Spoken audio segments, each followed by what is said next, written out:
Simon & Schuster Audio presents American Assassin by Vince Glenn. Read by George Gridell.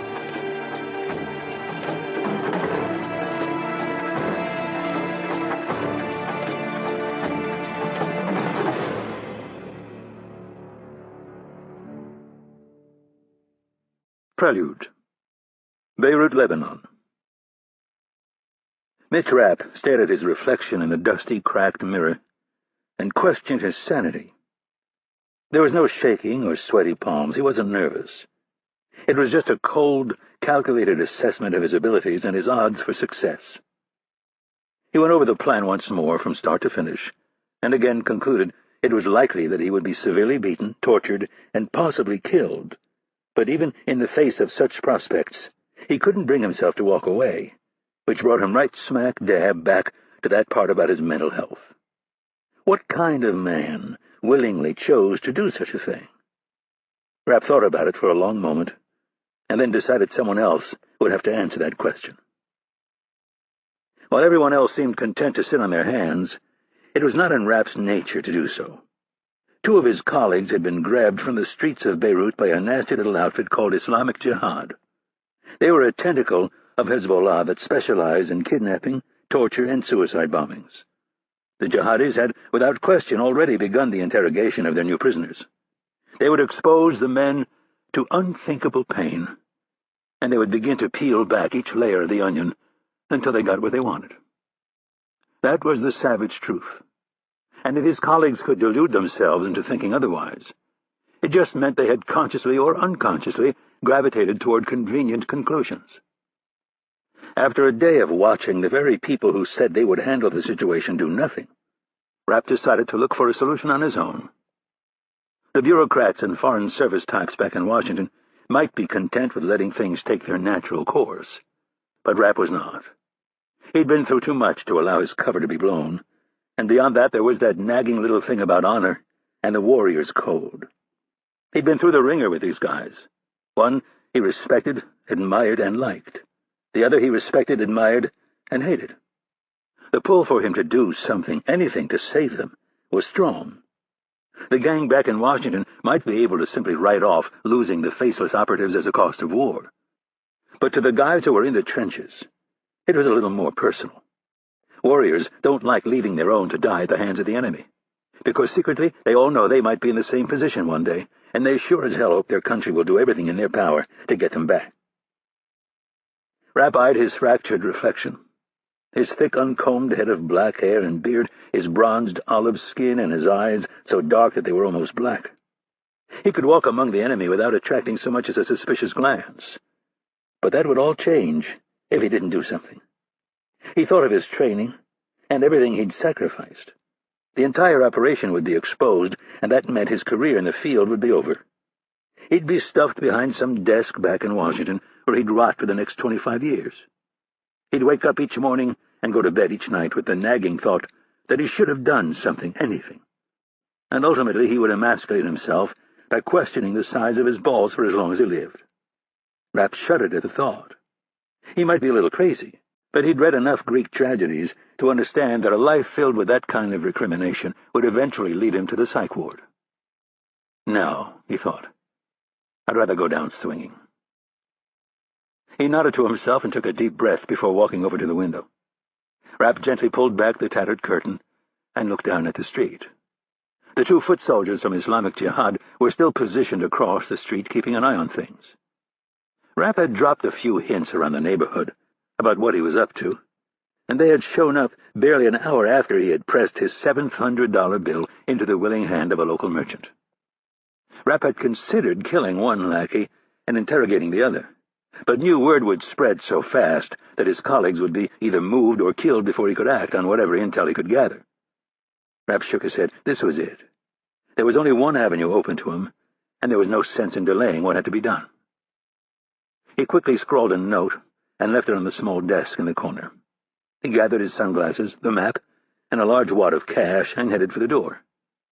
The elevator was broken, so he walked the 4 flights to the lobby. The new man behind the front desk looked nervous as all hell, which Rapp took as a sign that someone had talked to him. He continued out the front door into the blazing daylight and held his map above his head to block the sun while he looked up and down the street. Looking out from behind the sunglasses, he pretended not to notice the duo from Islamic Jihad. With his face buried in the map, he turned to the right and started heading east. Within half a block, Rapp's nervous system began sending his brain alarms, each more frantic than the previous one. It took every ounce of control to override his training and millions of years of basic survival instincts that were embedded like code into the human brain. Up ahead, the familiar black car was parked across the street. Rapp ignored the man behind the wheel and turned down a narrow side street. Just 30 paces ahead, a rough-looking man was stationed in front of a shop. His left leg was straight and firmly planted on the pavement, and the other bent up behind him and placed against the side of the building. His big frame was resting against the building while he took a long drag off his cigarette. There was something vaguely familiar about him, right down to the dusty black pants and the white dress shirt with the sweat-stained armpits. The street was otherwise empty. The survivors of the bloody Civil War could smell trouble, and they had wisely decided to stay indoors until the morning sideshow was concluded. The footfalls from behind were echoing like heavy shoes on the stone floor of an empty cathedral. Rapp could hear the pace of his pursuers quicken. A car engine revved, no doubt the black BMW he'd already spotted. With every step, Rapp could feel them closing in from behind. His brain ran through scenarios with increasing rapidity, looking for any way out of the impending disaster. They were close now. Rapp could feel them. The big fellow up ahead threw his cigarette to the ground and pushed himself away from the building with a little more spring than Rapp would have guessed him capable of. He filed that away. The man smiled at him and produced a leather truncheon from his pocket. Rapp dropped the map in feigned surprise and turned to flee. The two men were exactly where he expected them to be, guns drawn, one pointed at Rapp's head, the other at his chest. The sedan skidded to a stop just to his right, the trunk and front passenger doors swinging open. Rapp knew what was next. He closed his eyes and clenched his jaw as the truncheon cracked him across the back of the head. Rapp stumbled forward and willingly fell into the arms of the two men with pistols. He let his legs go limp, and the men struggled with his weight. He felt the arms of the big man wrap around his chest and yank him upright. His 9mm Beretta was pulled from the back of his waistband, and he was dragged the short distance to the car's trunk. Rapp landed headfirst with a thud. The rest of his body was folded in on top of him, and then the trunk was slammed shut. The engine roared, and the rear tires bit through a layer of sand and dirt until they found asphalt. Rapp was thrown back as the vehicle shot away. He slowly cracked open his eyes, and, as expected, he found himself enveloped in darkness. His head was throbbing a bit from the blow, but not too badly. There was no fear on his face or doubt in his mind, though. Just a smile on his lips as he thought of his plan. The seeds of disinformation that he had spread over the past day had drawn them in just as he'd hoped. His captors had no idea of the true intent of the man they now had in their possession, and more important, no idea of the violence and mayhem he was about to visit upon them. Part 1. Chapter 1. Southern Virginia. 1 year earlier. Mitch Rapp removed the blindfold from his face and raised his seat back. The brown Ford Taurus sedan rocked its way down a rutted gravel road, twin plumes of dust corkscrewing into the hot August air. The blindfold was a precaution in case he failed, which Rapp had no intention of doing. He stared out the window at the thick wall of pines that bracketed the lane. Even with the bright sun, he could see no more than 30 feet into the dark maze of trees and underbrush. As a child, he'd always found the woods to be an inviting place, but on this particular afternoon, it had a decidedly more ominous feel. A foreboding premonition hijacked his thoughts and sent his mind careening into a place that he did not want to go, at least not this afternoon. Still, a frown creased his brow as Rapp wondered how many men had died in this particular forest, and he wasn't thinking of the men who had fought in the Civil War all those years earlier. No, he thought, trying to be completely honest with himself. Death was too open-ended a word for it. It left the possibility that some accident had befallen the person, and that was a convenient way to skirt the seriousness of what he was getting himself into. Executed was a far more accurate word. The men he was thinking of had been marched into these very woods, shot in the back of the head, and dumped into freshly dug holes, never to be heard from again. That was the world that Rapp was about to enter, and he was utterly and completely at peace with his decision. Still, a sliver of doubt sliced through the curtains of his mind and caused a flash of hesitation. Rapp wrestled with it for a moment, and then stuffed it back into the deepest recesses of his brain. Now was not the time for second thoughts. He'd been over this, around it, and under it. He'd studied it from every conceivable angle since the day the mysterious woman had walked into his life. In a strange way, he knew where it was all headed from almost the first moment she'd looked at him with those discerning, penetrating eyes. He had been waiting for someone to show up, though Rapp had never told her that, or that the only way he could cope with the pain of losing the love of his life was to plot his revenge. That every single night before he went to sleep, he thought of the network of faceless men who had plotted to bring down Pan Am Flight 103. That he saw himself on this very journey, headed to a remote place not dissimilar from the woods he now found himself in. It was all logical to him. Enemies needed to be killed, and Rapp was more than willing to become the person who would do that killing. He knew what was about to happen. He was to be trained, honed, and forged into an ultimate precision weapon. And then he would begin to hunt them down, every last one of the faceless men who had conspired to kill all those innocent civilians on that cold December night. The car began to slow, and Rapp looked up to see a rusted cattle gate with a heavy chain and padlock. His dark brow furrowed with suspicion. The woman driving the vehicle glanced sideways at him and said, "You were expecting something a little more high-tech, perhaps?" Rapp nodded silently. Irene Kennedy put the car in park and said, "Appearances can be very deceiving." She opened her door and stepped from the vehicle. As she walked to the gate, she listened. A moment later, she heard the click of the passenger door, and she smiled. Without an ounce of training, he had made the right decision. From their very first meeting, it was apparent he was different. She had audited every detail of his life and watched him from afar for several months. Kennedy was exceedingly good at her job. She was methodical, organized, and patient. She also had a photographic memory. Kennedy had grown up in the business. Her father had worked for the State Department, and the vast majority of her education had taken place overseas in countries where an American was not always welcome. Vigilance was a part of her daily routine from the age of 5. While other parents worried about their kids wandering out into the street and getting hit by a car, Kennedy's parents worried about her finding a bomb under their car. It was drilled into her to always be aware of her surroundings. When Kennedy finally introduced herself to Rapp, he studied her for a long second and then asked why she'd been following him. At the time, Rapp was only 22, with no formal training. If Kennedy had a weakness, it was with improvisation.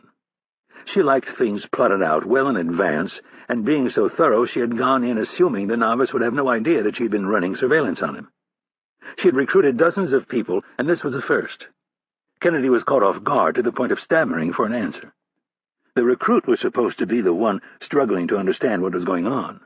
Rapp's recognizing her was not part of the script. Later, in her motel room outside Syracuse, she retraced her every move over the past months and tried to figure out where she'd slipped. After 3 hours and 17 pages of notes, she still couldn't pinpoint her mistake. With frustration and grudging admiration, she had concluded that Rapp had extremely acute situational awareness. She moved his file to the top of her stack and made a bold decision. Rather than use the normal people, she contacted a firm run by some retired spooks. They were old friends of her father's, who specialized in handling jobs without creating a paper trail. She asked them to take an objective look at Rapp just in case she had missed something. 2 weeks later, they came back with a summary that sent chills up Kennedy's spine.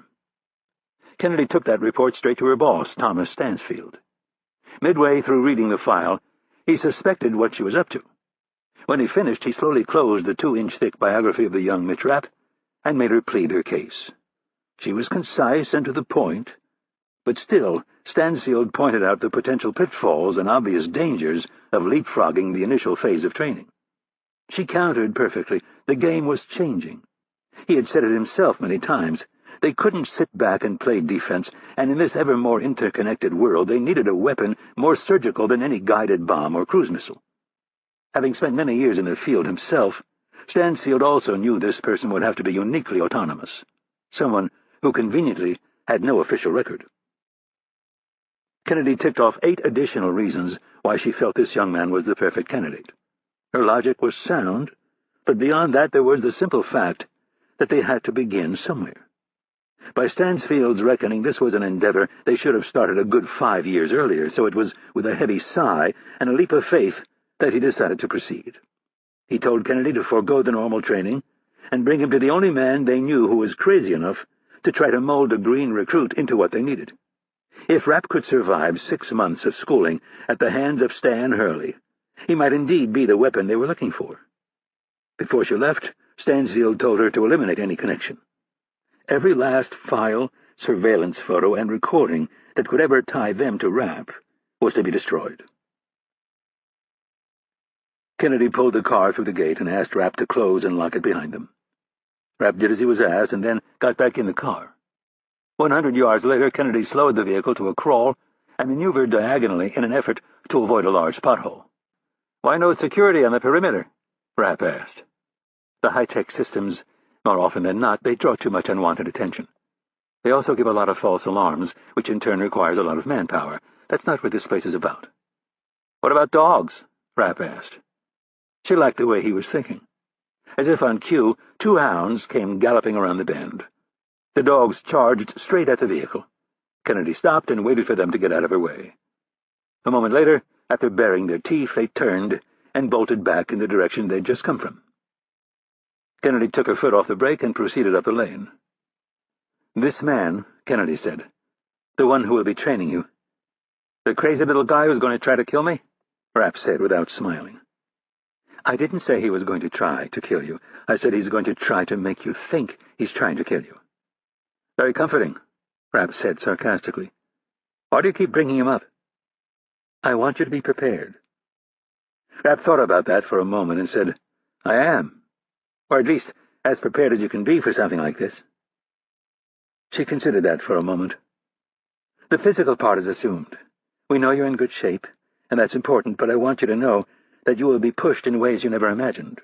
It's a game, one that's designed to make you quit. Your greatest asset will be mental discipline, not physical strength." Rapp disagreed with her, but kept his mouth shut and his face a mask of neutrality. To be the best required equal doses of both. He knew the game. He'd been through plenty of grueling football and lacrosse practices in the humid August heat of Virginia. And back then, it was only a simple desire to play that kept him going. Now his motivation to succeed was much deeper, far more personal. "Just try to remember, none of it is personal," Kennedy said. Rapp smiled inwardly. "That's where you're wrong," he thought. "It's all personal." When he responded, however, he was compliant. "I know," Rapp said in an easy tone. "What about these other guys?" If there was one thing that made him a little nervous, it was this: the other recruits had been down here for 2 days. Rapp didn't like getting a late start. They would have already begun the bonding process and were likely to resent his showing up late. He didn't understand the delay, but she wasn't exactly forthright with information. "There are 6 of them." Kennedy scrolled through the photos in her mind's eye. She had read their jackets. They all had military experience and shared, at least on paper, many of Rapp's qualities. They were all dark-featured, athletic, capable of violence, or at least not afraid of it, and they had all to one degree or another passed the extensive psychological exams.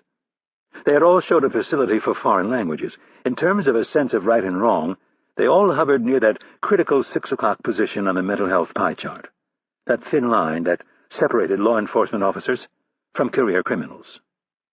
Around the next bend, the landscape opened up before them. A freshly mowed lawn roughly the size of a football field ran along both sides of the lane, all the way to a white barn and 2-story house with a wraparound porch. This was not what Rapp had expected. The place looked like a rural postcard, complete with a set of rocking chairs on a big white porch. A man appeared from inside the house. He was holding a cup of coffee in one hand and a cigarette in the other. Rapp watched him move across the porch. The man swiveled his head to the left and then right in a casual manner. Most people would have missed it. But Rapp's senses had been opened to the reality that the world was divided between those who were part of the herd and those who liked to hunt. The man was checking his flanks. He stopped at the top of the porch steps and looked down at them from behind a pair of aviator sunglasses. Rapp smiled ever so slightly at the realization that this was the man who was going to try to break him. It was a challenge he'd been looking forward to for some time.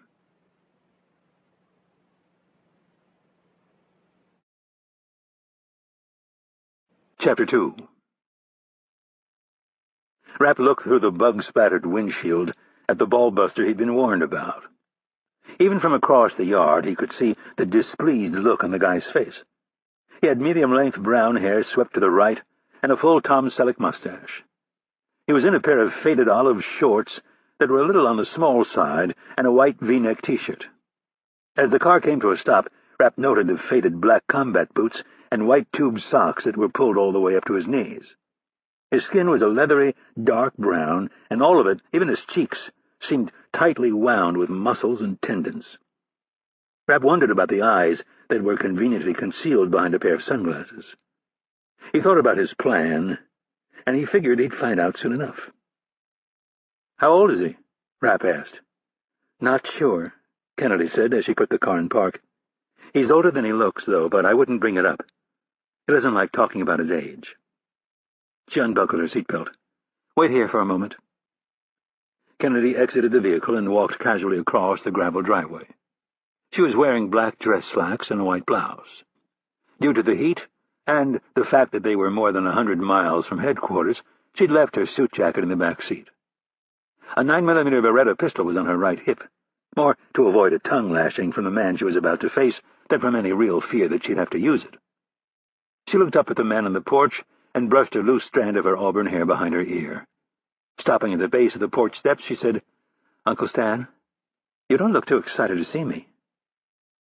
Stan Hurley glanced down at Kennedy and felt a twinge of guilt. This little beauty could jerk his emotions around in ways very few could. He'd known Irene longer than she'd known herself. He'd watched her grow up, bought her Christmas presents from strange, exotic places, and spent more holidays with the Kennedys than without them. And then, a little less than a decade ago, all the joy had drained from their lives when a delivery van packed with over 2,000 pounds of explosives pulled up to the U.S. Embassy in Beirut. 63 people perished, including Kennedy's father. Hurley had been away screwing one of his sources and had narrowly dodged the bullet.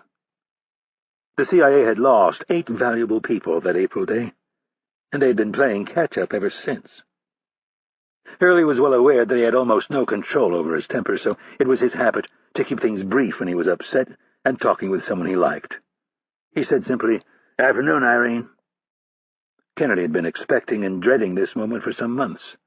Normally, Hurley would have greeted her with a warm hug and asked her how her mother was, but not this afternoon. She'd done an end around on him, and Stan Hurley did not like people going over his head for approval on something this serious. The chill in his mood was obvious, but still she pressed on, asking, "How are you feeling?" Hurley ignored her question and pointedly asked, "Who's in the car?" "New recruit. Thomas told me he filled you in." Kennedy was referring to their boss. Hurley's eyes were shielded by the polarized lenses of his aviators. His head slowly swiveled away from the car toward Kennedy. "Yes, he told me what you were up to," he said with obvious disapproval. Kennedy defensively folded her arms across her chest and said, "You don't endorse my decision?" "Absolutely not." "Why?" "I don't run a damn Boy Scout camp." "Never said you did, Stan," Kennedy said in a biting tone. "Then why the hell are you wasting my time sending me some titty-boy college puke who doesn't know the difference between a gun and a rifle?" The normally stoic Kennedy allowed a bit of irritation to show. She was well aware of the special hold she had over Hurley, and a look of disapproval on her part was far more potent than a direct attack. Hurley looked down at her and could see she was unhappy with him. He didn't like that one bit. It was the same with his own daughters. If one of his boys had so much as looked at him sideways, he would have knocked him on his ass. But the girls had the ability to get past all his defenses, get inside him and create doubt. Still, on this issue, he knew he was right, so he held his ground. "Don't make this personal, Irene. I've been at this a long time, and I know what I'm doing. I don't need you going over my head and then coming down here and dumping some untested brookie in my lap." Kennedy stood sphinx-like, refusing to yield her position. Hurley took a drag from his cigarette and said, "I think you should save us all the headache and get back in your car and take him back to wherever you found him." Kennedy was surprised by the genuine resentment she felt. She'd been working on this for more than a year. Her analysis and her instincts told her Rapp was just the man they were looking for. Yet here she was being dismissed like some complete neophyte who had no understanding of what they were trying to accomplish. Kennedy slowly climbed the porch steps and squared off with Hurley. The veteran backed up a bit, obviously uncomfortable with someone whom he wouldn't dare lay a hand on entering his personal space. "I've got a lot of work to take care of this afternoon, Irene, so the sooner you get back in the car, the better off we'll all be." Kennedy squared her shoulders and, in a tight voice, asked, "Uncle Stan, have I ever disrespected you?" "That's not what this is." "It's exactly what it's about. What have I done to you that has caused you to hold me in such low regard?" She inched closer. Hurley's feet began to shuffle. His face twisted into a scowl. "You know I think the world of you. Then why do you treat me as if I'm still a teenager? I don't think you're incompetent. You just think I should stick to analysis and leave the recruiting and training to you." He cleared his throat and said, "I think that's a fair statement." Kennedy put her hands on her hips and stuck out her chin. "Do me a favor and take off your sunglasses." The request caught Hurley off guard. "Why?" "Because I know your Achilles' heel, and I want to see your womanizing eyes when I tell you what someone should have told you a long time ago." Hurley cracked a smile in an attempt to brush her off, but she told him again to take his glasses off. Hurley reluctantly did so. "I respect you," Kennedy said. "In fact, I might trust you more with my life than anyone in this world. You are unquestionably the best man to whip these operatives into shape. But there's one problem." "What's that?" "You're myopic." "Really?" "Yep. I'm not sure you really understand the type of person we're looking for." Hurley scoffed as if the idea was preposterous. "That's right. And you're too stubborn to see it. I suppose you think the Special Operations Group just showed up one day. Who do you think trained all those guys? Who do you think selected them? Who do you think turned them into the efficient, badass killing machines that they are?" "You did. And you know that's not what I'm talking about. I'm talking about our third objective." Hurley frowned. She knew right where to hit him. He quietly wondered if Stansfield had put her up to this and said, "You think this shit's easy? You want to take over running this little operation?" Kennedy shook her head and smiled in amazement. "You know, for a tough guy, you're awfully thin-skinned. You sound like one of those damn desk jockeys back at Langley who run their section as if they were some third-world dictator." She might as well have hit him in the gut with a 2x4. Hurley stood there speechless. "You've created a cult of personality," Kennedy continued. "Every single recruit is you 20 to 30 years ago." "And what's wrong with that?" "Nothing, if you're talking about our first two objectives." Kennedy held up one finger. "Training operatives with the skills to get down and dirty if they have to, and," she held up a second finger, "creating a highly mobile tactical assault team, but when it comes to the third—" She shook her head. "We're still at the starting gate." Hurley didn't like hearing this, but he was not some unaware idiot. He knew what he'd been tasked to do, and he was acutely aware that he had so far failed to make any progress on the most delicate of the three programs. Still, it wasn't in him to cede the point so easily. "I can teach anyone how to kill, that's easy. You point the weapon, you pull the trigger, and assuming you can aim, bam, a piece of lead enters the target's body, hits a vital organ, and is done. If you've got big enough balls, I can teach you to slide a knife through a guy's armpit and pop his heart like a balloon. Fuck, I can show you 1,000 ways to punch someone's ticket. I can teach you battlefield techniques until I'm blue in the face. But," Kennedy asked, prodding him in the direction she knew he was headed. "Turning a man into what we're looking for." Hurley stopped and shook his head. "It just ain't that easy." Kennedy sighed. This was the opening she was looking for. Touching Hurley's arm, she said, "I'm not saying it is, which is why you have to start trusting the rest of us to do our jobs. I have brought you a gift, Stan. You don't realize it right now, because you think a guy has to go through boot camp before he's ready to have a run at your selection process, and normally I would agree with you. But this is different. You're just going to have to let go of some of your control issues for a bit. What I have in that car is exactly what you've been looking for, Stan. No bad habits that'll take you months to undo. None of that stiff military discipline that makes all these guys stand out like a sore thumb when we dump them into an urban setting." Hurley glanced at the car. "He's off the charts on all of our tests," Kennedy added, "and he's yours for the shaping." With a deep frown, Hurley studied what little he could see of this raw lump of coal that Kennedy was about to dump in his lap. "That is," Kennedy said, "if you can swallow your pride and admit that the little girl you used to bounce on your knee is all grown up and just might be better at spotting talent than you." "Checkmate," Hurley thought to himself. I'm stuck with this puke, at least for a few days until I can figure out how to make him quit. Fine, he said with a defeated tone, but no special favors. He pulls his weight just like everyone else, or he's gone. I don't expect any favors, but, Kennedy said, pointing a finger at his face, I am going to be very upset if I find out you singled him out and gave him some of your famous extra love and attention.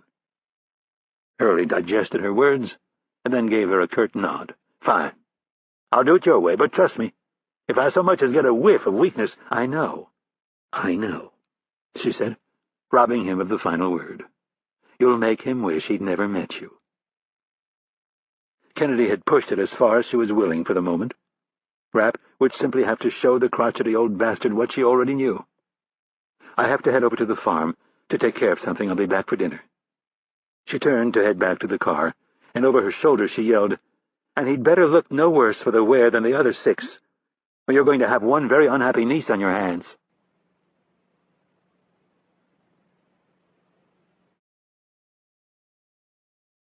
Chapter 3. Rapp watched Kennedy drive away, his heavy, oversized lacrosse double bag hanging at his side. The scene was a bit surreal. It brought back memories of being dropped off at summer camp when he was 9 and watching his mom drive off. Just like today, he had gone of his own free will, but this time there were no tears in his eyes. Back then he'd been a boy afraid of the unknown. Today he was a 23-year-old man ready to take on the world.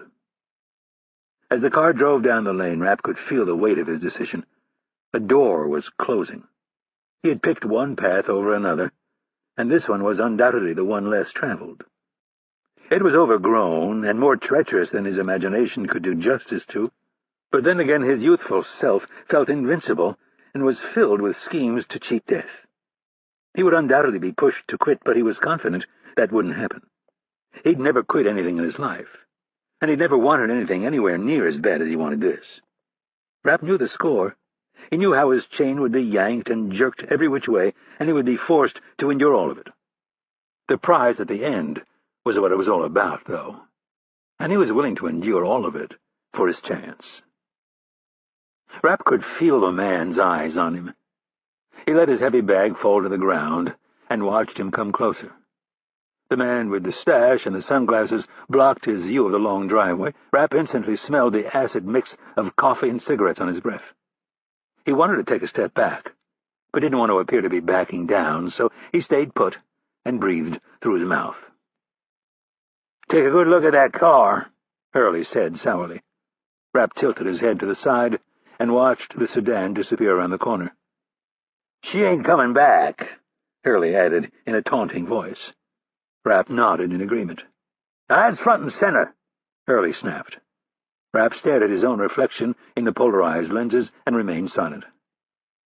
"I don't know what kind of fucking bullshit you pulled on her. I don't know how you managed to con her into thinking you had what it takes to make it through my selection process, but I can promise you that every day you're here, you will curse her 1,000 times for walking into your life. But you better do it silently, because if I hear you utter one single unkind word about her, I will make you feel pain you never thought possible. Do you understand me?" "Yes."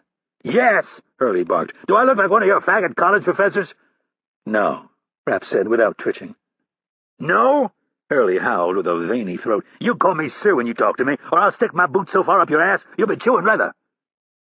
A fleck of spit hit Rapp in the face, but he ignored it. He'd figured something like this would happen. He'd already taken a look around and hadn't seen any others, so this was probably his best chance.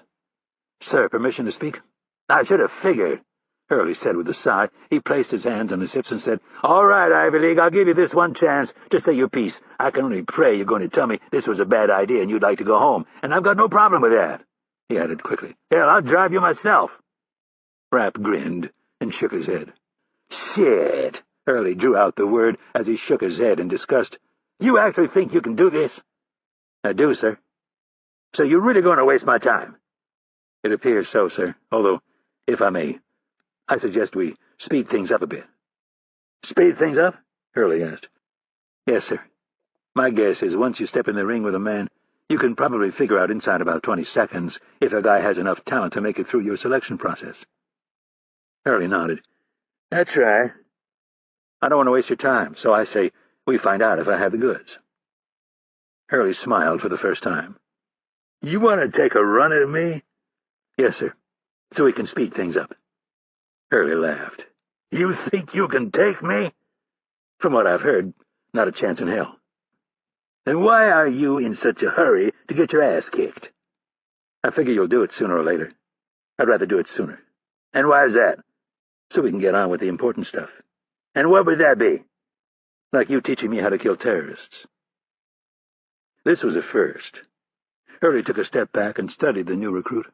He was 6'1", and looked to be in perfect shape. But at 23, that was expected. He had thick, jet-black hair and dark, bronzed skin. He had the right look. Hurley sensed the first glimmer of what Kennedy had alluded to. More amused than worried, Hurley nodded his consent and said, All right, we'll have a go at it. You see that barn over there? Rapp nodded. There's an open cot in there. It's yours for as long as you can last. Throw your crap in the footlocker and put on a pair of shorts and a T-shirt. If you're not ready and standing in the middle of the mat in 2 minutes, I'm sending you home. Rapp took it as an order. He grabbed his bag and took off at a trot for the barn. Hurley watched him duck inside, noted the time on his digital watch, and walked back to the porch where he set down his coffee mug on the edge of the glossy white floorboards. Without so much as glancing over his shoulder, he unzipped his pants and began to urinate on the bushes.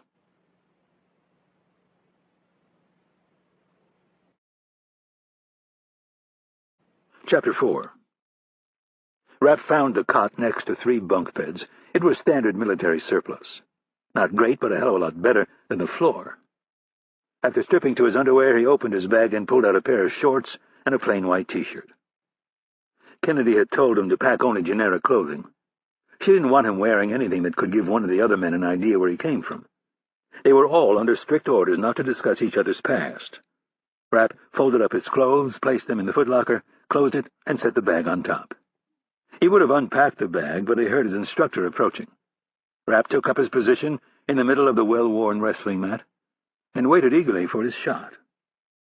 Hurley stopped near the entrance to the barn, took a long drag off his cigarette, and began to loosen up with a few side stretches and shoulder rolls. He wasn't expecting much of a fight, so after a quick calf stretch, he took one last puff at his cigarette, stubbed it out against the sole of his boot, and entered the barn.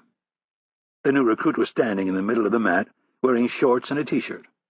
Hurley gave him the once-over. He was fit, just like all the others, but there was a certain casual, relaxed posture that he found off-putting. Shoulders back, eyes front and center. Hurley shook his head and mumbled some incoherent words to himself. I don't have time to babysit. He bent over and took off his boots and socks and set them neatly at a 90-degree angle at the edge of the mat, socks folded on top. He took off his sunglasses and set them on top of the socks. Stepping onto the mat, he asked, Rules? Rapp didn't flinch. That's up to you, sir. Hurley bent back, continuing his stretching, and said, Since no one's here to monitor this little ass-kicking, I suggest we keep it civilized. Stay away from the balls and the eyes, and no throat strikes. Chokeholds? Absolutely, Hurley grinned. If you want it to end, all you have to do is tap out. Rapp shook his head. Fair enough. Hurley caught his first glimmer of something he didn't like. There was no sign of tension on the kid's face. He looked as relaxed as a schmuck who was about to play a round of golf. 2 possibilities presented themselves, and Hurley liked neither. The first was that the recruit might not be the little mama's boy that he thought, and the second was that he might be too stupid to know he wasn't cut out for this line of work. Either way, he might have to waste more than 1 day of his valuable time trying to drum him out. Hurley was shaking his head and muttering to himself when he realized there was a third possibility, that the kid actually might have the goods.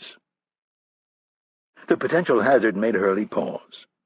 He glanced at the young college kid and realized he knew surprisingly little about the man standing in the middle of the mat. The jacket he'd received from Stansfield was so sanitized that the pertinent details would have fit onto 1 page. Beyond the general physical description and test scores, every other piece of information had been redacted. The man was a blank slate. Hurley had no sense of his physical abilities and general bearing. He didn't even know if he was left or right-handed.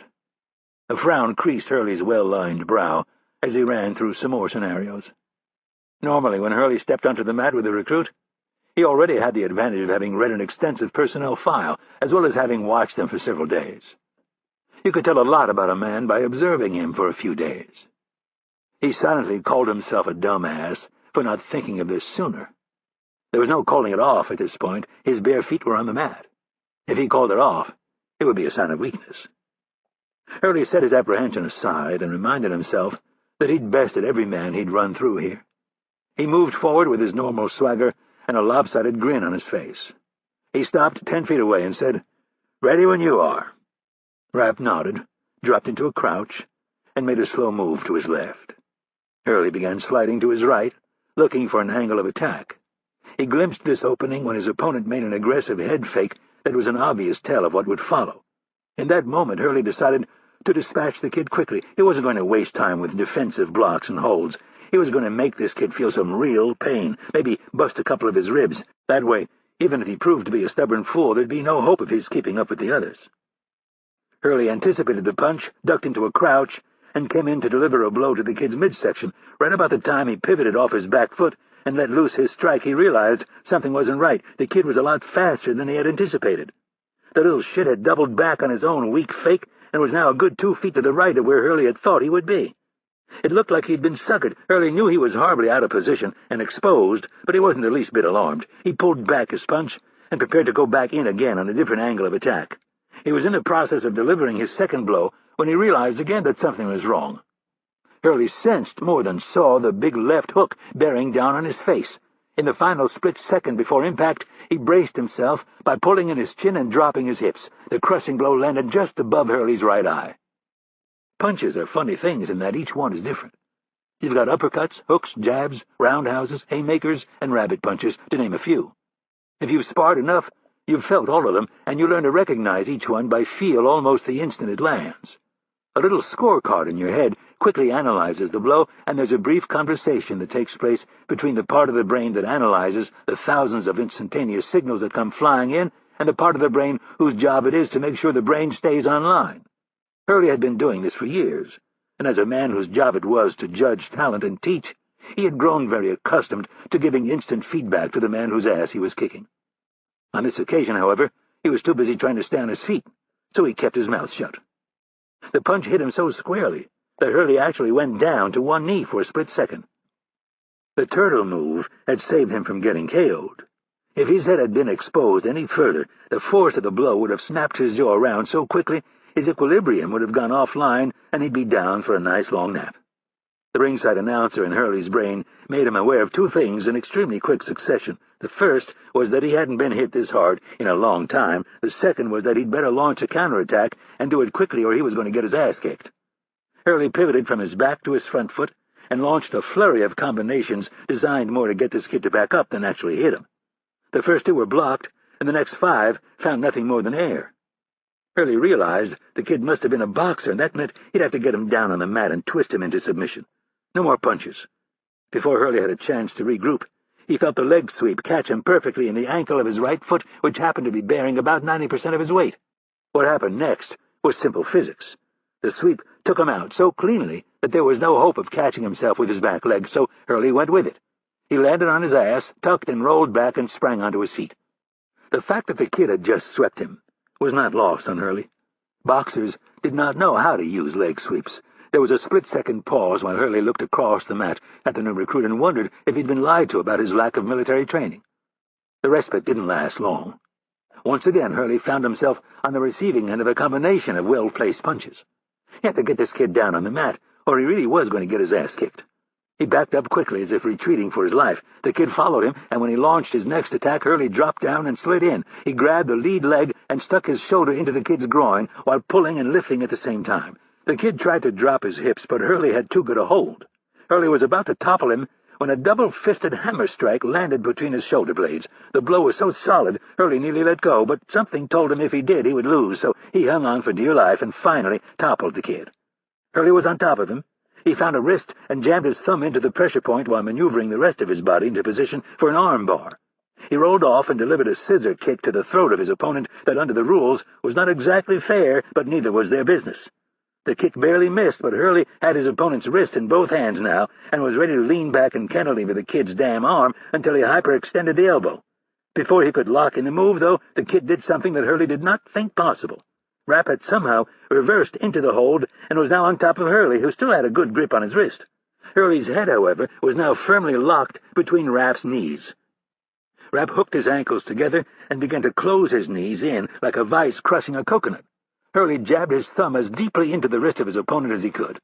But it didn't get him to back off a bit. He could feel the early stages of a blackout coming on and scrambled for a way out. He released his left hand from the wrist hold and grabbed a handful of the kid's thick black hair. Instead of letting go, though, the kid squeezed his knees even harder. White lights were dancing at the periphery of his vision. Hurley couldn't believe he'd just had his ass handed to him by some college puke. Still, he did not stop looking for a way out, and with the darkness closing in, he found his answer sitting only a few inches in front of his face. He vaguely remembered a brief discussion about rules before they had started, but that wasn't important right now. Making sure he didn't lose was what was important. In a last-ditch effort to avoid calamity, Hurley released the opponent's wrist and lashed out with his now free hand. He found the kid's gonads, and with every last ounce of strength he clamped down and began to squeeze.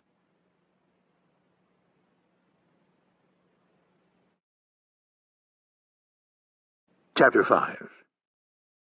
Kennedy returned to the lake house just after 6 in the evening. She was tired, hungry, and not in the mood for another confrontation with Hurley. But there were certain developments that needed to be discussed.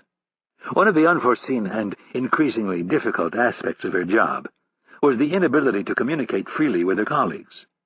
Foreign intelligence agencies that operated in Washington were always a threat, but no longer her biggest concern. Now she had to worry about her own government and a new generation of journalists who wanted to break the next Watergate, Pentagon Papers, or Iran-Contra scandal. Combined, they had ended hundreds of careers and done untold damage to national security.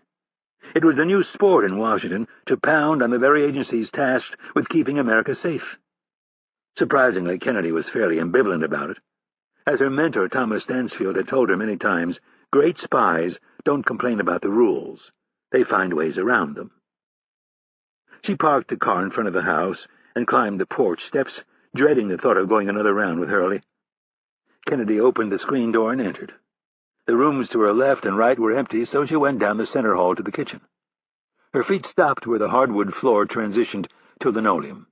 Sitting at the kitchen table was a bruised and battered Stan Hurley. He had a drink filled with ice and Maker's Mark pressed against a fat lip and a bag of ice held against his swollen right eye. Leaning against the counter directly across from him was Troy Cheetah, a 32-year-old former Green Beret and Hurley's right-hand man. Cheetah tried but failed to suppress his amusement over his boss's battered physical appearance. "You think this is funny?" Hurley snarled. "Absolutely not," Cheetah said with dramatic, false sincerity. "You prick, wait till I stick your ass in the ring with him. You won't be laughing after he lands a couple punches." "What happened?" Kennedy asked, genuinely not sure what they were talking about. Hurley hadn't seen her enter because the bag of ice was covering his right eye, and he didn't hear her because his ears were still ringing. He turned his head and removed the bag of ice to reveal an eye that was so swollen it was almost entirely closed. The skin above the eye was a shiny, bulbous red. "What happened," Hurley said in a voice rising with anger, "was that fucking Trojan horse you dumped in front of my house this afternoon." It clicked, and Kennedy thought of Rapp. "You're saying my recruit did this to you?" "Don't fucking play games with me. I am in no mood." Hurley slammed his glass down on the table and grabbed the bottle of bourbon. He filled it to the brim. "I have no idea what you're talking about," Kennedy said sincerely. Hurley took a big gulp and said, "My ass! He's your recruit. You give me some cut-and-paste fucking jacket on the guy that reads like a ransom note. I know nothing about him. He's here less than a minute, and he up and suggests we find out if he has the right stuff." Hurley stopped to take another drink, and then, in a falsetto voice designed to mimic Rapp, said, "Let's speed things up and find out if I have what it takes to do this." "My recruit did that to you?" asked Kennedy, still not entirely sure what the man was talking about. Hurley slammed his glass down again. This time, brown liquid sloshed over the lip of the glass. "Yes, goddammit! And don't stand there and act like this is a surprise to you." He pointed an accusatory finger at her. "You planned it! You set me up!" "I have no idea what you're talking about." Kennedy shook her head and asked, "Are you trying to say my recruit bested you?" "Damn close!" Hurley turned his attention to his drink and mumbled to himself. "Your boy had him beat," Cheetah interjected with a smile, "but Stan here broke the rules and put the kid's balls in a vice." "You think this shit is funny?" Hurley barked. Cheetah smiled and nodded.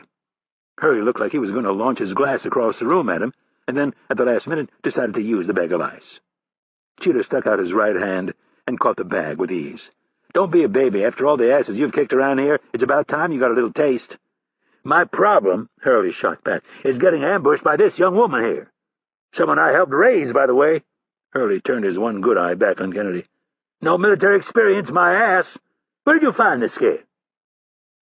Kennedy was still in a bit of shock. She herself had seen Hurley tie NFL-sized linebackers into pretzels. Nowhere in her research had she found anything that would lead her to believe Rapp was capable of going toe-to-toe with Stan Hurley. "Stan, you need to trust me. I had no idea he could best you." "He didn't best me. He almost did." "Yeah, but you cheated," Cheetah said, taking perverse pleasure in the torment he was causing Hurley. "So technically he beat you." It took every last bit of restraint to not throw his glass at the gloating Cheetah. Hurley turned his attention back to Kennedy and asked, "What are you up to? Why in hell would you try to sucker me like this?" "Just calm down for a minute, Stan. I am telling you right now, we've found nothing in our research that said he was capable of this." Kennedy gestured at Hurley's battered face. "It was my sincere hope that someday he would be able to do this, but not this soon." "Then your research sucks. You don't learn how to fight like this in your basement. Someone has to teach you." Kennedy admitted he's been going to martial arts studio for the past year. "That would have been nice to know," Hurley fired back. "Stan, you have been bitching up a storm that this guy is a waste of time because he hasn't had Special Forces training. You think a year of training in a strip mall is equal to what the Army puts guys through?" "That depends on the instructor. And the student," Cheetah added. Kennedy folded her arms and thought long and hard before she spoke. "There is one other possibility." "What's that?" "I know you don't like to talk about your age, but is it possible that you've lost a step?" Cheetah started laughing so hard his big barrel chest was rising and falling with each chuckle. Hurley was seething. "I'm going to put your ass in a ring with him first thing in the morning. We'll see how funny you think this is then." Cheetah stopped laughing. Kennedy pulled up a chair and sat at the table across from Hurley. "Please, tell me what happened." "You're not jerking my chain?" Kennedy shook her head. "You weren't trying to pull a fast one on me? Set me up?" She shook her head again and said, "No. In fact, I was worried that he would be on the receiving end of the beating, not the other way around." Even through his anger and bourbon-induced haze, Hurley was starting to grasp that Kennedy was telling the truth. "Where did you find this guy?" Kennedy gave him a look that he instantly understood. "Shit," Hurley said to Cheetah. "Go check on those clowns, and if they're screwing around, bust them out and make them snap off 100 up-downs." "Got it." Cheetah moved out, all business. As soon as the screen door slammed, Hurley looked at Kennedy and said, "Who is he?" She couldn't keep him in the dark forever, but she would have preferred to wait a few more days. Setting her apprehension aside, she said, "His name is Mitch Rapp."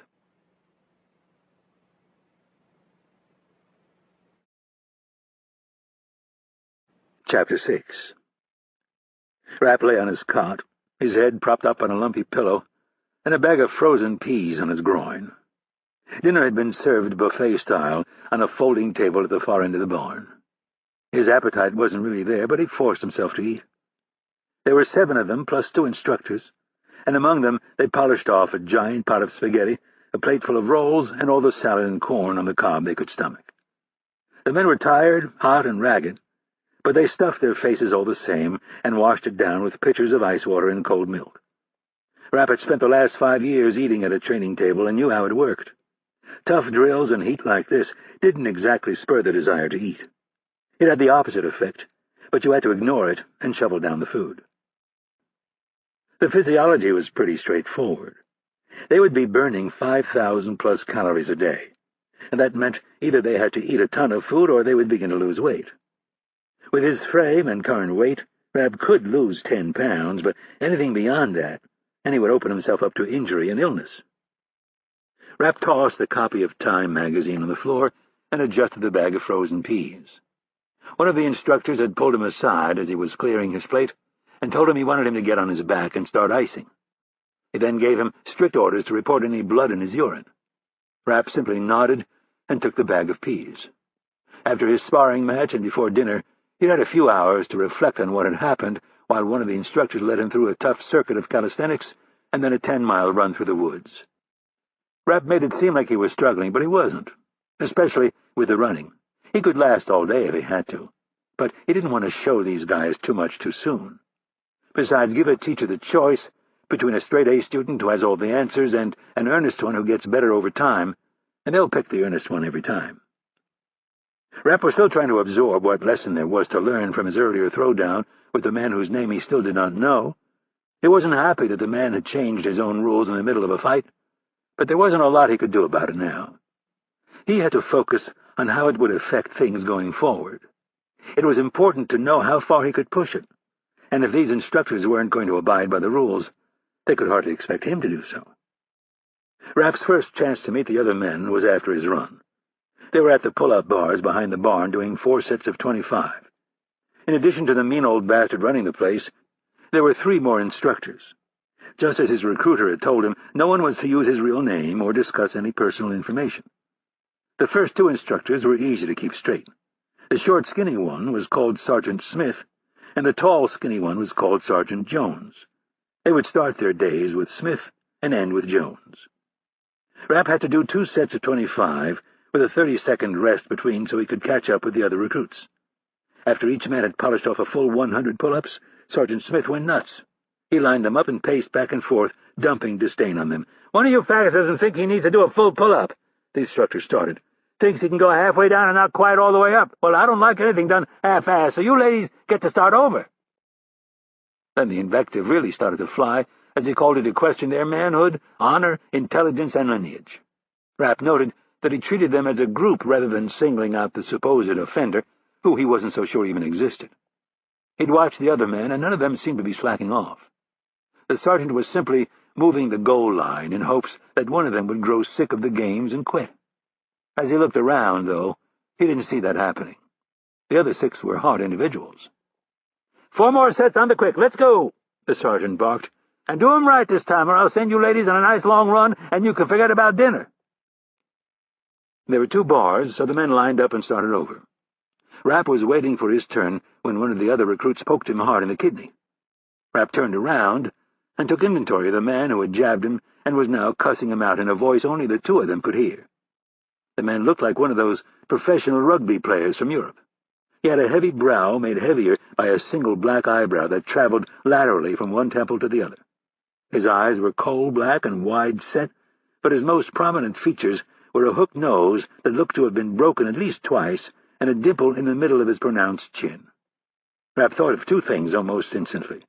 The first was that it would be a waste of effort to try to knock him out with a punch to the head. The guy's neck was as thick as the average man's thigh. The second was that he didn't fit in. At least as far as Rapp understood the intent of what they were up to, the man's features were so distinctive as to make him almost impossible to forget. He looked more like an enforcer than a stealth operative. "Do 'em right this time, shithead," the big man said testily. Rapp was sweaty, dirty, hot as hell, and not used to taking crap from anyone. He had done his pull-ups correctly. If anyone could be accused of not doing them all the way, it would be the very man who was in his face. Rapp was tempted to set the tone and knock the guy on his ass, but he figured there would be plenty of time for that later. He turned back around without responding and stepped to the line. "That's right," the big man said. "Be a smart boy and keep your mouth shut. Just fucking do 'em right this time." The rest of the afternoon proceeded without incident, and they were allowed to jump into the lake to cool down before dinner. Rapp steered clear of Victor, but kept an eye on him. He had learned that was the big man's name, or at least the name he'd been given. Since they were forbidden to use their real names, the instructors gave each of them a fake first name. Rapp's was Irving, which they had already shortened to Irv. The other 5 guys were Fred, Roy, Glenn, Bill, and Dick. They all seemed decent enough and pretty much kept their heads down and their eyes alert. There were a lot of knowing glances and silent communication. Since they were forbidden to talk about their past, there was no mention of military service at the units they had served in. This created an interesting situation for Rapp. The instructors more than likely knew he'd never served in the military, but the other recruits had no idea. It created a weird dynamic when you dumped a group of guys in a situation where they were forbidden to talk about their pasts. It pretty much killed small talk, so little was said during dinner. Rapp retired to his cot so he could ice his groin, and was staring up at the slow, churning revolutions of the ceiling fan that hung from the rafters directly above him. He was thinking about the match, going through it move by move, wondering what he could have done differently, when Victor appeared next to his cot. "What's your name?" he asked in a hushed voice. Rapp glanced over to the door, where one of the instructors was giving orders to one of the other guys. "Irv." "No, dumbass." He shook his head. "I mean your real name." Rapp was starting to think he didn't like Victor. He'd been warned by his recruiter repeatedly that talking about your personal life was grounds for immediate dismissal from the program. Just 10 minutes earlier, while they were eating, the instructors had reminded them of this again. Rapp impassively looked up and said, "Didn't you hear what the instructors told us?" A lopsided grin fell across the other man's face. "That's just a bunch of BS. It's a game. They're just trying to fuck with us." He glanced over his shoulder to make sure no one was close enough to hear and said, "Come on. Where are you from?" "What's your angle?" "Huh? What are you up to?" "Just trying to get to know the guys, that's all." "Try not to take this the wrong way, but it's none of your business who I am or where I'm from." "Is that so?" His face flushed a bit and his jaw tightened. "I'll tell you something. I don't need you telling me what is and isn't my business." Rapp didn't like his predicament. He was on his back and vulnerable, but he didn't want Victor to think he was easily intimidated. "It's not me telling you," he said in a casual voice. "It's them." Rapp looked over at the instructor by the door. The instructor finished whatever he was saying and left. It was just the 7 recruits now. Victor started laughing. "There goes your mother. Looks like your ass is mine." Rapp decided lying down was no longer the best position to be in. He quickly swung his legs off the cot and stood. In a conversational tone that was loud enough for the others to hear, he said, "What's your problem, Victor?" "You're my problem." "I gathered that," Rapp said from the other side of the cot. "But could you be a little more specific? Maybe it's something I could fix." "I doubt it," the bigger man said with disdain. "You look soft to me, like you don't belong here." "Well, why don't we find out?" Rapp gestured to the wrestling mat. Victor laughed as if the idea was preposterous. "You don't stand a chance." Rapp nodded, as if to say maybe, maybe not, and walked over to the edge of the mat. "I'm sorry about your mother, Victor." "What did you just say?" Victor asked. "I said," Rapp half-yelled, "I'm sorry about your mom." "You better watch yourself." Victor's eyes had taken on a wild glare. "Or what?" Rapp asked. The other 5 guys all dropped what they were doing to see what was going on. "You going to take a swing at me, Victor?" Rapp egged the big man on. He was ready to end this thing right now. "What's wrong? Your mom, the neighborhood slut when you were growing up, she didn't hold you enough when you were little? She let every guy she met suck on her tit except you?" "You got a big mouth," Victor snarled, barely able to contain his rage. "Just trying to figure out what's wrong with you, Victor. You've been shooting your mouth off all day, acting like a world-class prick. We're all getting sick of it."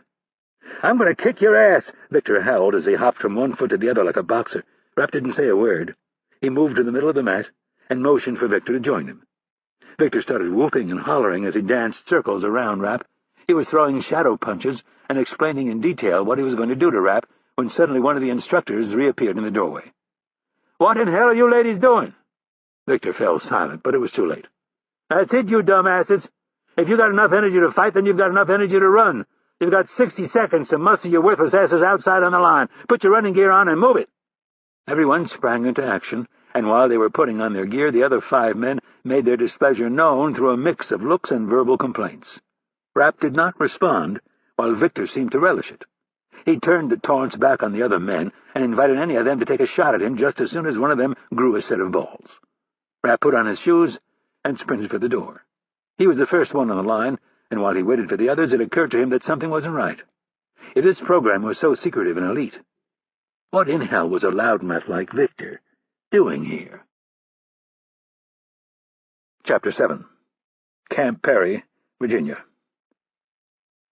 Tom Lewis took the call on the secure line. He listened patiently to the person on the other end relay a seemingly benign message about a meeting that was to take place in Washington, D.C. the following afternoon.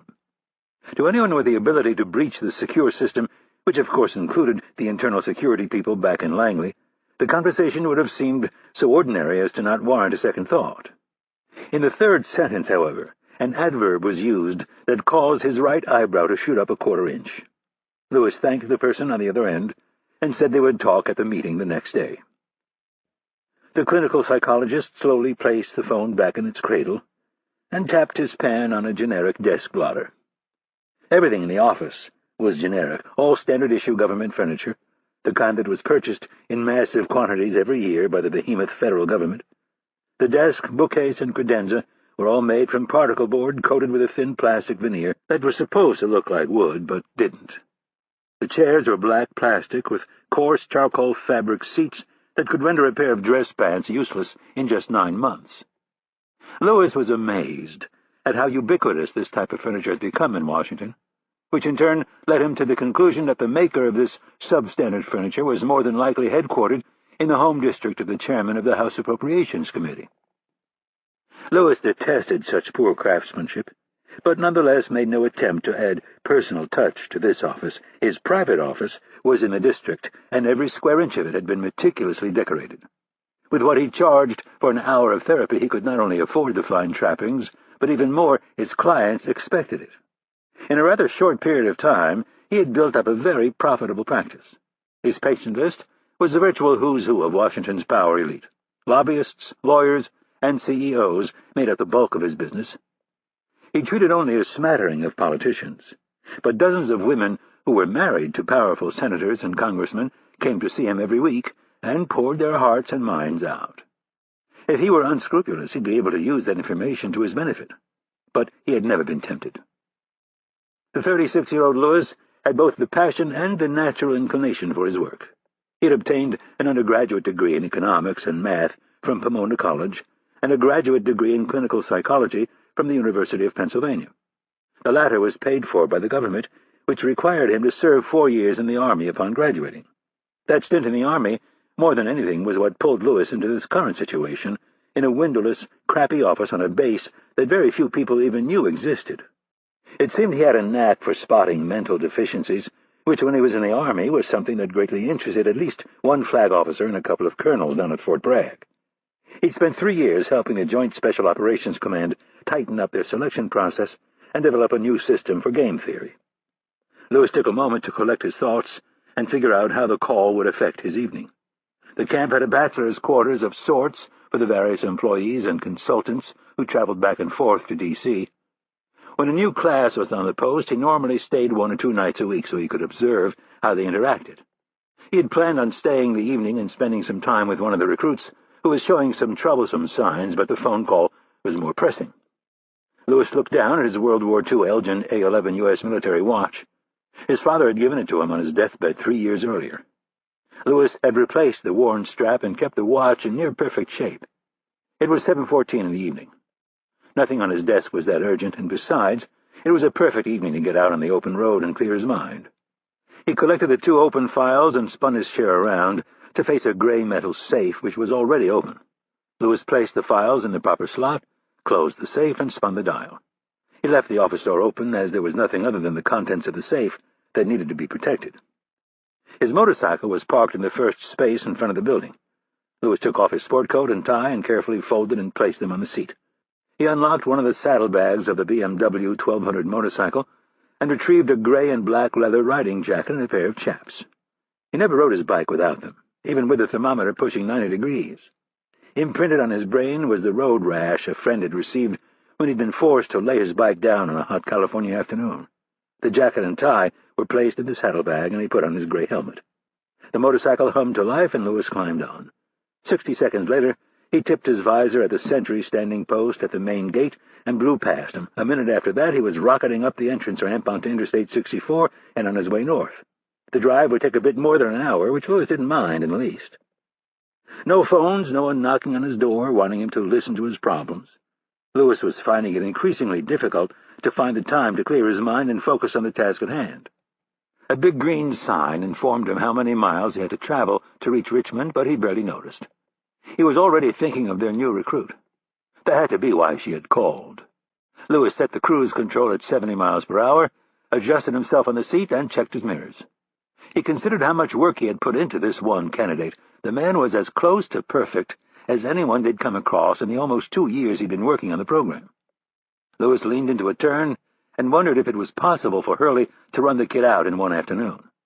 Unfortunately, he knew the answer to that question, because he'd seen him do it on more than one occasion.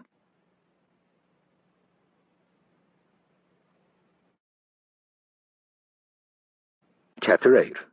Lake Anna, Virginia.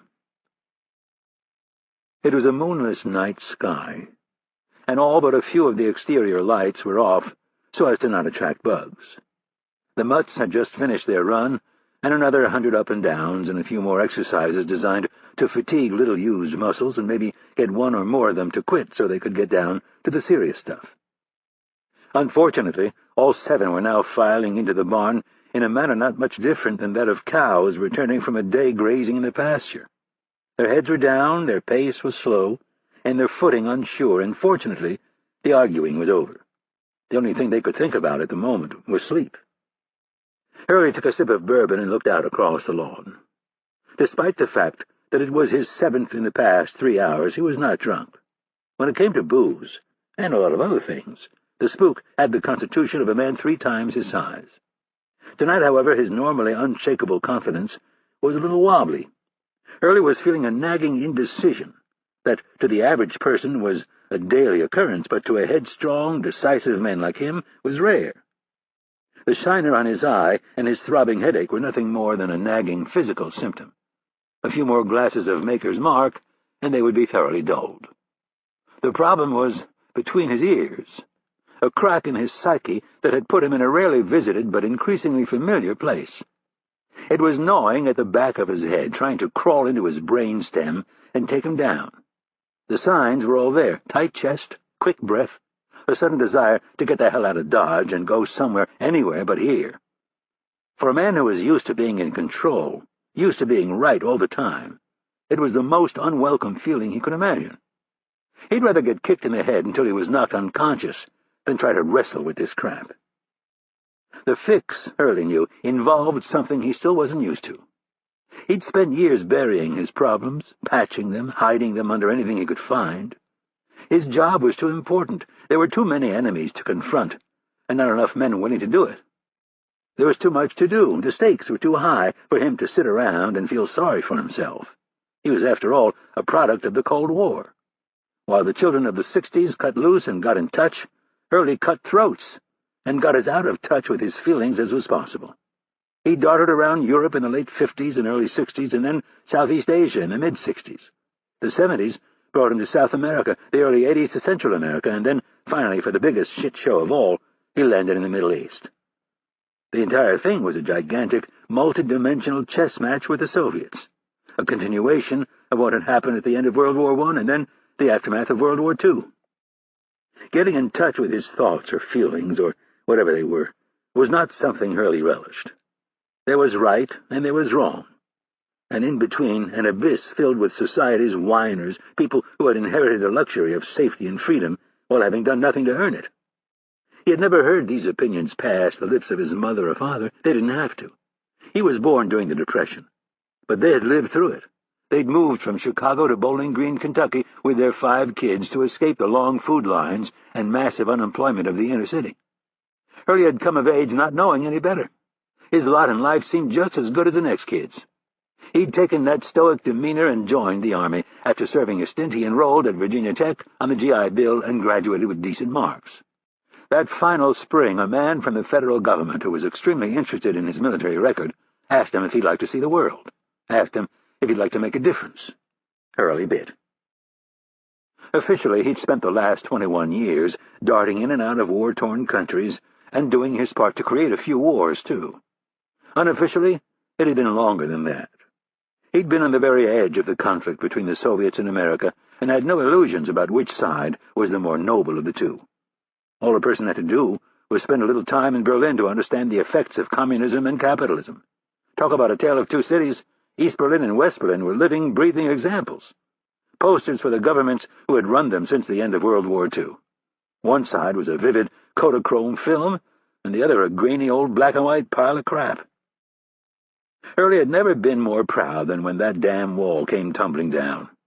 He'd spilled his own blood in the battle and had lost a few friends and more sources than he could count or wanted to remember. But they'd won. Unfortunately, there wasn't a lot of time to enjoy their victory. Hurley and a few others already had their eyes on the jihadists. He'd come across them when he was helping bleed the Soviet Union of cash, equipment, manpower, and eventually the will to continue its despotic experiment. It had been in the Khyber Pass, and at first he saw nothing that made him nervous. These people wanted their land back and the Soviets out. The problem started with the religious zealots who were being shipped in from Saudi Arabia, Yemen, and a handful of other crappy little countries. Hurley loved to swear, drink, and chase women, which put him on a collision course with the Puritan, fun-sucking Wahhabi jihadists from Saudi Arabia. He almost instantly developed a special dislike for them, but didn't understand back then that they would want to spread their jihad beyond the jerkwater mountains of Southwest Asia.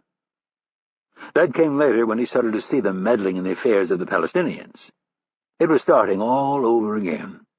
The Soviets had been contained and beaten, and now this new enemy was out pushing its agenda. Hurley had a bad feeling about where it was headed, and on top of that, for the first time in his life, he felt tired. This threat was not going away, and he suddenly wasn't sure he could find, let alone train, the next batch of kids who would be needed to meet the threat. He needed help. Unfortunately, asking for help was not something Hurley was good at. He heard one of the dogs bark, and then the sound of a motorcycle drifted through the pines. It was not the rumble of an American-made motorcycle, rather the purr of a Japanese or German bike. Hurley breathed a small sigh that was part relief, part resignation. It was the doc. He realized Kennedy must have called him. A single beam of light slashed through the trees, and a moment later the motorcycle coasted round the corner. The bike was so quiet, Hurley could hear the tires on the gravel driveway. The bike rolled its way up to the house, and the rider eased the kickstand into the down position and then killed the engine. After retrieving a flat piece of wood from one of the molded saddlebags, he put it under the kickstand and then took off his helmet. Thomas Lewis ran a hand through his shaggy blond hair and looked up at Hurley. He immediately noticed the swelling over the eye, but he was more concerned with a look on the man's face that he had only recently grown to understand. "Tough day?" Hurley tried to laugh it off. "No easy days in this line of work, you know that." Lewis nodded. He knew all too well the toll that their business could inflict on a person, and not just the body. The physical injuries were fairly straightforward. They could either be mended or not. The assaults on the mind and soul were an entirely different matter.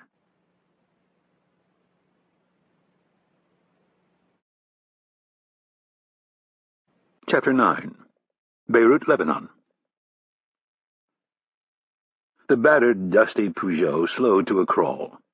The driver leaned out over the steering wheel and looked left and then right down the length of Hamra Street. His friend in the passenger seat did the same, but in a more half-hearted fashion. There was no stoplight, nor was there a stop sign, but habits formed during war died hard. Samir was the youngest of 4 brothers. 3 of them had died in the civil war that had destroyed this once beautiful city. His closest brother, only 13 months his senior, had been killed by an RPG while crossing this very intersection. To the Westerners who covered the bloody Civil War, Hamra Street was better known as the Green Line. Ali and his friends called it No Man's Land. It was the street that divided East and West Beirut, and, to a certain degree, the Muslims from the Christians, or more accurately, the Shiite Muslims from the Maronite Christians. There were neighborhoods on each side of the line where you could find pockets of Sunnis, Armenians, Greek Orthodox, and Druze. Some of these outposts were more exposed than others, and they had all but disappeared during the lengthy and savage Civil War, while a few of the more entrenched ones were now rebuilding. The Civil War in many respects resembled the mob warfare of Chicago in the 1920s, but with much bigger guns.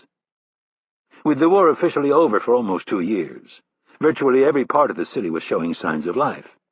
The Christians to the east were rebuilding at a blistering pace, and the Muslims to the west were struggling to keep pace. Construction cranes dotted the skyline, and you were now more likely to get killed by a dump truck or a bulldozer than a sniper, at least in certain areas. Hamra Street was not one of those areas. The buildings were still gutted shells, perfectly suited for a sniper to lie in wait. Samir scanned the building across the street to his left, while his friend Ali, who was sitting next to him, did the same thing to their right. "Still cautious," the man in the back seat said in a coarse voice. Samir looked sheepishly in the rearview mirror. "Sorry." Asif Syed nodded and took another drag from his cigarette. He remembered that Samir's brother had been killed not far from here. A lot of good men had been killed along this god-forsaken stretch of road. Syed, however, did not make small talk with his men. Such familiarity led to their getting ideas. Ideas were not good. They only needed to follow orders. He also had no desire to get too close to the all-but-disposable men who worked for him. It was far easier to mourn the loss of someone you didn't know well than the loss of a close friend. Once Samir received the go-ahead from Ali, he gunned the engine and tore across the broad street, over the abandoned trolley tracks, and into a canyon of half-demolished buildings on the other side. A year or two earlier, he would have never dreamed of taking this shortcut.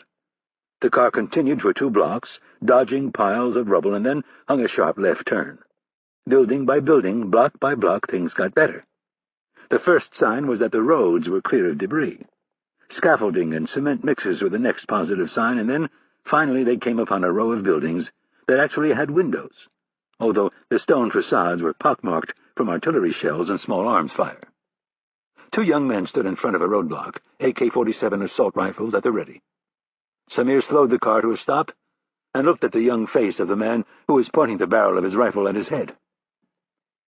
They were all young these days, or old, but there were very few in between. An entire generation had either fled the country or been killed. Samir jerked his thumb toward the back seat and watched the guard's eyes open wide as he recognized the ruthless Asif Syed. The young man gave a quick bow of respect and then ordered his colleague to move the barricade. The block was sealed at both ends.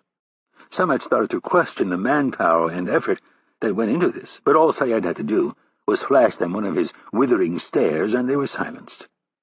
The Syrian intelligence colonel was of the mind that this peace was more of a lull in the fighting, and the second they let their guard down, they would pay for it dearly. He continually advised the other militias to reconstitute, to find new recruits, and to train them diligently, and to use this lull in the fighting to stockpile arms and ammunition. With each passing month, it was becoming increasingly difficult to convince them to direct their resources to the next battle. To the men under his command, however, there was no questioning his orders. Syed had made certain of that by putting a bullet through the forehead of one of his aides at a staff meeting just 2 months earlier. Syed tossed his cigarette in the gutter and entered the office building. Extension cords ran along the floor and the wall to bring power to various levels. The place had been functional for just 2 weeks, and Syed did not plan to use it for more than another few days at the most. The greatest vulnerability for his side was a complete lack of air power. If some dog in Israel found out where he was, he could have jets scrambled and dropping bombs on him in less than 20 minutes. He took the stairs down to the basement level. The smell of raw sewage was an instant reminder that the city was still suffering the ills of almost 15 years of fighting. 2 men were in the hallway, standing next to a kerosene lamp. They were still without power in the basement. Without having to be told, the men moved away from the door. The older of the 2 snapped off a distinctly British salute. "Colonel, it is good to see you." Syed ignored the greeting. "Where is Colonel Jalil?" The man jerked his head toward the door. "He is inside with the prisoner." Syed motioned for him to open the door. The guard extended his hand. In it was a black hood. "To hide your identity." Syed gave him a disdainful look, and the man put the hood away and opened the door. A man sat naked in the middle of the room, tied to a metal chair. One man was standing beside him, another in front. Both were wearing black hoods. Syed entered the room and walked directly to the prisoner. He grabbed him by his hair and yanked his head up so he could see his face. Syed stood there searching the man's features for half a minute. So far he only had a trickle of dried blood on his upper lip. Other than that, he looked untouched. "Who are you?" Syed asked. "My name is Nihar Wasuf." Syed stared at him for a long time and finally said, "I think you are a liar. In fact, I think you are a Jew." "No," the man protested vehemently. "I am a Syrian." "I doubt that. I would not lie about such a thing. Check with the names I have given you." Syed was already doing just that, but this man seemed like a rat to him, and those lazy fools back in Damascus could be tricked. Without warning, Syed walked over to a small cart. A variety of tools were lying on the surface. His hands danced from one to the next. He did not want to do anything that would require medical attention at this point. Finally, he settled on a pair of pliers. Syed walked back to the man and held the pliers in front of him. "I am not as nice, nor am I as patient as these two men. I will ask you only one more time. What is your real name?" The man stammered for a second and then said, "Nihad Wasuf." Syed reached out and straightened the prisoner's forefinger on his left hand. He clamped the pliers down on the quarter-inch of nail that extended beyond the tip of the finger and rocked it back and forth a few times. The prisoner began to squirm. A line of crimson blood appeared at the edge of the nail bed. "Tell me your real name." "I already have, I swear." "Why are you looking for the American?" "I was sent here to negotiate his release." "By who?" "His company." "I think you are lying." "No, I am not. Call my friends in Damascus. They will vouch for me." "I do not believe you." "Please, I am only a messenger. They are willing to pay a great sum of money." "What if you are a spy?" "I am not." "Liar." And with that, Syed tore the man's fingernail completely out of its bed.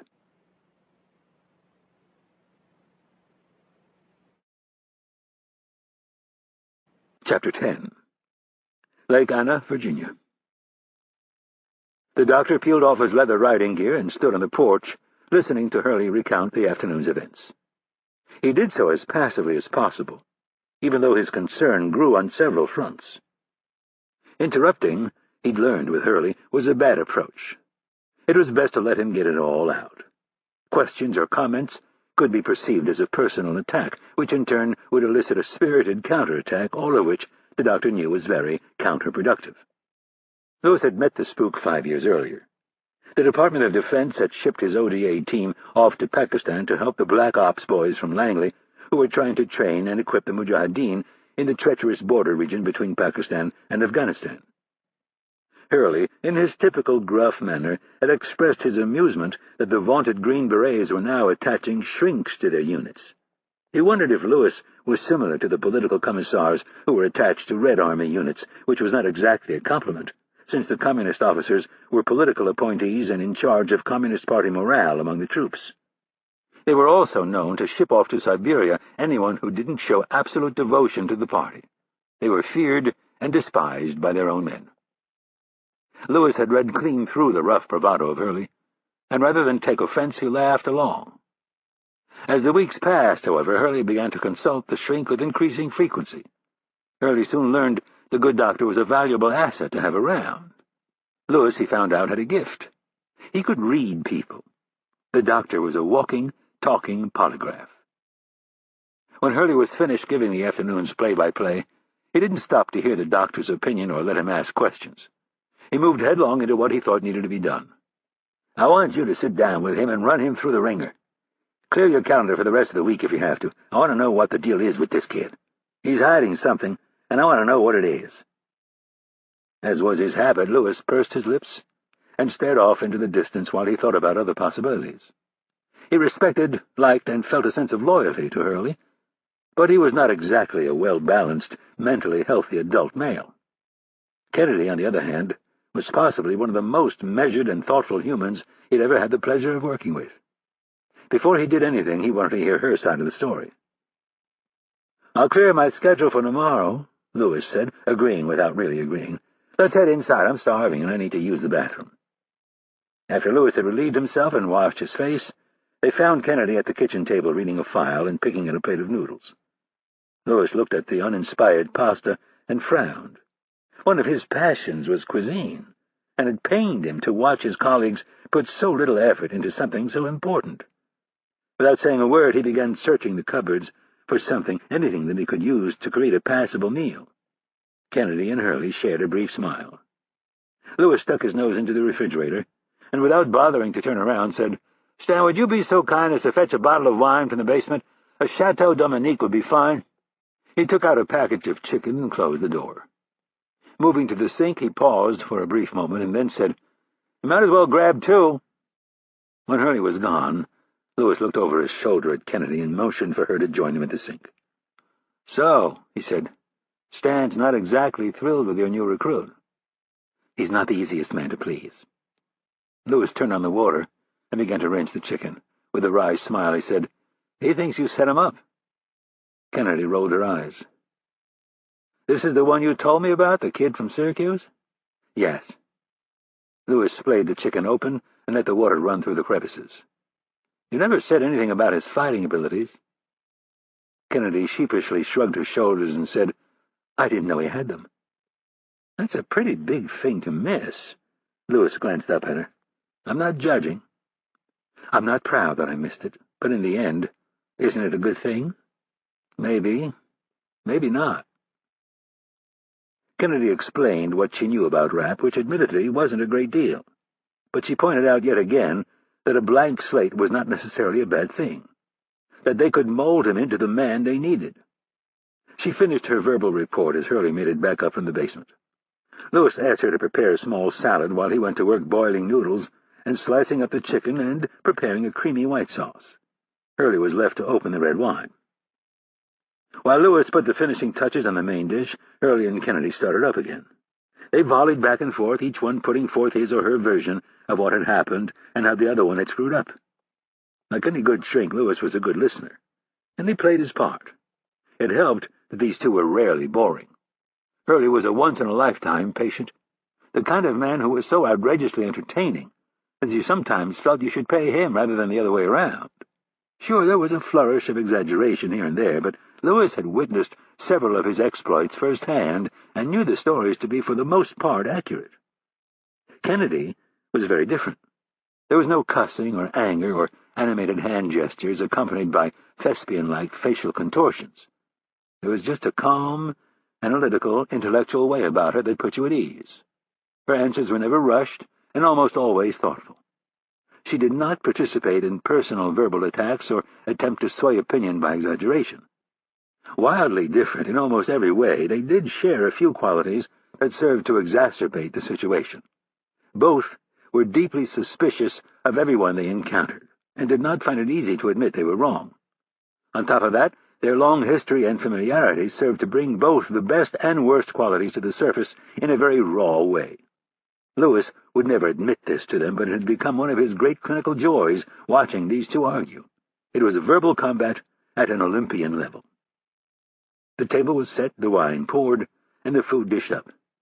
Kennedy picked at her salad while Hurley and Lewis devoured both the salad and the chicken and tomato fettuccine. Lewis ate in near silence while he watched the two joust. He interrupted on 3 occasions, but only for clarification. When he'd cleaned his plate and poured himself a second glass of wine, he pushed a chair back and was ready to give them his take on the matter. One of the things they had decided at the formation of the group was that they wanted Lewis to have full operational input. Hurley was in charge, but there was some apprehension in Washington over his cowboy attitude. Hurley, to his credit, understood that he had certain weaknesses. Rather than cop an attitude about Lewis's role expanding beyond weeding out the whack jobs, Hurley had told him, "I don't want any bullshit, PC, shrink stuff. You're paid to voice your opinions, not give me an endless stream of what-ifs." With that in mind, Lewis put his glass down and said, "2 mistakes were made, and you both know what they were." Kennedy nodded, while Hurley said, "I can think of one. Her not doing her due diligence. What's the second one?" "You can't think of a single thing you did wrong today?" Lewis asked. "I'm not perfect, and this one's not my fault." Hurley pointed at Kennedy. "I am busier than shit trying to see which one of these boys has the right stuff. I'm not responsible for the turds she dumps in my lap." Lewis was suddenly resigned to the fact that he would have to box Hurley in a little tighter. Clearing his throat, he said, "We're left with 2 options. Either this kid is really good, or you're losing a step." Lewis took a drink and asked, "Which one is it?" Hurley's jaw tightened. "I haven't lost a step." In a slightly embarrassed voice, he added, "I just underestimated him, that's all." "And that's what worries me the most," Lewis said in an accusatory tone. "Don't worry. I won't let it happen again. I'm afraid that's not good enough." Hurley lit a cigarette and casually said, "Let's not make this into something bigger than it needs to be." "Bullshit," Lewis said with genuine fury. "Come on," Hurley said, trying to shrug the whole thing off. "Don't come on me. You fucked up today, and you fucked up big time." Kennedy leaned back, her eyes wide, unable to hide her surprise at Lewis's strong condemnation. "Let's not overreact," Hurley said easily, trying to take some of the heat out of the conversation. Overreact? Lewis leaned forward. I'm not sure it would be possible to overreact to this situation, and what is really bothering me is that you know it, but you're too pig-headed to admit it. It's not the end of the world. Lewis's indignation was growing with each denial. You're supposed to be infallible. These guys are supposed to fear you, loathe you, hate your fucking guts, but the one thing they are never supposed to do is lay a shiner on you. Lewis pointed at Hurley's swollen eye. And they definitely aren't supposed to beat you, especially not 5 minutes after they've walked through the gate. He didn't beat me, Hurley growled. Well, that's debatable. From what I've heard, he had you beat, and the only way you got out of it was by cheating. Yeah, well, life's not fair. At this stage, Stan, these guys are like young pups, you know that. When we lay down the rules, we can't break them. It sends the wrong signal. Hurley leaned back and stubbornly folded his arms across his chest. I was suckered into this thing. I'm not sure you were, but for a moment I'll go along with you. Lewis paused briefly and then said, You're not supposed to get suckered. You're supposed to run these dogs until they're so tired they can barely stand. You're supposed to watch them go after each other, get a sense of what they're capable of, and then you're supposed to bring them into that barn and smack them down, just like when you and I went through boot camp. This is delicate work, goddammit, and you know it. There's a reason why we do things the way we do them, and your ego has no place in the decision process. My ego has nothing to do with this, Hurley shot back with a sour look on his face. I just let my guard down, that's all. No, Lewis shook his head. I'm inclined to agree with Irene on this one. You still see her as a little girl, and you don't give her the credit she deserves. She shows up with this new recruit, and because he doesn't fit into your little box of where these recruits are supposed to come from, you decided to skip steps 1, 2, and 3, kick his ass, and send him packing. Lewis sat back, took a drink of wine, and then in a calmer voice asked, Does it mean anything to you that Thomas signed off on this? Lewis was referring to the Deputy Director of Operations. Embarrassed, Hurley said, I didn't think of that. Do you understand the situation you've created? Hurley didn't react at first, and then, very slowly, he began to nod. Kennedy was feeling better about her position, but she wasn't entirely sure what they were talking about, and asked Lewis, What do you mean by situation? These things have a way of spinning out of control, Lewis said.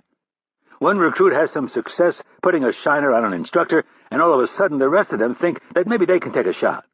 That these guys are human. Throw in the fact that Stan here had to cheat to avoid losing, and we now have a potentially dangerous situation.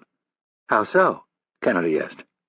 Do you think it's in our best interest to train your boy, send him off, and have him decide that when things get tough, the rules don't really matter? Kennedy now saw the point. Fuck, Hurley mumbled to himself. What do you want me to do? You're going to get the hell out of here for about 5 days. I want you to heal up. You let me and the others run these guys down. I'll get a better sense of this Rapp kid and his full potential. And then? You come back here and you head into the barn with him, and you beat him fair and square. And if he can't beat him? Kennedy asked. Lewis and Hurley shared a look. They were in uncharted waters. Lewis finally looked at Kennedy and said, That would be a nice problem to have.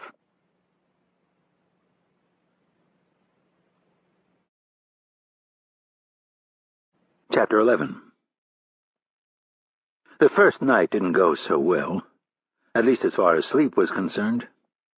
Victor had kept all of them up telling outrageous stories of his sexual conquests, each one more graphic and bizarre than the already twisted story he'd just finished.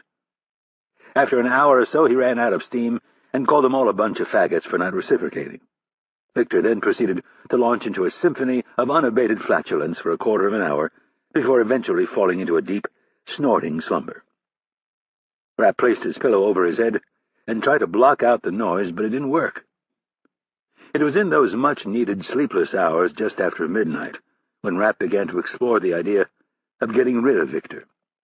At first he considered getting up and throttling the idiot right then and there, but knew it would only result in further punishment from the instructors and disdain from his fellow recruits. Still, the thought of spending the next 6 months with the lout was something that presented a very real problem. A guy like Victor could easily drag someone down with him, and Rapp had an undeniable feeling that the two men were on a collision course, and not one of those collisions that could be avoided if one or both of them changed their behavior. It was inevitable. It was the kind you needed to brace yourself for. Either drop your hips, lower your shoulders, and make the other guy feel more pain than you, or he would do the same to you and you were toast. There was something undeniably odd about the man.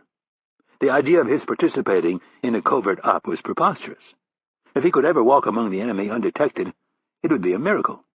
Rapp wanted this new vocation with every fiber of his body, although he was smart enough to know that saying he would never quit and actually never quitting were two very different things. He also knew he would be tested in ways he'd never imagined. He'd be pushed to the full extent of his physical and mental abilities, and it was likely that at some point, when he was really in the hurt bag, that pang of doubt would creep into his mind. Could Victor create a climate in which, at his lowest point, he might consider quitting? Rapp didn't want to find out. Somewhere in the middle of the night, as he was lying on his back, watching bats dart around the rafters of the barn and listening to the snorting Victor, Rapp decided the moron would need to quit. And if he didn't do it on his own, and do it quickly, Rapp would have to find a way to subtly nudge him in the right direction. They were up before the sun. Two of the instructors came in and cursed, yanked, kicked, and slapped them out of bed. Luckily for Rapp, he was half awake and heard the door open. His feet were on the floor before the DI could dump him out of his cot. He'd guessed this was how the morning would start, but the yelling was nonetheless unsettling. In between the barking and smacking, Rapp tried to make out exactly what it was that he was supposed to do.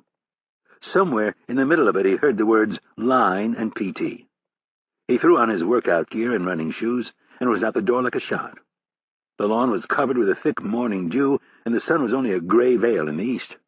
They weren't allowed watches, and there were no clocks in the barn, so Rapp guessed that it was somewhere in the vicinity of 5 a.m. The air temp had to be in the mid-70s, and the humidity was pasty. It would be another hot one. As Rapp came to a stop in the line, he was aware that he was the first and only one out the door. He figured to start with there were certain things where it was smart to be first and others where it wasn't. Getting out of bed and getting on the line was an area to be first. Hand-to-hand combat and fighting drills he would never hold back on, but the endurance stuff like running and PT he would. He needed to stay healthy and hold some things in reserve. These guys didn't need to know he could run like the wind. As he waited for the others, he caught a whiff of coffee and turned to look at the house. There, standing on the porch, was a new face, a blond-haired guy who looked to be in his mid-30s. The man was staring intently at Rapp. Rapp returned the stare, and even at a distance of several hundred feet, noted the blue eyes. The guy was in a pair of jeans and a T-shirt. He was leaning against one of the porch columns, sipping his coffee, and making no effort to conceal his interest in Rapp. There was something different about the guy. Rapp could tell he was in shape, but he was way more relaxed than the other DIs who were marching around, and that sadistic little cuss who'd tried to neuter him. One by one, the guys tricked out of the barn and fell in. Victor was last, which was becoming a common theme. Sergeant Smith was walking quickly beside him, giving him an earful in a hushed voice. They had all been warned that there would be no yelling on the line. This wasn't the only place on the lake, and voices carried across the water. Inside the barn, with the door closed, however, the decibel level went through the roof. Victor fell in at the far end from Rapp. Sergeant Smith stepped out in front of the 7 recruits and with a clenched jaw said, "You buds better get your shit together, or I'm going to start knocking some heads. I've seen Cub Scouts do better than this. This is damn sloppy. It shouldn't never take you morons more than 60 seconds to get your ass out of bed, dressed and on the line. When you go to bed, you make sure your shit is ready. You lay it out on your footlocker so it's ready to go. We start PT at 5 every morning." Rapp watched the DI's eyes shift to the opposite end of the line. He leaned forward and saw Victor had his arm raised. "Sarge, when are we supposed to take a piss? I gotta go so bad I'm about to drown." Sergeant Smith walked over to Victor and got in his face. "Maybe if you had gotten your lazy ass out of bed when I told you to, you would have had time to piss." He stepped back and looked down the line. "We're going to do a quick warm-up. As much as I hate you idiots, the powers that be don't want you ladies getting hurt until they see if you've got some potential. I've tried to dissuade them, as you are the biggest collection of shit-lickers I've seen come through here in some time." "Sarge, I gotta go real bad," Victor whined. "Then piss yourself, you big idiot." His head snapped to the group. "If you can't take care of your business and get out here in 60 seconds, I'm going to have to treat you like a bunch of toddlers. So go ahead and piss yourself, Victor. The rest of you who need to go, I suggest you wait until we head out for a run. You can pull over on the trail and take care of business. Now drop and give me 50, and if I see any of you pussies cheating, we'll start over." They did the 50 push-ups, followed by 100 sit-ups, 50 up-downs, and then a few minutes of scissor kicks and a couple of stretches, and then Sergeant Smith led them into the woods. 8 of them in a nice, neat line, with Victor trailing. Rapp guessed They were moving at just under a 6-minute pace. He could keep a 5-minute pace for 10 miles, so he was feeling good. They finished the 5-mile run and found themselves standing in front of an obstacle course in the middle of the woods. The place looked like a relic from an abandoned Renaissance festival. Sergeant Smith had his stopwatch out and was clocking them. Rapp positioned himself fifth in line, carefully placing one man between himself and Victor. He wanted to see how these other 4 guys navigated the course, guessing that they'd all done it when they'd gone through boot camp. His idea kind of fell apart when Sergeant Smith started sending guys at 30-second intervals. The course started with a low wall. It was a 10-foot-tall wood, moss-laden wall with 2 telephone poles stuck in the ground in front of it. The first telephone pole stuck out of the ground about 1.5 feet and was 4 feet in front of the wall. The next telephone pole was 2 feet in front of the wall and stuck out of the ground 3 feet. Rapp watched as the first recruit headed for the wall, picking up speed. Right before the telephone poles, he did a quick stutter step, and then, as nimbly as you could imagine, he placed his left foot on the first and shorter telephone pole, using it as a step. His right foot then landed on the second telephone pole, and he launched himself up and onto the wall, grabbing the top with both hands and pinning his knee to the wall just a few feet from the top. It was like a controlled collision. The recruit was up and over, dropping to the soft ground on the other side. The second guy did it the same way, and the third tried something slightly different that involved doing a pull-up. After the low wall was a 40-foot dash to a 15-foot-high wall with ropes hanging on the face. There was nothing fancy about this one. You just grabbed the rope, put your feet on the wall, and walked your way up. Next in line was barbed wire. Again, pretty straightforward. Dive under, keep your butt down, and do an infantry crawl to the other end. After that was a 40-foot cargo net strung between 2 towering pines. Beyond this was a set of logs set up in a zigzag pattern about 3 feet off the ground. They acted as a sort of footbridge to test your balance. Rapp didn't have a chance to see what came after the balance logs because it was his turn to start. He quickly dried the palms of his hands on his shorts, and then, when Sergeant Smith gave him the signal, he ran toward the short wall, mimicked the exact steps of the first recruit, and threw himself up and at the top of the wall. He caught it, pulled himself up and over, and landed with ease on the other side. The second, taller wall was easy enough to navigate, and the barbed wire was about as primal as it got. If a guy couldn't grasp the simplicity of crawling, he should just quit and go home. The cargo net proved to be the first real challenge. About a third of the way up, Rapp realized there was too much slack in the middle, so he moved over to the side. After that, it was easier. The balance logs were a breeze, the tires were nothing, and the transfer ropes were playground 101. Then he came across something that looked like a set of uneven parallel bars, like the kind female gymnasts use. He paused, not sure how to attack the 2 horizontal telephone poles, and then, almost on cue, one of the DIs was right there barking orders at him, telling him what to do and to do it quickly. Based on what the DI was telling him, it sounded like a great way to break a rib. But Rapp could see no other way, so he launched himself into the first pole and then the second, and then it was more tires and a thing called the Burma Bridge. After that, there were more logs, ropes, and walls to negotiate, and a sprint to the finish. When Rapp crossed the line, Sergeant Smith was staring at his stopwatch and shaking his head. He glanced at Rapp, contempt on his face, and said, "You suck." Rapp was doubled over with his hands on his knees, acting more tired than he was. He wanted to smile, but didn't. He couldn't have done that badly.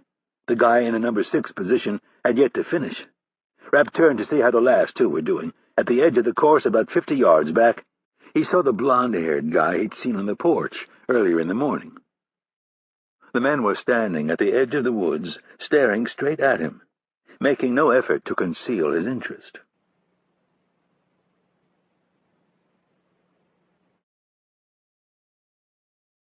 Chapter 12. Langley, Virginia. Kennedy parked in the east lot and entered the headquarters building at exactly 8:03. She'd used the hour-and-a-half drive up from Lake Anna to try to prioritize her ever-increasing list of responsibilities, both official and unofficial. Much of her job was off the books, and that meant no notes and no files. She had to keep it all organized in her own mind, and every time she came back to HQ, she needed to have her story straight. When the elevator doors parted on the 6th floor, one of her bosses was waiting with a deeply concerned look on his face. Max Powers nudged her back into the elevator and said, "Problem." Powers was the Near East Division chief. It had taken Kennedy a while to get used to his style. Powers was famous for speaking in one-word sentences. His colleagues who had worked with him over the years called him Musket Max. Kennedy stepped back and asked, "What's wrong?" Her immediate fear, as it was almost every time she entered the building, was that her Black Ops program had been uncovered. "Beirut," Powers said, offering nothing more. Beirut could mean a lot of things, but on this hot August morning, Kennedy was aware of one thing in particular. "John?" "Yep." "Crap." Kennedy mumbled under her breath.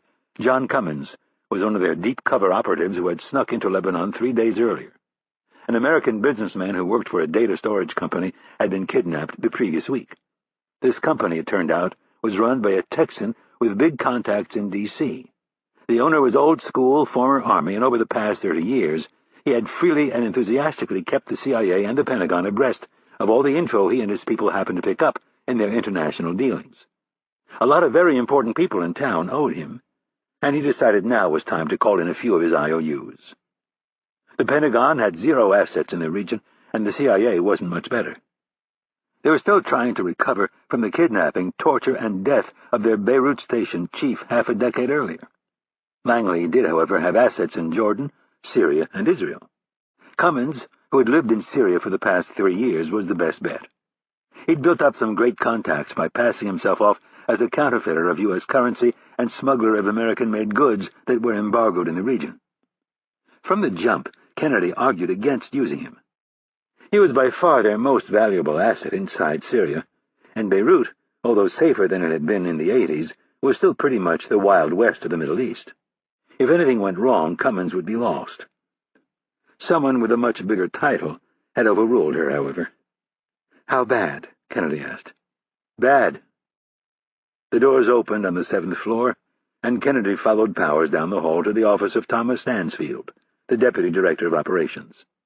The door was open, and the two of them breezed through the outer office, past Stansfield's assistant, and into the main office. Powers closed the soundproof door. Kennedy looked at the silver-haired Stansfield, who was sitting behind his massive desk, his glasses in one hand and the phone in the other. Stansfield was probably the most respected and feared man in the building, and possibly the entire town. Since they were on the same team, Kennedy respected but did not fear the old spy.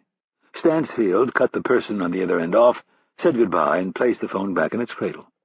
Looking up at Powers, he asked, "Any further word?" Powers shook his head. "How did it happen?" Kennedy asked. "He was leaving his hotel on Rue Monod for a lunch meeting," Stansfield said. "He never showed. He missed his check-in this afternoon, and I placed a call to my opposite in Israel. Mossad did some quiet checking." Stansfield shook his head. "A shopkeeper saw someone fitting Cummins's description being forced into the trunk of a car shortly before noon today." Kennedy felt her stomach twist into a wrenching knot. She liked Cummins. They knew all too well how this would play out. The torture would have commenced almost immediately, and depending on how Cummins held up, death was the likely outcome. "I remember you voiced your opposition to this," Stansfield said. "But no, there are certain things that even I wasn't told." "Such as?" The ops boss shook his head, letting her know he wasn't allowed to talk about it. "The important thing now is that Schnoz's Syrian contacts back his cover story. If they don't step up to the plate for him, this will end badly. Cummins was half Armenian and half Jewish, and had a nose to make a Roman emperor jealous. Hence, his unofficial cover name was Schnoz. "Double down," Powers chimed in. "Get the Texas boy on a plane with a couple suitcases filled with cash." "It's a possibility that I already floated with the White House. They're getting nervous, though, and for good reason." "They should be," Kennedy said. "They just burned one of our most valuable assets, trying to do a personal favor that, as far as I can tell, has nothing to do with national security." "Bingo," Powers said. Stansfield was quiet for a moment. "I have a back channel I can use with the CEO. He wants this employee back, and I think when I explain to him what happened to our man, he'll offer to pay for both. It should help cement the idea that Schnoz was working as a freelancer." "It better happen quick," Kennedy said. "We never know how long someone will be able to hold out. If they break Schnoz—" She stopped talking and shuddered at the thought of the damage that would be done. "I know," Stansfield sighed. "Rescue op?" Powers asked. Stansfield looked slightly embarrassed. "Not going to happen. We knew it going in. Beirut is still radioactive." "What if we get some good intel?" Kennedy asked. "That's a big what-if." "But if we do," Kennedy pressed her point, "we need assets in place." Stansfield sadly shook his head. "Corner office or 1600? Powers asked. Kennedy understood the shorthand question to mean, was it the director of CIA who was freezing them out, or the White House? "White House," Stansfield replied. "Our friends at the Institute." Powers offered it as a suggestion. "They're in the loop?" Stansfield tapped the leather ink blotter on his desk while he considered the Israeli option. The Institute was the slang Powers used to refer to the Institute for Intelligence, or, as they were better known, Mossad. "I'm told they knew before we did." "Maybe let them handle the cowboy stuff, if it comes to that." The fact that it had not occurred to him to have Mossad handle the rescue spoke volumes about the complicated relationship. "If something concrete comes our way, I'll consider it, but you don't want to owe them the farm," Powers said. "That's right. They would more than likely demand something that I'm either unwilling or unable to give them." "May I say something, sir?" Kennedy asked. Stansfield wasn't sure he wanted to hear it, but he knew he needed to let his people vent. He nodded. "This problem is never going to go away until we send these guys a very serious message." "I assume you mean the kidnapping?" "Yes. I told the director the same thing 5 minutes before you walked in the door. But it seems we lack the political will at the moment to take a more aggressive approach." "Pussies," Powers muttered, and then looked at Kennedy and said, "Sorry." "No need to apologize." She paused and then decided this was the right time to push her agenda. "You know what this means?" "No. It's yet another example of why we need to get Orion up and running. How in hell can we expect our assets to operate in this environment? It's bad enough that we won't get tough with these guys. It's inexcusable that we won't even consider a rescue op. It's one of our own, for Christ's sake." Stansfield was not surprised that she brought it up.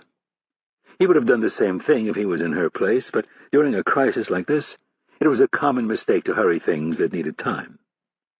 "I want this to happen as badly as you do, Irene. But it can't be rushed. If we send a bunch of half-baked assets into the field, we'll end up spending all our energy trying to pull them out of the fire. Trust me, I saw it firsthand back in Berlin.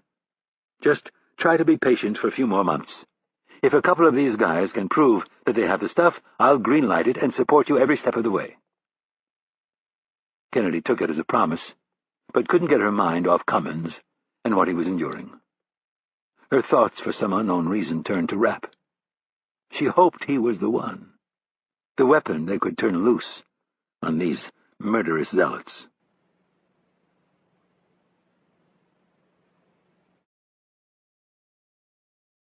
Chapter 13.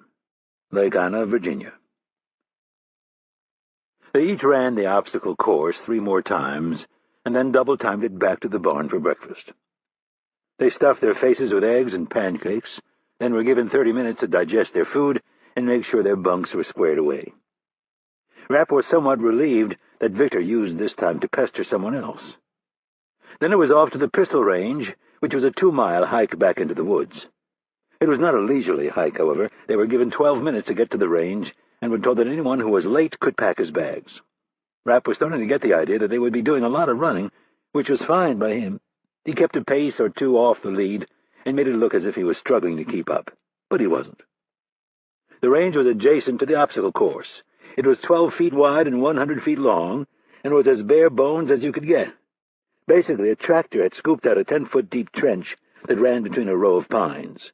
It was lined with old car tires and covered with camouflage netting, which, in addition to the tree branches, made the light pretty weak. There were 3 shooting stations made out of pressure-treated plywood and lumber.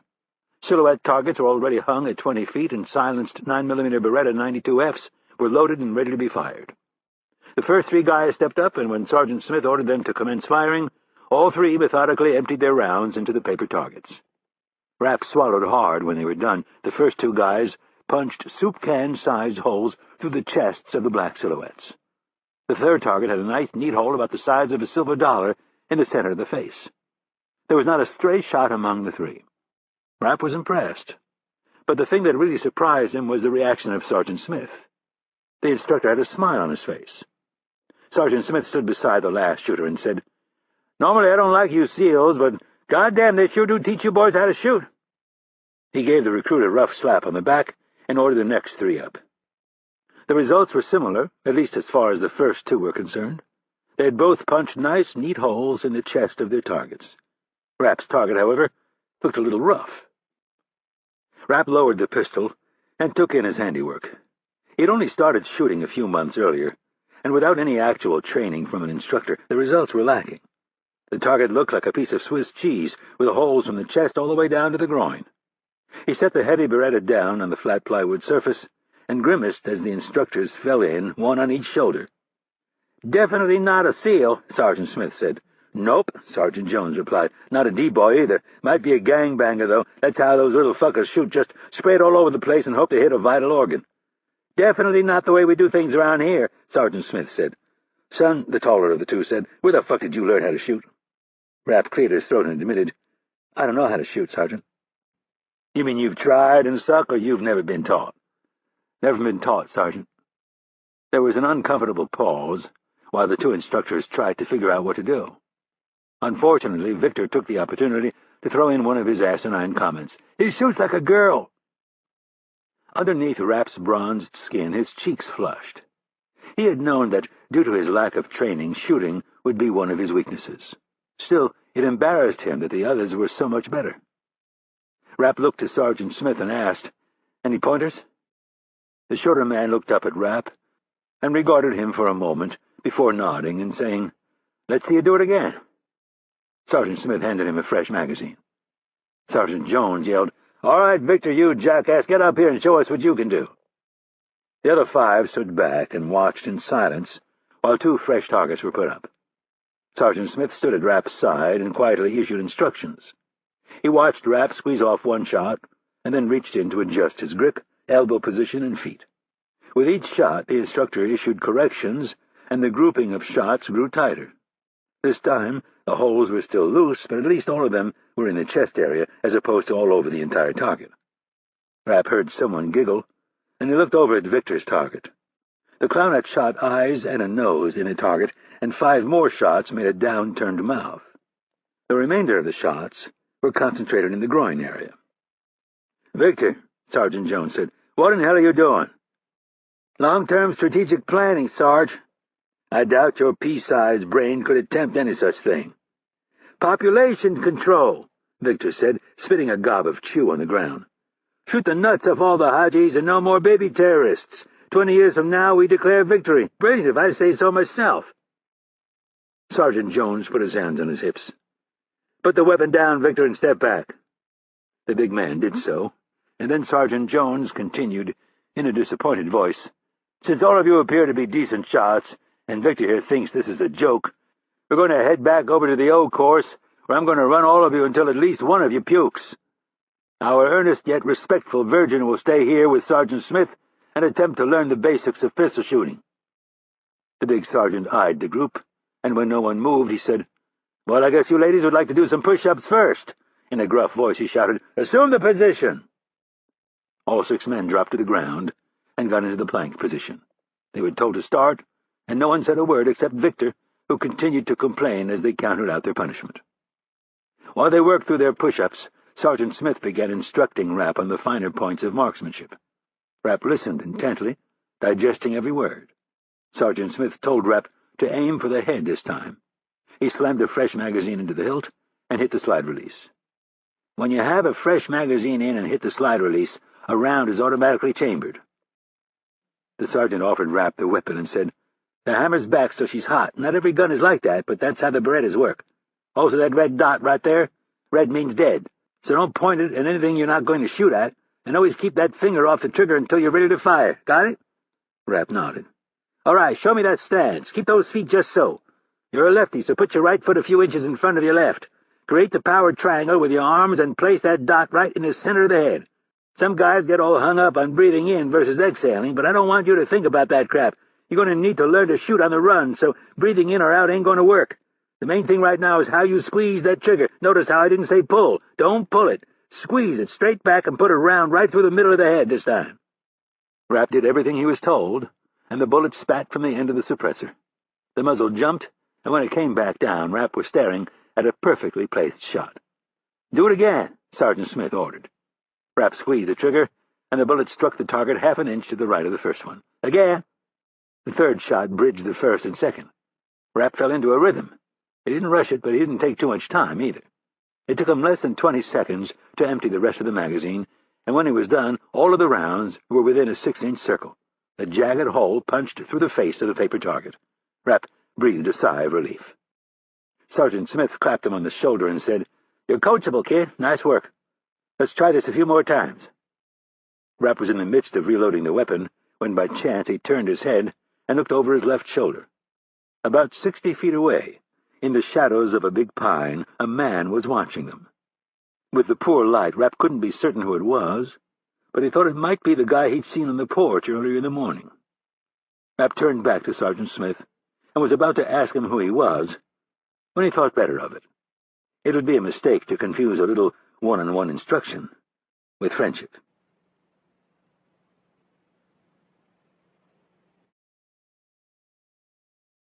Chapter 14. Dr. Lewis walked into the office, offered a faint smile to his visitor, and closed the door behind him. He'd been watching the new recruit intently for the past 3 days. At 23, he was the youngest project they had attempted to run through the program, and from what he'd seen the last few days, the man showed a great deal of promise. Before sitting, Lewis glanced down at the notepad and pen sitting in the middle of the desk. Next to them sat a file with Rapp's name written in large black letters. It was impossible to miss, and intentionally so. They knew surprisingly little about the man, but then again, how much could you really know about someone this young, this untested? If he listened to the irascible Hurley, inexperience was a curse, and if he listened to the more pragmatic Kennedy, it was a blessing. Lewis didn't know who was right, but he had grown tired of listening to them bicker. Moving behind the desk, Lewis sat in the worn leather and wood desk chair and leaned back. The chair emitted a metal squeak. The doctor ignored it and moved his eyes from the subject to the contents sitting on his desk.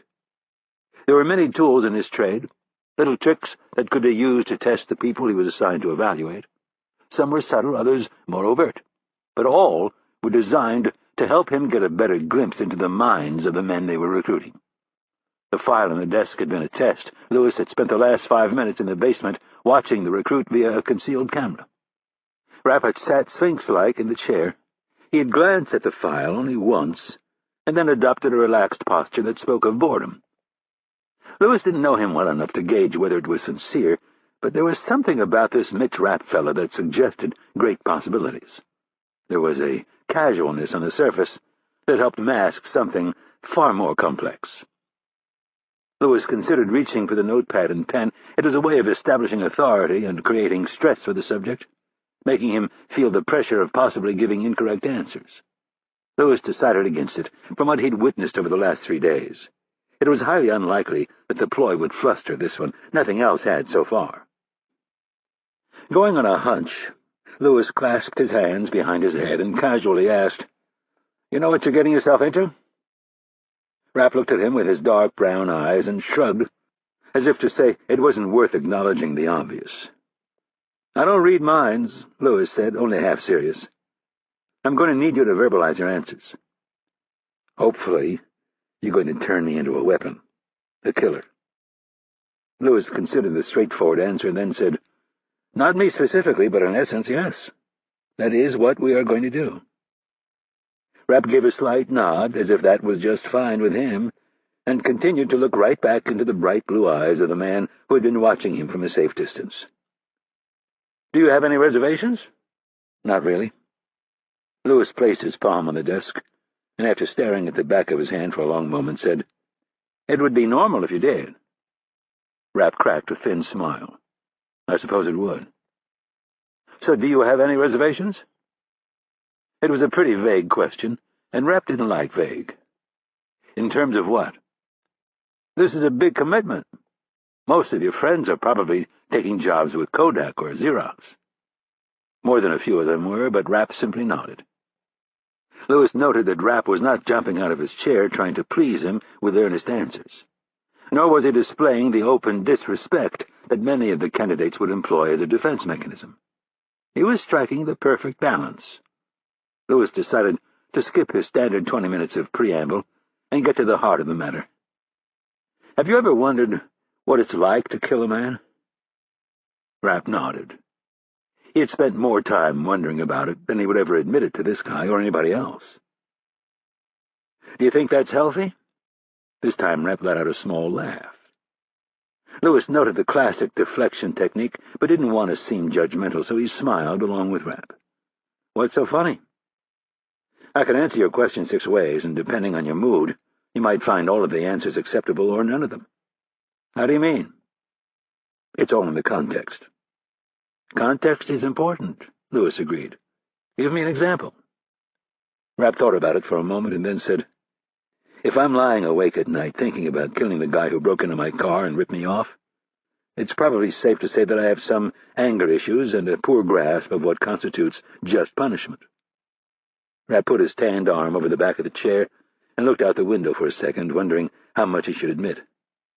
But if I lie awake at night thinking about sticking a knife through the eye socket of a terrorist who's killed a couple hundred innocent civilians, Rapp shrugged. I think that's probably not so far out there. Lewis appreciated a blunt answer. Wanting a deeper reaction, he asked, Do you miss your girlfriend? Rapp gave Lewis a disappointed look and shook his head. What's wrong? Did I say something that offended you? No, not really. From the look on your face, it would appear that I did. I volunteered for this, but I hate playing all these games. Games? Lewis asked with an arched brow. You're a shrink, right? Rapp didn't give him a chance to answer. You've been watching me for the past 3 days. I've noticed that you seem to be paying a lot of attention to me, more so than the others. You choose your words carefully, and you've undoubtedly read that file that's sitting on your desk. You know why I'm here. Lewis hid his surprise that Rapp had guessed his profession. It's my job to ask questions. But why would you ask if I miss her? Don't you think that's pretty obvious? So that's why you're here? I'm not here because I miss her. I miss my father, who died when I was 13. I miss my grandparents, and someday I'll miss my mom when she dies, and maybe if I get to know you, I'll miss you too. That's part of life. I'm here for a very obvious reason. One that I'm sure you're already aware of. Lewis noted how he had taken charge of the conversation, but was willing to let this play out. Revenge? I prefer retribution, but it all depends on the definition you choose. Lewis was pleased that he'd made the distinction. He was intimately familiar with the difference between the two words. I'd like to hear your definition. Revenge is more wild, less calculated, deeply personal. And retribution? Rapp thought about it for a moment and then answered in a very clear voice. Retribution is a punishment that is morally right and fully deserved. And the men who conspired to bring down Pan Am 103? Rapp leaned forward, placing his elbows on his knees, and said, Every last one of them deserves to die. Lewis looked at the file on the desk and asked, You're Catholic? Yes. So how do you square this with your Lord? Your idea of retribution doesn't exactly conform to the turn-the-other-cheek preaching of Jesus Christ. Nice try, Rapp grinned. How do you mean? I'll tell you a little secret about me. I'm not the most patient guy. I have a lot to learn, and I'm eager to learn it. So when you start to hit me with selective theology, you might get my back up a bit. Selective? Lewis asked. Yeah. I've never understood the intellectual dishonesty of people who say the Bible is the Word of God, and then choose to pull verses only from the New Testament, for example. Turning the other cheek is one of their favorites, and they use it while ignoring a dozen Old Testament verses and a few New Testament verses that say the men who brought down that plane deserve to die. Lewis conceded with a nod. So if it comes to it, you don't think you'd have a problem taking another man's life? That depends. On what? Who the guy is, and more important, what he's guilty of. Chapter 15. When the sun rose for the 5th day, they were one man short. It was Dick. Rapp didn't know the guy's real name, much less where he was from or where he was going, so it was hard to feel too bad when the guy stepped out of formation during a grueling set of up-downs in the hot afternoon sun. He simply approached one of the instructors, announced his intention, and the two men shook hands. Just like that, the guy was done. Free of the pain, the sweating, the burning muscles, the tired eyes, and the battered ego. It all seemed too easy, and that's what scared the crap out of Rapp. It made him briefly wonder if he was capable of pussing out. All it would take was a down moment, a bad spell, a cold, or a fever, or another sleepless night. One misstep, and he could be the one shaking hands and packing his bag. While falling asleep that night, Rapp focused on the positive. There was one man fewer to compete with. They kept saying it wasn't a competition, but Rapp wasn't so sure. If it wasn't a competition, why did they count or clock everything they did?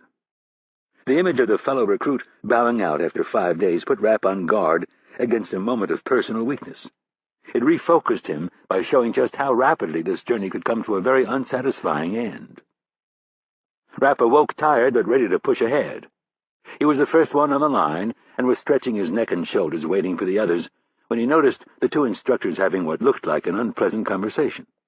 When everyone was finally on the line, Sergeant Jones stepped forward and with a disappointed look on his face, said, "One of you screwed up real bad last night." Rapp began racking his brain, trying to think of any mistakes he'd made. "We have rules for a reason. At this point, you don't need to understand these rules, you just need to follow them." He paused to look each of them in the eye.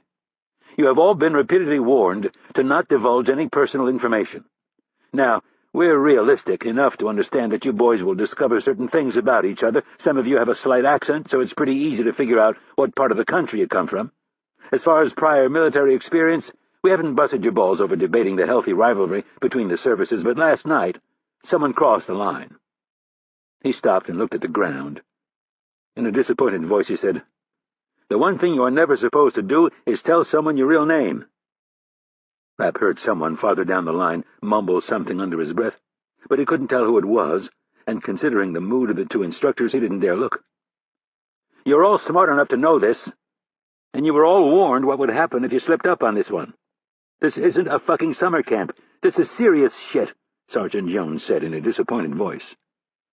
He looked to the far end of the line and said, "Bill, pack your shit, you're gone." The man they called Bill, whom Rapp had pegged as the hot-shooting Navy SEAL from Texas, took one step forward and shook his head at the harsh punishment he'd just received. He looked as if he was going to say something and then caught himself. Sergeant Jones started moving and told Bill to follow him back to the barn.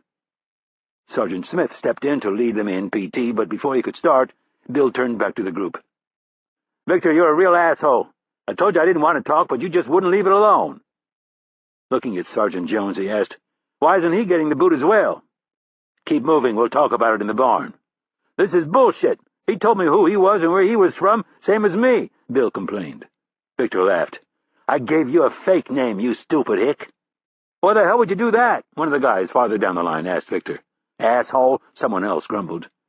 "You guys should all be thanking me," Victor said in an easy voice. "One less guy to worry about." Sergeant Smith silenced all of them with a growling order to assume the position. "The next one of you who opens his pie hole is gone. Now push him out." Rapp dropped his chest down to the dewy grass and pushed straight up, quietly counting out each push-up as he went. He'd done so many in the past 5 days that they were becoming second nature, almost like breathing. Somewhere past number 40 and before number 50, Rapp began feeling some serious ill will toward Victor. If only the big jackass would stumble and break an ankle. He was too risky to have around. For the rest of the morning, as they ran from one thing to the next, Rapp couldn't shake the feeling that he and Victor were on a collision course. With Dick quitting and Bill getting the boot, that meant 2 fewer people to run interference. Victor could focus more of his time on pestering Rapp. The long run was actually nice, since Victor was the slowest of the group. They were spared his running mouth. When breakfast rolled around, they all gave him the cold shoulder. It didn't matter to Victor, though. He stayed chatty, continuing to dole out insults and the occasional wise-ass comment that the instructors seemed to take better than they should have. They spent an hour on the obstacle course and another hour on the pistol range before heading back in for lunch. The attitude among the recruits was decidedly sour. It was as if they had a traitor in their midst. After lunch, they went over field-stripping various handguns, and then it was announced that they were heading into the barn for a little hand-to-hand combat. For Rapp, it was his first time back on the mat since the day he'd arrived. He'd wondered where the mean old cuss had gone, and had almost asked Sergeant Smith, but the guy wasn't exactly keen on sharing information. Jones and Smith paired the men up. Since there were 5, someone had to be the odd man out, and it turned out to be Rapp. The rules were simple: no blows to the head or groin. Chokeholds were encouraged, but they warned the men to be careful not to crush anyone's larynx. If you wanted out, all you had to do was tap the mat. Right before they started, the blond-haired shrink quietly slipped into the barn. The first 2 men up were Roy and Glenn. Rapp hadn't figured out where either of them was from and wasn't about to ask. Like all of them, the 2 men were dark-featured, with black hair, brown eyes, and tan skin. Roy was 5'10", and Glenn was perhaps an inch taller. Rapp guessed they were both around 27. He was not impressed with their fighting styles. They both used standard judo techniques, lots of holds and throws, but nothing that could be used to incapacitate an enemy in one quick flurry. Technically, they were sound, and they were both tough enough and in good enough shape to draw out a lengthy, tiring, boring match. After about 4 minutes, they ended up in a sweaty tangle in the middle of the mat, and Sergeant Smith stepped in. Victor and Fred were up next. Fred was 6 feet tall and about 175 pounds, and had done a really good job of keeping to himself.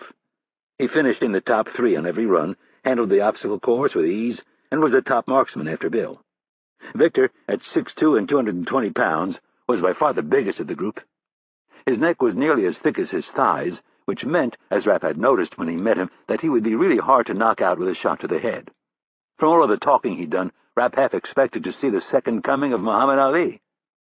Victor bounded across the mat, shadowboxing as he went. "You ready to get your ass kicked, Freddy?" Fred said nothing. He walked to the center of the mat in his bare feet and took up his fighting stance. Rapp pegged him for a wrestler by the way he moved. Victor was such an oversized peacock that it was impossible to tell what he was capable of.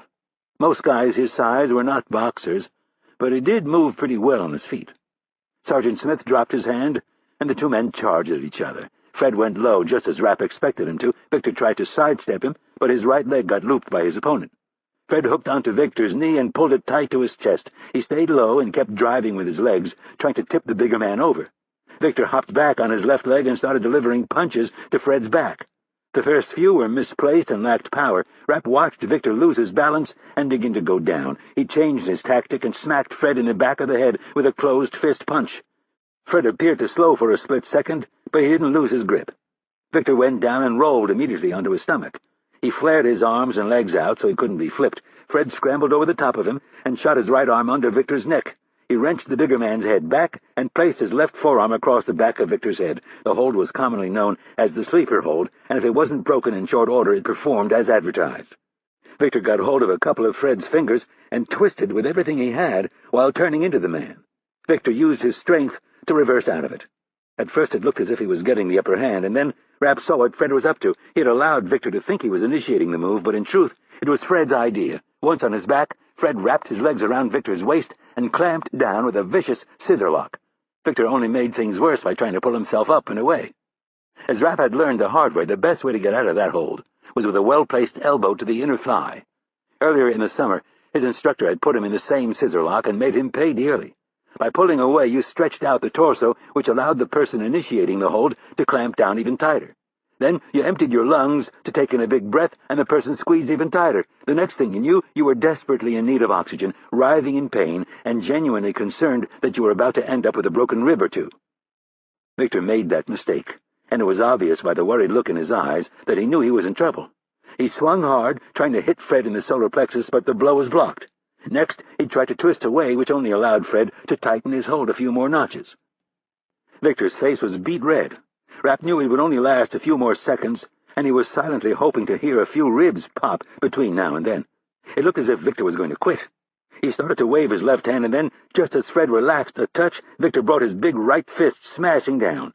The blow hit Fred square in the face.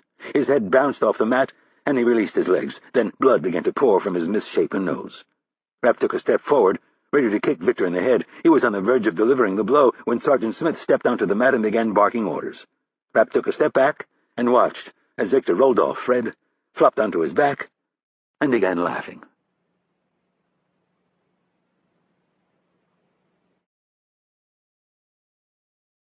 Chapter 16. Sergeant Jones was attending to Fred's broken nose. Roy and Glenn were talking quietly and shooting Victor daggers. Rapp looked to the door and noticed the shrink studying him. Twice now, Rapp had seen the rules of engagement broken, and so far there'd been no punishment handed out. Not that the old codger could be punished, but Victor was one of them, and if he could get away with it, then Rapp could as well. It got Rapp thinking that maybe it was time to bend the rules a little bit. While he was working out the details of what he wanted to do, Sergeant Smith ordered him onto the mat and then pointed at Glenn. "I would rather fight Victor," Rapp said. "Well, you're not running the show around here," Smith snapped. "He's doing you a favor," Victor said, still out of breath. "A little pussy like you wouldn't last 5 seconds against me." Rapp stayed calm, but there was something unmistakably ominous just beneath the surface. "Let's find out," he said evenly. "Suicide," Victor retorted. "I think you're afraid." "Shut up, all of you," Sergeant Smith said. "Glenn, get your ass on the mat." Rapp moved to his left, cutting off Glenn. He stayed facing the wiry instructor and said, "I'm confused. Do rules matter around here? Or does Victor get to do as he pleases?" "We have rules, damn it. Now get in the middle of the mat and shut up." "No disrespect, Sarge, but this is bullshit. How are we supposed to trust each other? How are we supposed to trust you when he keeps doing whatever the hell he wants without getting punished?" "You think there's any rules out there?"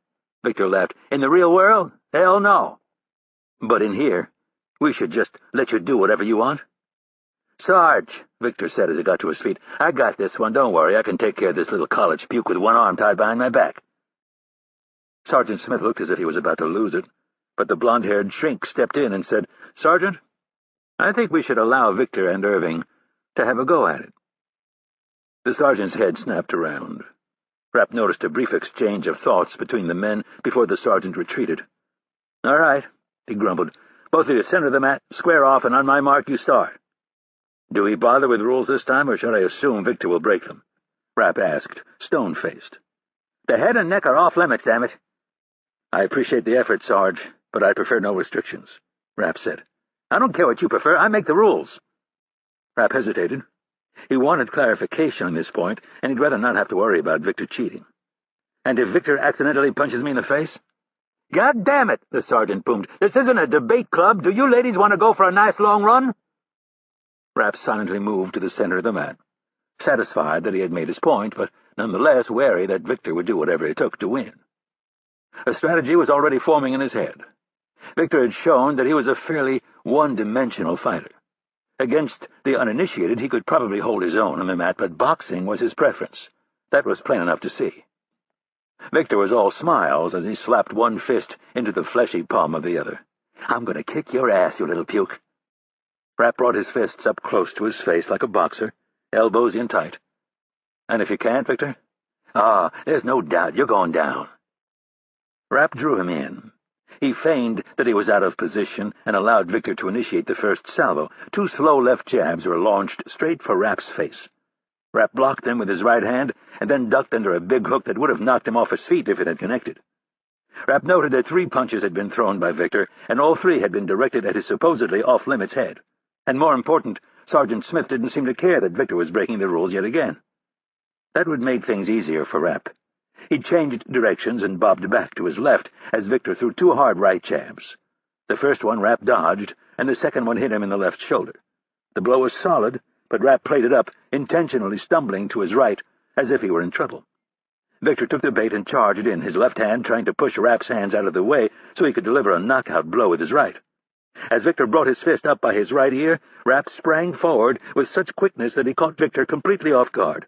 He grabbed the bigger man's left wrist with his right hand and threw up his left arm to block the coming punch. Rapp launched himself at Victor, his head arching back and then whipping forward. His hard forehead slammed into the soft cartilage of Victor's nose, making a sickening, crushing sound. Before Victor could counter, Rapp wrapped his hands around the back of the big man's neck, pulling him down and in. Rapp delivered 2 harsh knee strikes to the big man's sternum before releasing him. Victor staggered back, blood pouring from his nose, gasping for air. "Sorry about that, Victor," Rapp said, egging him on. "I didn't mean to break your nose." "I'm gonna fucking kill you!" Victor screamed. Rapp simply motioned for Victor to bring it on. The big man charged. Rapp expected the bull rush. He feinted to his right and then back to his left, and as Victor lumbered by, he hit him with a punch to the kidney, which stood him up. Victor pivoted to meet the next blow, and rather than gain distance, Rapp engaged, moving in and wrapping his left hand around the back of Victor's neck and his right hand around Victor's biceps. Victor reared his head back and was prepared to deliver a headbutt of his own, but before he could strike, Rapp did something that none of them expected. He jumped up in the air, swung his left leg under Victor's right armpit, and then his right leg around Victor's neck as he allowed himself to fall to the mat. Rapp was now upside down, hanging onto Victor's left arm and pulling him down on top of him. Rapp raised his hips, and the pressure toppled Victor to the mat.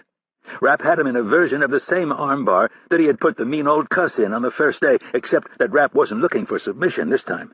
Rapp grabbed Victor's wrist with both hands. He twisted and pulled the arm until the elbow socket was on top of his right hip bone, and then he raised his hips while pulling down as hard as he could with his hands. Rapp did not stop, even when Victor started to scream. The entire thing took just under 2 seconds. There was a loud pop, and then Rapp released the arm, which was now bent at a very unnatural angle. Rapp got to his feet and looked down at Victor. The man was moaning, his entire body rigid with pain. Rapp didn't smile or gloat.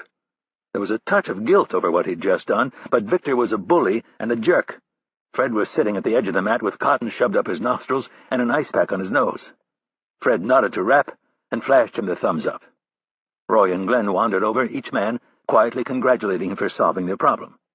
Sergeant Smith was too busy attending to Victor, who was flopping around, writhing in pain. Rapp had no idea whether he was in trouble. He looked over at the shrink, who was watching him intently. The man's lips were pursed in thought, as if he appeared to have drawn some conclusion about Rapp. The only problem was, Rapp couldn't tell if it was admiration or disappointment.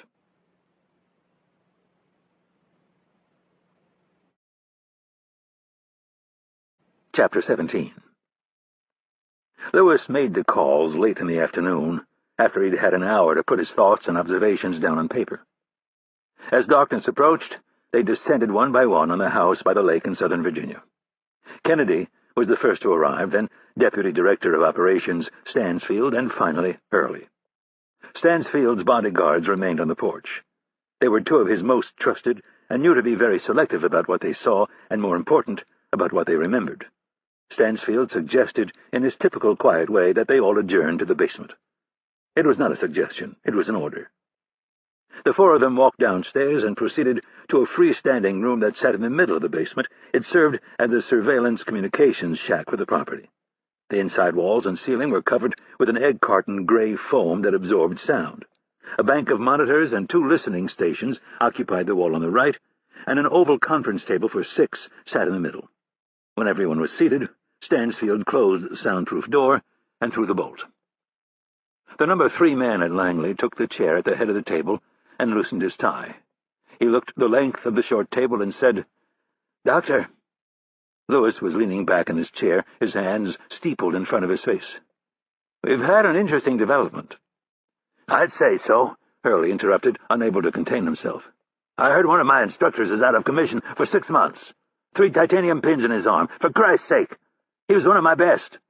Hurley held up the appropriate number of fingers to punctuate his point. 3 pins! The doctor's bright blue eyes locked in on Hurley with the kind of all-knowing stare that could only be flashed by a spouse or a therapist. The message was clear. "I know you better than you do yourself. Shut up and let me speak." "Sorry," Hurley apologized half-heartedly. "Irene's recruit has proven himself quite capable." Lewis directed his comments at Stansfield. "You heard what he did to Stan earlier in the week?" "No." Stansfield turned his inquisitive gaze on Hurley. "The bruising on your face, that was caused by this Rapp fellow?"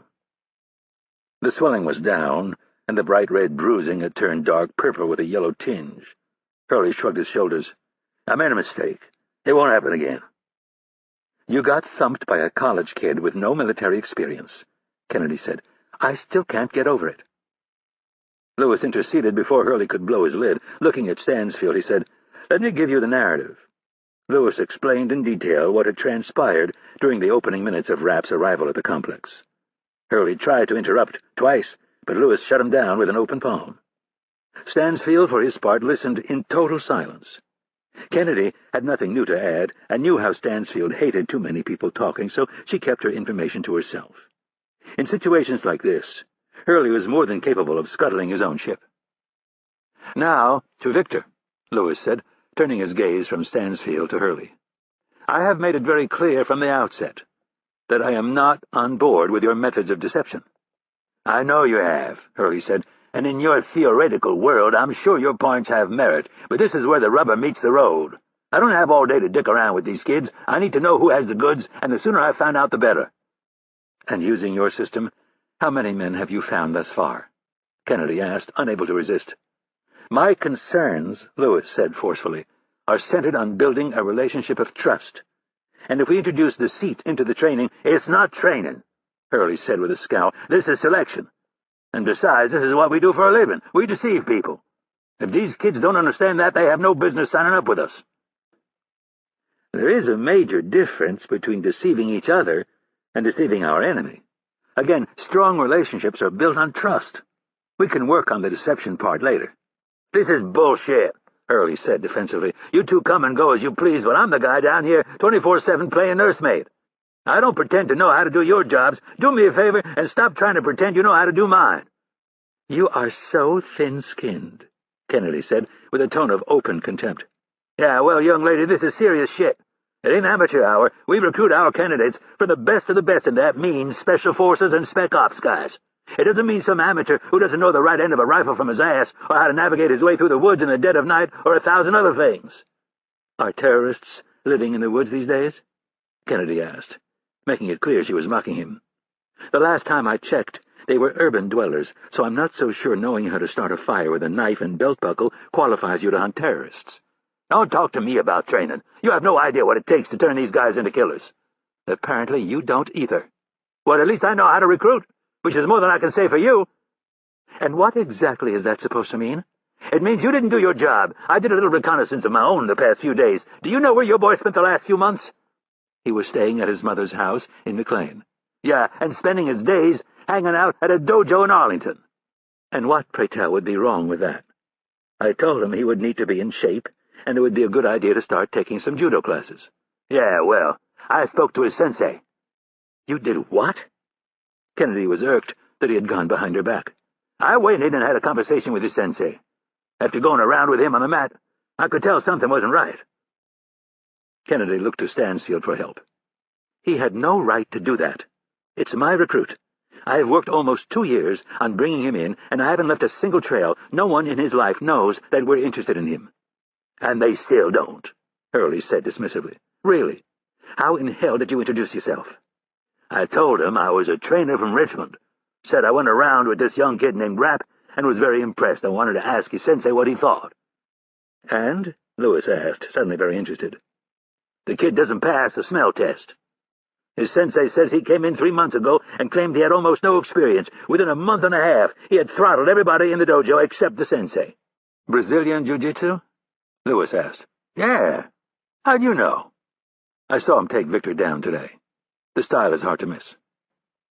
"So he comes in here and almost bests me, and then he snaps Victor's elbow. I'm telling you, the kid isn't who he says he is." Stansfield's patience was wearing thin. "Be more specific." "I'm not sure, but it doesn't feel right." "What, you think he's a plant? A spy?" Kennedy asked in a mocking tone. "I'm not sure. I'm just telling you he doesn't pass the smell test. He can't get that good that quick." Kennedy looked at Stansfield. "Let's cut to the chase. He doesn't like him because he's my recruit." She sat back and folded her arms across her chest. "He's a misogynist." "I don't like him because I don't know who the hell he is. We need to know everything there is to know about these guys before we bring them in. That's why military experience is a must. That way we know exactly what they've been doing for a minimum of 4 years. "And how is that working out for us, Stan?" Kennedy shot back. "We don't have a single operative in the pipeline. And we've been at this for almost 2 years. "I am well aware that I have failed to produce. Painfully fucking aware, but that doesn't mean I'm going to rush things and have something this important blow up in our faces." Lewis, in a neutral tone, asked, "Stan, what is your problem with Rapp?" He took a while to answer and finally said, "I can't put my finger on it. It's more of a feeling, a bad feeling." "Do you know what I think it is?" Kennedy asked. "Two things. First, I think you have major control issues. You can't stand the fact that you weren't involved in recruiting him. And second, you feel threatened." "What?" Hurley's face was twisted into a mask of confusion. "He's you. He's the man you were 40 years ago, and it scares the crap out of you." Hurley shook his head dismissively. "That's bullshit." "Really? Well, I can say the same thing about your gut feeling. It's bullshit. What, do you think the PLO planted him in a D.C. suburb 23 years ago, raised him Catholic, and sent him off to Syracuse to play lacrosse? Or do you think it was the KGB before the Soviet Union collapsed, and now he's a rogue deep-cover operative? Ridiculous." Kennedy dismissed the ludicrous idea with a flip of her right hand. "You're clutching at straws." No one moved or spoke for 5 seconds, while Kennedy's stinging remarks set in.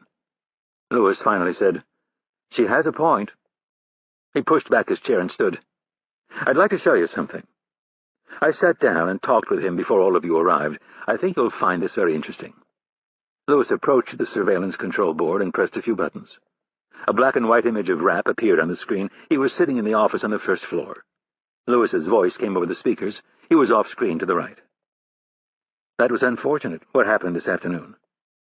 Rapp sat still for a few seconds and then nodded. "Do you feel bad at all about what you did to Victor?"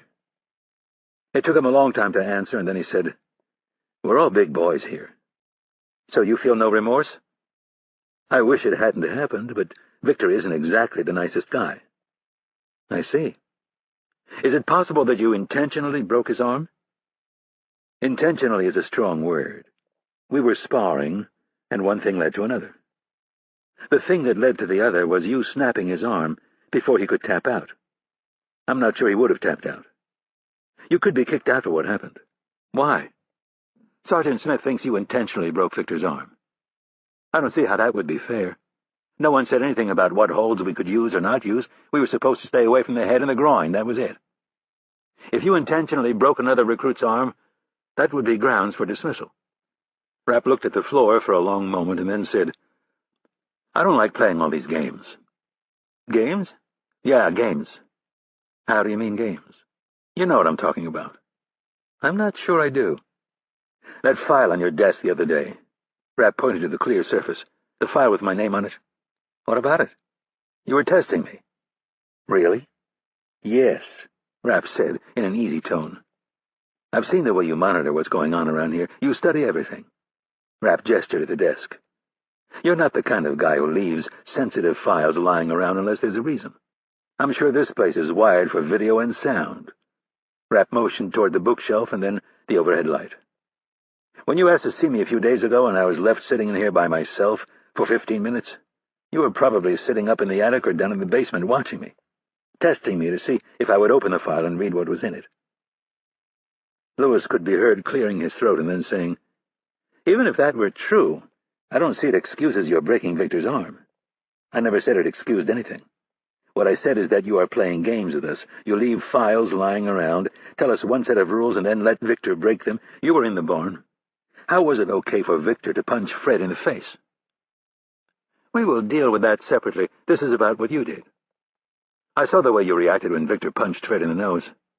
Rapp paused and looked down at his hands. "Do you know what I think? I think Victor doesn't fit in." "How so?"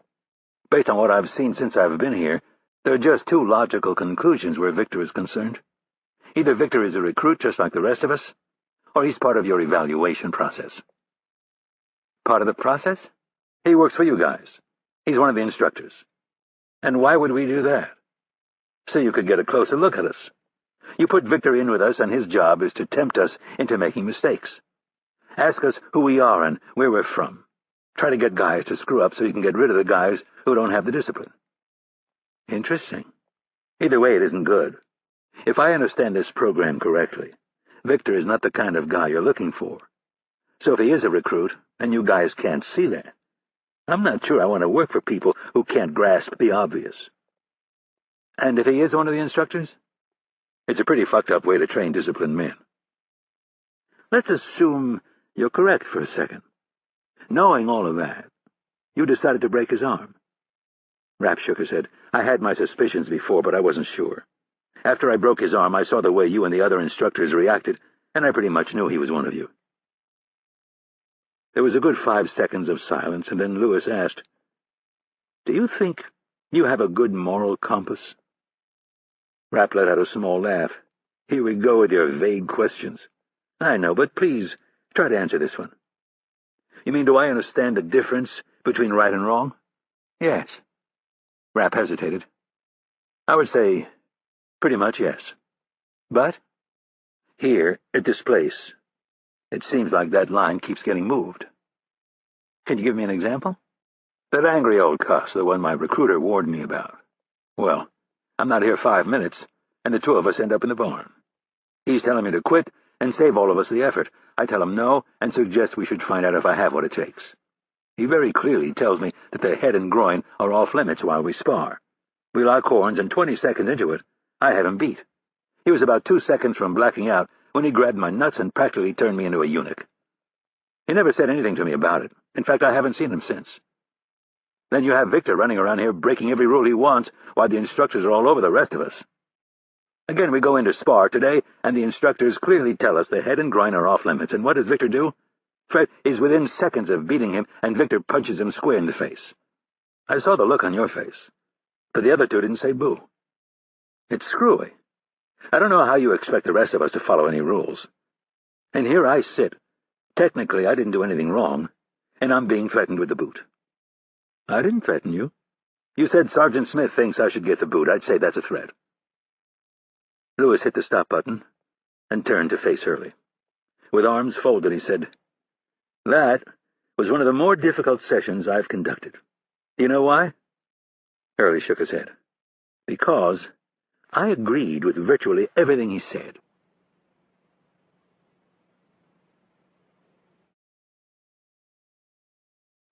Chapter 18.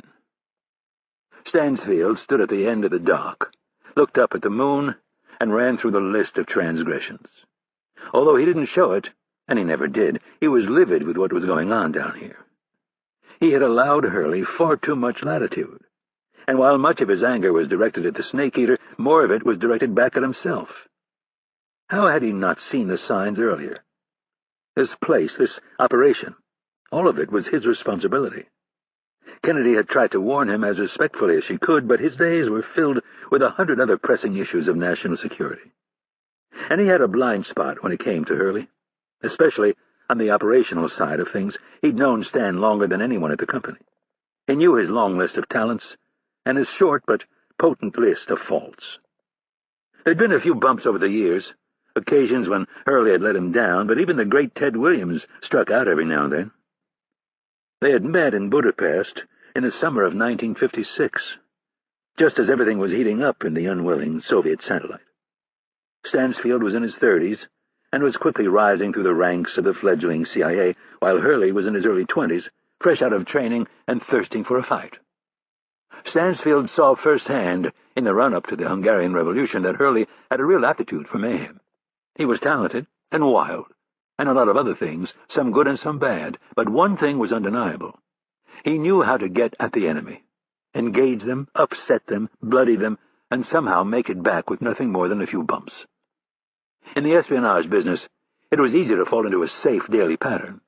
Begin the day at your apartment, head to the embassy for work, a local cafe for lunch, back to the embassy, maybe a cocktail party at another embassy in the evening, a stop at a local cafe for a nightcap, and then back to your apartment.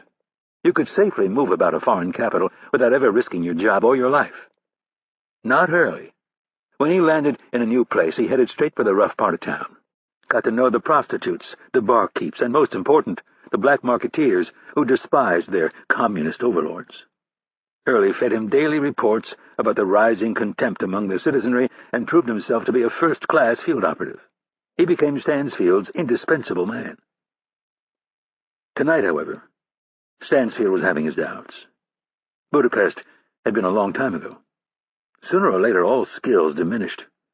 The obvious transition was to move him behind a desk, but that would be like asking a racehorse to pull a plow. It would kill him. Stansfield looked back up at the house. He had silently left the meeting and walked down to the lake on his own. A simple hand gesture was enough to tell his bodyguards to wait at the top of the small hill. Hurley would know to come find him. He didn't have to be asked. Stansfield could tell his old colleague was well aware that he had disappointed him. He was as down as he'd seen him in many years, and it could have been because of a variety of factors. At the top of the list was probably that shiner on his face. Stansfield had to bite down on the right side of his tongue when he'd found out that Kennedy's recruit had been the one who'd painted him. Hurley's fighting abilities were unmatched by any man he'd ever encountered.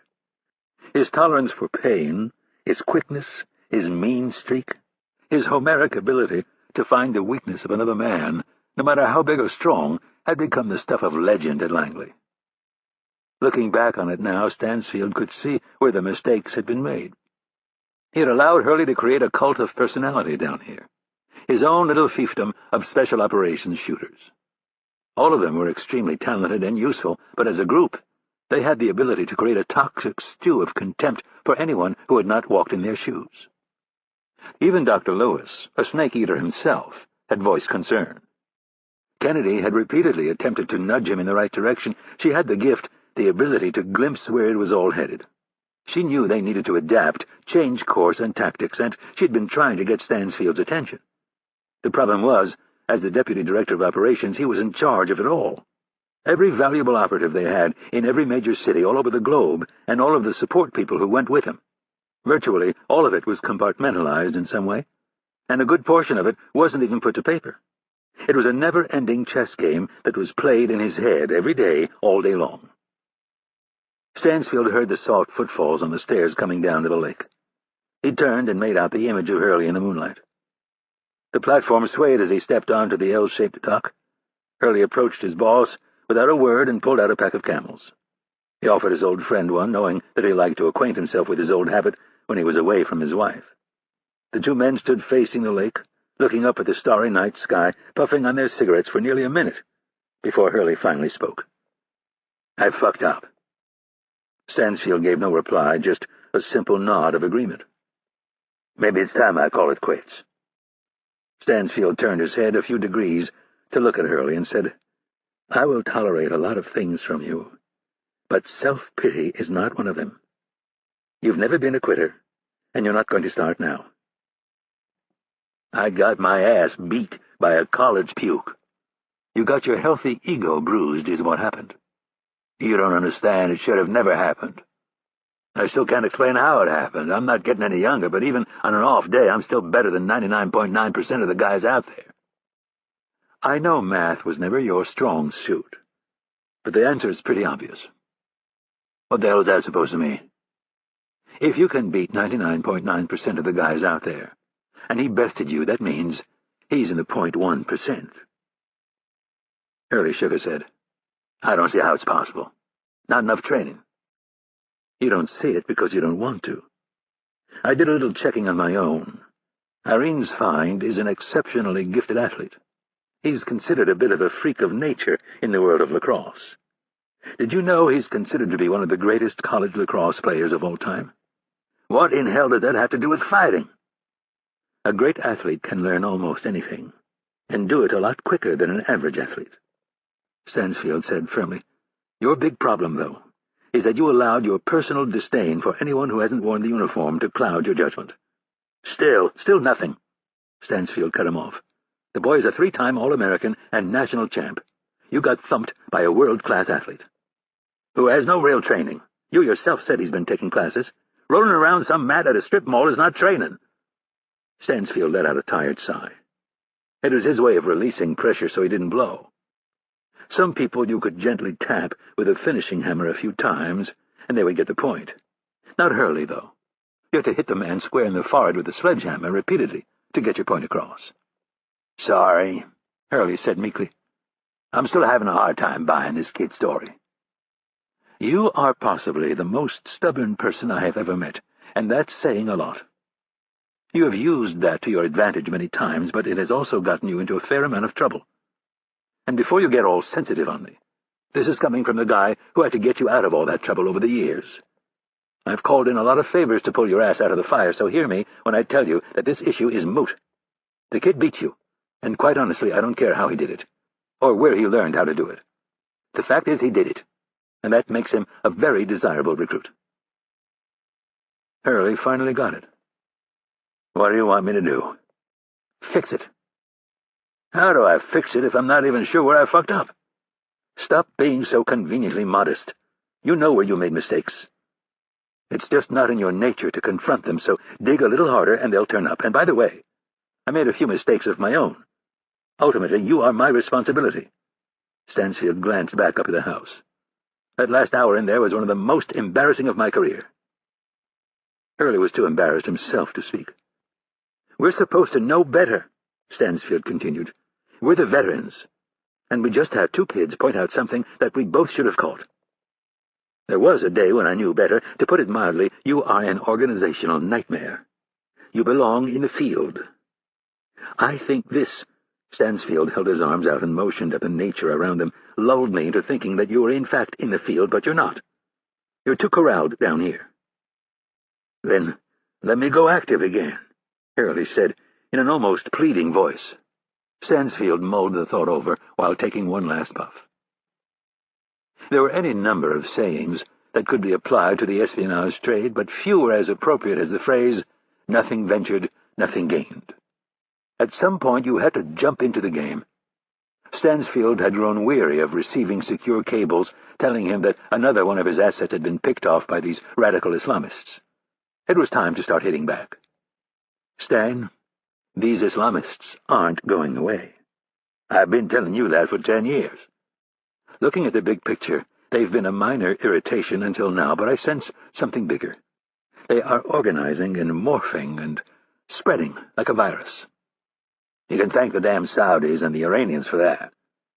That was true, Stansfield thought. Very few people understood the bloody rivalry between the Sunnis and the Shias. Each sect was growing more radical, more violent. They couldn't wait any longer. Stansfield lowered his voice. "Stan, in 6 months' time, I want you operational. Stop trying to run these kids down like it's a special forces selection process. Irene's right.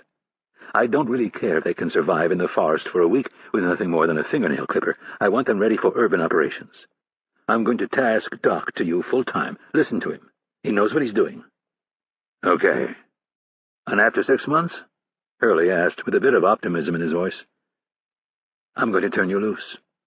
We need to hit these guys back. At a bare minimum, I want them lying awake at night, worried that they might be next. I want you to scare the shit out of them." Hurley smiled in anticipation. "I know just what to do." "Good. And one last thing. You're almost 60. This is a young kid's game, especially your side of the business. Our days are numbered. We need to start trusting these kids more. In another 10 years, they're going to take over, and we'll probably be dead." Hurley smiled.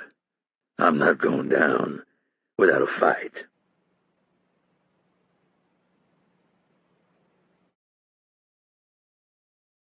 Chapter 19. Beirut, Lebanon. Syed mopped his brow with a rag.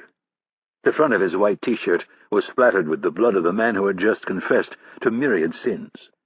The basement was warm and damp, and he'd been at it for most of the day.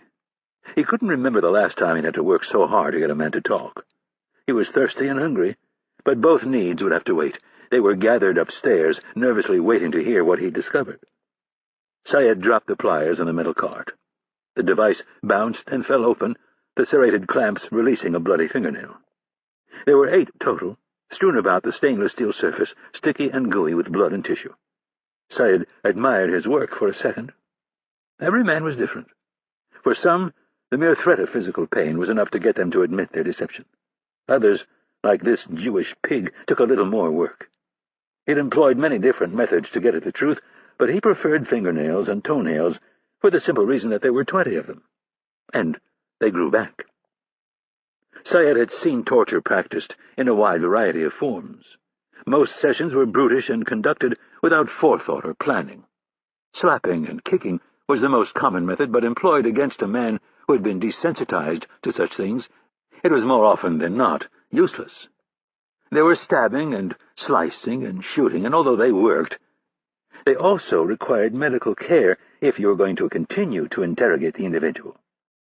There was degradation, such as shoving a man's head in a bucket full of human excrement, sticking things in orifices where they didn't belong, and a long list of things Syed found distasteful. Electrocution was the only other form that Syed would use.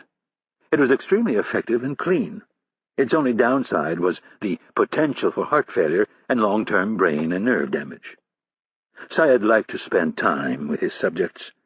To truly debrief a prisoner took months. Syed could never understand why people would so casually throw away such a valuable commodity. Killing a subject after he admitted to his lies was foolish. As an interrogator, you had barely scratched the surface. An admission of guilt was just that, and often nothing more.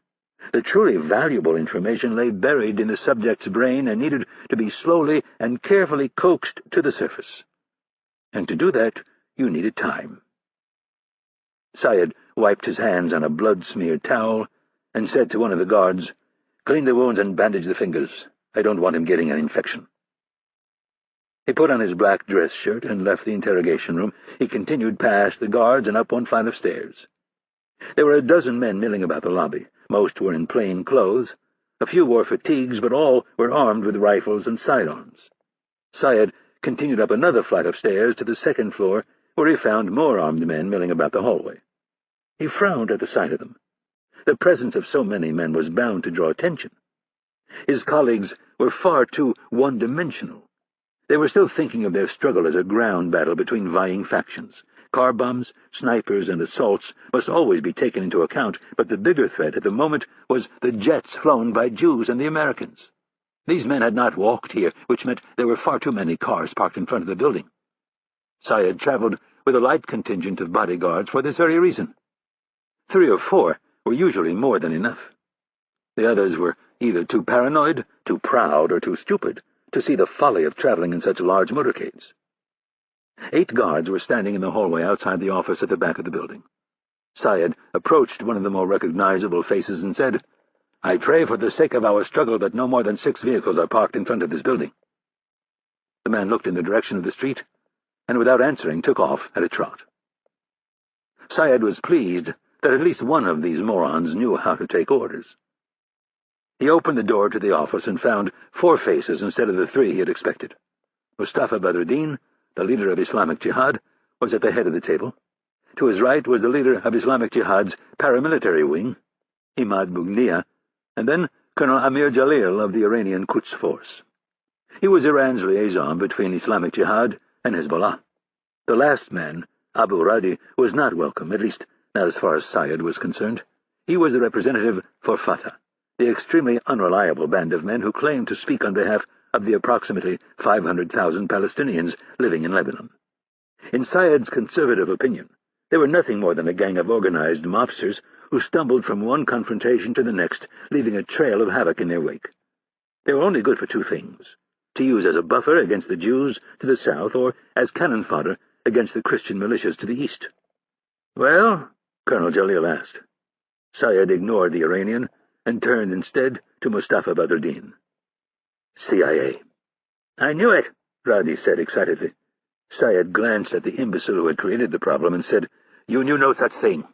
"I did so," Radi said defensively. "How could you have possibly known? What evidence did you have in your possession that pointed to the fact that this man was CIA?" "I have my sources." Syed laughed at him. It was an empty claim, and everyone in the room knew it. "And the businessman you kidnapped last week, what has he told you?" "He admitted that he is an American agent." Syed was dubious of the claim, but the fool had just painted himself into a corner. "In that case, I will need you to turn him over to me." Rodney realized his mistake. "Well, he has admitted to a lot of things. My men are not done interrogating him." Syed stared at him with a look that told everyone in the room that he didn't believe a word of it. "I will give you a report in a few days," Rodney said. Syed dismissed him with a look of contempt and addressed the other men. "The man downstairs is an employee for the CIA, who has spent the better part of the last 4 years in Damascus. My government will want to assess the damage he has caused. To do that thoroughly, I will need Radi to transfer his hostage to me. I'm afraid this point is not negotiable." "But he is my hostage," Radi said, half yelling. "It was my operation." "An operation that was not approved." Roddy ignored the point and said, "He's extremely valuable. He has told us his company will pay a large sum to get him back." "Not if he is an American agent." Syed shook his head sadly and scratched his thick black beard. "As we know all too well, the Americans do not negotiate for hostages, especially the CIA." Pointing at the ceiling, he added, "They are far more likely to track him down and drop a bomb on all of us." The other men shared nervous looks. "The other American, the one you grabbed in front of this hotel last week," Badruddin said to the Fatah leader. "He has told you implicitly that he is an agent?" "It is my suspicion," Radi said, thankful for the breathing room. "What was he doing in Beirut?"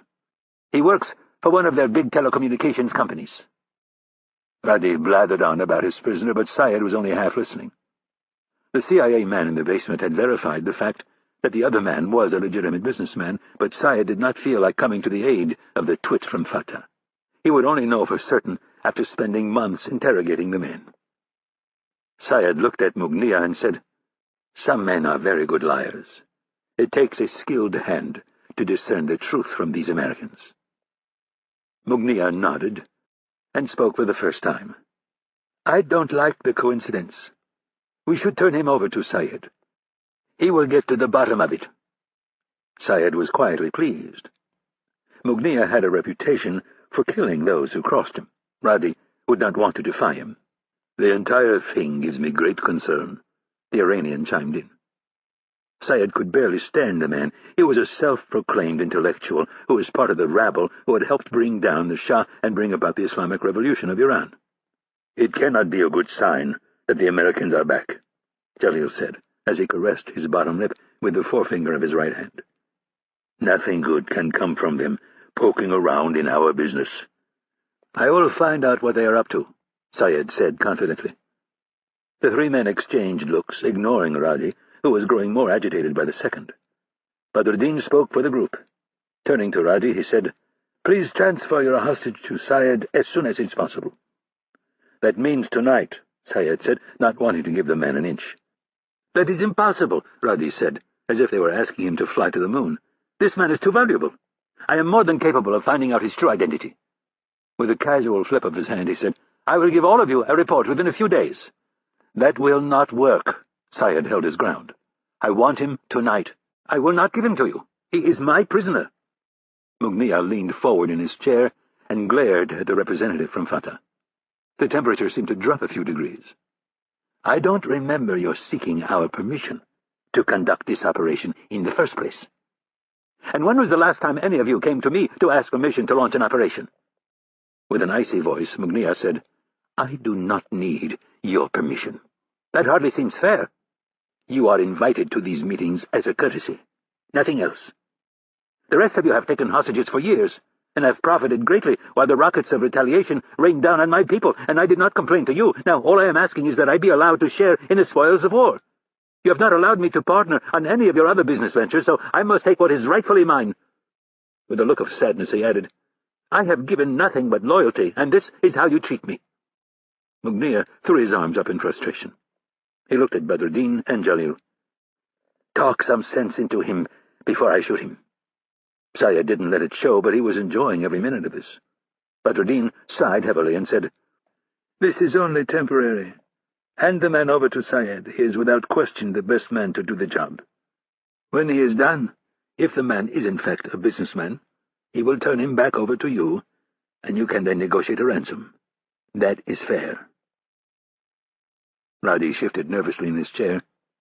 He did not want to give up the man, but he could not defy these four. Any one of them could have him killed before the sun rose again.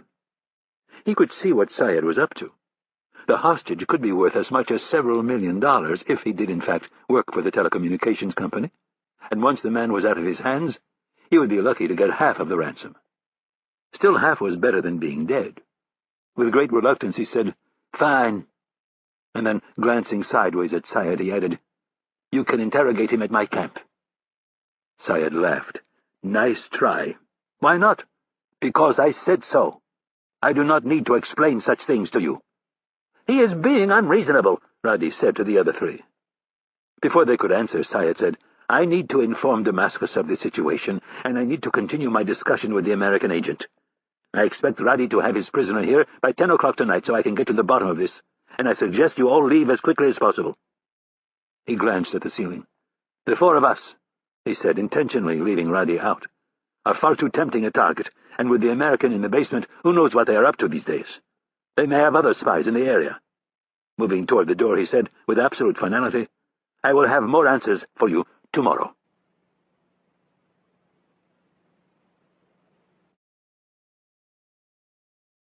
Part 2.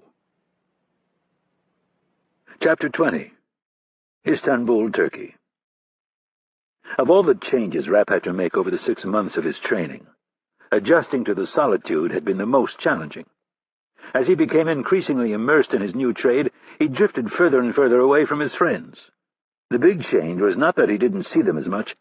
It was a mental detachment. With each new level of training, they had less in common. His new life was far from social. Rapp's childhood had been fairly normal. He'd grown up in a nice upper-middle-class suburb of Washington, D.C., and pretty much stayed out of trouble. He did well in school, although some subjects, like French, were far easier than math and science. He excelled at every sport, which guaranteed a certain level of acceptance among his peers. There had been just one setback, and it was a pretty big one. When Rapp was 13, his father dropped dead of a massive heart attack. It was a heavy blow, but Rapp didn't go into a complete freefall, nor did he retreat into a shell. The truth was his dad wasn't around much. He was a workaholic who golfed on the weekends. He was in no way a bad father. He was fair and honest with his 2 boys, and as far as Rapp could tell, he had been faithful to his mother and treated her with the respect she deserved. It was neither bad or good, it just was. Rapp had a tight group of friends in the neighborhood, and his father had been wise enough to take out the right amount of life insurance, so very little on the home front changed. The awkward moments came at the sports banquets, where he was the only one without a father, and the holidays, when the memories of his father inevitably bubbled to the surface. But through it all, he was more concerned about his little brother and mother. There was one area where it definitely changed him. He wanted stability in his personal relationships. His friends became more important than ever. Not that they hadn't been before, it was just that he had never had to think about it. All he had to do was walk out his front door, get on his bike, and within a block or two he couldn't help but stumble onto a basketball or stickball game. More than anything, though, his father's death taught him that the clock was ticking. Everyone was going to die, some a lot sooner than others, but in the end there was no avoiding it, and since he wasn't a Hindu, he pretty much figured he'd better make the best of his one shot. This drove him with amazing intensity and focus on fields and courts of his youth. And then there was Mary. Rapp met her when he was 16. He was playing baseball and she was running track. He didn't know if it was love at first sight because he hadn't a clue what love was. But it was unlike anything he'd ever experienced. It was like every great emotion he'd ever felt, all rolled into one euphoric wave, and it scared the crap out of him because he instantly knew he was not in control. Fortunately, she was, and she had the sense and stability to not jerk him around too much. Her father was a captain in the Navy and a huge lacrosse fan. With 3 daughters of his own, he enthusiastically attended Rapp's lacrosse matches. Rapp and Mary dated all through high school, and then headed off to Syracuse together, where Mary ran track and eventually landed in the Newhouse School of Public Communications. Her ambitious plan was to become a sports announcer. On a chilly December night in 1988, Mary was returning home from a semester abroad when her plane was blown out of the sky, killing 259 passengers and crew and 11 more innocent souls on the ground in Lockerbie, Scotland. The terrorist attack that became known as Pan Am Lockerbie hit Rapp like a hammer blow. They had planned their entire life together. They'd discussed kids, ambitions, and fears, but never once did they think that one of them would be taken. If he'd made it through the death of his father relatively intact, the opposite was true this time. He crumbled. He was already home for Christmas break and planning on picking Mary up at Dulles after she'd connected through JFK. Strangely enough, when he received the news, he never questioned it, never challenged it, never asked for proof. The downing of the plane was all over the news, and there was no doubt that she was on it. She'd called him from Heathrow right before she'd boarded. It was a wreck for the first week. He refused to see a soul, including Mary's parents. And then, on the morning of her funeral, he emerged from the basement, shaved and wearing a suit and tie. His mother and his brother Stephen accompanied him to the funeral, where he sat stone-faced in a state of bewildered shock. Midway through the service, though, something happened. The shock, the pain, the agonizing self-pity over the fact that he would never see her again, never hold her, never smell her. The list went on and on and on like some pounding surf that threatened to drown him. Sitting in that pew that morning, listening to all of the crying, witnessing all of the pain and loss, made him want to make a break for it. He didn't want to share his heartache with these people. None of them knew her the way he did. It was his dreams that had been dashed, his life that had been turned upside down and wrecked. Self-pity was something he had never experienced before, and it sickened him. Rapp took his pathetic, self-absorbed emotion and shoved it as far down in his gut as it would go, and he plugged it with the first and only thing he had available, anger.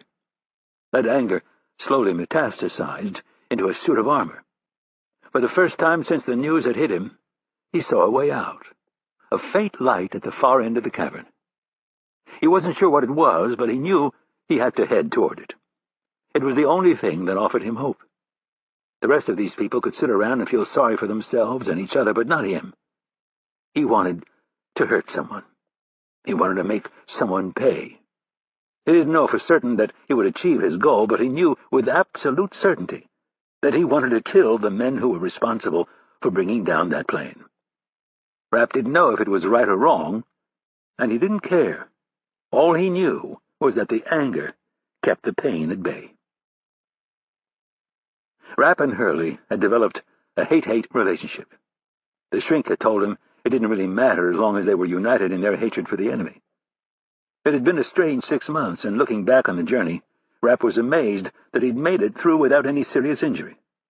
He was young enough going in to be fearless, but coming out on the other end, looking back at what he'd been through, was another story. It was a little like being told not to look down while on the high wire. You just take it one step at a time. And when you get to the other side, and reality sets in, you think you must have been off your rocker to ever try it in the first place. Rapp could point to a specific date and time when the physical hell and mental abuse had all but vanished. It was replaced by 18-hour days that were structured to the minute and more academic than grueling. There were still long runs and lots of push-ups and pull-ups, but they were designed to keep them in peak shape, not to try to get them to quit. The low point was the day after he'd broken Victor's arm. For the first week, they were rousted at 5 every morning.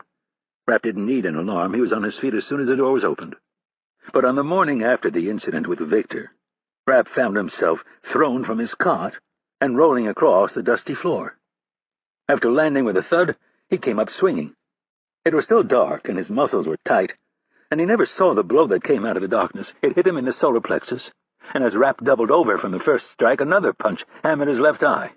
Rapp hit the floor and lay there gulping for air like a largemouth bass flopping around on a dock. The lights suddenly came on, and with them the insults came raining down from the mouth of the mean old Gus. He stood over Rapp, his fists clenched, a look of smug satisfaction on his face. If Rapp had had a gun at that moment, he would more than likely have killed the man. The 4 remaining recruits were ordered outside, and for the next 4 hours were forced to endure unimaginable tortures. One man collapsed from exhaustion, and another simply quit. It was now down to just Rapp and Fred. That was when the bastard turned all of his attention on Rapp. By noon, they were down to 1. It was an unwarranted slap to the back of the head that did Rapp in. As calmly as possible, he turned to face the old man and told him, "If you ever slap me again, I'm going to put you in the hospital." The old man ordered Rapp into the barn, and they went at it again. This time Rapp lost fair and square, or so he thought at first. As he lay there on the mat, bloodied and exhausted, he realized what had happened. The old man didn't think he could take him fair and square, so he ran Rapp into the ground first. He dumped him from his cot at 4 a.m. and spent the next 8 hours wearing him down and tenderizing him. Rapp never had a chance. The old prick had made it personal, and in Rapp's mind that did not reflect well on the organization he thought he was joining. The whole thing was starting to look and smell like a shit show. Rapp got to his feet, told the old bastard exactly what he thought of him, and quit. Rapp packed his stuff and was almost to the gate when the shrink caught up with him. He tried to talk Rapp out of quitting, and when that didn't work, he outright asked him to stay. Rapp still didn't budge, so Lewis put all the cards on the table.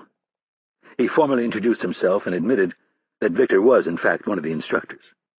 He explained that he had vigorously protested using him to infiltrate the recruits. Rapp asked him for the old cuss's name, but Lewis refused. "If you stay and make it through the rest of the training, you will find out who he is, but short of that, I cannot oblige you." When Rapp held his ground, Lewis told him only that the old man was not the most likable guy, but he assured Rapp that he was exceedingly good at his craft. He assured Rapp that the nonsense was over and that from this moment forward they would be focusing on tradecraft. Rapp still wavered. He simply couldn't see how it was possible for the old cuss to change his behavior. Lewis, sensing Rapp's indecision, said, "You're one of the best I've ever seen. We could really use you. In a way, that might explain why he's so hard on you." Rapp finally relented. It was down to just him and Fred. They still began every day with a workout, but the rest of the time was spent either in the classroom, in the barn, on the pistol range, or on field exercises to Richmond and then to Atlanta. They employed their skills against random targets, unwitting businessmen. They followed them, surveilled their every move, and looked for the right opportunity to dispatch them. Everything was analyzed and critiqued by Lewis and the old man. While at the lake house, they were allowed to speak only Arabic. They honed their fighting skills with virtually every conceivable weapon. They focused on knives and guns for the most part, but they were also taught to inventory every room they entered for objects that could be used to defend or kill. A day didn't go by where the old cuss didn't remind them of the endgame. He was turning them into killers. They studied physiology until they had an intimate understanding of the best ways to either dispatch or incapacitate an opponent. They became expert marksmen with a variety of pistols, shooting with both left and right hands. They were taught escape and evasion techniques, explosives, and the tricks of the counter-surveillance trade. As a final step, Rapp and Fred were told that if anything went wrong, they were on their own. Embassies and consulates were off limits. The United States government didn't know they existed, and it sure as hell wasn't going to claim them if they landed in hot water. The mean old cuss asked them if they accepted this. If they didn't, they could walk away right now, no questions asked. After only brief consideration, both men said they fully understood the need for plausible deniability. They were in. Hurley then formally introduced himself and told Rapp and Fred they were now free to reveal to each other their real identities. Rapp and Fred had already done this several months earlier, but they went through the motions as if it were the first time. After that, they were forced to memorize a lengthy list of addresses and phone numbers across Europe and the Middle East. A day did not pass without Hurley's reminding them that the United States government had no knowledge of their existence. If they were caught doing something illegal in a foreign country, they were on their own. There would be no cavalry or diplomatic effort to gain their release. As often as Hurley brought it up, Rapp did not dwell on it, for the simple reason that he didn't plan on getting caught. Chapter 21. As planned, Rapp was the first one to arrive in the former capital city of the Byzantine Empire. He'd been given a long list of orders, and one of them was to stay away from the safe house until it was dark. It was February, and the temperature was in the mid-50s. Rapp took the tram to the Beirut district, found a men's room, retrieved a few objects from his luggage, and then deposited the suitcase in a locker and set about exploring the area which he'd already memorized by map. He was immediately taken by the scope of the city, as well as its rich history. He'd traveled to London and Paris previously, and Istanbul rivaled them in every way. The images of London and Paris were well known throughout the Western world, but Istanbul, far more rich in history, had in a way been forgotten by people in Europe and America. After stopping for a quick bite at a cafe, Rapp made his way toward the Galata neighborhood, where their target lived. Hurley had given him specific orders to stay clear of both the target's apartment and his office. Rapp had not made a conscious decision to defy the order. It more or less just happened. As he turned onto Bankalat Chadisi, or Banks Street, he couldn't help but walk past the target's place of work, along with several hundred other people who crowded the sidewalk. Rapp passed on the opposite side of the street and noted the bank guard standing next to the front door.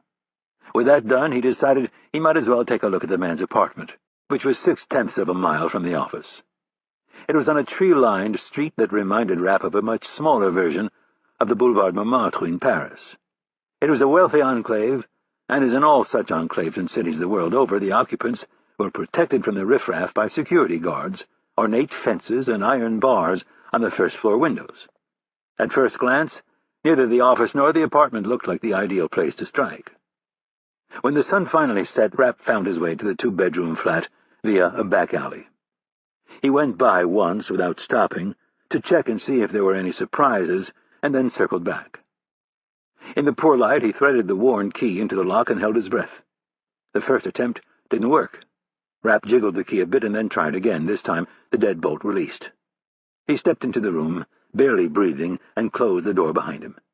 He stood, statue-like, all of his senses on high alert. This apartment was the only definitive link to him in the entire city of 12 million people. Hurley had warned him that this was the second most dangerous moment when conducting an operation. Rapp asked him what was the most dangerous, and the old man had replied with a devilish smile, "When you engage the target." After dropping his bag, he locked the door and found the wall switch. Two small wall sconces cast a yellow light over the room. He fished a large rubber doorstop from his suitcase and wedged it under the door. He couldn't help but smile to himself as he thought of Hurley's rules. The man even had rules about how to go to the bathroom.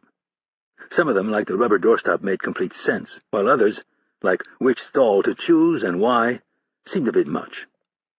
Rapp checked the windows next. They had bars, which were padlocked.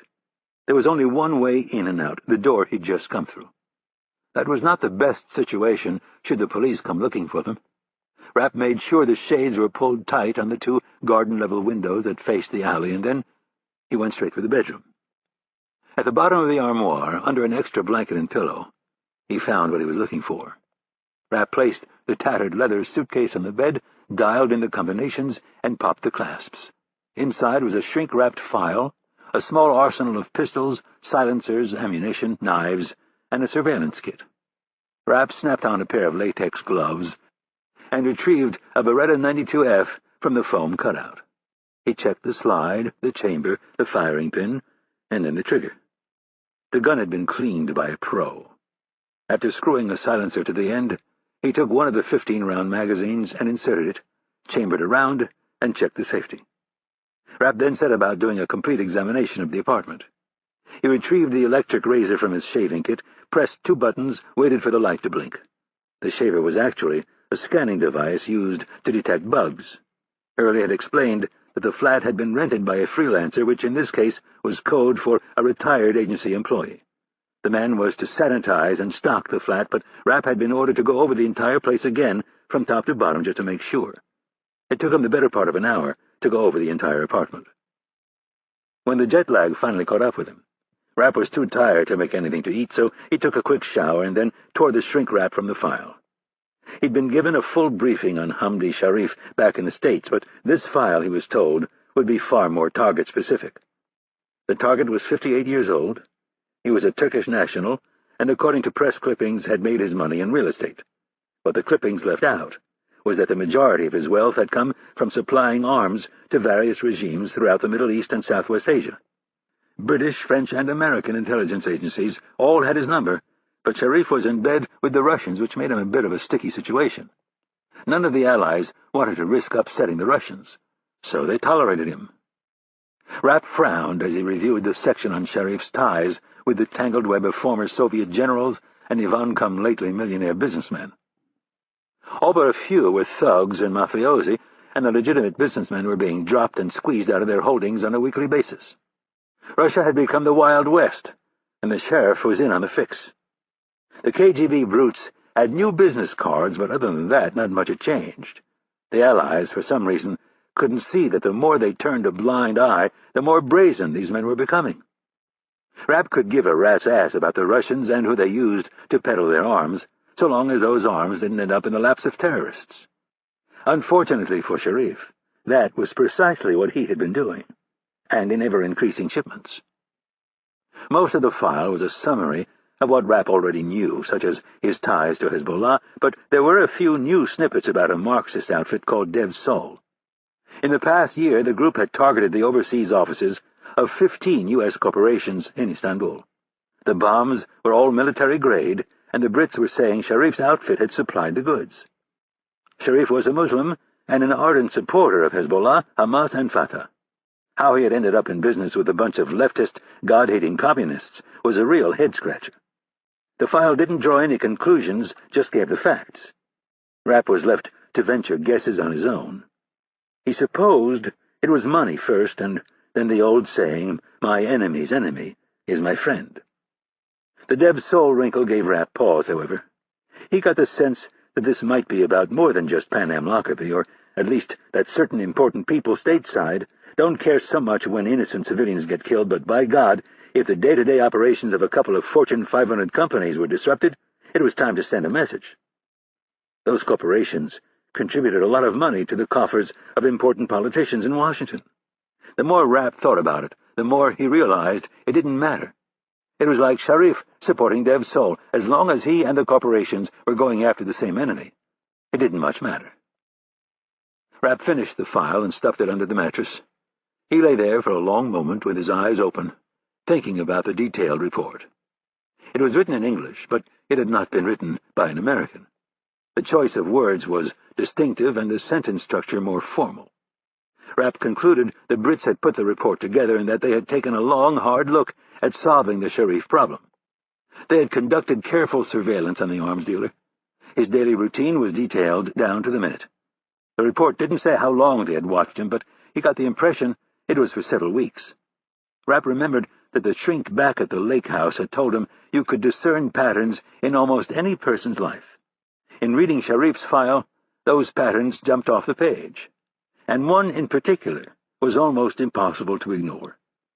Rapp's mind began to wander down a path that he should have steered clear of, but he found it impossible to resist. After a few minutes, he set the alarm on his watch, turned off the bedside lamp, glanced at the loaded pistol, closed his eyes, and began to drift away. Hurley's orders couldn't have been more clear, but it would be 2 more days before he arrived in the city. Rapp began to imagine how he would do it. The act of his first kill played out in his mind like a movie. As he drifted off to sleep, he decided he would go for a nice long run in the morning. And he would break another one of Hurley's rules.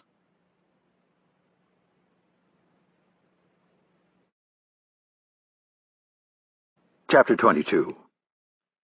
Rapp awoke, rested, and went through the motions of his morning routine without coming to grips with what he had for the most part already decided. He shaved, drank a glass of orange juice, and mixed some granola and yogurt into a small bowl. He read the file again while eating. He started with the summary and worked his way back to see if he'd missed anything. After reading it a second time, he was even more convinced that it had been prepared by the Brits, which led to a very obvious question. Why had they decided not to act? It could have been as simple as Hurley, or someone at Langley, offering to solve the problem for them. Rapp had been trying to decipher the organizational structure of the team that was centered on the Lake Anna house for some time now. There had to be more people involved than the handful of operatives he'd met. After Rapp had proved himself worthy of joining their endeavor, the veil of secrecy was lifted a notch. His recruiter gave him her real name, although he had no way of knowing if it in fact was her real name. Irene Kennedy was the only person in the small group who actually worked at Langley. According to her, everyone else was a contractor. Rapp asked the obvious question, "What am I?" Kennedy thought about it for a second and said, "Does it matter to you?" "Maybe. Technically, you don't work for the CIA. But I work for you. That's correct. The important thing is that you have no record of ever working for the federal government, and we'd like to keep it that way." Rapp thought long and hard about what he was about to say. "So, I'm a hired gun." Kennedy's squinting eyes showed that she wasn't exactly in love with the label. Rapp surprised her even more by what he said next. "How about assassin?" She frowned. "No. By my estimate, I've fired around 20,000 rounds of ammunition since arriving here. And you've become quite the marksman. And what's the point of all of this training? To keep shooting paper targets? Or to eventually sink a bullet into a target's head?" "You know the answer." He did. "Remember the first time we met?" She nodded. "You told me there are people in Washington who think that we need to take a more aggressive approach with these terrorists." "Yes. But they don't have the courage to say so publicly. It would be foolish for them to do so. We live in a civilized society. They would be thrown out of office. And a civilized society would never condone assassination, even in instances where it involved national security. Not unless we were at war, and even then it would be tricky. Rapp digested that for a moment and then said, "I'm not into semantics. Private contractor, hired gun, operative." He shook his head. "Killer. The point of all of this is to go out and find the enemy and put a bullet in his head, right?" "I suppose that is an accurate definition. I suppose the answer is yes." "So I'm an assassin?" "Not yet," she offered with a sly smile. "You haven't killed anyone." Rapp looked in the mirror at his reflection and wondered if he really knew himself. The college athlete looked back at him with the innocence of youth. The public face in no way jibed with the thoughts of retribution that filled his head. Inside, he was a much older man, a jaded, hard man who was now a trained killer. He thought again of his conversation with Kennedy and his new profession. He was ready, eager really, but not in a reckless way. More methodical, perhaps, than at any time in his life. He asked himself again if he should proceed with his plan. The answer came back, a resounding yes. Rapp secured the silenced Beretta in a shoulder holster and covered it with a lightweight blue and silver reversible running jacket. He stuffed one of the surveillance kits into a fanny pack and strapped the pack to his waist. He put a dark blue Nike baseball hat on his head and checked himself in the full-length mirror on the inside door of the armoire. There was a slight bulge under his right arm where the 9mm was holstered. As a last measure, he grabbed a white towel from the bathroom and looped it around the back of his neck. He stuffed the ends inside the running jacket, zipped it up, and checked himself in the mirror. The bulge was no longer noticeable. Rapp lowered the zipper, turned to the side, and stuck his left hand inside the jacket. He gripped the Beretta and attempted to aim the weapon. The silencer caught on the jacket. He tried again, this time partially drawing the weapon but keeping it hidden inside the jacket. He found it worked best if he raised his right arm, as if he were checking the time on his wristwatch. Rapp practiced the move 50 more times until he was completely comfortable with it. Finally, he checked the alley and then left the apartment, locking the door behind him. He decided to skip stretching before the run, no sense in giving the neighbors time to observe him. Whenever possible, reconnaissance is best done on foot. A satellite can't give you the smells and sounds of a neighborhood, and it can't see what might be lurking behind a window or under the awning of an apartment building. A car isn't bad, but then again, cars usually travel at fairly high speeds, placing them in the area of concern for a few seconds at most. Often they were the only choice, but in this situation, walking the neighborhood was the best option. Or in Rapp's case, running it. It took off at a trot. From studying the file, Rapp knew there was a park a block down the street from Sheriff's apartment. The previous night, he'd found a low wall that offered a decent vantage point where he could stretch and keep an eye on Sheriff's building without drawing too much attention to himself.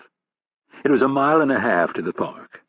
After 1 mile, Rapp stopped at a public phone and punched in an international calling card number using the knuckle of his forefinger. When he heard the dial tone, he punched in the number for the phone service. 5 seconds later, he heard the pre-recorded greeting. At the beep, he left a coded message in Arabic that told Hurley everything was proceeding according to plan, which technically was the case, but probably not for much longer. Rapp carefully placed the phone back in the cradle and took off for the park. He circled the entire area twice and saw nothing that would lead him to believe that there was any surveillance. There were a few doormen who were out sweeping, a couple of early morning exercisers, and some people walking their dogs, but no police. Rapp entered the park at 7:41 and settled in by the wall. He started stretching his calves, first his right for 30 seconds and then his left. He'd positioned himself so that he had a clear view of the front of Sheriff's apartment building. There was no wind, and Rapp guessed the temperature was in the high 50s. According to the Brits, Sheriff's apartment was one of 2 on the 5th floor. It was a big place, totaling 4,500 square feet. His mother, his wife, and one of his daughters lived with him. Rapp started on his calisthenics and kept track of the people entering and leaving his corner of the park. Every minute or so a pedestrian passed just outside the park. None of them paid him an ounce of attention. It was the same the world over. Most of these people had been sound asleep 30 minutes ago, and they were now off to start their daily grind. They would be lucky if they were fully awake by the time they reached their offices. Rapp did 50 push-ups, followed by 50 sit-ups, and then stretched some more. At 8, he checked the apartment door, and his pulse quickened just a touch. At 8:05, he frowned and started to doubt the accuracy of the surveillance report. Then, at 8:07, the apartment building's doorman stepped outside and held the door open for a plump man and a little brown dachshund. The man was wearing sunglasses and a long black trench coat. He had his collar turned up against the morning chill. The sunglasses, coat, and dog all matched the photos from the surveillance report. It was Sharif. Rapp glanced at the open park bench about 80 feet to his left and started doing more sit-ups. Every time he rose, he could look over the wall and see Sharif moving closer with his dog. Every time he lowered himself to the ground, he thought of his orders. The plan was for Rapp to arrive 2 days early and conduct counter-surveillance to make sure they weren't being watched. He would then call the service and flash them the all-clear. Hurley and Richards would arrive on the 3rd day, and they would begin direct surveillance on the target for a minimum of 5 days. If all went well, they would then make their move. Rapp let out a slight grunt, even though the sit-ups were easy. Sharif was almost to the bench. Rapp lowered himself to the ground and rested for a second. The entire operation seemed far too complicated. Far too many moving parts, as his college coach liked to say. Too many places where something could go wrong. Rapp began another set of 25 sit-ups. Sharif was just arriving at the bench. The man bent over, undid the dog's leash, and tossed a small blue ball into a grassy area.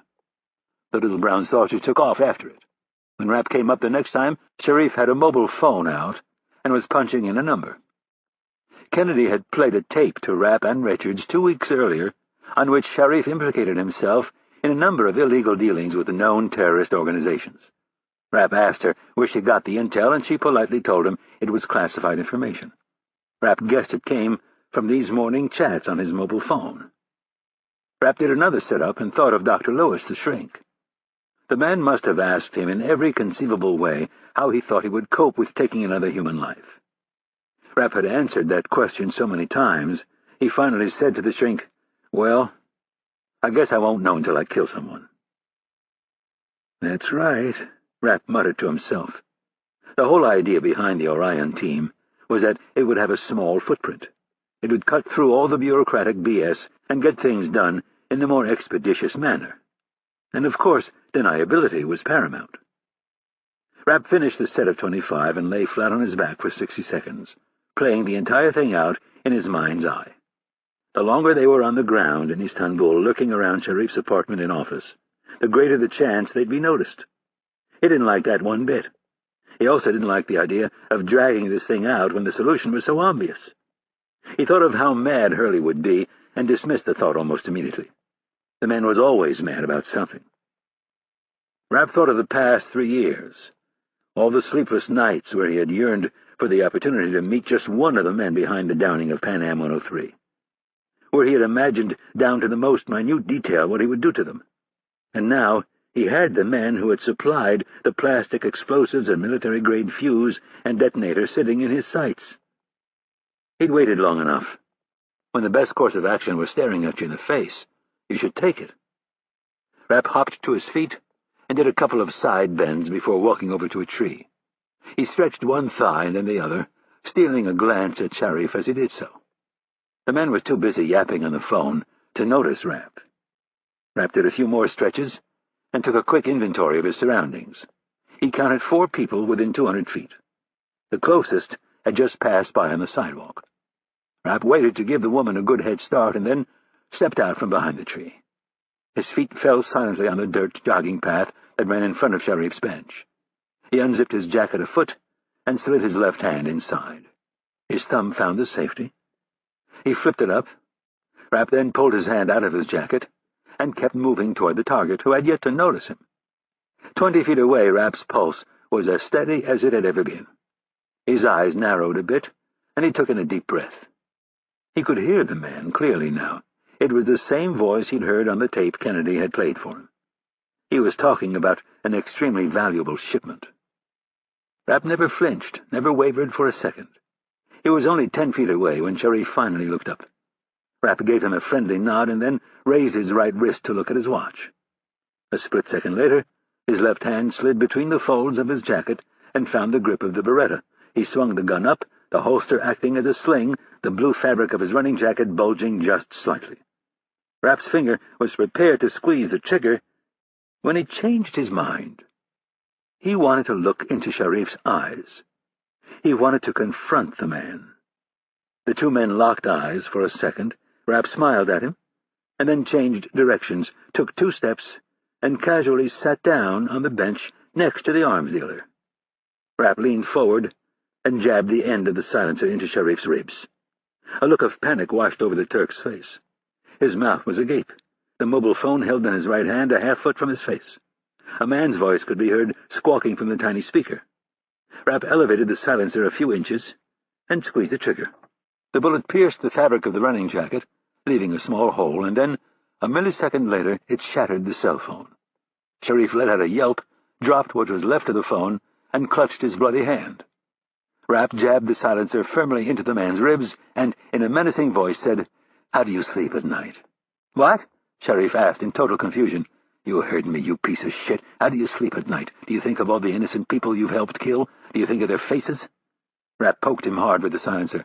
"Do you think of their final seconds, how they react when a bomb goes off in the cargo hold of a 747 at 31,000 feet? Rapp saw the recognition and then fear in the man's eyes. "I don't know what you're—" "Shut up," Rapp commanded. "I know who you are, and I have no desire to listen to your lies. But—" This time Rapp jabbed the silencer so hard into the man's ribs that Sharif let out a small cry. "I only want to know one thing," Rapp said. "Do you ever think about them? Have you ever felt an ounce of guilt over all the people you've helped kill?" Sharif shook his head slowly and parted his lips to speak. Rapp didn't want to hear his lies. He squeezed the trigger and sent a bullet into Sharif's chest. The Turk grunted and clutched his chest with both hands. Rapp stood, lifted his right arm again, as if he were checking the time, and squeezed the trigger 3 times in quick succession. The bullets spat from the end of the silencer, all 3 of them striking the arms dealer in the nose. The hollow-tipped rounds were designed to pancake on impact and triple in size. A pink mist exploded from the back of Sharif's head. A good portion of the man's brain was now in the bushes behind the bench. Rapp flipped the safety into the up position and moved off down the path, without even the slightest bit of remorse.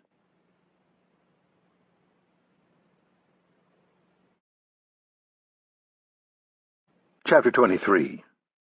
Langley, Virginia. The Counterterrorism Center was tucked away in the basement of the old headquarters building at CIA. It was underfunded, understaffed, underdecorated, underground, and pretty much isolated from all the major players in the building by both geography and attitude.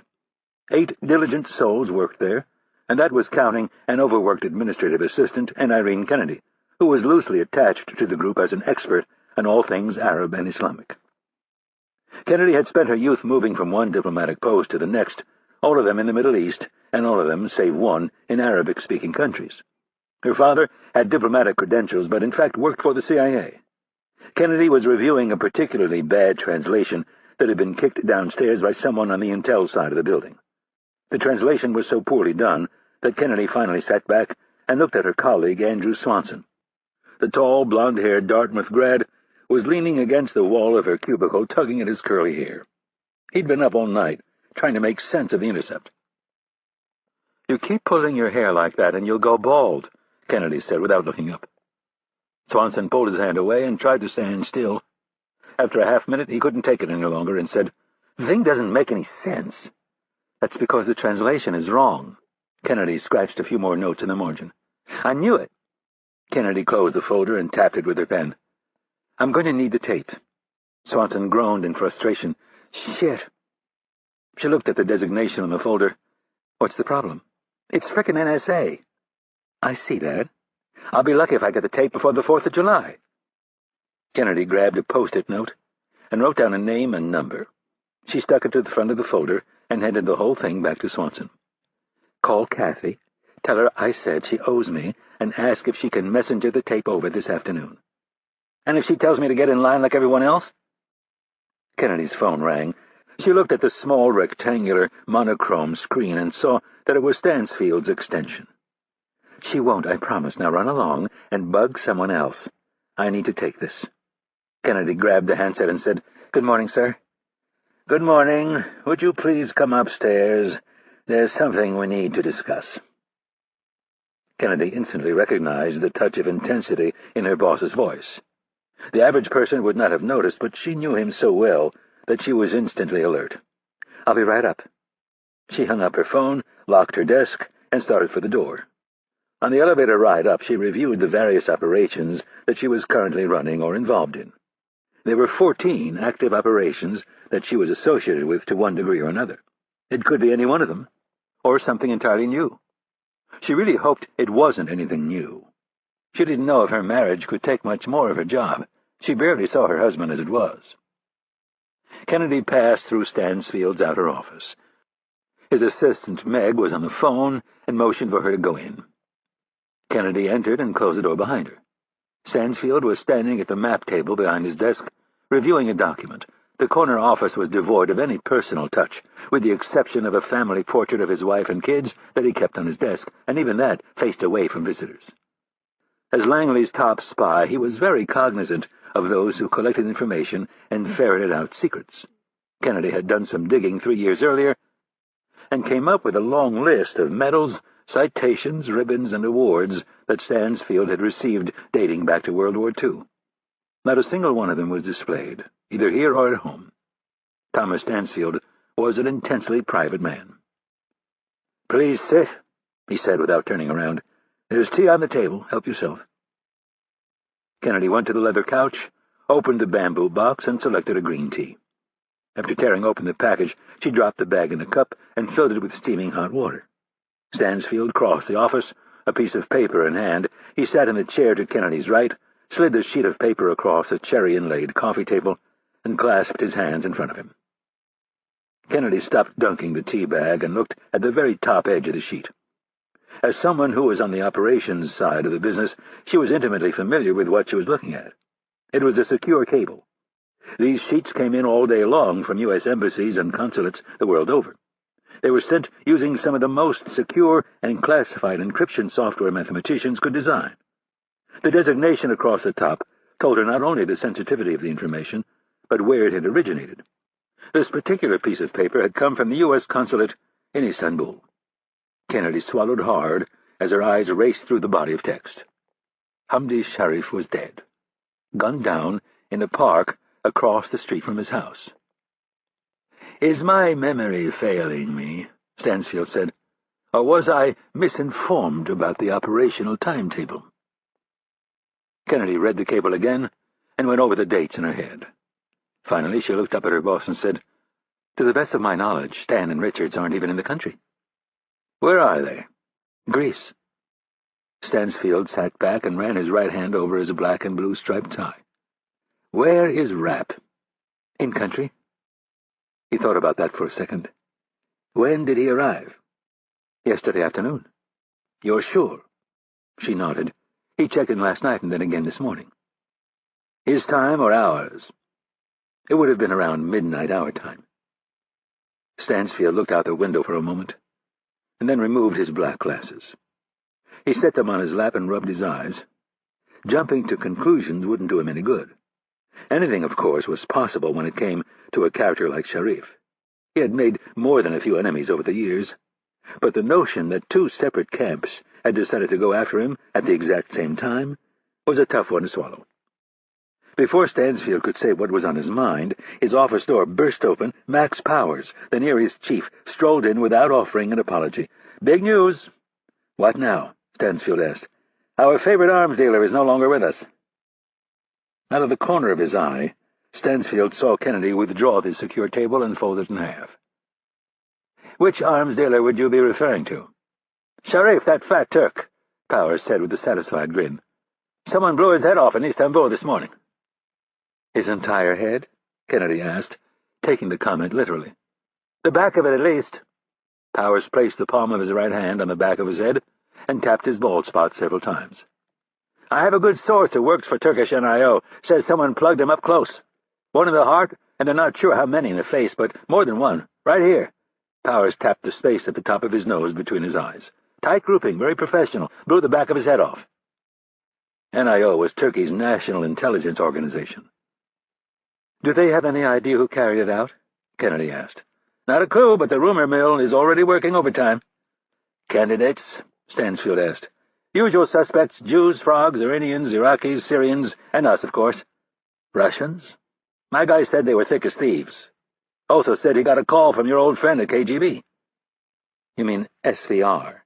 Kennedy reminded him of the Russian intelligence service's new name. "Yeah, but he referred to them as KGB.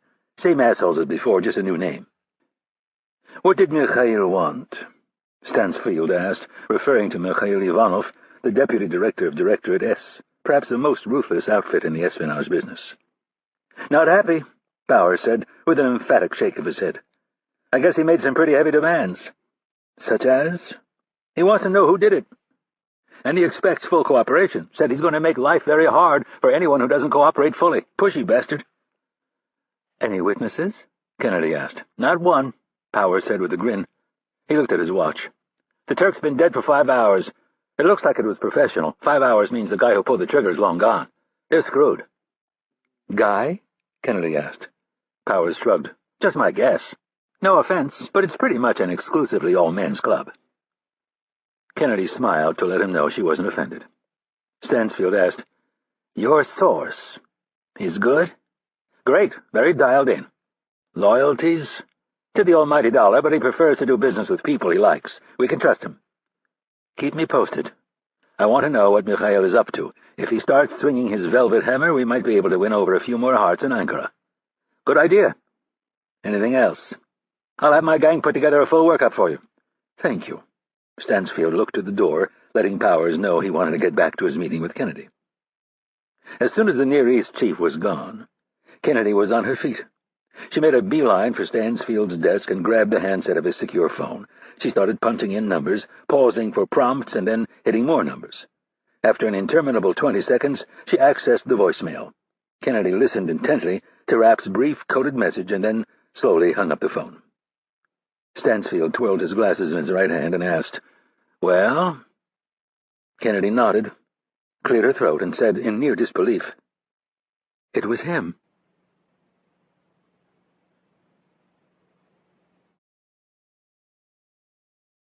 Chapter 24. The handsome young man loosened his tie and nudged his bag toward the customs desk at John F. Kennedy Airport.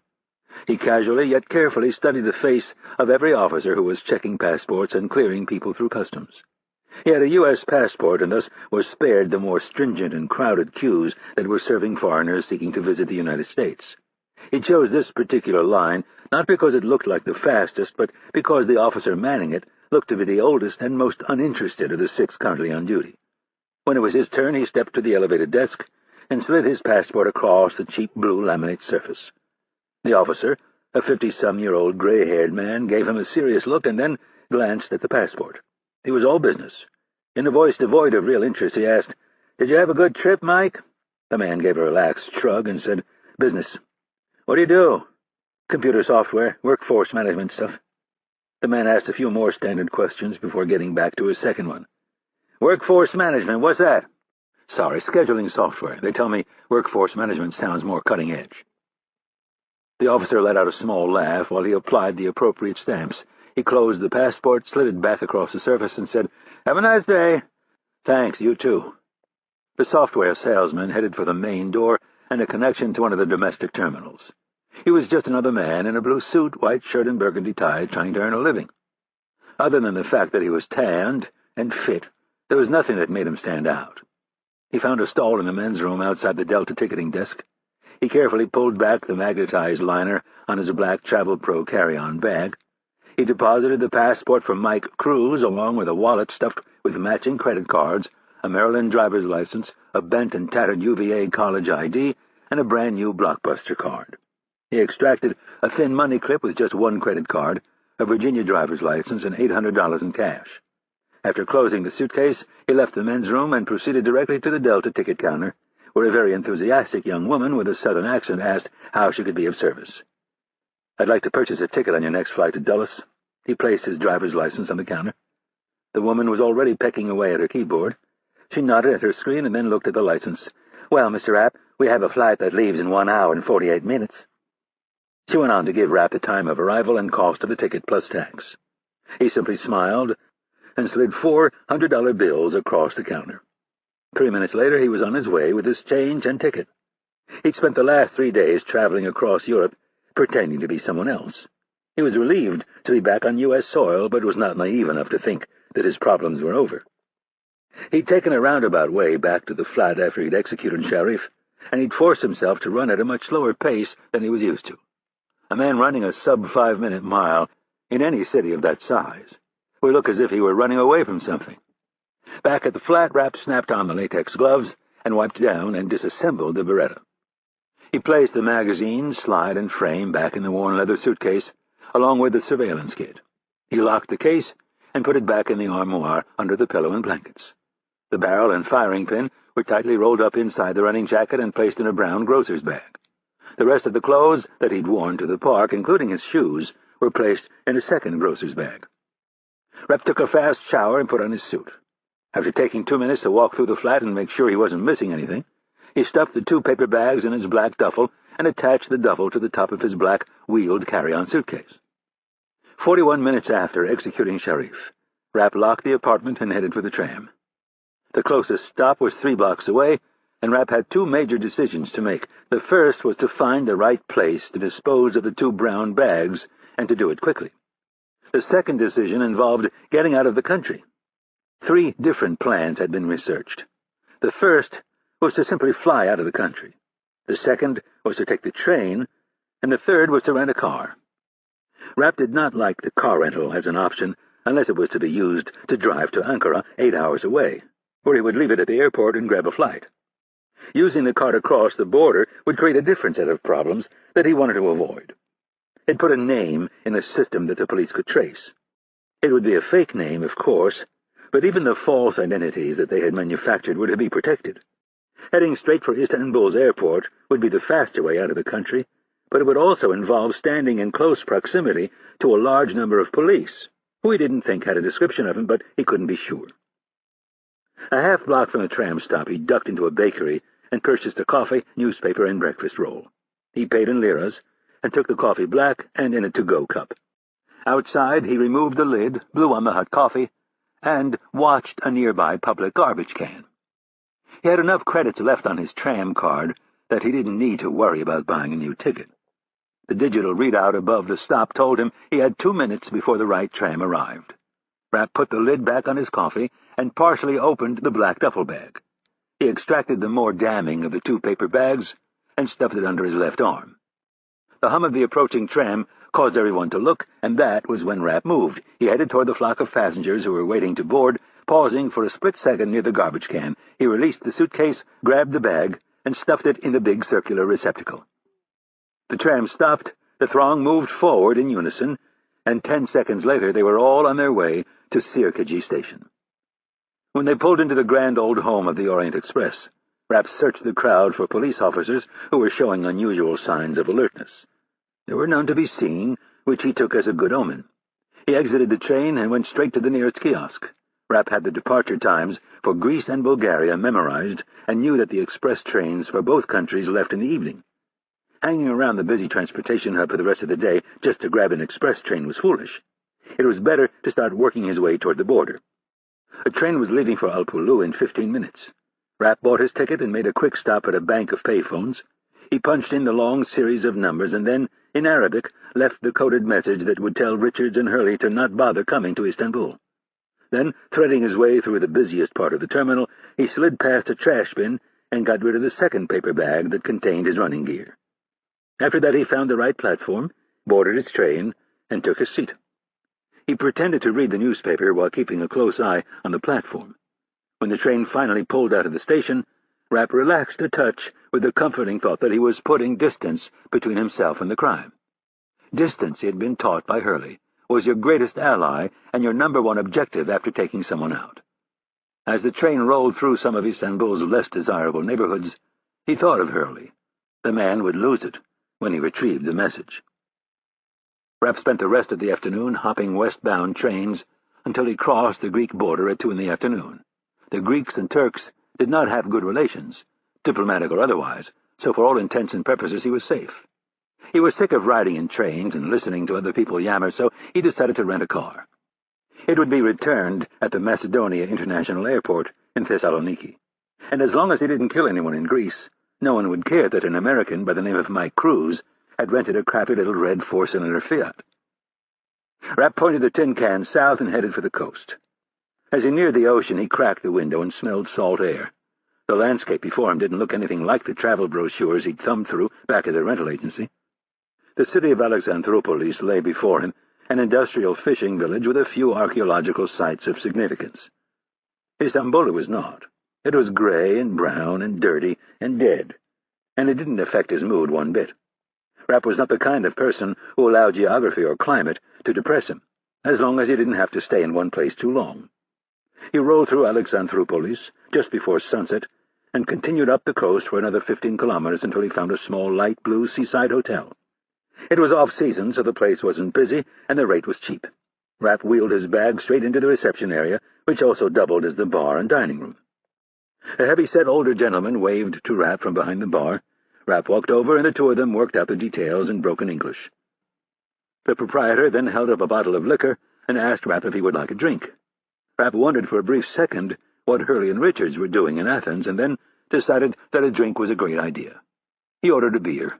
The barkeep placed a bottle of Mythos in front of him, along with a full bottle of ouzo and 2 shot glasses. He filled both glasses and slid one closer to Rapp. It was the beginning of a long night. 3 beers and as many shots into the evening, Rapp looked at the house phone and considered calling Hurley at his hotel. He dismissed the idea as a bad one and ordered some dinner. Fortunately, 2 college kids from England showed up, and the bartender now had to divide his attention among the 3 of them. 4 beers and a few more shots later, Rapp looked up and caught a reflection of himself in the mirror. It was at that exact moment that he realized a killer was staring back at him. He studied the reflection for a long moment, and then held up a shot glass filled with ouzo. He toasted the man in the mirror and went to bed. He did not awaken until almost noon the next day.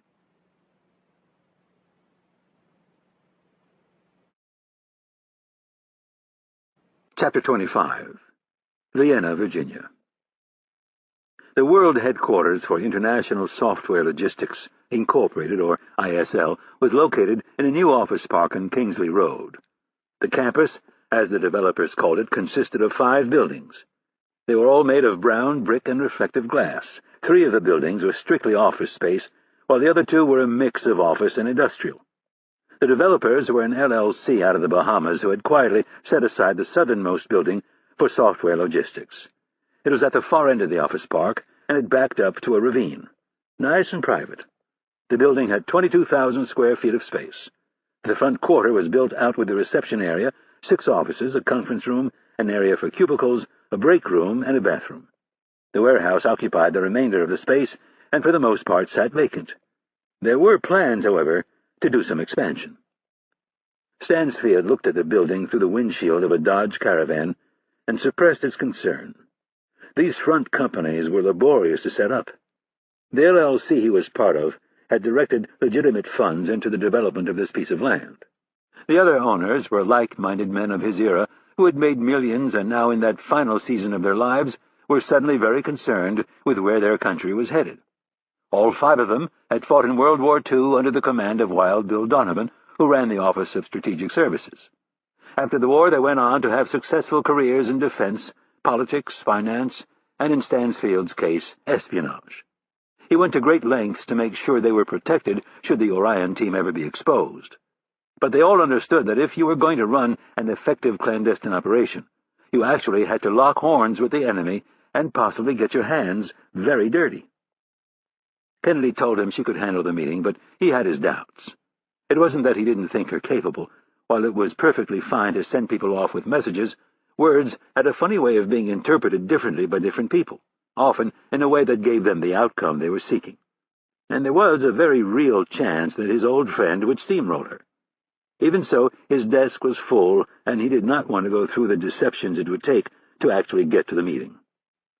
Kennedy left his office, and Stansfield began to systematically move through the stacks on his desk and map table that required his close attention. As the afternoon ticked away, he periodically found himself staring out the window, thinking about the new recruit. There was something about this Rapp fellow. He hadn't seen any of his people this fired up about anything in a long time. This kid was either a diamond in the rough or a disaster waiting to happen, depending on who you listened to. Kennedy was possibly biased by the fact that he was her find, and Hurley was surly on a good day and an intolerable bastard on a bad day. So it was hard to see who was right. Lewis was steady, analytical, and unfortunately had no desire to run things. He had no doubt that Kennedy was right for the job, but she needed a few more years under her belt before she would be ready. Stansfield stewed over their personalities for a good 5 minutes and then decided he needed to go to the meeting. The outcome was preordained. Hurley had never liked this Rapp fellow, and while Kennedy and Lewis were formidable, Hurley would wear them down with his bombastic, stubborn ways. And in truth, it was his call. As the person in charge of field ops, he needed to be able to trust his men without question. Stansfield became stuck on the team concept for a second. Through all of the bickering and managing of egos, they had lost sight of one very important fact. The new recruit had not only succeeded, but had done so on his own. He arrived in Istanbul, and less than 24 hours later, he had successfully removed a very nasty thorn in America's side. There were a number of allies who would be cheering Sharif's death as well, and Stansfield hoped that at least one of them would be blamed. As much as Stansfield would love to take the credit for the assassination of Istanbul's Merchant of Death, he couldn't. The Orion team needed complete anonymity, or they risked investigation and exposure, which would in short order render them useless. That was why these new recruits could have no link whatsoever to Langley. But what was the sense of any of it if you didn't engage the enemy and make him bleed? Stansfield had to be cautious with his hopes, though. How much of this was wishful thinking? He had yet to meet the young man. Who was to say this Rapp fellow wasn't in reality an uncontrollable asset who would eventually blow up in his face? Lewis didn't think so, and that was worth something, but still Stansfield realized he needed to meet this fellow and find out for himself what he was made of. If he was as good as some of them were saying, it would be a tragedy to throw him away. Stansfield asked his security detail to prepare for the vehicular version of a shell game. Langley kept a number of nondescript windowless vans in the motor pool for just this type of thing. As the operations boss, Stansfield did not have to inform anyone of his needs. His security detail only had to show up and take what was available. The detail had access to extra license plates and a variety of magnetized decals to help facilitate the deception. At 7:04, they left the back service-gated Langley in a white van with the red carpet linen service logo on the sides. They headed for Tyson's Corner, and once inside the busy parking structure, Stansfield was moved to a Ford Taurus. 15 minutes later, he found himself standing alone under a tree next to the main entrance of George Mason University. The Dodge minivan was parked across the street. Stansfield waited for 5 minutes, and then the vehicle flashed its brights. After climbing into the back seat, he handed Joe, head of his security detail, a piece of paper with an address on it. The driver memorized the address and handed the paper back to his boss. He briefly consulted his road atlas and then put the car in drive. 5 minutes later, they were at the office park. "Joe," Stansfield said, leaning forward, "take us around back. There's a call box and a code for the door." When they reached the back of the building, Stansfield got out and punched in the code. He trusted Joe, but the fewer people who had the numbers, the tighter the circle remained. Stansfield motioned for Joe to pull in and then pressed the big red button to close the door. 4 cars and a motorcycle were already parked inside. To the right, shelves, like the kind you'd find in a library, jutted out from the near wall. They were filled with software titles that were legitimately being shipped overseas. To the left were pallets and boxes, and then a sea of darkness. Stansfield headed for the offices and asked Joe to stay with the car. There was a cipher lock on the door. He punched in the 4-digit code, leaned into the door, and was immediately aware of loud shouts coming from just ahead. Stansfield frowned and wondered first and foremost why the conference room hadn't been soundproofed. He also wondered why these supposed professionals were incapable of keeping their tempers in check. As he stepped into the room, he almost didn't notice the man sitting at the break table reading a magazine. "They've been at it like that for almost an hour." Stansfield recognized the face instantly. "Mr. Rapp, I presume."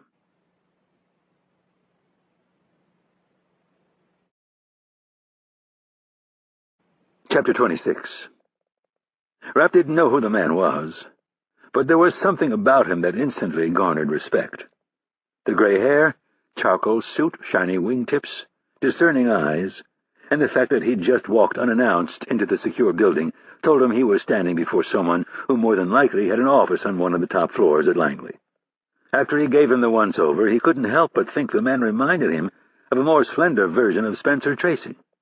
Rapp decided he'd better stand. He offered his hand and said, "Yes, and you are?" Stansfield gave him a grandfatherly smile. "George." Rapp studied him with suspicion. "That's not your real name, is it?" "No," Stansfield said. After a moment, Rapp said, "Any chance you're the guy running this show?" Stansfield gave him a relaxed smile. "When you get to my age, you better be running something, or it's time to retire. Please sit." He motioned with his right hand toward the chair Rapp had been sitting in. Rapp returned to his seat. Stansfield smelled coffee and found a pot on the counter. He helped himself. "Would you like some?" "No, thanks." After joining him at the break table, Stansfield blew on his coffee and said, "I hear you've been making waves again." Rapp wasn't sure how much he should say, so he shrugged his shoulders and kept his mouth shut. "Would you care to walk me through your decision?" "What decision would that be?" "Why you decided to act on your own in Istanbul." Rapp's dark eyes narrowed. He studied the old man for a few seconds. He was in enough hot water for breaking their damn rules. He wasn't about to break another. "I'm afraid I don't know what you're talking about." Stansfield grinned. "I'm afraid you do." "I'm at a bit of a disadvantage if you're who I think you are. You know I can't discuss any of this with someone unless they give me the green light." Rapp jerked his head toward the conference room door. "Good point. You don't know me, and that's for good reason. But I know you." Rapp gave him a dubious look that changed into a humble one as the silver-haired man recited his life story, including date of birth, social security number, parents' names, a long list of athletic accomplishments, and his relative strengths and weaknesses. It wasn't until the last part, though, that Rapp began to feel vulnerable. "3 days ago, you used a 9mm Beretta pistol to execute a man at point-blank range. Here and here." Stansfield touched his heart and then tapped the bridge of his dark glasses. He looked at the door to the conference room and said, "You have one avid supporter, another who thinks you have great potential, and one very forceful detractor. They're in there deciding your fate right now. If you want to continue on your current career path, I am more than likely your best hope. So, if you have anything you'd like to say, now is the time to do it." That this man knew so many details about his life, and was able to recite them chapter and verse without a single note, told Rapp all he needed to know. "You seem to have most of the facts." He carefully turned the question back on George by saying, "I'm sure you've formed some opinions."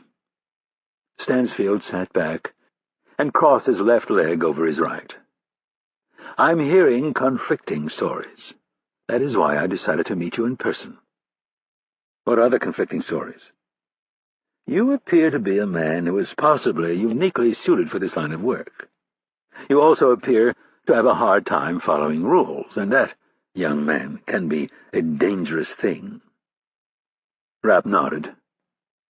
It was becoming apparent that Spencer Tracy's little brother really was the guy who ran this entire show, which meant he needed to get him in his corner and do it before Hurley sank him once and for all. "Sir, would I be totally off the mark if I guessed that at some point in your career you spent some time in the field?" Stansfield grinned, but didn't answer the question.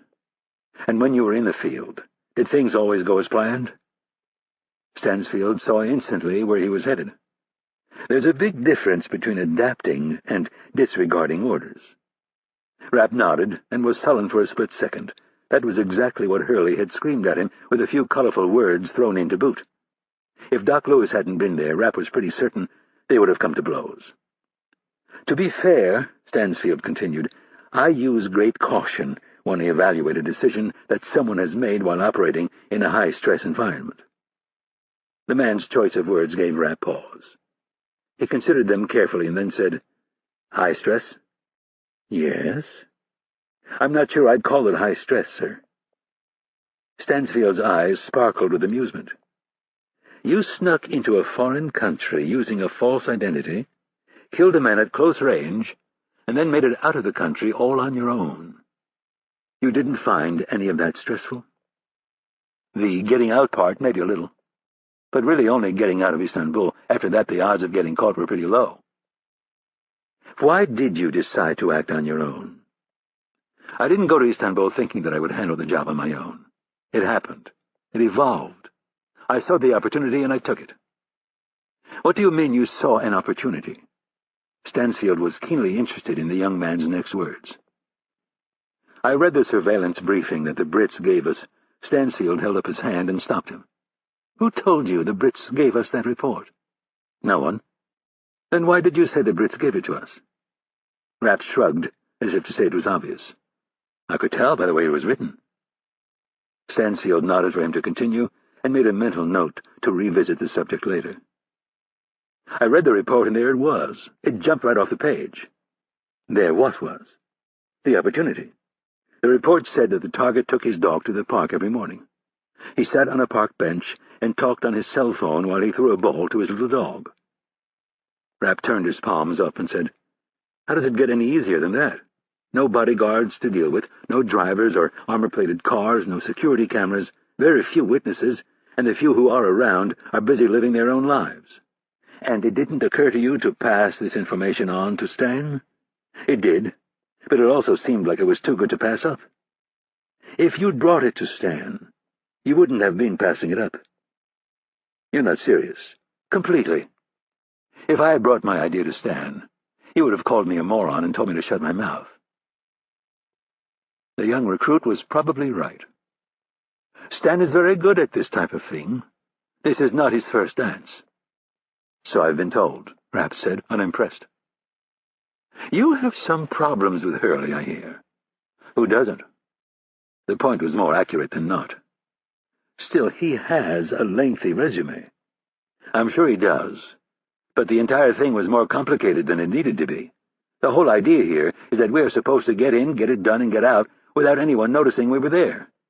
If we'd stuck with Stan's plan, we would have followed the guy around for 5 days and come to the same conclusion that was right there in the Brit report, and our odds of screwing up somewhere, being noticed, would have increased 5-fold at least.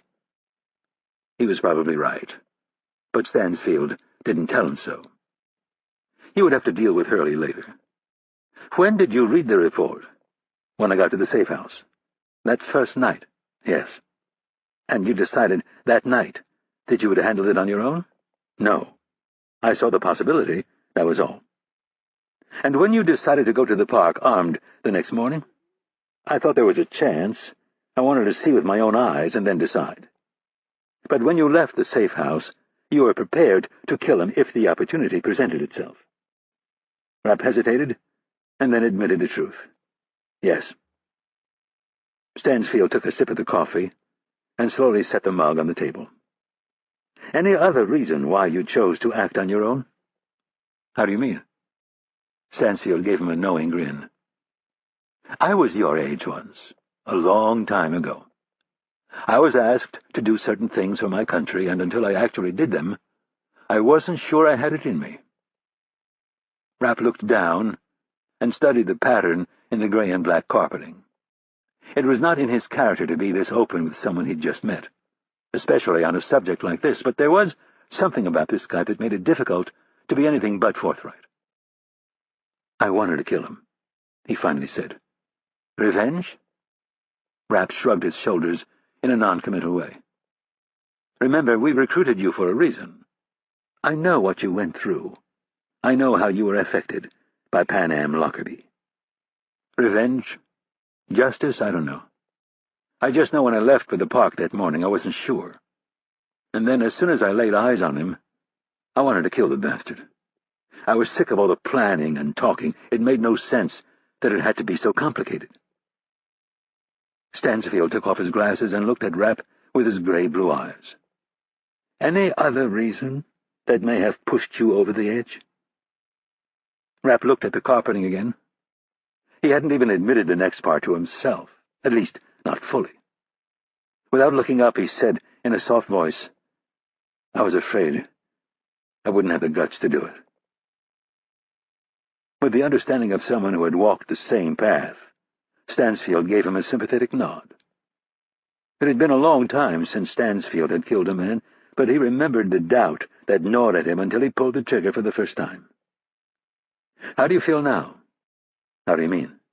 "Now that you have taken a human life." Rapp gave a nervous laugh and checked his watch. "Do you have a few hours?" You know, laughter is often a defense mechanism used to deflect. Rapp thought of Doc Lewis. "I've heard that somewhere else recently. This isn't a good time to deflect." Rapp noticed the concern on the old man's lined face. He fidgeted with his hands and then said, "This isn't exactly a topic I'm used to discussing." "No, you're right about that." Stansfield himself had never spoken to a soul about the men he had killed. It simply wasn't his way. There were others, though, whom he had worked with over the years, who were quite different in that regard. Some spoke with an intensity that was more academic, as if they were simply trying to perfect their craft for the sake of perfection. Others took a more light-hearted or twisted approach to their play-by-play analysis of how they had killed a man. The best ones, Stansfield had always felt, were the ones who kept it to themselves. "This is very important," Stansfield said. "How are you up here?" The old man tapped his temple. "I think I'm fine." "No problem sleeping?" "No, in fact, I've slept better than I have in years." "Good. I want you to understand something very important. Hamdi Sharif chose to get into the arms business, and he knowingly sold weapons to terrorist groups that were going to use those weapons to kill innocent civilians. I know. I am every bit as responsible as you for his death." Rapp frowned and gave him a look that said he wasn't quite buying it. Stansfield had expected that. "Who do you think sent you on that operation?" "I don't know." "I did. I was the judge and the jury. You were merely the executioner. Never forget that." He spoke with intensity for the first time in the entire conversation. He was almost pleading for Rapp to grasp the gravity of what he was saying. Finally, Rapp nodded, even though he wasn't sure he fully grasped the man's meaning. Stansfield stood and said, "Why don't you go home now?" "What about their decision?" "Don't worry. I'll smooth things out. Just try not to cause any problems for the next few months." Chapter 27. "Thank God," Lewis announced upon seeing Stansfield enter the room. "I can't spend another minute trying to talk sense into these two." With pure disappointment, Stansfield glared down the length of the table, first at Hurley, who was on the left, and then at Kennedy, who was directly across from him. They were both on their feet. "Sit," he commanded. Kennedy sat. Hurley remained standing. "The first person who raises his voice is being sent to Yemen for the rest of his career." "You can't send me anywhere," Hurley snarled. Stansfield directed his full attention to Hurley and communicated his resolve with an icy stare that silently communicated the fact that he could do a lot worse than sending his ungrateful ass to Yemen. Of the three, Hurley was the only one who had seen this look before. It had been nearly 3 decades ago, but Hurley still remembered that his stupidity had almost cost him his life, and if it hadn't been for Stansfield's magnanimous attitude, he would have died that day. Hurley slowly sank to his seat. "Have I failed you two so poorly that it has come to this?" Stansfield said in a calm but disappointed voice. "You scream at each other like children trying to bully their way to victory." He cocked his head in Kennedy's direction. "I expect far more from you. What did I tell you about losing control of your emotions?" "That it's a weakness." "Correct. And how has it worked for you this evening, screaming at one of the most hot-headed men in all of our nation's capital? Did your logic become more clear? Did your points carry more weight? Did you somehow persuade him to see things your way by shrieking at him like some wild banshee?" Kennedy shook her head, her embarrassment complete. Stansfield turned his icy gaze on Hurley. "And you? Are you happy that you have succeeded in getting young Irene to finally sink to your depths? That's bullshit. She's a grown woman. She can fight her own battles. I resent the fact that every time she doesn't like what I'm doing, she goes running to you." Hurley pointed at him. "You know the rules as well as I do. I'm in charge in the field. What I say goes. I'm God, and that too smart for his own good college punk wandered so far off the reservation he's looked at him put a bullet in his head." That's our litmus test these days. When an operator doesn't follow orders to the letter, we put a bullet in his head. You know what I mean. He went way beyond his operational parameters. He basically threw them out and flew off the handle. And succeeded. Let's not forget that part. Shit. Hurley scoffed at the point. Even a blind squirrel finds a nut once in a blue moon. This is how you would like to argue with me, by mixing squirrel and moon metaphors? You know I'm right. You are partially right. And you have also become an intolerable bully whom I'm not so sure I can keep around. Say the word and I'll resign. I'm sick of this bullshit. And then what will you do, Stan? The Deputy Director of Operations leaned over and placed his hands on the table. Become a full-blown alcoholic? Another bitter, discarded spy who closes himself off from an ungrateful citizenry? You're already halfway there. You drink too much, you smoke too much.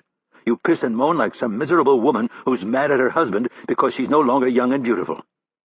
And there's the meat of the problem, isn't it, Stan? What's the meat of the problem? I think you may have heard this before.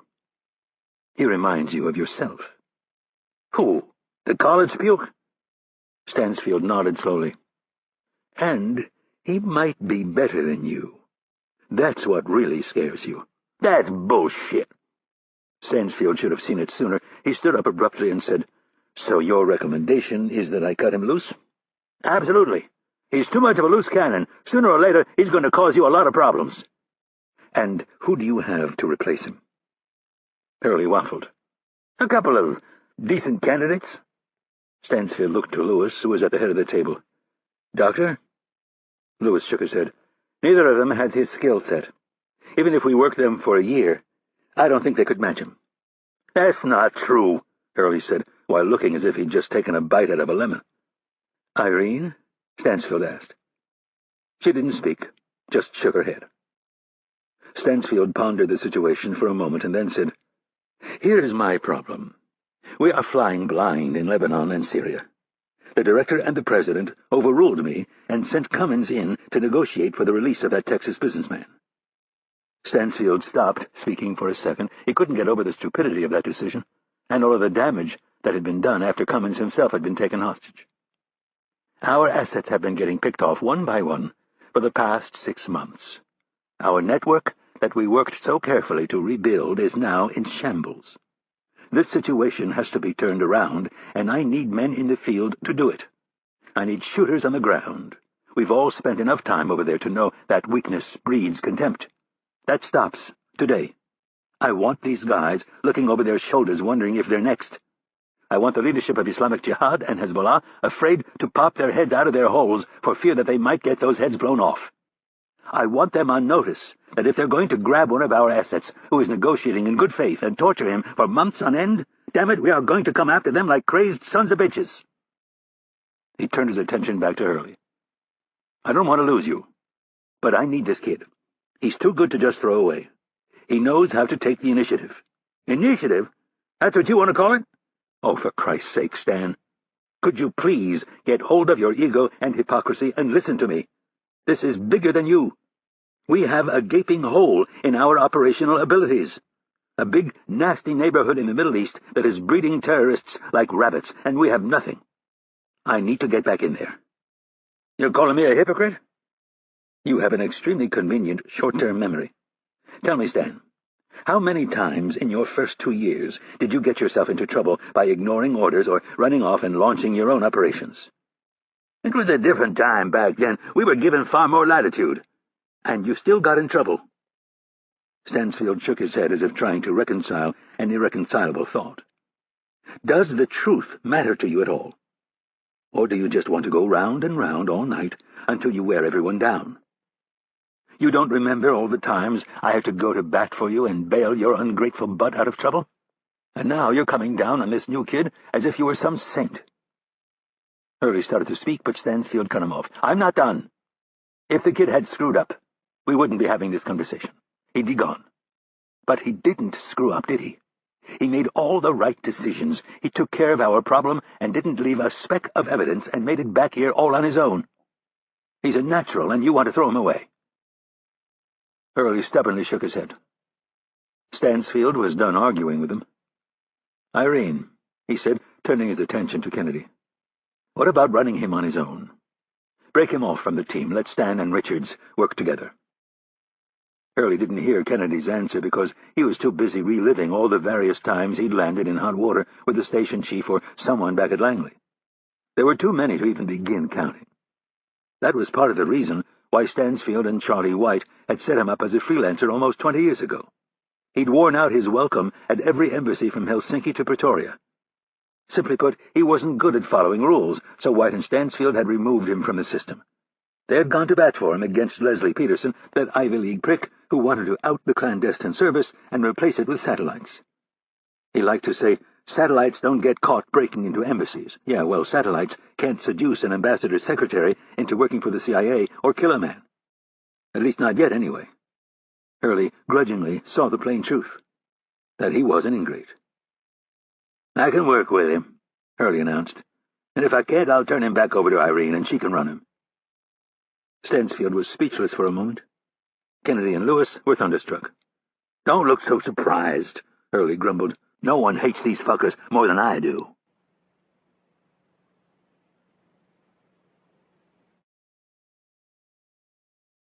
Chapter 28. Moscow, Russia. Syed stood just inside the glass doors. He looked through the frosted window as a gust of wind whipped up a cloud of dirty snow. It moved like a ghost through the dark night and caused a shiver to run up his already frigid backside. He did not like Moscow, had never liked Moscow, and would never like Moscow. Not in summer, and definitely not in winter.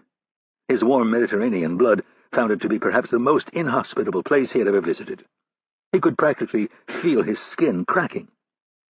With voyeuristic awe, he watched an abnormally round woman waddle by. She was wrapped from head to toe in the dark fur of some animal he couldn't quite pinpoint.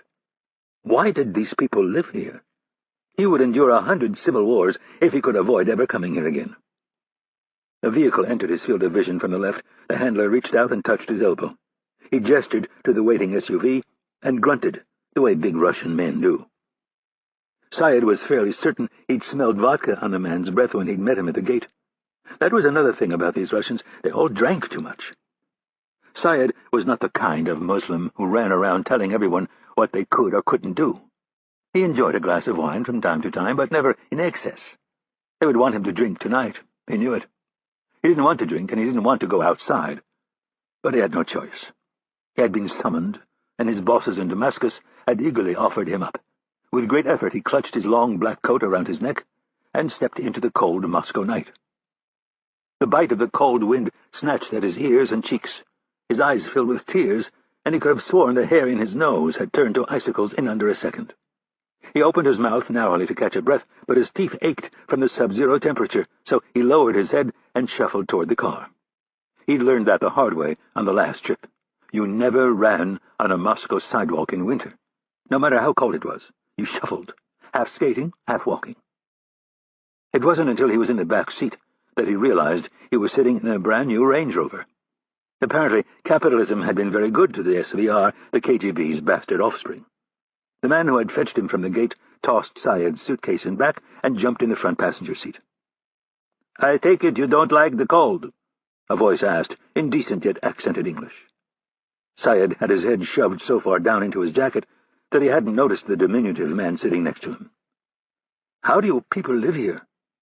The man smiled, popped a shiny cigarette case, and offered one to his guest. Syed grabbed one. Anything that would provide a scintilla of warmth was to be taken advantage of. After he'd taken a few long drags and had stopped shivering, Syed sat back and said, "I do not think we have met before." "No, we have not. I am Nikolai Shvets." Syed offered his hand. "I am Asif." "I know," the boyish-looking man replied with a smile. "I take it you work for Mikhail?" "Yes. The deputy director is a very busy man. He will be joining us later." That was fine by Syed. Mikhail Ivanov The deputy director of Directorate S was not someone he looked forward to dealing with. Syed had done everything in his power to get out of the trip and then to delay it when he was told he had no choice. 2 days ago, Ivanov had called his boss at the General Security Directorate in Damascus and told General Hamoud he would consider it a personal insult if Asif Syed was not in Moscow by week's end. The last the general had heard, the meeting had already been scheduled. He was not a happy man, and he made sure Syed understood just how unhappy he was.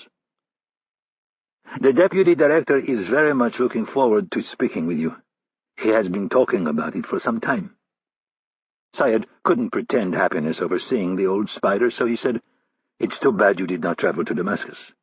It is very nice there this time of year." "I would imagine." The man glanced over his shoulder and looked out the back window. "Your Mediterranean blood is too thin for our Moscow winters." The boy-man made idle conversation as they worked their way around one of the ring roads that circled the big metropolis. Syed barely glanced out the window, even though it was his habit to be constantly alert for surveillance. It wouldn't matter in this iceberg of a city at this time of night. Streetlights and headlights were amplified by the white snow, blinding him every time he tried to see where they were. This truly was a miserable place. No wonder communism had failed. How could any form of government succeed if everyone was depressed? They finally stopped in front of a hotel in the heart of old Moscow. A doorman in a massive black fur hat and red wool coat with 2 rows of shiny brass buttons yanked open the door, and Syed felt a blast of cold air hit his ankles. With a second doorman shuffling along with him, he walked through the front door of the hotel and did not stop. Cold air was still whistling through the doors, and he wanted to get as far away from it as possible. 8 steps into the lobby, he found himself drawn in the direction of heat, and then finally spied a roaring fire on the far side of the lobby. He actually smiled and shuffled over, his brain not realizing the lobby was ice-free. "What do you think?" Syed parked his backside directly in front of the flames. He took in the opulent lobby and nodded. It was much nicer than the dump he had stayed in the last time he was here. "Very nice. It has just reopened. It is Hotel Balchug, very historic, very expensive." Schwietz left out the fact that his boss owned a piece of the hotel. He owned a piece of most things in Moscow these days. At least the nice things. A group of Russian, Austrian, and Swiss businessmen had purchased the hotel just after the collapse and had tried to renovate.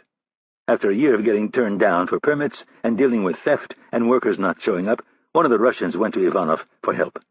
The problems disappeared almost overnight. All they had to do in return was sign over 10% of the hotel. Syed did not want to leave the fire, but he had to get ready for dinner. He was finally convinced to move when they informed him that his room had 2 fireplaces that were both lit and waiting for him. The room was as nice as the lobby, with gilded plaster and hand-painted murals on the ceiling, tapestries on the walls, and a commanding view of the Kremlin and Red Square. It was fit for a pasha. That was when it hit him. Ivanov the Spider never did anything nice unless he wanted something in return, and he was being extremely nice. Syed took a steaming hot shower and wondered what the man was after. He'd heard stories lately that the SVR was worse than the KGB, that once they sank their talons into you, they owned you for the rest of your life. He suddenly longed for the bombed-out rubble of Beirut. There he was a lion. Here he could end up being someone's lunch.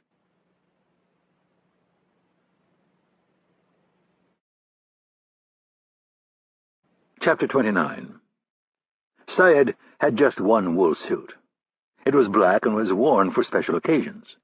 He was wearing it tonight because it was his warmest suit, and also because to a man like Ivanov, appearances were exceedingly important. He lectured his people about taking care of themselves, and was known for firing people who put on too much weight, or women who wore too much or too little makeup. Syed had carefully trimmed his beard and slicked his black hair back behind his ears. At 40, he was still in decent shape, or at least he wasn't out of shape. The black suit and white shirt and tie helped hide those few extra pounds he'd put on over the last couple of years. As he walked toward the restaurant, he immediately picked out the men from Ivanov's security detail. There were 4 in the lobby, 1 by the front door, 1 by the elevators, and 2 bracketing the entrance to the restaurant. The boy-man suddenly appeared from behind a large plant. His cigarette was hanging from the side of his mouth, and he was smiling. Syed had been in such a rush to avoid the cold earlier that he had failed to notice that Nikolai was extremely handsome.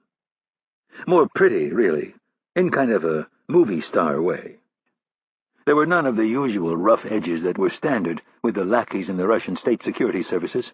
His skin was fair, his eyes a greenish blue, and his hair a light enough brown that he would probably be blonde if he lived in a warmer climate. "Your room is nice, yes?" Shvets asked. "Very." Shvets popped his cigarette case with one hand and offered one to his guest. Syed took one as well as a light. "Director Ivanov is waiting for you at your table. I hope you are hungry." "Yes, very much so. It is the cold weather. Please follow me." The restaurant was decorated in deep reds and sparkling golds, most of it in velvet. It was typical Russian, heavy-handed and desperate to impress. This backwater behemoth knew nothing of understated class. Syed was no snob, but he was proud of where he came from. The Ottoman Empire had lasted for more than 600 years. After fewer than 100 years, these brutes had gone from one of two superpowers to a mob state. A haze of blue-gray smoke hung in the air. Every table was occupied. There were easily several hundred people in the restaurant, and they all appeared to be in various states of inebriation. It occurred to Syed for the first time that the Russians were loud people, especially when they laughed. Syed didn't recognize any faces, but he guessed they were all very important. That was the Russian way, even during the height of the great workers' paradise. The ruling elite had lived an opulent life separate from the workers. They enjoyed luxuries that the little people never dreamed of. Two towering men stood watch near a booth in the back corner. Red velvet curtains were pulled open and fastened with tasseled ropes to marble columns. Syed glimpsed Ivanov sitting between two young beauties. The man was nearing 60 and was showing no signs of slowing down. He was a consumer of all things that interested him. In a way, he was the perfect man to run an intelligence service, assuming his interests were in line with those of the state. Syed had been told that Ivanov's power had grown significantly in recent years. In the days of the Politburo, the black market was tolerated but never flaunted. During the transfer from centrally controlled markets and government plans to pseudo-capitalism, no one was better positioned to take advantage of the new wealth than the men at the KGB. They had the guns, the enforcers, and the spycraft to break, blackmail, or frame any man who did not welcome them to the buffet. And Ivanov had an insatiable appetite. Ivanov saw him coming and yelled his name. He tried to stand but was stuck between the two girls, so he gave up and sat back down. "Asif, it is good to see you." The Russian threw out a large hand with rings on the forefinger and pinky. "And you too, Mikhail," Syed lied. He reached across the table and clasped Ivanov's hand. "If you had turned me down one more time, I was going to send my men after you," Ivanov said with a hearty laugh, although his eyes weren't smiling. Syed laughed and tried to play along. The comment was without a doubt meant for him to remember, and keep remembering every time Ivanov called on him. Syed so badly wanted this evening to end, and it had only just begun. Ivanov ordered an expensive bottle of Bordeaux and introduced Syed to the girls. The blonde one was Alisa, and the redhead was Svetlana. The redhead was suddenly very interested in the spy from Syria. That was how Ivanov had introduced him, as a spy of all things. The Russians might have found the moniker intriguing, but to Syed it was an insult, one of many he was sure he would be forced to endure on this cold winter evening. More wine was ordered, along with plate after plate of food. Syed was full by the time the main course was served. Ivanov steered the conversation away from anything serious, and Svetlana steered her hands toward Syed's groin. Syed had no illusions about his ability to woo women. He was handsome enough, but not enough to garner the attention of a 20-year-old runway model. Ivanov had undoubtedly ordered her to take care of him. Syed wondered if she would be beaten after he turned her down. When the plates were cleared, Ivanov nudged Alisa out of the booth and ordered Svetlana to follow. He told the girls to go to the bar and order dessert. As they walked away, he slapped each girl on the ass. They turned around, one giving him a dirty look, the other pouting. Ivanov laughed at them and watched them hold hands all the way to the bar, and then, as if a switch had been flicked, he turned all business. After whispering something in one of his bodyguard's ears, he plopped back into the booth and moved around so that he was sitting a mere foot from Syed. The drapes were pulled shut, and they were alone. "You have been avoiding me." He'd said it with a crooked smile, but that menacing glint in his eye was back. Syed deflected by saying, "I do not enjoy travel, and the cold weather is something my body's not used to. I meant no offense." "Ah, I know what you mean." In the summer I find Damascus to be unbearable. But don't worry, I wasn't offended," Ivanov said, lying to himself more than Syed. "I just wish it hadn't taken this long. We have many important things to discuss." "Yes, I know," Syed said, trying to be agreeable. Ivanov took a gulp of wine and asked, "How long have we known each other?" "A long time," Syed said, looking into his own glass. 12 years, I think. 13, actually. And we have fucked with the Americans like no one else." Ivanov made a fist and shook it. "Every time they have tried to stick their nose in your business, we have sent them running away like a scared dog." "That is true," Syed said, making no mention of all the times the Russians had stuck their long snouts into his business. "And now they are back again." Syed was still looking at the expensive French wine in his glass. He could feel Ivanov watching him with intensity. He shrugged and said, "Not really. That is not what I have heard." "What have you heard?" "I have heard you captured one of Langley's deep-cover operatives." Syed's mind was swimming with thoughts of murder. The idiots in Damascus, no doubt, had passed the information to the Russian. Did anyone in his government know how to keep a secret? Knowing he was trapped, he said, "We caught one of them snooping around. I'm not sure he was an agent of any particular importance." Ivanov smiled. "I think you are being modest." Syed didn't know how to answer, so he took a drink of wine. "I am told this man worked in the Directorate of Operations, that he reported directly to Deputy Director Stansfield, that he worked in Berlin and Moscow for a time." Someone in Damascus really did have a big mouth. "As you know from experience, these men are trained to lie. I cannot say with any certainty that his claims are truthful. They usually try to understate their importance, not overstate it." That was true. The important thing is that we have bloodied them yet again, and as you know, they do not have the stomach for this kind of thing. Ivanov gave him a dubious look. "I'm not so sure these days." Syed was. "Do not worry yourself with such a little fish. This might be a bigger fish than you think," Ivanov said, with a hint of inside knowledge. "What have you heard?" "Things, rumors here and there, nothing concrete, but I've been in this business long enough to smell a rat." "What things?" "Hamdi Sharif." Syed thought of the recently deceased arms dealer. "Yes, I knew him well." "Who do you think killed him?" Syed had heard 2 rumors. Mossad more than likely. But there was something else I picked up. "What?" Syed was not afraid to repeat the rumor. A man like Ivanov would take it as a compliment. "That he was stealing from you, and you had him killed." Ivanov looked at him with unblinking focus, but did not respond. "If that was the case," Syed said, "then that was your right." Ivanov shook his head. "If he was stealing from me, I would have known, and I would have killed him. But he was not stealing from me." "So it was the Jews?" "No, I don't think so."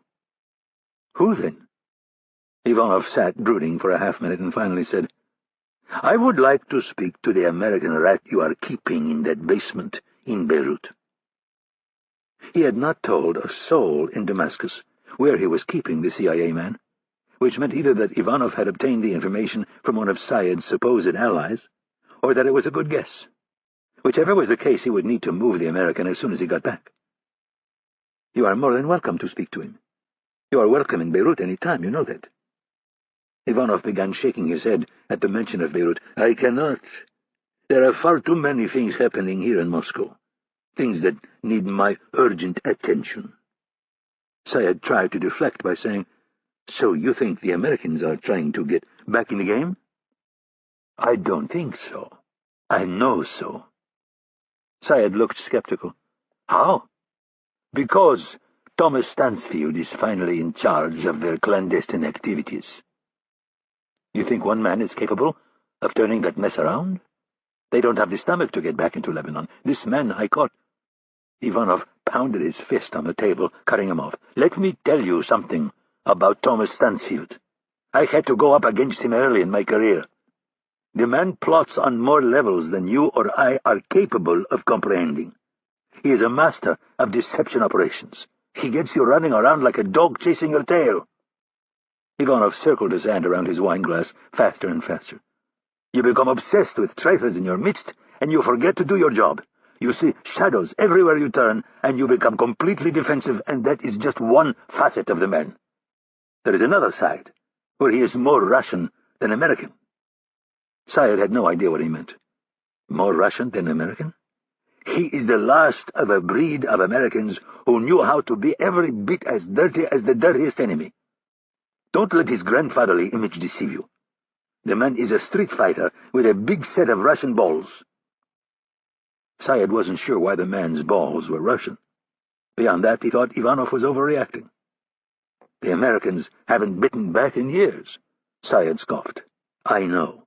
And that was because we had the CIA in a box. And Stansfield didn't have the power. But he is in charge of their clandestine service now, and I'm telling you, he is going to stick his nose in our business, and we can't allow that to happen. Trust me, if he gets so much as a toehold, we will be in for the fight of our lives." Syed still wasn't convinced. Ivanov leaned forward, then grabbed the Syrian's hand. "I am asking you this one time. I will only ask it once. Will you give me the American so I can find out what he knows?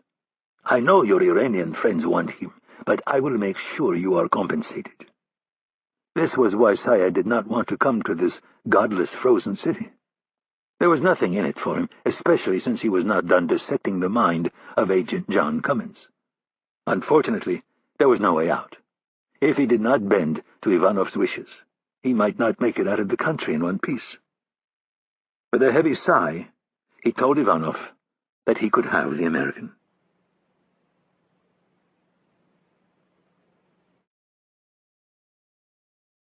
Chapter 30. Hamburg, Germany. The Hamburg operation was significant for a number of reasons, not the least of which was that certain people began to take notice. A single murder can be an accident or an aberration. 2 murders in as many weeks, separated by time but connected by relationships, is a tough one to swallow for people whose job it is to be paranoid. The second reason it was significant was that Rapp finally realized Stan Hurley was extremely good at what he did. Hurley had given them 5 days to get their affairs in order. They were going on the road and would not be coming back to the States for several months. The old clandestine officer announced with a gleam in his eye, "We've been kicked out of the office by management. They don't want to see us back in Washington until we have some results to show for all the money and time that's been spent on your sorry asses." Rapp was not given all the details, but he got the distinct impression that Langley was upset about something. Hurley's attitude had changed even before they left the States. They were to engage the enemy and make them bleed, and the prospect of finally getting back in the game had transformed Hurley. This time Rapp and Richards went in together, or at least their flights arrived the same afternoon. Rapp arrived second. He saw Richards waiting for him on the other side of customs. Rapp was carrying an American passport on his trip, and he handed it to a nice-looking older gentleman who flipped through the pages with German efficiency. The backpack, jeans, and beat-up wool coat must have been enough to tell the man he was not here on business, because he didn't ask that standard question, business or pleasure. He applied the proper stamps and slid the passport back. Not a glance or a question. Rapp laughed to himself. If only it was always this easy. The 2 men shook hands and made their way to ground transportation, where they took a cab to the harbor promenade, or Landungsbrücken, as it was known to the locals. A big cruise ship was coming into port. Tourists lined the sidewalk, gawking at the massive ship that looked completely out of place so close to all the old brick buildings. Rapp and Richards did not gawk. They were on the move toward the warehouse district, where Hurley was waiting for them. They passed a prostitute working the riverfront. Richards turned to Rapp and said, "Isn't this where the Beatles got their start?" Rapp cracked a small smile. He liked Richards. The guy was quirky in a normal way. They were in Hamburg to kill a man, and Richards wanted to talk about the Beatles. "Never heard that," Rapp said. "Pretty sure they did. They played some strip club for something like 2 months straight." Rapp didn't say anything. "I'd like to see it while we're here." Rapp cocked his head and gave Richards a long look before he couldn't help himself and started laughing. "What?" Richards asked. Rapp lowered his voice and said, "We're here to kill a man, and you want to go hang out at some strip club where the Beatles played 30 years ago? What's wrong with that?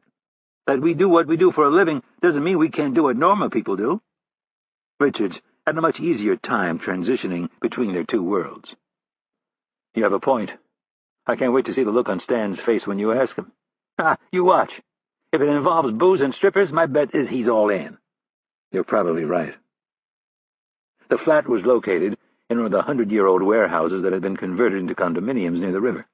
It was damp and cold, a lot like London. Hurley informed them that the majority of the units in the building were as yet unsold. The one they were using was owned by an American company that had purchased it as an executive apartment. Rapp didn't concern himself with certain details beyond the target, but Richards was more curious. He tried to find out which American company the unit belonged to, and if it was a former spook who let them use it. Hurley said if there was something he needed to know, he'd tell him. "Otherwise, don't worry about it." Rapp and Hurley hadn't exactly made peace. It was more of a truce. After the night he'd met George, or whatever his real name was, Rapp, Richards, and Hurley had gone back down to the lake house to begin prepping for the Hamburg operation. Hurley from time to time still looked at Rapp as if he were mentally retarded, but he had cut back on his yelling and cussing. Rapp took this as a sign of détente. After 5 days, Hurley asked Rapp to take a walk. "Have you gone over the last op in your head?" "You mean Istanbul?" "How many ops have you been on?" Hurley asked him, with a wake-up expression on his face. "Sorry," Rapp said. "Yeah, I've thought about it." "Anything you would have done different?" Rapp stared at the ground while they talked. "I'm not sure I know what you mean." "The fact that you acted on your own is behind us. I already told you that. Part of my job is to make sure you get better. What I'm asking you is a tactical question. When you look back on what happened in the park that morning, once you decided to kill him, is there anything that you would have done different?" "I don't know," Rapp answered honestly. "It all just kind of happened." Hurley nodded, having been there before. "That's good and bad, kid. It might be that you're a natural at this, ice in your veins, that kind of shit, or you got lucky. Only time will tell, but there's one thing you did that jumps out as being pretty stupid." "What's that?" Rapp asked. Hurley had his full attention. "I read the police report." Rapp didn't know why he was surprised, but he was. The shot to the heart, it was point blank. Literally. The report was conclusive. The muzzle of the weapon was in direct contact with Sharif's coat. Rapp nodded. He was there. He remembered it well. "Why would you do that?" "Because I wanted to kill him." Hurley stopped and faced him. "Kid, I've seen you shoot. You're not as good as me, but you're damn good, and you keep getting better. You don't think you could have popped him from, say, 10 feet? Rapp didn't answer. "Why did you sit down next to him?" "I'm not sure." "Bullshit," Hurley said with a smile. "You allowed it to get personal, didn't you?" Rapp thought back to that morning, not even a week ago. The feeling came back, that split-second decision to sit next to Sharif so he could look into his eyes. He slowly nodded. "Yeah, I guess I did." Hurley's jaw tightened while he processed the admission. "I'm not going to stand here and tell you there haven't been times that I took a certain amount of joy in sending some of these scumbags to paradise. But you have to be really careful. Pick the right environment. Never in public like you did. He could have had a gun. Somebody could have seen you sitting next to him. A lot of things could have gone wrong." "I know." "Remember, in public, the key is to look natural. That's why I showed you the shoulder holster technique. That's why we practice it. You look at your watch, and no one thinks twice about it. You're a guy checking the time. You sit down on a park bench that close to another guy, and someone might notice. Just enough to cause him to look twice, and that's all it might take. The next thing you know, the carabinieri are chasing you down the street shooting at you." Hurley gave him a dead serious look. "Trust me, I've been there." Hurley shuddered at the memory. "What?" Rapp asked. "You ever been to Venice?" "Yeah." "The canals." Hurley made a diving motion with his hands. "You dove into one of those canals?" Rapp asked, while recalling their putrid shade of green. "And this was 30 years ago. They're a lot cleaner now than they were back then." The condo was raw, exposed brick with heavy timber beams secured to each other by sturdy iron brackets with big bolts. The floors were wide plank, more than likely pine, stained light to add a little brightness in contrast to the dark mud-red bricks. The furniture was utilitarian, grays and blues, wood and metal frames, long sleek lines, and the kind of fabrics that could be cleaned. Pure bachelor efficiency.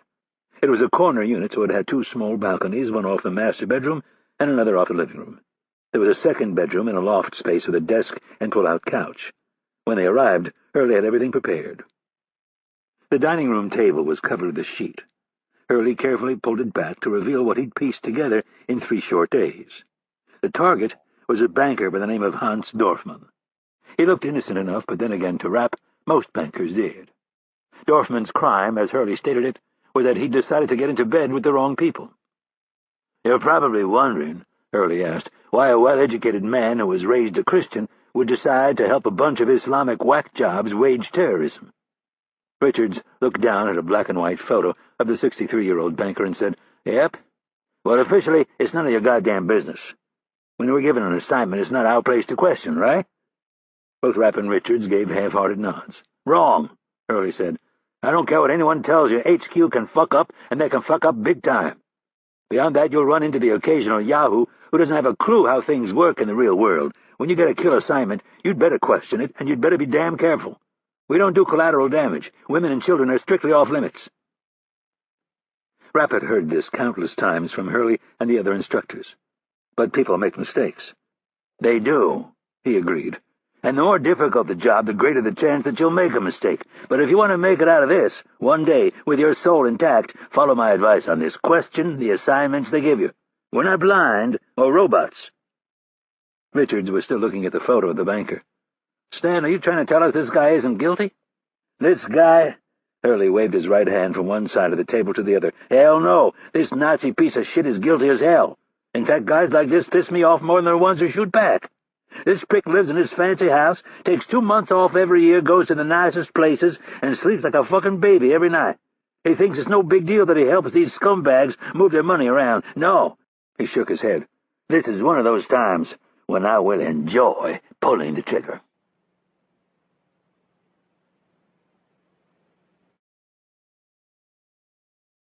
Chapter 31. Hurley explained to them that the process wasn't so much about finding the best option as it was eliminating the bad ones. That is, if you had the time to go through all the alternatives. After 2 days together, Hurley made the decision, and they both agreed. Sunday night was the perfect time to make their move, and it would happen at the house. It was located 35 minutes outside of Hamburg, a nice wooded 1-acre lot.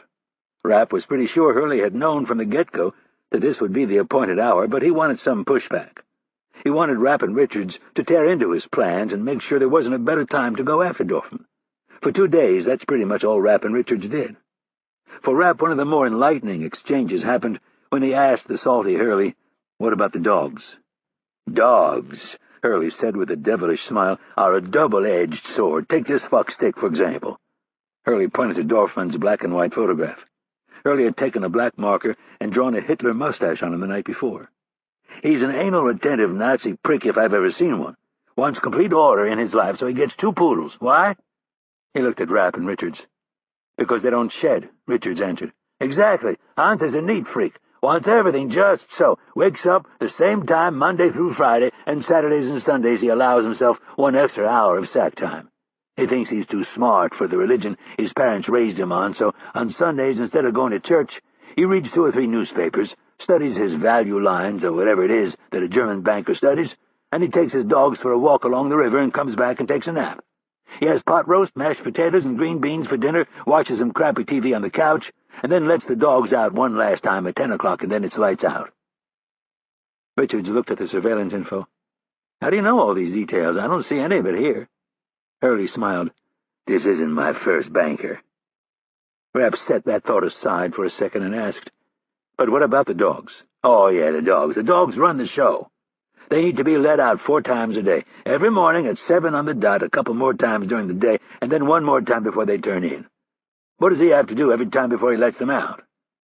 "Turn the alarm off," Rapp answered. "You 2 see any alarms at the lake house?" "Nope," Rapp answered. "That's because they can make you lazy. You ever see me lock my hounds up?" "No." "What good does a dog do if he's locked in his kennel?" "If he's a guard dog, not much." "That's right." Hurley looked at Rapp and said, "I bet I can guess your next question. You think we should take him while he's walking the dogs by the river?" The thought occurred to me. "There's 3 reasons why I would prefer to avoid that option. The first is that it's harder to control things in public setting. Not to say we couldn't do it. We might get lucky and have no witnesses like you did in Istanbul, but that can't be guaranteed. But 2 and 3 are why the park won't work. I need to talk to him, and a public park is hardly the place for the kind of conversation we're going to have." This came as a complete surprise to Rapp and Richards. Richards asked, "Why?" "I'll explain it later." "What's the third reason?" Rapp asked. "We can't let anyone know he's dead before 9 a.m. Monday." "Why?" Richards asked. Rapp answered for him. "He'll tell us when we're done." The Dorfman file was shredded and burned late Saturday night. By Sunday morning, the ashes were cool enough that they could be scooped into a bag and thrown down the garbage chute. They spent 2 hours that afternoon sanitizing the condo. If they had to come back, they could, but Hurley wanted to avoid doing so if possible. At 8 in the evening, they packed the last of the gear into the trunk of the rented 4-door Mercedes sedan and left. Rapp was the wheelman for the evening. Hurley and Richards were going in. It occurred to him that he was being punished for taking the initiative in Istanbul, but what could he say? Someone had to stay with the car. On the drive down the E-22, Hurley went over the plan one last time. Every minute or so he threw a question at Rapp or Richards, asking them how they would react if this or that thing did not go as planned. Traffic was almost non-existent, so they made it in just 30 minutes. It was a dark, cold, windy night, with temperatures expected to dip near freezing. They were all dressed in jeans and dark coats. Hurley and Richards also had black watch caps on their heads. The neighbor behind Dorfman was a widower with cats but no dogs. The plan was to access his property from her backyard. At 9, they did a final radio check, and then at 9:15, Rapp turned the silver Mercedes onto the winding country road. The dome light was set to off. Rapp downshifted and coasted to a near stop several hundred feet from the widower's house. Richards and Hurley stepped from the slowly moving vehicle, carefully nudged their doors closed, and then disappeared into the trees. Rapp continued. A little less than a minute later, he turned onto Dorfman Street and did a slow drive-by. The house was set back from the street about 75 feet. The front of the house was dark, but faint lights could be seen beyond what they knew was the living room and dining room. Rapp pressed the transmit button on the secure Motorola radio. All was clear up front. Hurley and Richards found their way through the overgrown property of Dorfman's neighbor with relative ease. This was not Hurley's first trip, and he didn't feel the slightest bit guilty for not telling the new recruits. They didn't need to know everything. He had personally put together the surveillance package on Dorfman 8 months earlier. The stuff about the dogs he knew from many years of experience, and as far as bankers being anal retentive, it was a fairly accurate statement. The stuff about Dorfman having left the church that his parents raised him in and being a Nazi prick, he'd learned by keeping an eye on the man for close to 2 years. To run an effective organization, you need money. Hurley and Kennedy had been working overtime trying to map out how these various groups moved their money around the globe, and they had decided Dorfman was the key. In this, the ultimate asymmetric war, where they could not use even a fraction of the might of the United States military, they needed to get creative. If they couldn't openly bomb the terrorist training camps in the Beirut Valley, then maybe there was another way to hurt them. Hurley and Richards took up position near the back door at 9:30. If they had missed him somehow, Hurley was prepared to cut the phone line and break in. That option presented 2 problems, however. If he busted the door in, the security system would be tripped, and although an alarm would not be received at the monitoring station, the house's siren would begin to wail and would likely arouse the attention of one of the neighbors. Dorfman also owned a pistol, a shotgun, and a rifle. That Dorfman might react quickly enough to stop the intruders was unlikely, but Hurley didn't like unlikely. The backlight above the kitchen door was turned on at 10:01.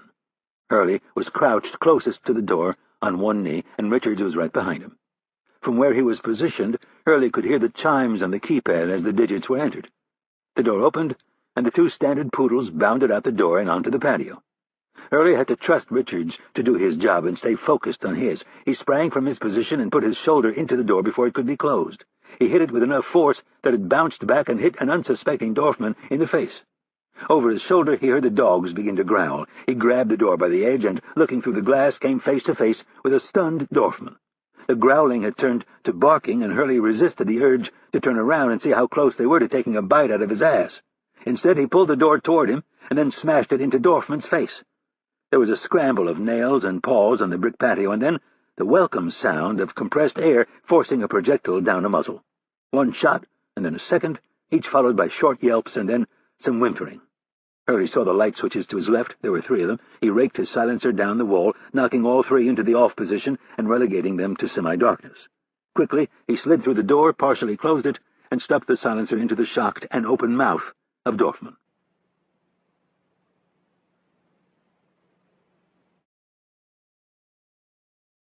Chapter 32.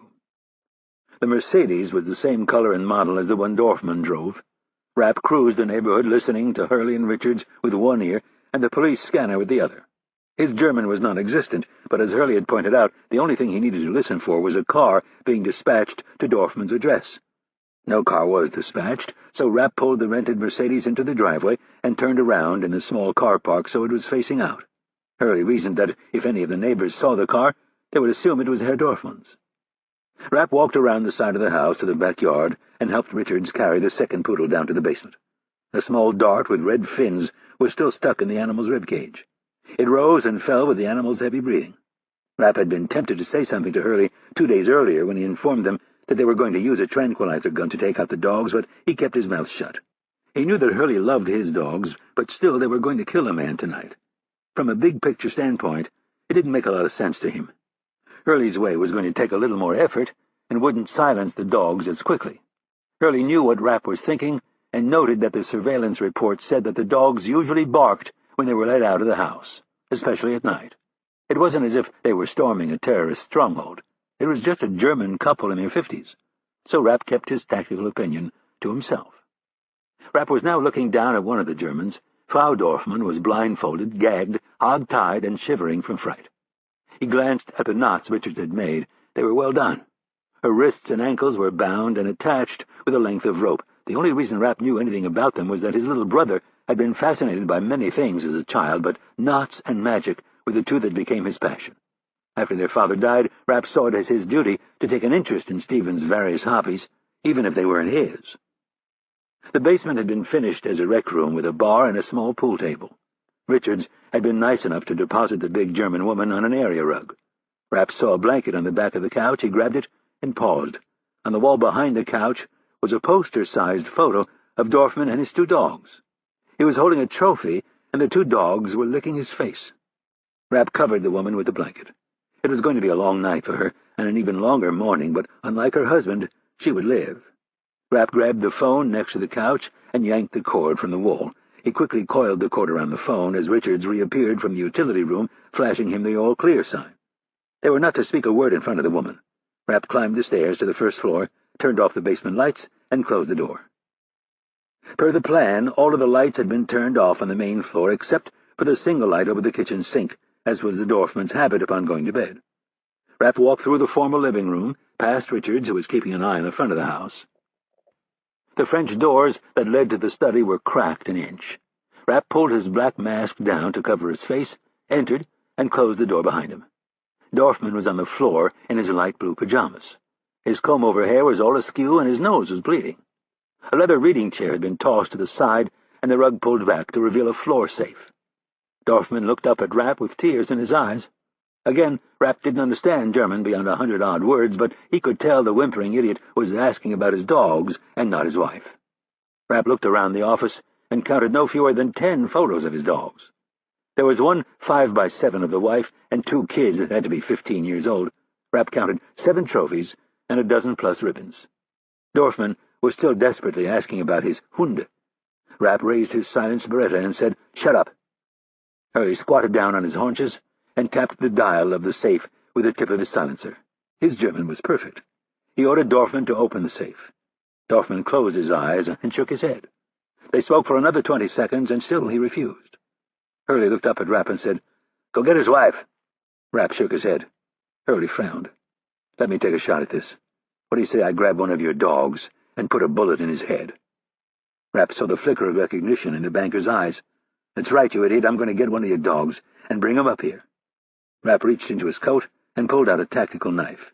He bent over and stuck the tip in front of Dorfman's face. "I'll do you one better. I'm going to lay your Hund at your feet, and then I'm going to cut out one of his eyes and force-feed it to you." "Nein, nein!" Dorfman looked truly frightened. "If you don't open the safe, I'm going to start with your pooch's eyes, and then his tongue, and then his nose, and then his ears, and if you still haven't opened it by then, I'm going to shove all of it down your throat, and then I'll start in on the second dog, and if that doesn't get you to do it, then I'll start in on you."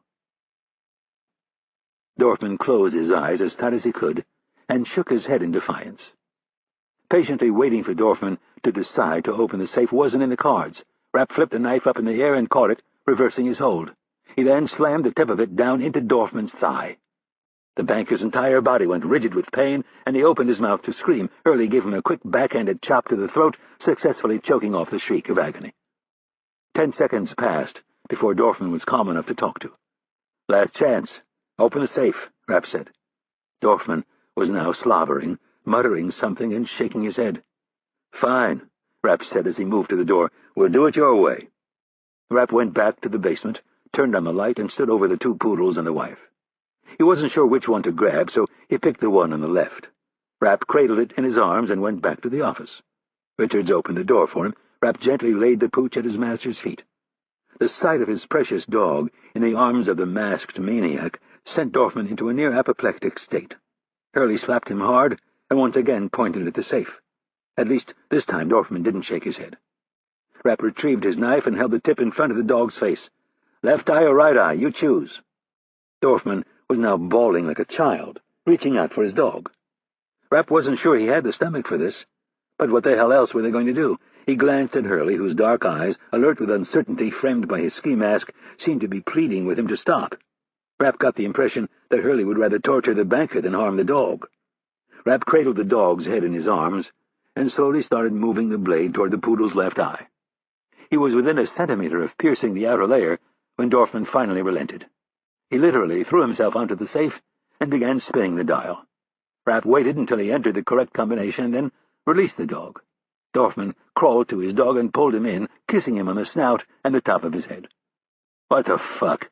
Rapp muttered to himself and then asked Dorfman, "You care more about that damn dog than you do your wife, don't you?" Dorfman either didn't hear him or chose to ignore the question. Rapp looked at Hurley, who was emptying the contents of the safe.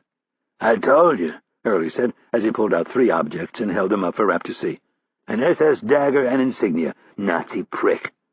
A poodle-loving Nazi who helps terrorists. Great." Rapp started to raise his gun, but stopped. "Is it in there?" Hurley held up some files, computer disks, and an external hard drive. "I think so." He leafed through the files quickly. "Yep, it's all here. Jackpot." "Dorfman," Rapp said as he pointed his gun at the banker's head, "I bet if those damn terrorists were running around killing dogs, you would have thought twice about helping them." "Please," Dorfman said, "I'm just a businessman." "Who helps terrorists move their money around so they can target and kill innocent civilians." "I knew nothing of such things." "You're a liar." "That's for certain," Hurley said as he stood with the bag full of files and disks. He placed the rug back over the closed safe, and while moving the chair back, said, "You have their names, their accounts." Hurley shook the bag. "You knew exactly who you were dealing with." "I was doing my job for the bank." "Like a good Nazi." Hurley gave him a big smile and pointed the Beretta at Dorfman's head. "And I'm only doing my job." Hurley squeezed the trigger and sent a single bullet into Dorfman's brain. The man fell back against the hardwood floor with a thump that was louder than the gunshot. A puddle of blood began to seep out in all directions. Hurley looked at Rapp and said, "Let's get the fuck out of here. We need to be in Zurich by sunrise." "What's in Zurich?" "Same thing that's always in Zurich. Money and assholes."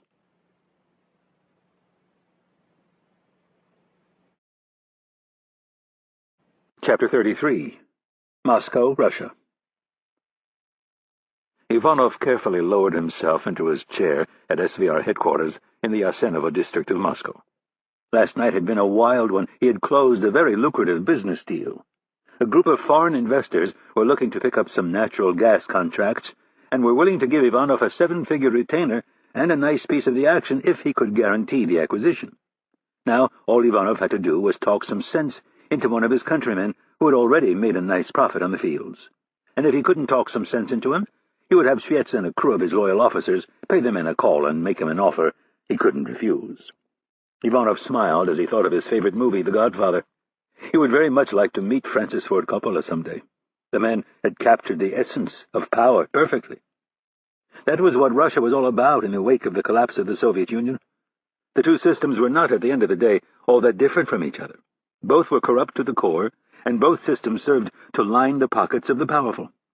Under the old Soviet system, the inefficiencies were ridiculous. People who had no business holding a position of authority did so often, and their inability to make smart decisions doomed the communist experiment from the start. There was no motivation for the talented to rise to the top.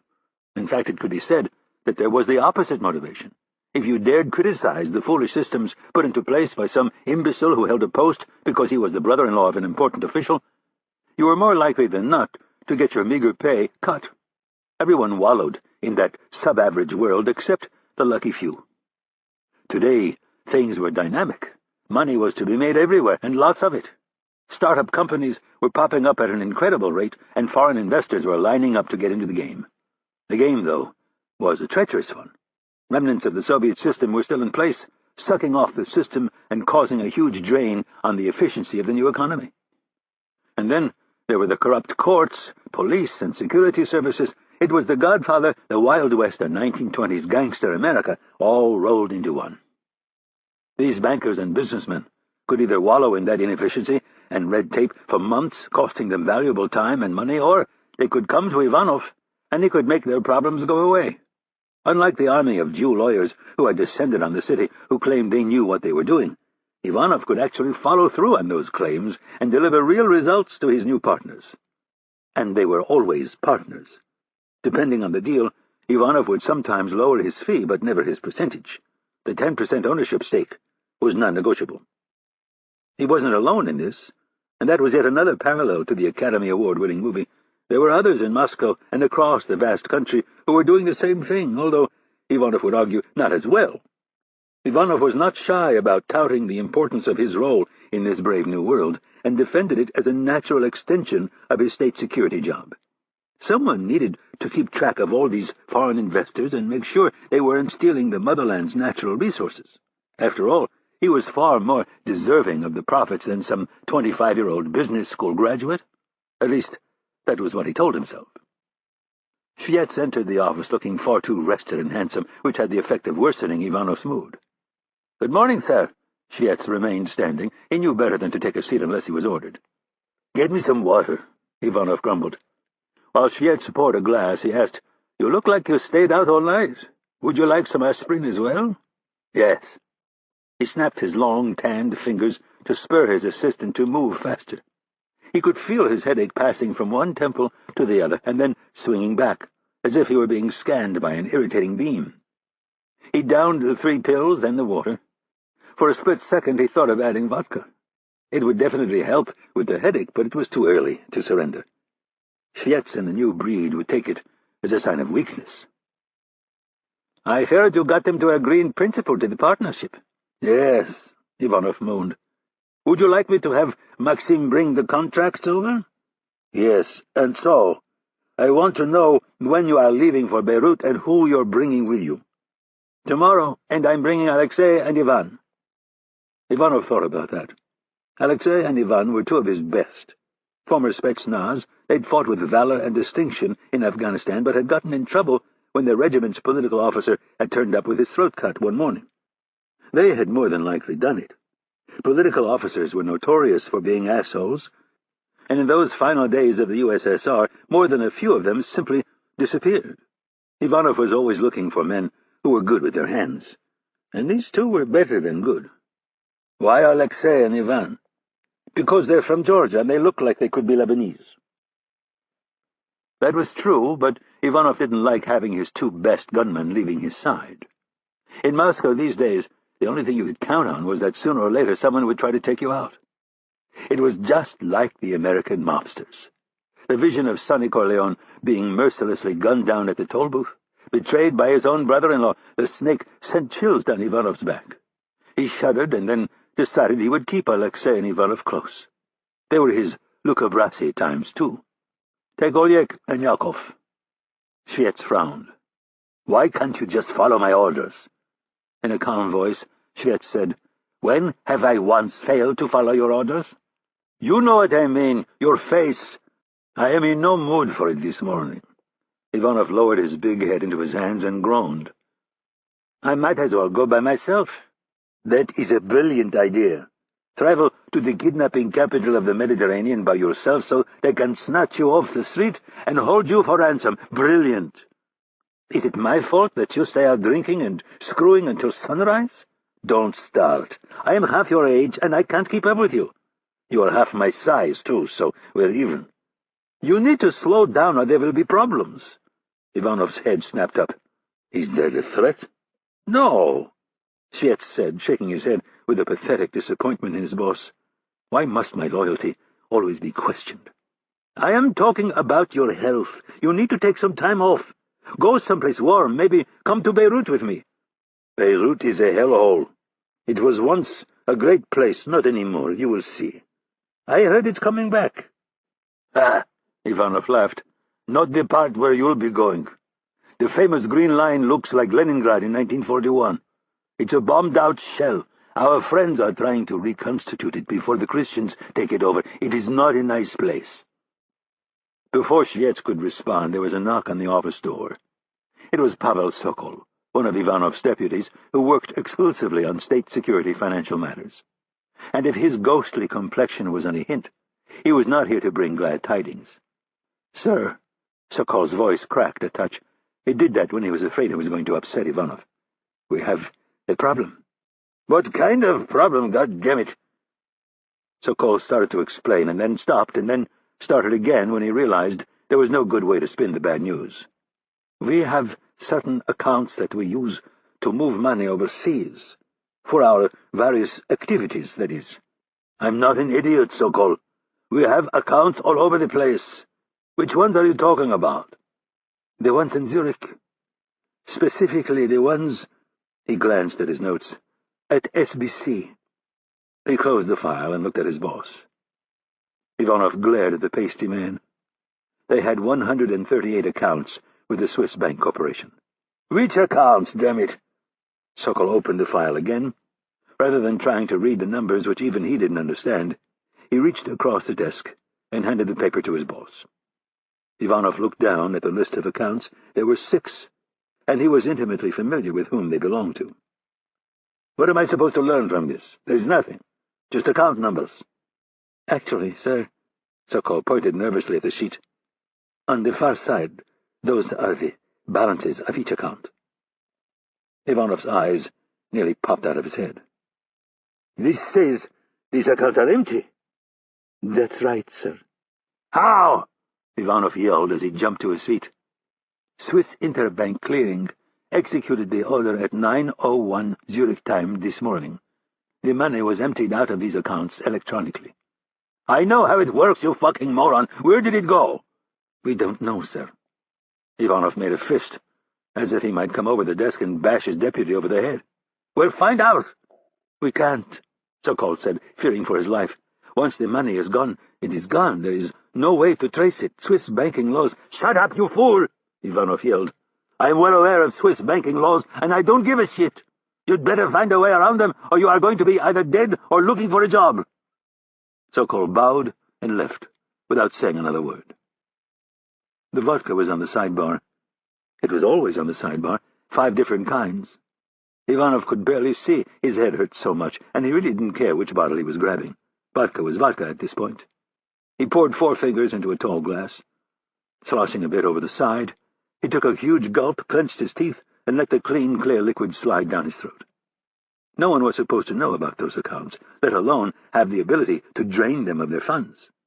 This could seriously jeopardize his standing within not just the security service, but the entire government as well. It could potentially destroy all of his investments. Without the power that came with his office, he would be worthless to his partners. The long list of enemies that he'd made over the years would think nothing of coming after him. His hand started to shake. Fietz finally asked, How much money? Ivanov had to take another drink to gain the courage to speak the number. $26 million, roughly. And it belonged to— It took Ivanov a moment to answer. Our friends in Beirut. Fietz thought of the different militant terrorist groups. Their money or ours? Both. Both? Yes.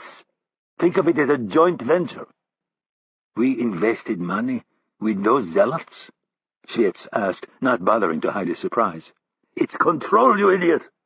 I don't even know why I bother explaining sometimes. We put in money so we would have a say in how it was used. Think of it as foreign aid. It was more complicated than that, but Ivanov didn't have the time or clarity of mind to explain the complicated arrangement this morning, or the fact that approximately 10 million of it was KGB money that had been siphoned off over the years. Foreign aid to terrorists? Lovely. Stop with your judgments, you know nothing. They put money in the accounts as well. In fact, most of it was theirs.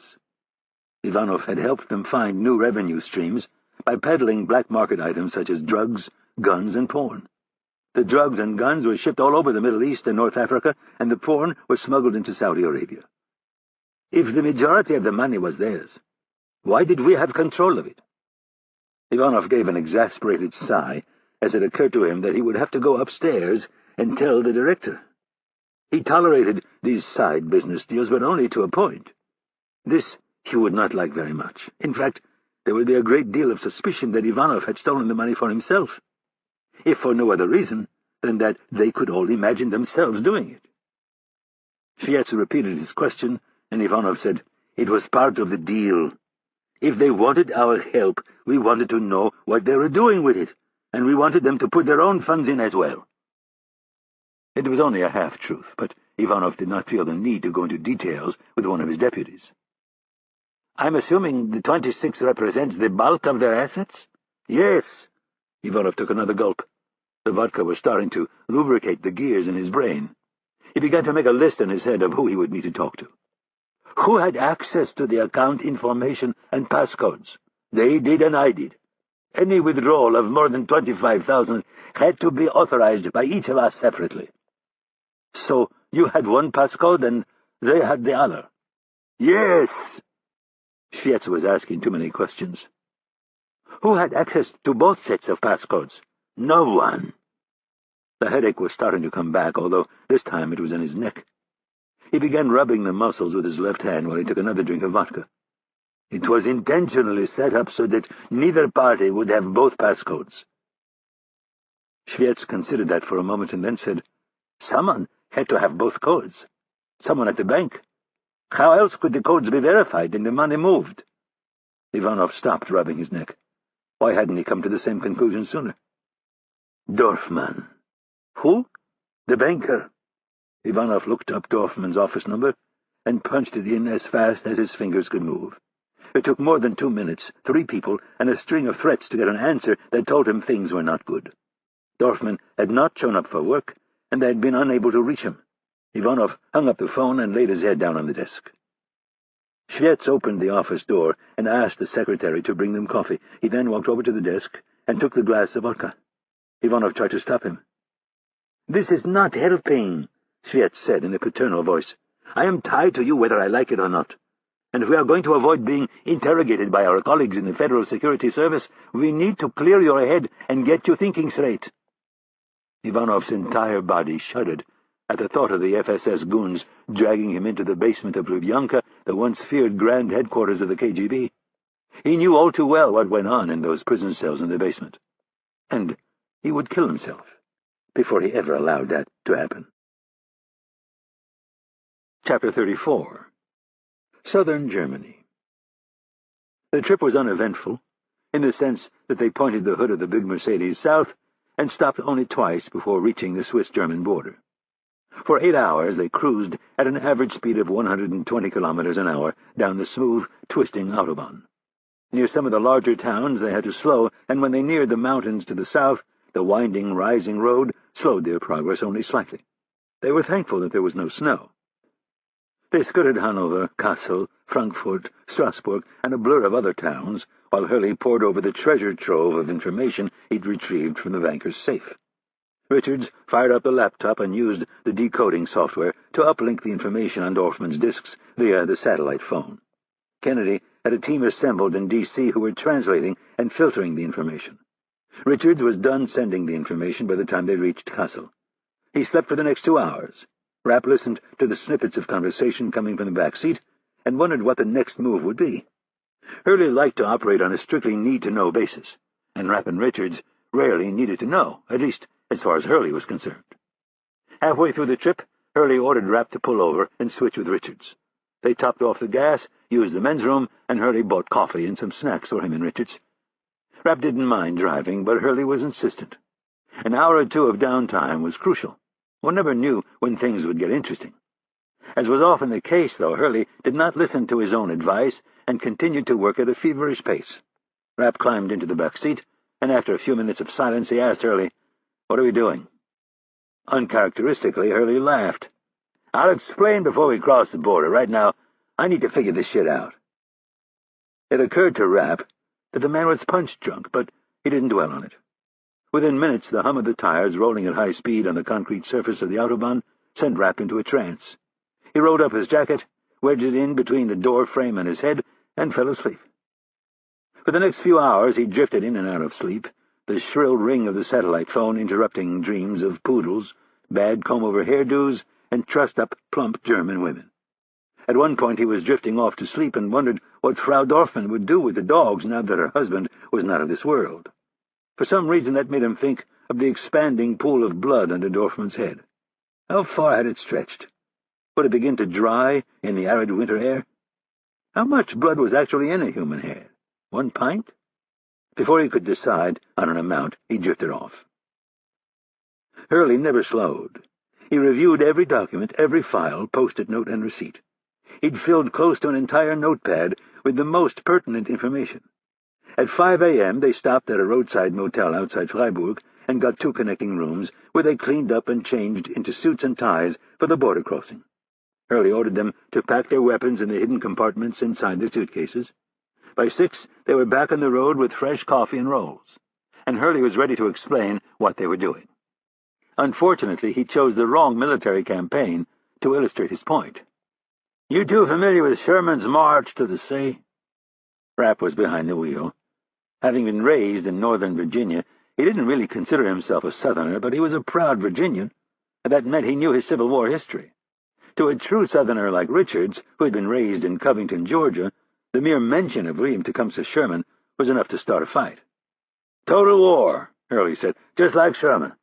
If our enemy won't come out and meet us on the field of battle, we need to bring the war to their doorstep. We need to destroy their capacity to fight. We need to spook them into maneuvering in the open so we can crush them." Rapp could see both men's faces in the rearview mirror. Hurley was oblivious to the revulsion on Richard's face. "Are you trying to tell me," Richard said, "that we're Sherman?" "I sure as hell hope so," said Hurley, in a state of near elation. "He won, didn't he?"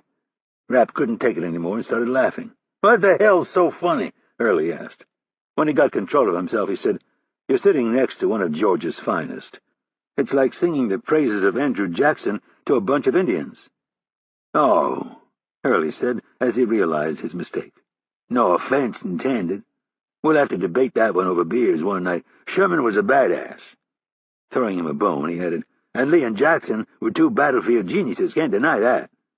Then he changed tactics and asked, "You've hunted birds, right?" "Yeah." "Why do you bring a dog into the field?" "To get the birds up." "Exactly," Hurley said. "These guys have done a damn good job keeping their heads down the past 10 years, while Langley's been focused on Central America and avoiding those dickheads up on Capitol Hill. I told you about our operative that got snatched off the streets of Beirut a few months back. Well, that's not the first time that's happened. We got soft in the 80s and let these assholes get away with way too much shit." Glancing at Rapp's face in the mirror, he said, "April of '83, our embassy gets hit. 63 people killed. Langley lost 8 of its best people that day, including our nearest director and station chief."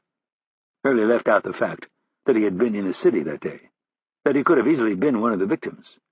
He also left out the fact that Kennedy's dad was one of the men they'd lost. It was not his place to share something so personal. If she wanted to tell them one day, that was her business. "Our response? We send in the Marines. October of '83, the Marines and French forces get hit by a couple of truck bombs. 299 men wasted because a bunch of fucking diplomats conned the command element into thinking too much security would send the wrong message.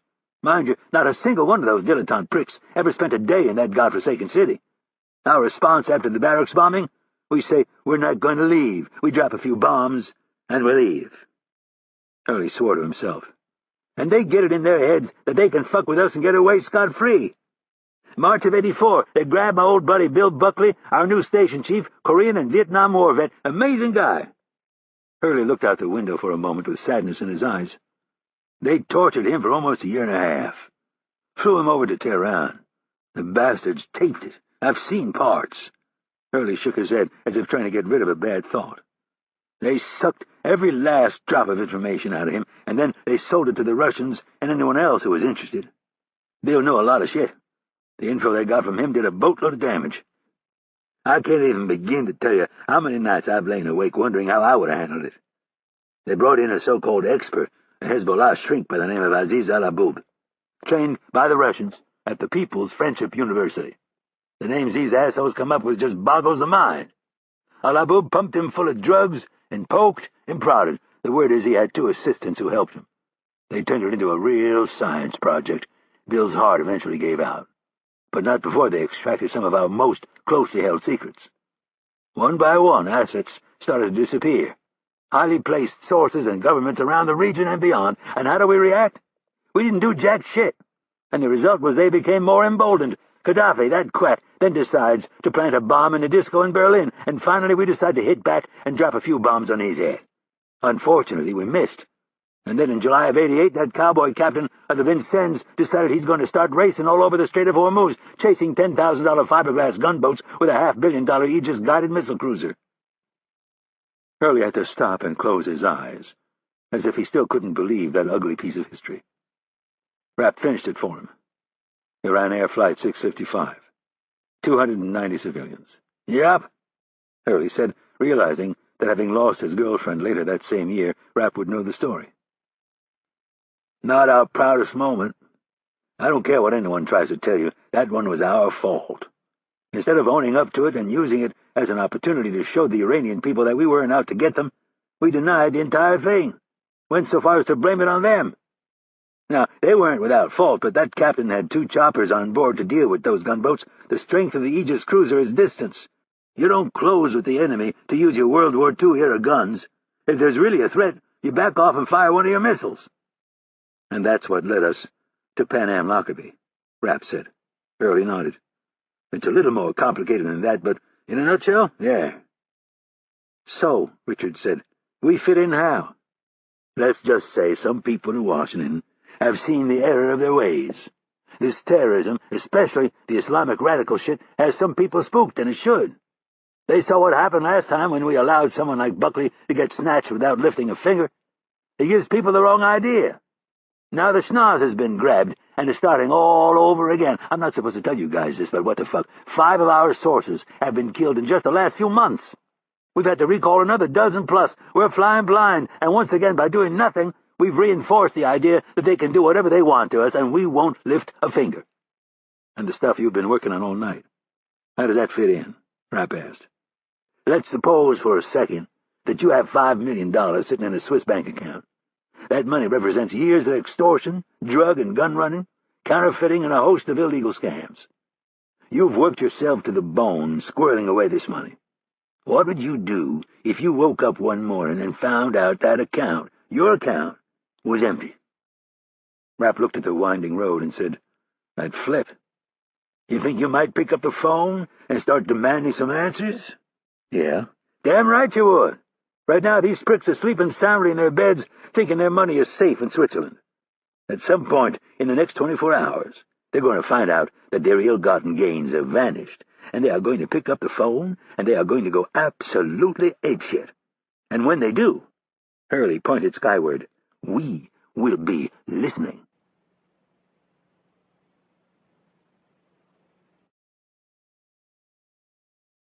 Chapter 35. Zurich, Switzerland. As promised by Hurley, the border crossing was uneventful. Dour, serious Anglos in nice suits, in a nice car crossing from one efficient European country into an even more efficient European country. They continued to wind their way toward the banking capital of the world as the sun climbed in the sky, and Hurley explained in more detail what they were up to. After another 40 minutes, they arrived on the outskirts of Zurich. Hurley told Rapp which exit to take and where to turn. A few minutes later, they pulled up to the gates of an estate. What's this, an embassy? Rapp asked. No, Hurley said, smiling. The home of an old friend. The car had barely come to a stop when the heavy black and gold gate began to open. Rapp eased the sedan slowly up the crushed rock drive. The garden beds were bare, and the manicured arborvitae wrapped in burlap to protect them from the heavy, wet snows that were common this time of year. The place must have been magnificent in the summer. The house reminded him of some of the abodes of foreign ambassadors that dotted the countryside west of D.C. Hurley had him pull the car around the back, where one of 6 garage doors was open, the stall empty, anticipating their arrival. Karl Ohlmeyer was waiting for them in his library. The man was tall, thin, and regal. At first glance he was more British-looking than German, but his thick accent washed that thought from Rapp's mind almost as quickly as it had appeared. He was dressed impeccably in a 3-piece suit. Hurley had given them the man's brief history. They had met in their 20s in Berlin. Ohlmeyer had been fortunate enough to survive World War II, but unfortunate in that his family farm was 21 miles east of Berlin rather than west. He had received his primary education at the hands of Jesuit priests who had drilled into him the idea that God expected you to better yourself every day. Luke 12:28 was a big one. For of those to whom much is given, much is required. Since Ohlmeyer was a gifted mathematician, much was expected of him. When he was 16, the Russian tanks came down the same dirt road that the German tanks had gone down only a few years before, but going in the opposite direction, of course. And with them, they brought a cloud of death and destruction. 2 years later, he enrolled as a freshman at the prestigious Humboldt University in the Russian-controlled sector of Berlin. Over the next 3 years, he watched in silence as fellow students and professors were arrested by the Russian secret police and shipped off to Siberia to do hard time for daring to speak out against the tenets of communism. The once grand university, which had educated statesmen like Bismarck, philosophers like Hegel, and physicists like Einstein, had become nothing more than a rotted-out shell. Buildings that had been partially destroyed during the war sat untouched the entire time he was there. All the while in the West, the Americans, British, and French were busy rebuilding. Ohlmeyer saw communism for the sham that it was, a bunch of brutes who seized power in the name of the people only to repress the very people they claimed to champion. Hurley recited for them Ohlmeyer's stalwart claim that any form of government that required the repression, imprisonment, and execution of those who disagreed with it was certainly not a government of the people. But in those days following the war, when so many millions had been killed, people were in no mood for another fight. So Ohlmeyer kept quiet and bided his time, and then after he received his degree in economics, he fled to the American sector. A few years later, while he was working at a bank, he ran into a brash young American who hated the communists even more than he did. His name was Stanley Albertus Hurley, and they struck up a friendship that went far beyond a casual contempt for communism. Ohlmeyer, upon seeing Hurley, dropped any pretense of formality and rushed out from behind his desk. He took Hurley's hand in both of his and began berating his friend in German. Hurley gave it right back. After a brief exchange, Ohlmeyer looked at the other 2 men, and in English said, "Are these the 2 you told me about?" Hurley nodded. "Yep, these are Mike and Pat." "Yes, I'm sure you are." Ohlmeyer smiled and extended his hand, not believing their names were Mike and Pat for a second. "I can't tell you how exciting it is to meet you. Stan has told me you are 2 of the best he has seen in years." Ohlmeyer instantly read the looks of surprise on the faces of the 2 young men. With mock surprise of his own, he turned to Hurley and said, "Was I not supposed to say anything?" Hurley looked far from enthused over his friend's talkativeness. "You will have to excuse my old confidant," Ohlmeyer said, putting a hand on Hurley's shoulder. "He finds it extremely difficult to express feelings of admiration and warmth. That way he doesn't feel as bad when he beats you over the head." Rapp and Richard started laughing. Hurley didn't. "Please make yourself comfortable. There is coffee and tea and juice over there on the table and fresh rolls. If you require anything else, do not hesitate to ask. Stan and I have some work to do, but it shouldn't take too long. Then I suggest all of you get some sleep. You will be staying for dinner tonight, no?" Ohlmeyer turned to Hurley for the answer. "I hope." "Nonsense, you are staying." Hurley hated to commit to things. "I'd like to, but who knows what might pop up after this morning." "True, and I will have my plane ready to take you wherever you need to go tomorrow morning. You are staying for dinner. That is final. There's much we need to catch up on, and besides, I need to tell these 2 young men of our exploits." "That might not be such a good idea." "Nonsense!" Ohlmeyer dismissed Hurley's concern as completely inconsequential. He looked down at the briefcase in Hurley's hand. With a devilish look, he asked, "Did you bring the codes?" "No, I drove all the way from Hamburg just so I could stare at your ugly mug. Of course I brought them." Ohlmeyer started laughing heartily before turning to Rapp and Richards. "Have you ever met a grumpier man in your entire life?" "Nope," Rapp said without hesitation, while Richards simply shook his head. While Rapp and Richards retired to the other end of the 40-foot-long study to get some food, Ohlmeyer and Hurley were joined by two men whom Rapp guessed to be in their mid-40s. They looked like businessmen, probably bankers. The four of them huddled around Ohlmeyer's massive desk, while the silver-haired German issued explicit instructions in German. 40 minutes later, the two men left, each carrying several pages of instructions. At 9:05, they received the anticlimactic call that the 17 accounts had been drained of all funds. But that was just the beginning. Over the next 3 hours, the computers continued to execute transfers. Each account was divided into 3 new accounts and then split again by 3 until there were 153 new accounts. The money had been flung far and wide, from offshore accounts in Cyprus, Malaysia, and Hong Kong, and across the Caribbean. Each transfer ate away at the balance as the various banks charged their fees, but Hurley didn't care. He was playing with someone else's money. The important thing was to leave a trail that would be impossible to untangle. With all the different jurisdictions and separate privacy laws, it would take an army of lawyers a lifetime to slash through the mess. By noon, the number of accounts had shrunk to 5, with a net balance of $38 million.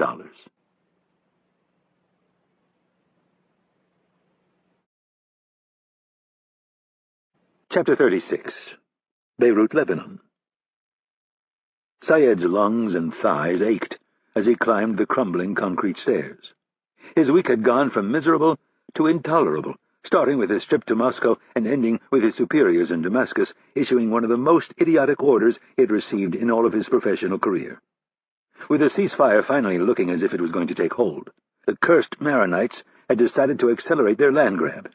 Their focus, it appeared, was the historically important area known as Martyrs Square in Beirut's central district.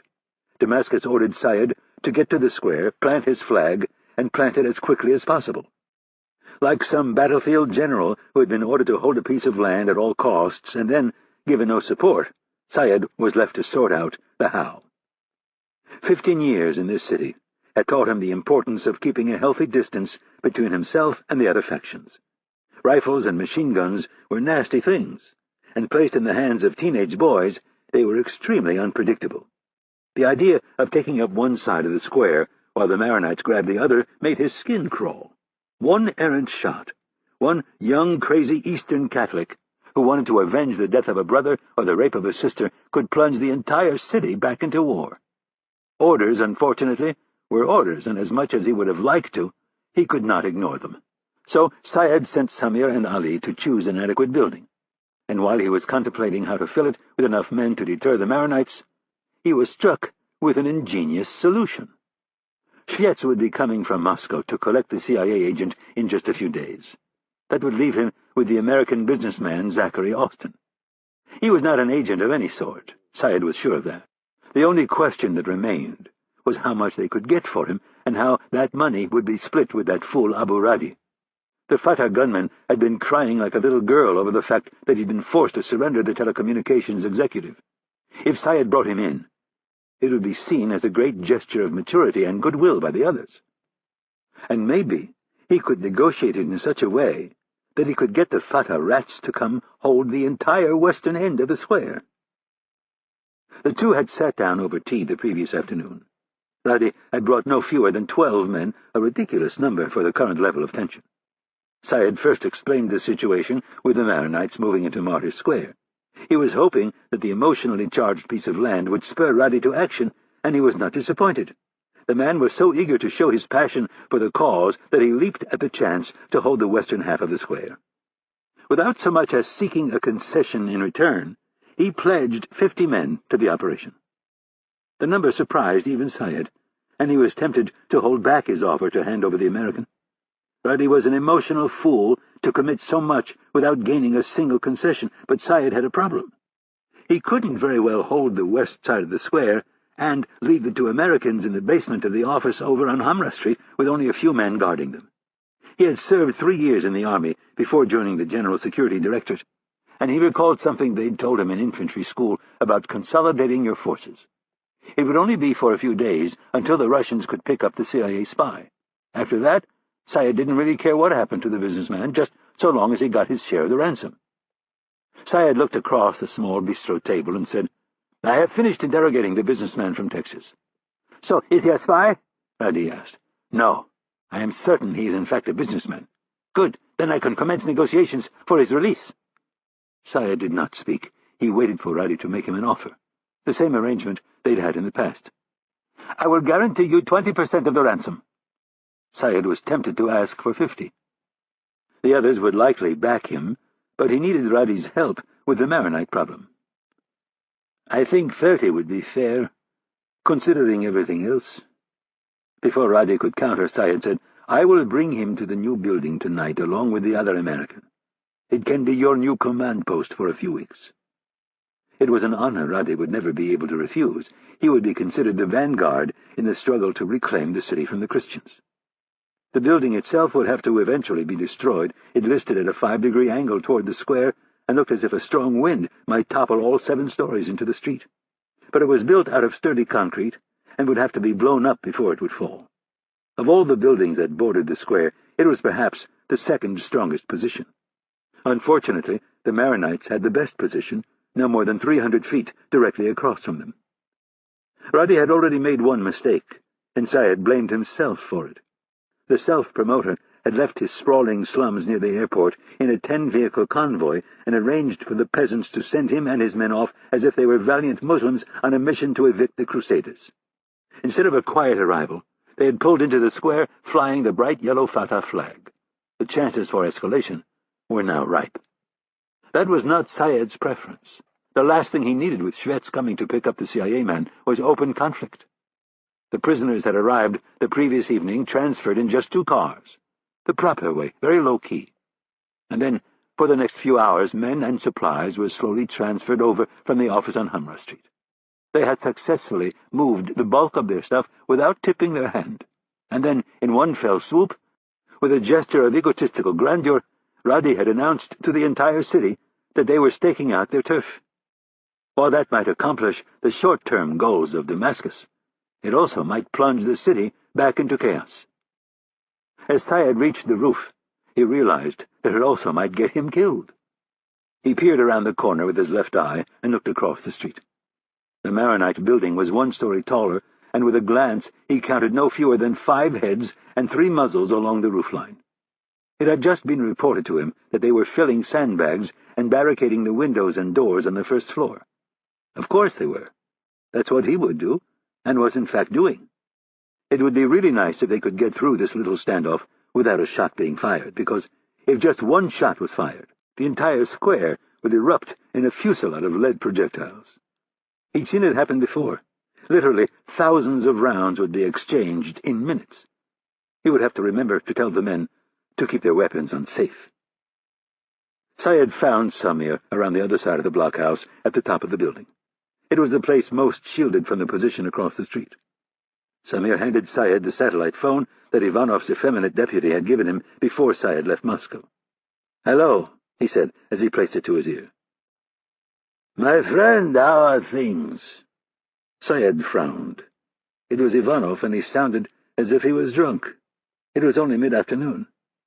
"Fine," Syed said as he stole a quick look around the corner. The sun had reflected off something across the street, and he got the horrible feeling it was the front end of a sniper's scope. "How are things in your fine city?" Syed pulled the phone away from his ear and looked at it with skepticism. Something was wrong with Ivanov. The man hated Beirut. He sighed and put the phone back to his ear. "A little tense at the moment, but nothing I can't handle." "What is wrong?" "Just a land grab by one of the other militias. It has created a bit of a standoff." "Fellow Muslims?" "No," Syed said, irritated by the implication. Ivanov liked to get drunk and lecture him on history. Specifically, that Muslims loved nothing more than to kill each other, and the only time they stopped killing each other was when they decided to kill Jews, Hindus, or Christians. "Maronites." "Ah, the wood ticks of the Middle East. Haven't you been trying to exterminate them for 1,000 years?" "What do you want?" "My package," Ivanov said, slurring the words. "Is it ready? You haven't decided to negotiate with the Persians, have you?" "I am standing by our deal. When can I expect it to be retrieved? I assume you are still sending someone?" "Yes, although I am considering Coming myself.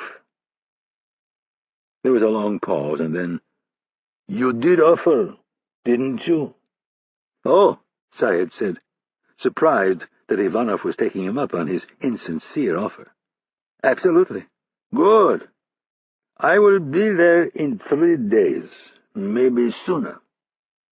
"Fantastic," Syed lied. "I will have everything prepared. I must go now. There is something urgent I need to attend to. Please call if you need anything else." Syed punched the red button and disconnected the call. He looked around the desolate landscape, with its pancaked and shelled-out buildings, and wondered how he could ever play host to Ivanov in this pile of rubble. Then, as he turned to go down the stairs, he came face to face with Imad Mughniya, the co-leader of Islamic Jihad. Mughniya, not known for levity, looked as if he was ready to kill someone. "Imad," Syed said, "what is wrong?" Mughniya looked back into the stairwell and motioned for his 2 bodyguards to give him some privacy. "Who was that?" he said, looking at the phone. "I heard you talking." "Ivanov." "What did he want?" "To insult me, I think, but I did not take the bait." "Anything else?" "He was going to send one of his men to pick up the spy. Now he's changed his mind, and he's going to come himself." "He just changed his mind? Right now?" "Yes," Syed said, wondering what all the questions were about. "What is wrong?" Mughniya again looked over his shoulder to make sure no one would hear him. In a raspy voice he said, "My bank accounts. In Switzerland. They are empty." "What do you mean, empty?" "Empty. Gone. Nothing." Syed knew there must have been a mistake. "Impossible. I have checked 3 times already, and it is not only the 2 Islamic Jihad accounts. My personal account you helped me set up is also empty." There was a hint of accusation in his words. "This can't be. There has to be a mistake. Have you called Hamburg?" Mughniya nodded. "My cousin tried 6 different times today." "Did he get hold of Dorfman?" He shook his head. "Herr Dorfman is dead." "Dead?" "Killed in his own home. Last night." Syed's knees felt weak. He was the one who had suggested Dorfman to Mughniya and the others. "You are the only one of us who knew this banker. You specifically said we would never regret investing our money with him." Syed could see where this was going. They would need to blame someone, and he was the easiest target. "Are you sure he's dead?" "As sure as I can be from here." Syed didn't like the way the Islamic Jihad's heavy was looking at him. "We will get to the bottom of this. I promise you I had nothing to do with this. Come with me," Syed said, wanting to get off the roof lest Mughniya decide to throw him off. "We'll go to my bank here in town. I'm sure there has been a mistake.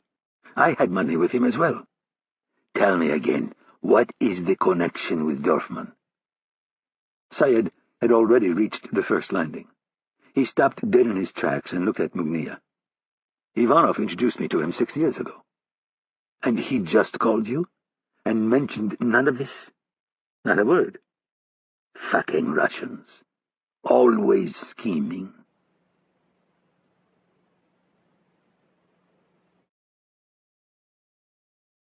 Chapter 37. Zurich, Switzerland. Rapp and Richards missed most of the excitement. With the time change and lack of sleep over the past few days, both of them took Ohlmeyer up on his offer of a room. Rapp had just enough energy in him to slip out of his suit and pull back the covers, but not enough to brush his teeth or anything else. He didn't even bother to close the curtains. He did a face plant on the big king-size bed and was out cold. He could do that sometimes, just lie down on his stomach, close his eyes, and it was good night, Irene. The only problem came when he woke up. Lying on his face like that caused his sinuses to drain and blood to pool around his eyes. His arms were pinned beneath him. He cracked one eye and thought of the ultimate yin and yang, life and death. He wondered if it was normal to think about it so much, or if he should bring it up to Louis when he made it back stateside. That was, if he made it back. That thought brought a smile to his face. He had no idea why he found it amusing that someone might kill him, but he did. Probably because there was a better-than-even chance that whoever the man was, he had no idea the kind of fight he was in for. Rapp didn't discuss it with anyone, not even Louis or Kennedy, but was good at this kind of work, and he was getting better. At 23, he was already intimately familiar with death.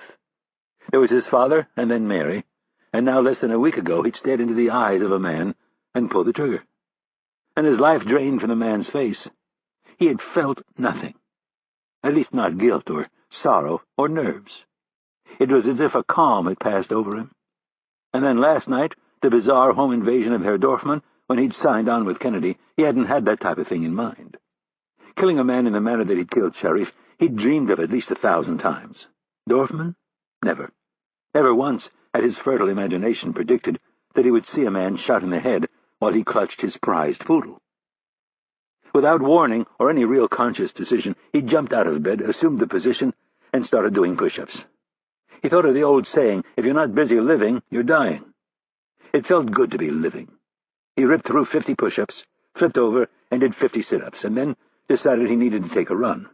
He dug out his gear. It was 4:37 in the afternoon. His running shoes were virtually brand new, as the last pair had been stuffed in a garbage can in Istanbul. With a house this big, Rapp assumed they had to have a workout room. He was right. A staff member must have heard him coming down the stairs and met him in the foyer. He escorted Rapp back upstairs, down the hallway, past his room, to the far wing of the house.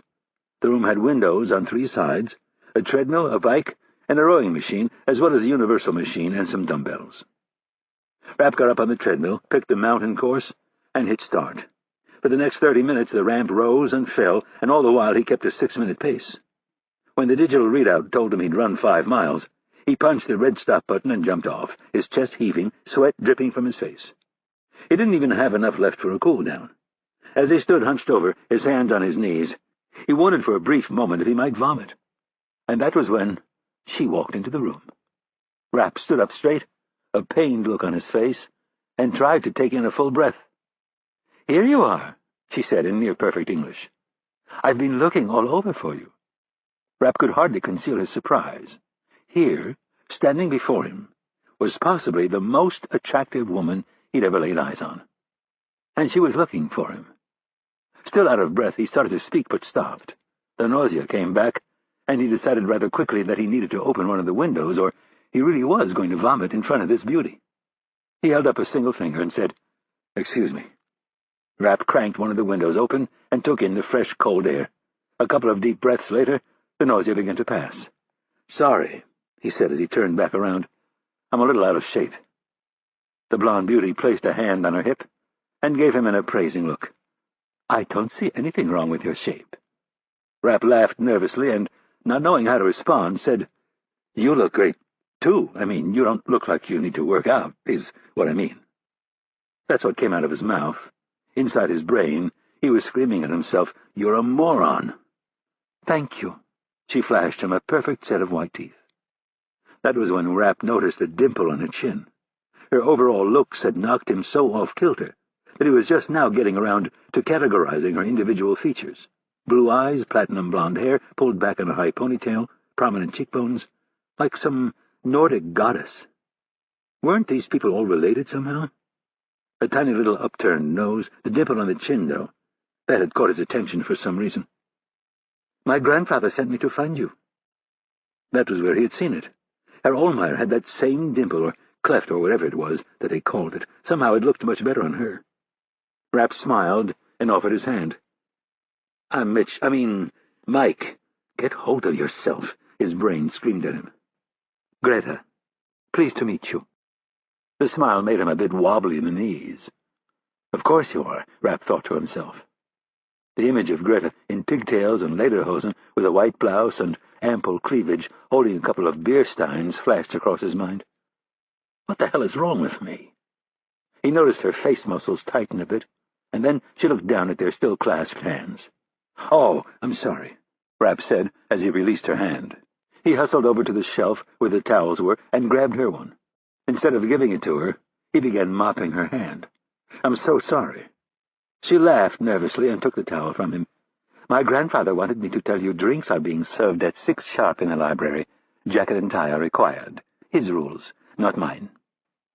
"Okay," Rapp replied, and then, feeling some irrational need to keep talking, he asked, "What are you wearing?" She crinkled up her nose and said, "You are funny." And then she was gone. In stunned silence, Rapp watched her leave. He didn't know how it was possible, but She looked every bit as good from behind. She was in a pair of jeans that were tucked into brown leather riding boots. The door closed with a click that snapped Rapp out of his trance. He slapped himself in the head twice. "What are you, 15? You moron!" He tried to finish the workout, but his mind wasn't in it. So he went back to his room, took a cold shower, and thought about Greta. Romance, companionship, call it whatever you want. It wasn't something he had put a lot of thought into since losing Mary. He'd had a few flings here and there, but they were purely physical. They all wanted to fix him. That was the problem. They knew who he was, and that he'd lost his high school sweetheart in the attack that had so devastated Syracuse. Being the captain of a national championship lacrosse team at a school that was crazy about the sport virtually guaranteed that a certain number of women would end up in his lap. Unfortunately, they eventually wanted to talk about his feelings, about how he was coping with the loss and heartache. Nothing could have been more unappealing to him. His feelings, his personal agony, were no one else's business. It had been almost 4 years now. Maybe that was what was going on. Time really was healing the wound. Or maybe it was Sharif and Dorfman. Maybe tossing their bodies down that big hollow pit in the back of his mind had helped stay the pain. Or maybe it was simply the fact that Greta was so stunning. She'd blinded him into forgetting his past for a moment. No, that couldn't have been it, at least not all of it. He'd met plenty of gorgeous women the past few years, and none of them had hit him with this kind of lightning bolt. Rapp knotted his tie in the mirror and decided to leave the question there. It was a riddle, an unsolved problem, more than likely all the above, or some of the above. And what did it really matter? He'd felt something he hadn't felt in years, and wasn't sure he would ever feel again. The spark of a crush or love at first sight, he had no idea. He had a hard time buying the latter. More than likely, it was simple lust. Two young, attractive people, their pheromones in overdrive. Was there a chance she felt the same thing? He recalled the look she'd given him as she gave him the once-over. Staring at his reflection, he asked, "What does any of it matter? I'm leaving in the morning, going on safari." Rapp cinched the Windsor knot just so, and decided to enjoy the evening. He would forget about yesterday and tomorrow, the pain and the obligations, and just try to live like a normal person, for one night.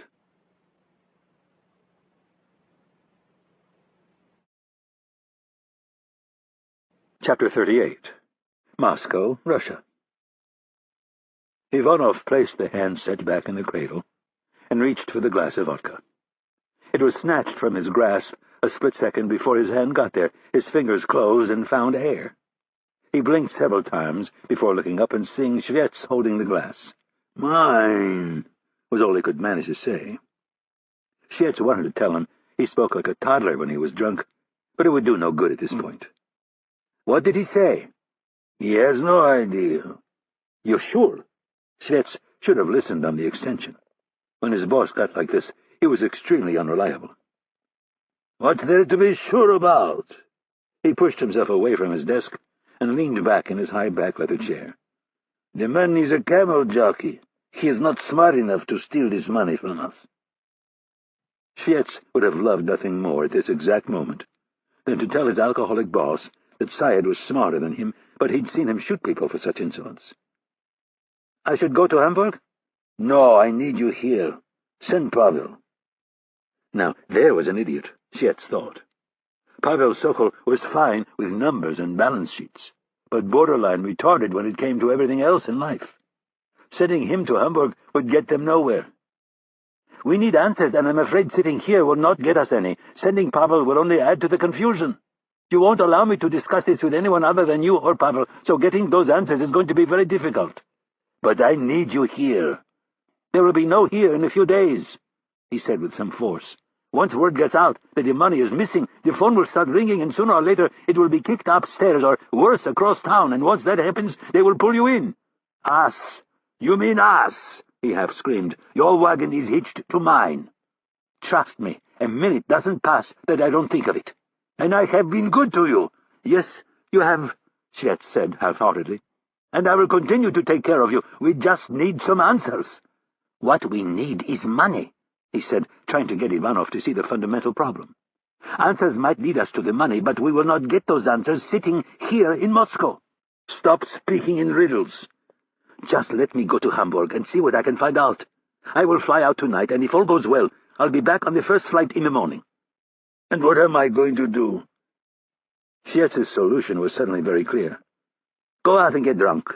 Order up some women and go to Hotel Balchug. Ivanov frowned.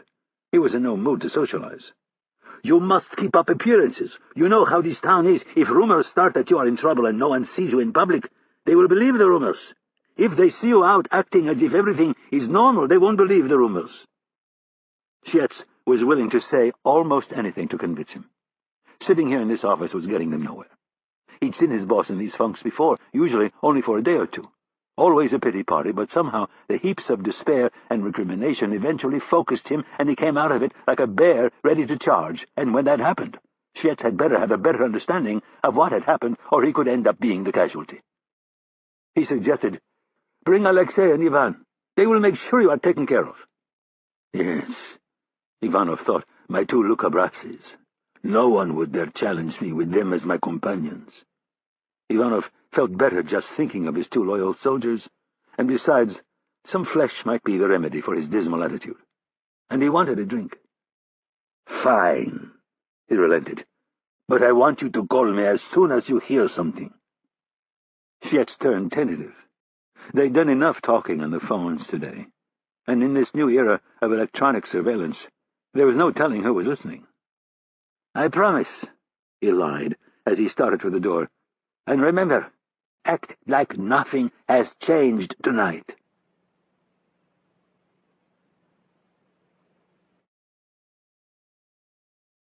Chapter 39. Zurich, Switzerland. Rapp entered the study a few minutes before 6 and found Hurley alone, a phone in his left hand and a drink in his right, staring out the French doors at the snow-capped mountains in the distance. Hurley glanced casually over his shoulder, the phone pressed against his left ear, to see who it was, and then went back to what he was doing. Rapp glided across the room, stepping from the hardwood floor onto a large Persian rug. The library was on 2 levels. The second floor consisted of a catwalk that accessed the stacks of books lining the 4 walls. There wasn't a dust jacket on a single book. A large wood-paneled door to Rapp's left opened with a click. Herr Ohlmeyer appeared, a warm smile on his face. He held up one of his long fingers and silently motioned for Rapp to join him. Rapp glanced at Hurley to see if the man wanted to discuss anything, but he was still on the phone, so he followed Ohlmeyer into a much smaller, windowless office. Something about the room felt different, off in some way. When Ohlmeyer closed the door, there was a click of finality and then near total silence. Only the faint hum of a CPU. Rapp became aware of his own breathing and then realized the room was soundproof. The floor was elevated a few inches, and the walls and ceiling were built in and covered in fabric. Behind the desk, with the triple screens, was a bank of black-and-white security monitors, 3 high and 5 across. In front of the desk was a small conference table, maybe 48 inches across. It had 4 bland wood chairs. The room was such a stark contrast to the rest of the house that Rapp couldn't help but take notice. Ohlmeyer could see the younger man's interest and said, "In my business one must take certain precautions." He pulled out one of the chairs, told Rapp to sit, and then grabbed a file from his desk. Placing it on the conference table, he said, "I admire what you are doing. This is not an easy life you have chosen." Rapp nodded in a non-committal way, but other than that, did not respond. "Do you have any regrets so far?" Without hesitation, Rapp said, "No. No problem sleeping, no second thoughts. I'm not a big sleeper." Ohlmeyer smiled and scratched the dimple on his chin. "Your type rarely is." "My type?" "Yes, the hunter. It is imprinted in your genetic code. Almost everyone has it, dormant for thousands of years. In many, there isn't enough of it left to do them any good. They spend their days in sedentary jobs that challenge them neither physically or mentally. They do not have your abilities and your drive, of course." Rapp supposed there was a good deal of truth in his words. He simply had not put a lot of time into thinking about it. "I have some documents here," Ohlmeyer said as he tapped the file. "Stan knows about this, but he does not want to know the details." "Details?" Rapp asked, wondering what Hurley was up to now. "You are in a very dangerous line of work. You are but a small vessel in a harbor packed with giant supertankers. Those supertankers bump up against each other sometimes, causing little harm to themselves, but to you It is the end." He clapped his hands together, signifying the destruction of Rapp's boat. "In your work you need a special kind of insurance. And do you know why?" Rapp could hazard a guess, but he got the idea Ohlmeyer would prefer to do the talking. "Not really. Because those supertankers don't really care about you. They may lament your misfortune, but only briefly. The tanker, the ego of the captain, all comes before you. Think of it as the ship of state, if you will. You are young, and if you are lucky, your career will last for another 4 decades. During that time, your handlers will come and go, and the political winds of change will reverse directions more times than you will be able to count. And sooner or later it is likely that someone within your own government will begin to think of you as a problem. Ships of state do not like to be embarrassed, and if that means sinking a small vessel every once in a while, well, that is a price they are willing to pay." Rapp had a bad feeling. He looked at the file and said, "What's that all about?" "It is your insurance policy." Ohlmeyer opened the file and clipped to the first sheaf of documents was a Swiss passport. "Stan has assured me that your French is perfect." Rapp nodded. "And your Italian, German, and Arabic?" "My Italian is good, my German is weak, and my Arabic is pretty good." Ohlmeyer nodded. That matched with what Hurley had told him. "I have prepared 3 separate legends for you. Swiss," he slid the set of documents out of the file, followed by 2 more. "French and Italian. You will need to memorize everything in these files, and, most important, you will need to visit Paris and Milan in the coming weeks." "Why?" "You now own a safety deposit box in each city, and one in Zurich, but I will take care of that one for you. You will want to place certain things in these safety deposit boxes, things that will help you survive should you need to go underground, as they say." Rapp frowned. "Does Stan know about this?" "It was his idea. Mine as well, but we did the same thing for him years ago." He slid over a blank sheet of paper with 3 names on it. The first 2 were French, and the third was Italian. "Please practice signing each of these a few times before I have you sign the signature cards." Rapp took the pen and began practicing the name Paul Girard. "Why isn't Stan handling this?" "He does not want to know the details." "Why?" "Because every man in your profession needs a few secrets." "Even from his own boss and government?" "Especially from your boss and your government." Rapp was wondering how he was going to keep all of these different aliases straight. Hurley had already given him 2, and here were 3 more. He practiced a few times on the other names and then signed the cards. "In each box," Ohlmeyer said, "will be $20,000 in cash, various documents such as birth certificates in case you lose the passport, and a matching set of credit cards and driver's license. As I said, you will want to add certain things to each box, but you should talk to Stan about that. There's also a numbered account here in Switzerland that I will be administering." "A numbered account?" Rapp said, barely able to conceal his surprise. "Yes, Stan has requested that as well, and told me that it is up to my discretion to release the funds." Rapp was tempted to ask the size of the account, but instead said, "May I ask you a personal question?" Ohlmeyer nodded with a smile, as if he already knew the question. "Why are you doing this? Helping us?" "We will discuss it over dinner tonight, but the short answer is that I believe in freedom." "Freedom," Rapp said as he turned the word over in his mind for a second. "That's a pretty vague term." "Not really. But if it helps you understand my motivation, you'll need to understand that I grew up in East Germany. I saw what the Soviets were really like." Rapp's mind was filled with a menagerie of black-and-white atrocities, courtesy of the World at War shows he saw as a kid. "So you hate the Russians?" Ohlmeyer gave a little laugh and said, "Let's just say I believe in good guys and bad guys."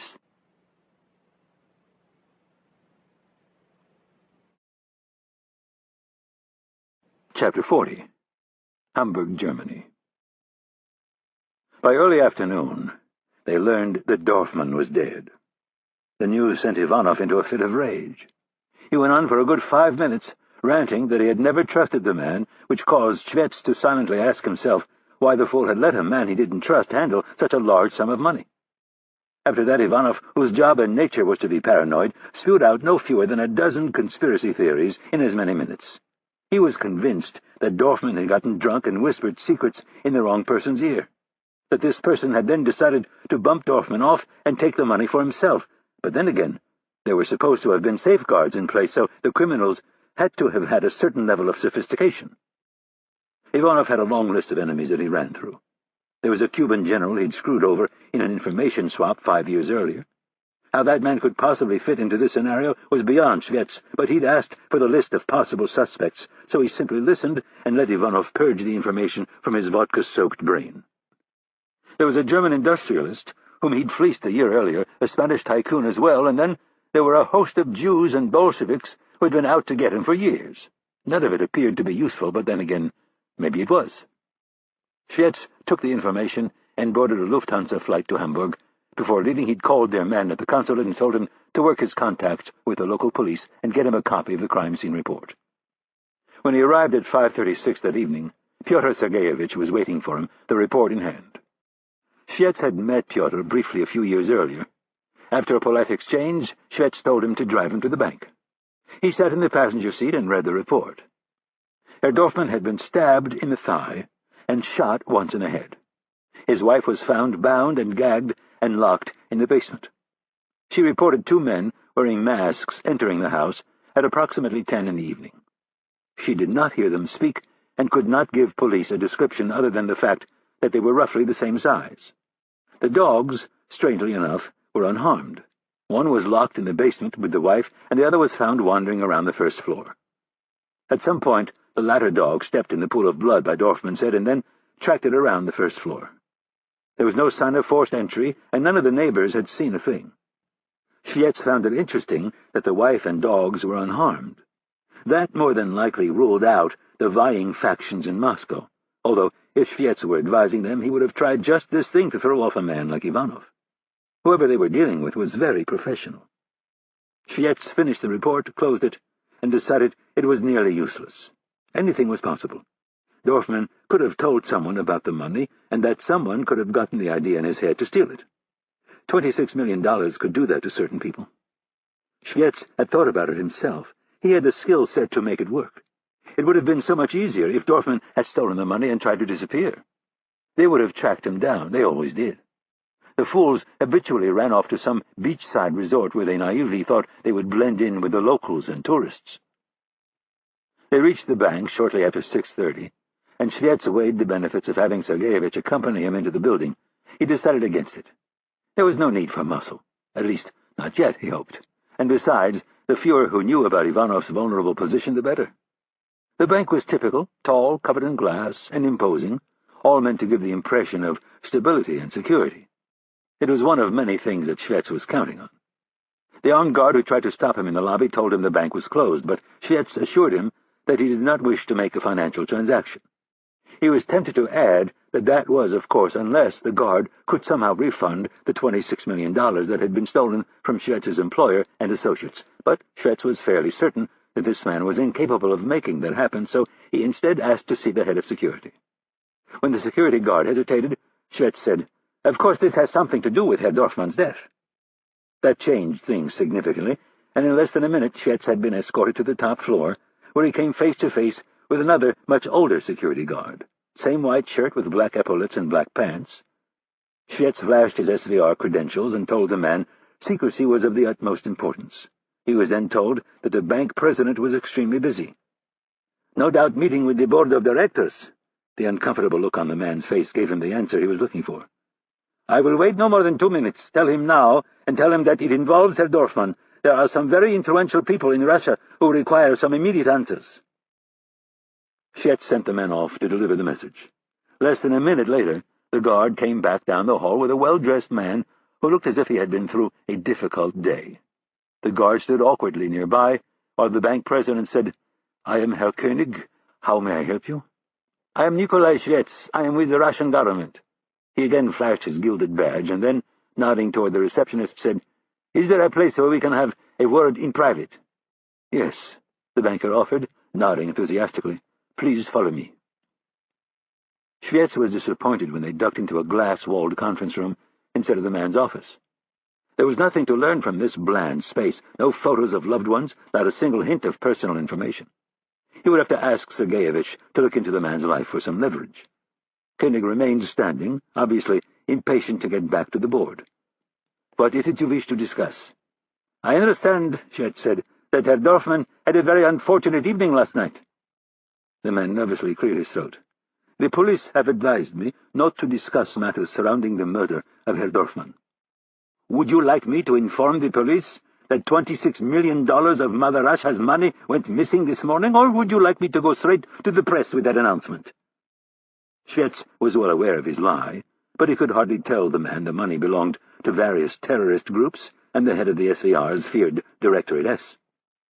The banker's grey pallor deepened, and he steadied himself against the back of a nearby chair while he mouthed the number. "I do not wish to go to either the police or the press, but that is up to you, Herr Koenig." "What would you like to know?" "How much money is missing?" "Counting your 26 million, 47. "But none of the money was actually in our bank," Koenig said defensively. "In fact, we are trying to sort out what Hans has been up to for all these years." "What do you mean the money was not in your bank?" "The deposits were all in Swiss banks or offshore accounts in the Caribbean and Far East." "But Herr Dorfman managed the accounts in his official capacity as a vice president of this bank." Koenig raised a cautionary finger. "We are not sure on that point. So far we have found no official records of any of these accounts in our system." Schett wasn't so sure he believed the man. "Up until a minute ago, you were thinking your exposure was roughly 20 million. It has now more than doubled.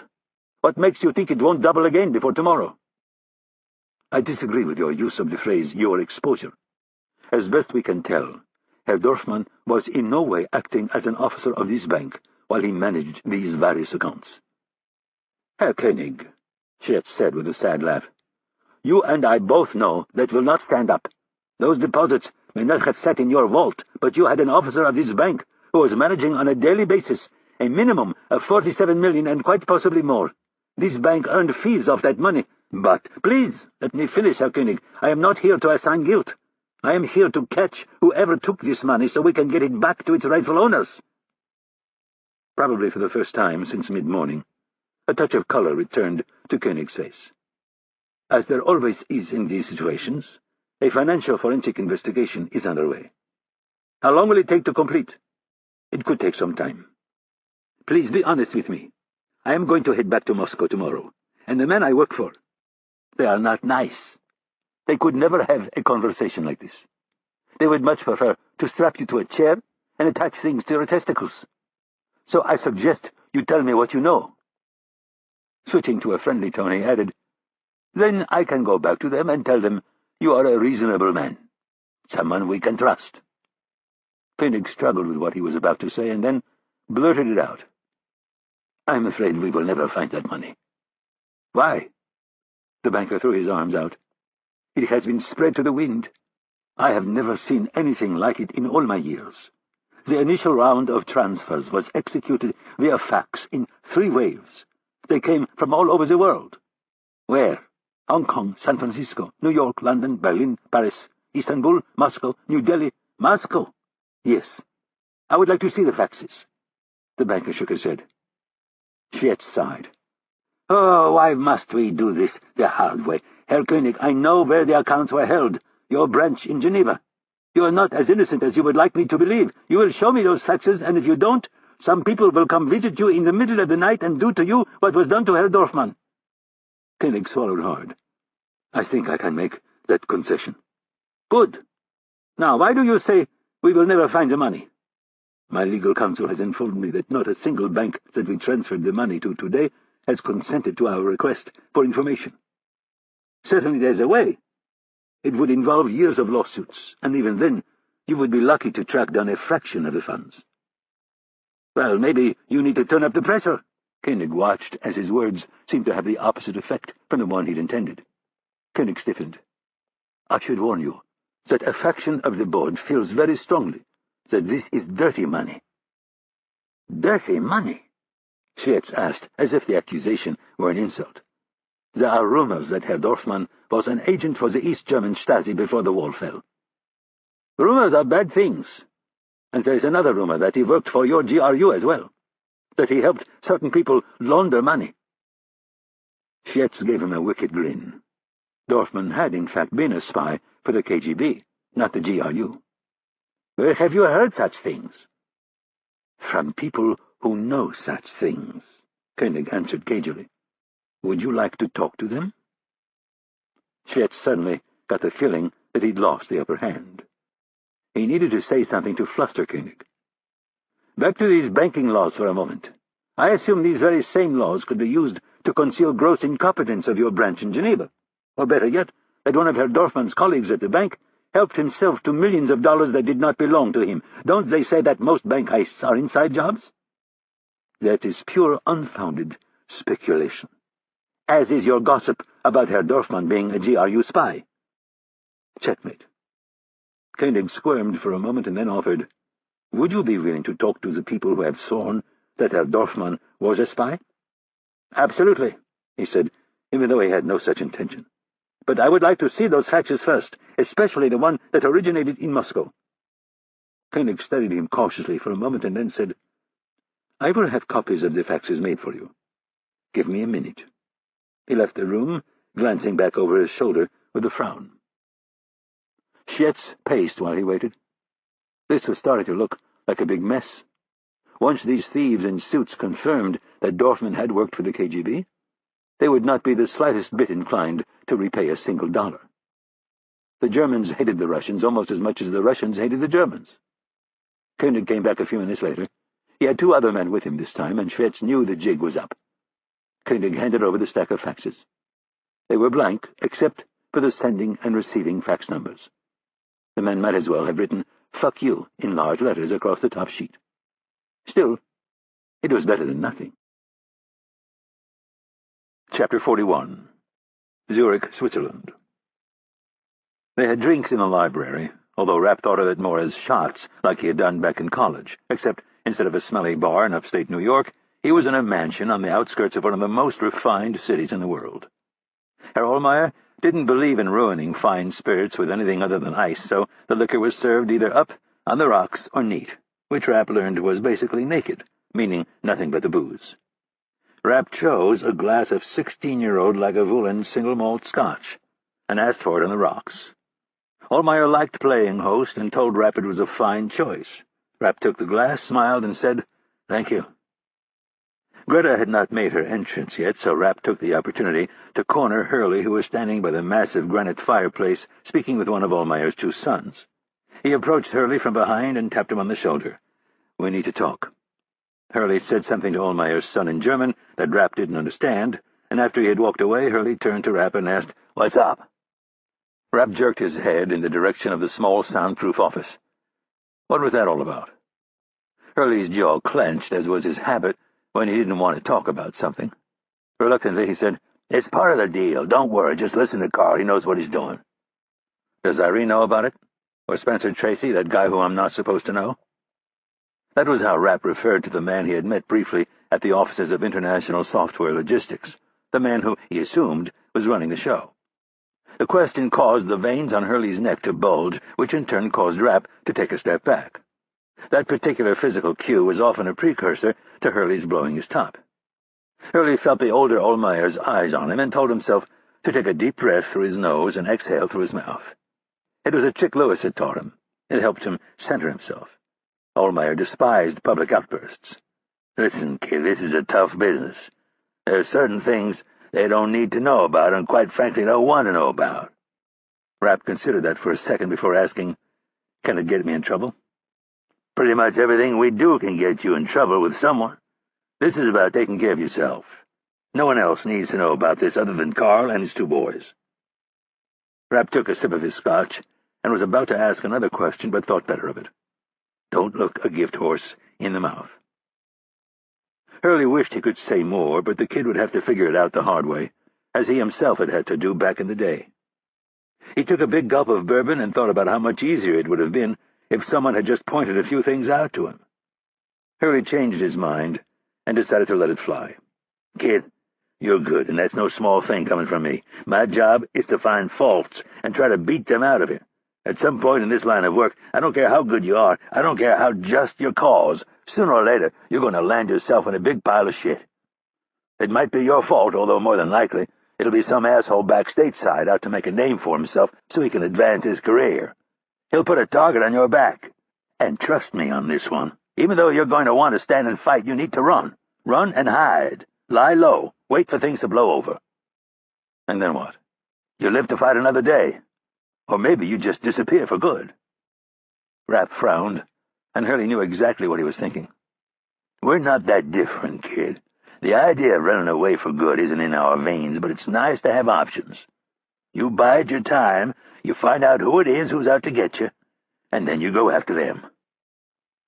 Rapp absorbed the advice and looked around the courtly library. When are we shipping out? Tomorrow morning. I was going to tell you guys later. Where to? Back to the scene of the crime? Beirut? Rapp whispered. Yep. Hurley held up his glass. Although I might have a small job for you first. What kind of job? We might have a lead on someone. Who? I don't want to say yet. Come on. Nope. No sense in getting your hopes up. Irene is flying over in the morning to brief us. If she's verified it, I will send you on a quick one-day detour, and then you can join up with us in Beirut. And the intel on Beirut? It's good. Really good. These guys have been singing like birds all day. The men spent another 30 minutes in the library. Ohlmeyer took the time to introduce both of his sons to Rapp and Richards. The older one was Auguste, and the younger was Robert, and both were vice presidents at the bank and held positions on the board. The patriarch of the family assured the two young men that they could trust his sons, and Hurley seconded the opinion. Ohlmeyer knew that they would be leaving in the morning and suggested that they reconvene at the earliest possible time to work out the protocols and to make sure that each man understood the details of his various legends.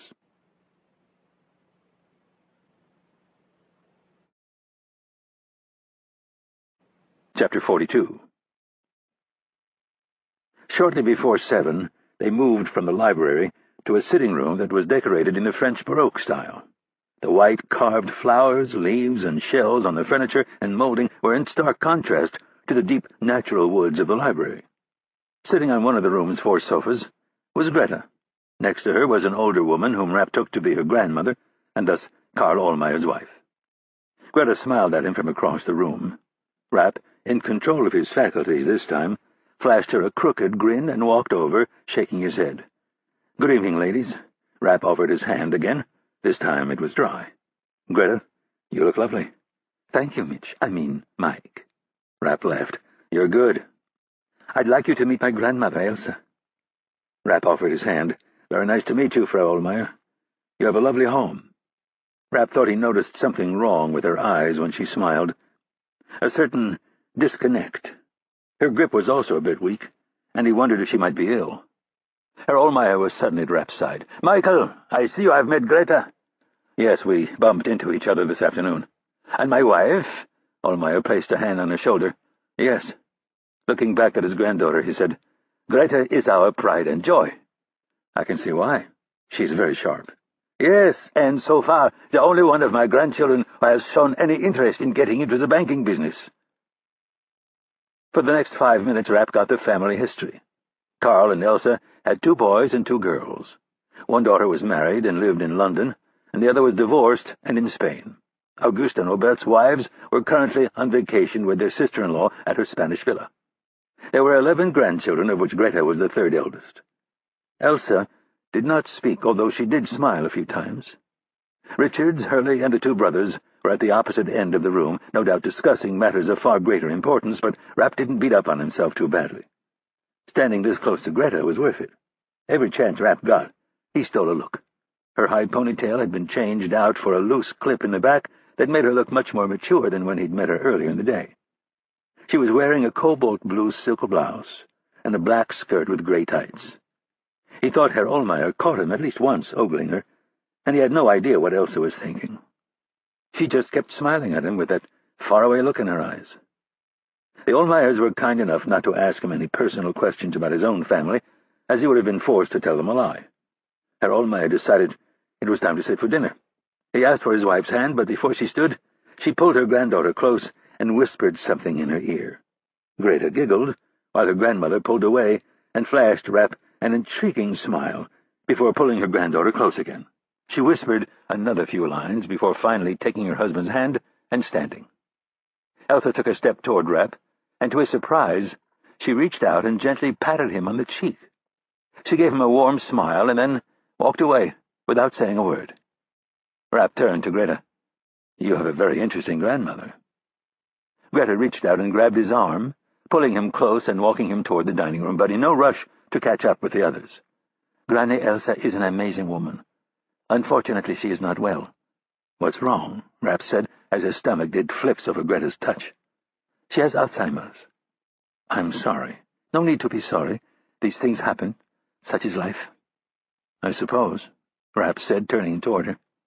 She smelled so good, he wanted to bury his face in her mane of shiny blonde hair. "She has no regrets. She led a very active life up until just a year ago. I'm living here now and working at the bank. This way I can spend time with her while she still remembers me." "That's nice."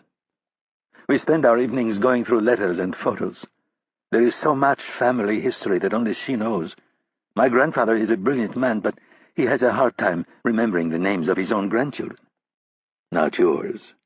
You can tell he thinks the world of you." "Well, I work for him. I would hope he remembers my name." As they entered the dining room, Rapp said, "Do you mind me asking what your grandmother whispered in your ear?" Greta gave him a nervous laugh and rested her head against his shoulder before releasing his arm. "Maybe after a few drinks."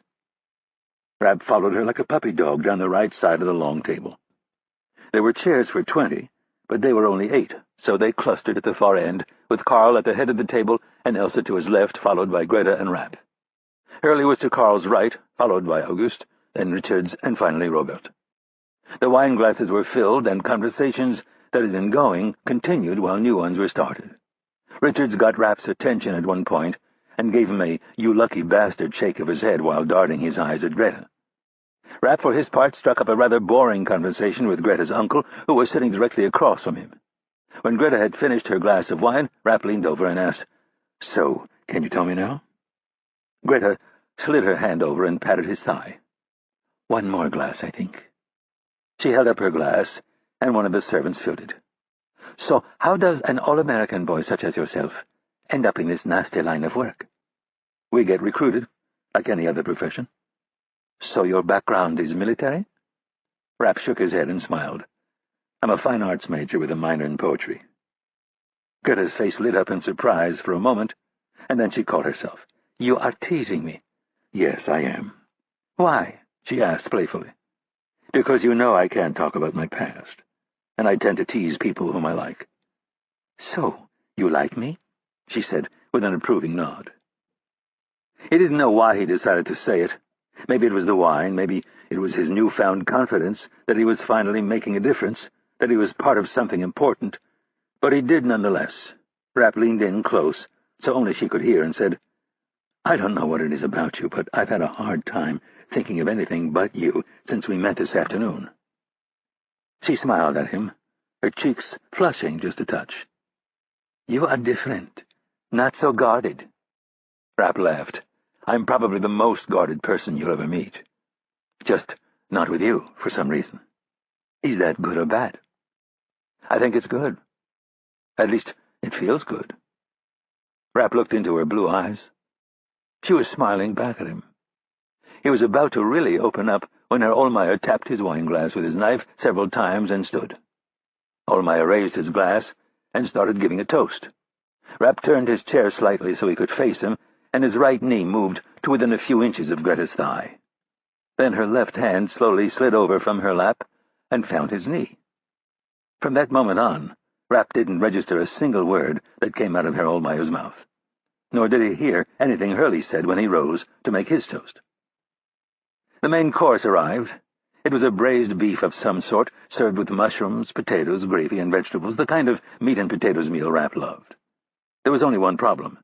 He had just stuffed a forkful of beef in his mouth when Greta leaned over and told him what her grandmother had whispered in her ear. "My granny thinks you are extremely attractive. She told me I should sleep with you." Rapp would have been fine if it had ended there, but it didn't. As he tried to swallow the meat, Greta leaned over once more. "She said that if I don't, she will." Rapp froze. His eyes bulged, and a piece of meat got stuck in the crossroads of his throat. His brain's autopilot kicked in, and the hunk of meat came flying back up as fast as a Major League fastball.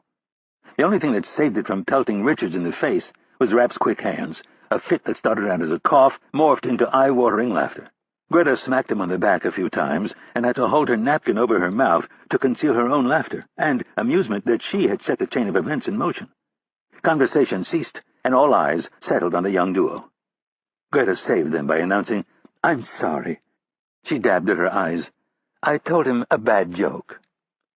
Rapp finally got hold of himself, and everyone went back to their conversations. Rapp noticed Hurley giving him a few cautious looks, but other than that, no one appeared to notice the flirting. Shortly after dessert was served, Elsa tapped Greta on the arm and told her she was tired. Everyone stood while the two women made their exit, and then Ohlmeyer suggested they retire to the library. Hurley disappeared into the small, soundproof office, and it was Rapp's turn to talk with the two uncles. They gave Rapp a message service to call if he needed to contact them. He was never to call the office directly, especially if he was in trouble. Rapp kept looking over his shoulder, hoping to see Greta, but she didn't return. About an hour into it, the brothers thought they had made enough progress and agreed they would sit down again when Rapp came through town again in the coming weeks. It was just before 10 when the two brothers left. Rapp thanked Herr Ohlmeyer for an interesting evening and headed upstairs with one thing on his mind: Greta. He stood in the long hallway outside his room for a moment, loitering, hoping she would suddenly appear. He had no idea where her room was, but suspected that the guests were in this wing and the family's rooms were in the other wing of the house. After another 15 seconds of standing there feeling stupid, he gave up and opened his door. Rapp peeled off his suit coat and tie, draping both over the back of the desk chair. With the water running, he started brushing his teeth and unbuttoning his white dress shirt. He walked back into the bedroom and was dropping the dress shirt on top of the tie and coat when he thought he heard a sound at the door. He froze, hoping it was Greta. A few seconds later, he heard the footsteps of someone walking away. He walked to the door and listened for a few seconds before checking the hallway. It was empty. Rapp closed the door and stood there, resting his head against the door. After nearly a minute, he decided he was acting like a fool. He twisted the lock from midnight to 3 and climbed into the big bed, wishing Greta was next to him. He yawned and rubbed his eyes. He was tired, after all. Rolling over, he extinguished the bedside lamp and thought about tomorrow. The side trip that Hurley had alluded to had his interest.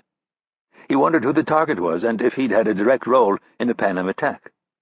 The happy thoughts of ending that type of man's life sent him drifting off toward sleep, and then, suddenly, there was a faint knock on the door. Rapp threw back the blankets and rushed to the door. The knocking grew a bit louder. Rapp twisted the lock and opened the door a crack. The sight of Greta's blonde hair put an instant smile on his face. She pushed through, not wanting to be discovered in the hall, closing the door behind her and locking it. Rapp opened his mouth to speak, but she put a finger on his lips and a hand on his chest. She pushed him back toward the bed, and then, rising to her toes, she kissed him on the mouth. Rapp responded with a soft gasp and pulled her close, wrapping an arm around her waist. Hands started to roam, and the kissing became intense, and then Rapp pulled her head back and rested his forehead against hers. He looked into her eyes, but before he could speak, she gave him a wicked smile and pushed him back onto the bed. Rapp watched as Greta undid her robe, letting it fall to the floor. She was naked. He reached out for her, and she slowly climbed onto the bed. He pulled her close, kissing her neck and running a hand down her perfect, smooth, naked backside. A low rumble of approval passed his lips as he nibbled on her ear and then other parts. Holding her tight, he took control and rolled over. Rapp held her exquisite face in his hands and looked into her eyes. At that moment, there was nothing beyond the here and now. There was no yesterday or tomorrow. He hadn't felt this alive in years.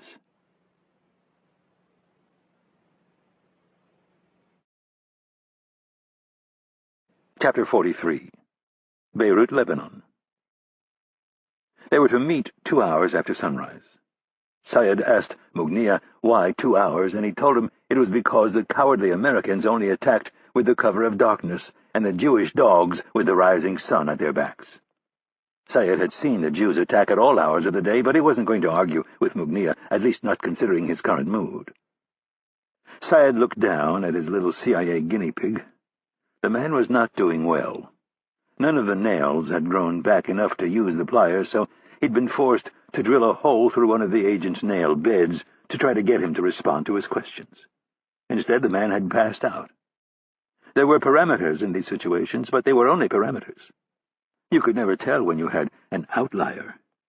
On that note, Syed still wasn't sure about Cummins. Given the less-than-sanitary conditions, it was entirely possible that he was seriously ill. Aziz al-Abub had taught him how a subject could become sick to the point of the nervous system shutting down. Once that happened, the only thing you could do was nurse the subject back to health, and then start over. Unfortunately, Mugnia and the others wanted answers that were simply not here. At least, not in Cummins's head. They were distrustful of Ivanov and his constant plotting, but there was still a deep-seated hatred of the Americans and Jews, and they wanted to know if this man knew anything about their missing money. Beyond that, there was a fundamental problem that they had overlooked, which was not unusual for the collective group. They were far too one-dimensional and always looked at a situation as if it were a street battle in Beirut. Attack, retreat, dig, and fight. This was the extent of their military repertoire. In the espionage business, Syed had to analyze in 3 dimensions and project possible outcomes.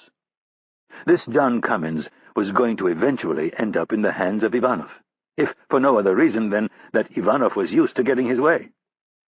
Syed had to be very careful what type of questions he asked, with an eye to the fact that the subject would eventually inform Ivanov of what he'd been asked.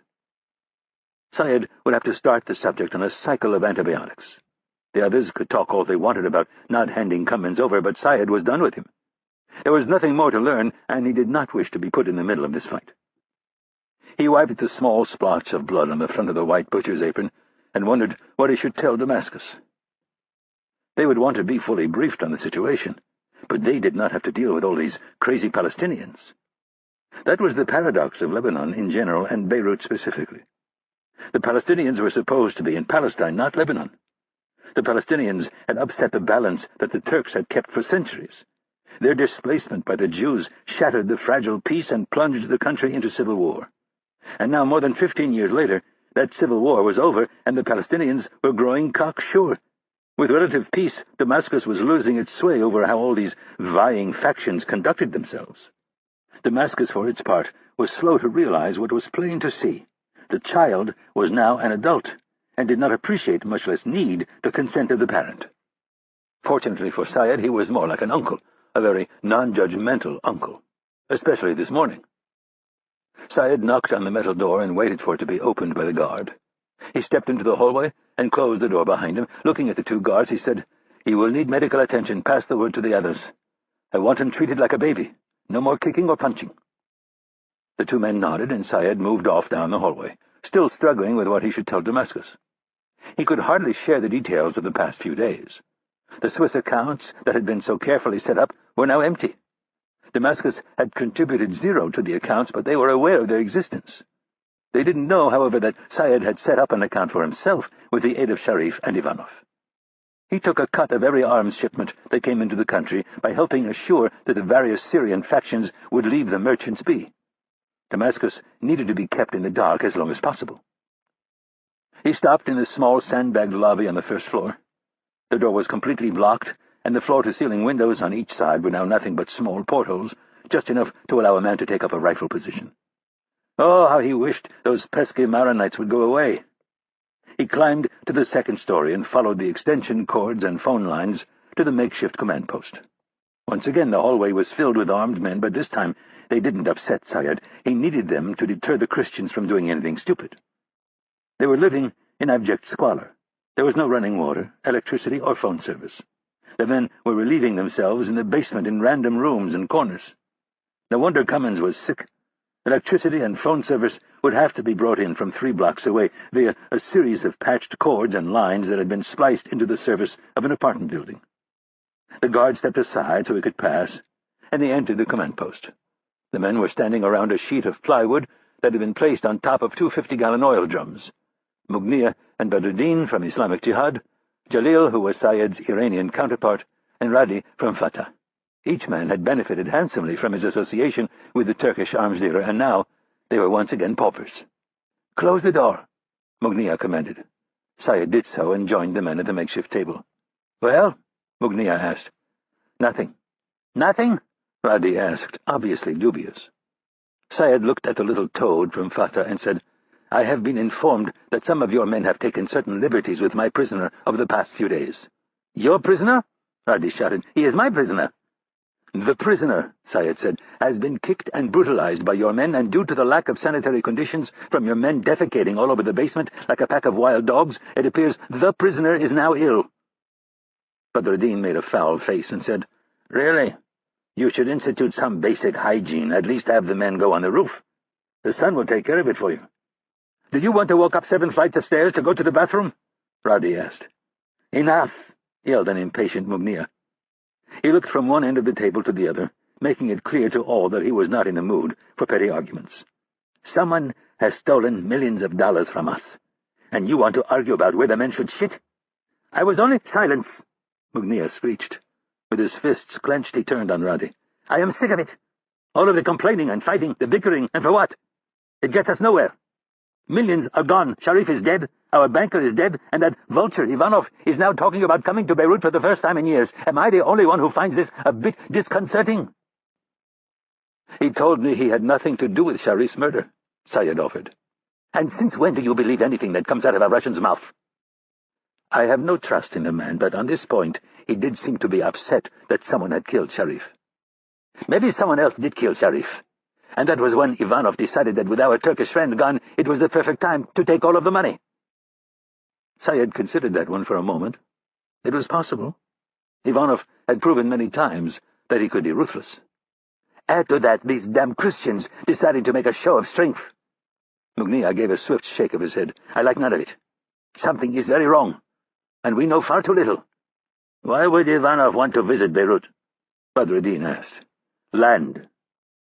All eyes fell on Colonel Jalil of the Iranian Quds Force. "Explain," Mugnia ordered.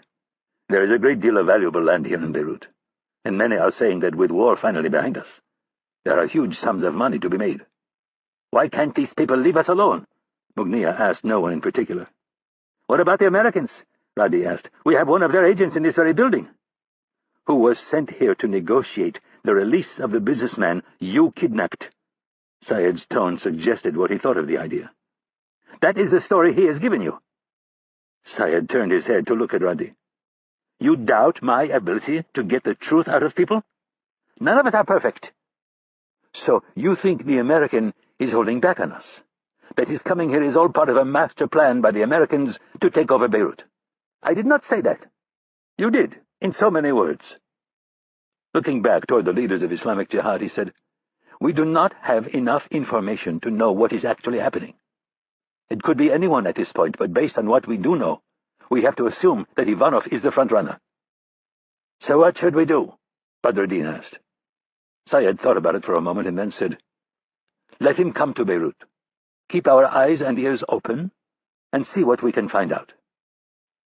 Mugnia was scratching his beard, thinking about what had been said. "Beirut is our fortress. Spread the word to our people at the docks and the airport. I want to know of anything that looks suspicious. Americans, Russians, Jews, I don't care." "And we should alert our allies," the Iranian said. "Everyone should be extra careful until we know exactly what is going on." "I agree," Mugnia said. "Quietly spread the word to our people in Europe, especially anyone who has a connection to Sharif. Let them know of our concerns, that someone might be targeting us." It was the right decision, but Syed needed to add something. No mention of the money, though, at least not yet. One by one they all nodded, as he knew they would. To a man, they were too proud to admit that they had been duped out of such a large sum of money.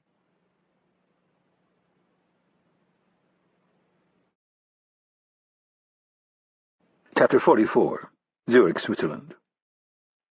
The Gulfstream 450 landed at Zurich International Airport and proceeded to the fueling pad rather than customs. The flight plan stated that the plane was stopping for fuel before continuing to Kuwait.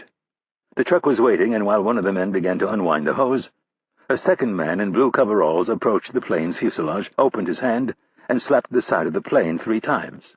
A second later, the hatch opened and the stairs lowered. The man bounded up the steps and hit the button to pull the stairs back up and close the hatch. He checked to make sure the cockpit door was closed and proceeded into the cabin. Hurley took off the baseball cap and sat in one of the two open chairs across from Irene Kennedy. They were separated by a table. "Good morning." Hurley tapped the thick file that was sitting in front of the young counterterrorism analyst. "I assume that's for me?" Kennedy pulled the file closer to herself and said, "Before we get to this, there are a few things we need to discuss." "Well, let's make it quick because I have a schedule to keep, and we need to get you back up in the air before customs comes poking around."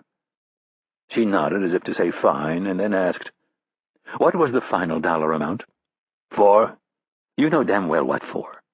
"Oh, the thing." Hurley looked around the cabin as if he was trying to add it all up in his head.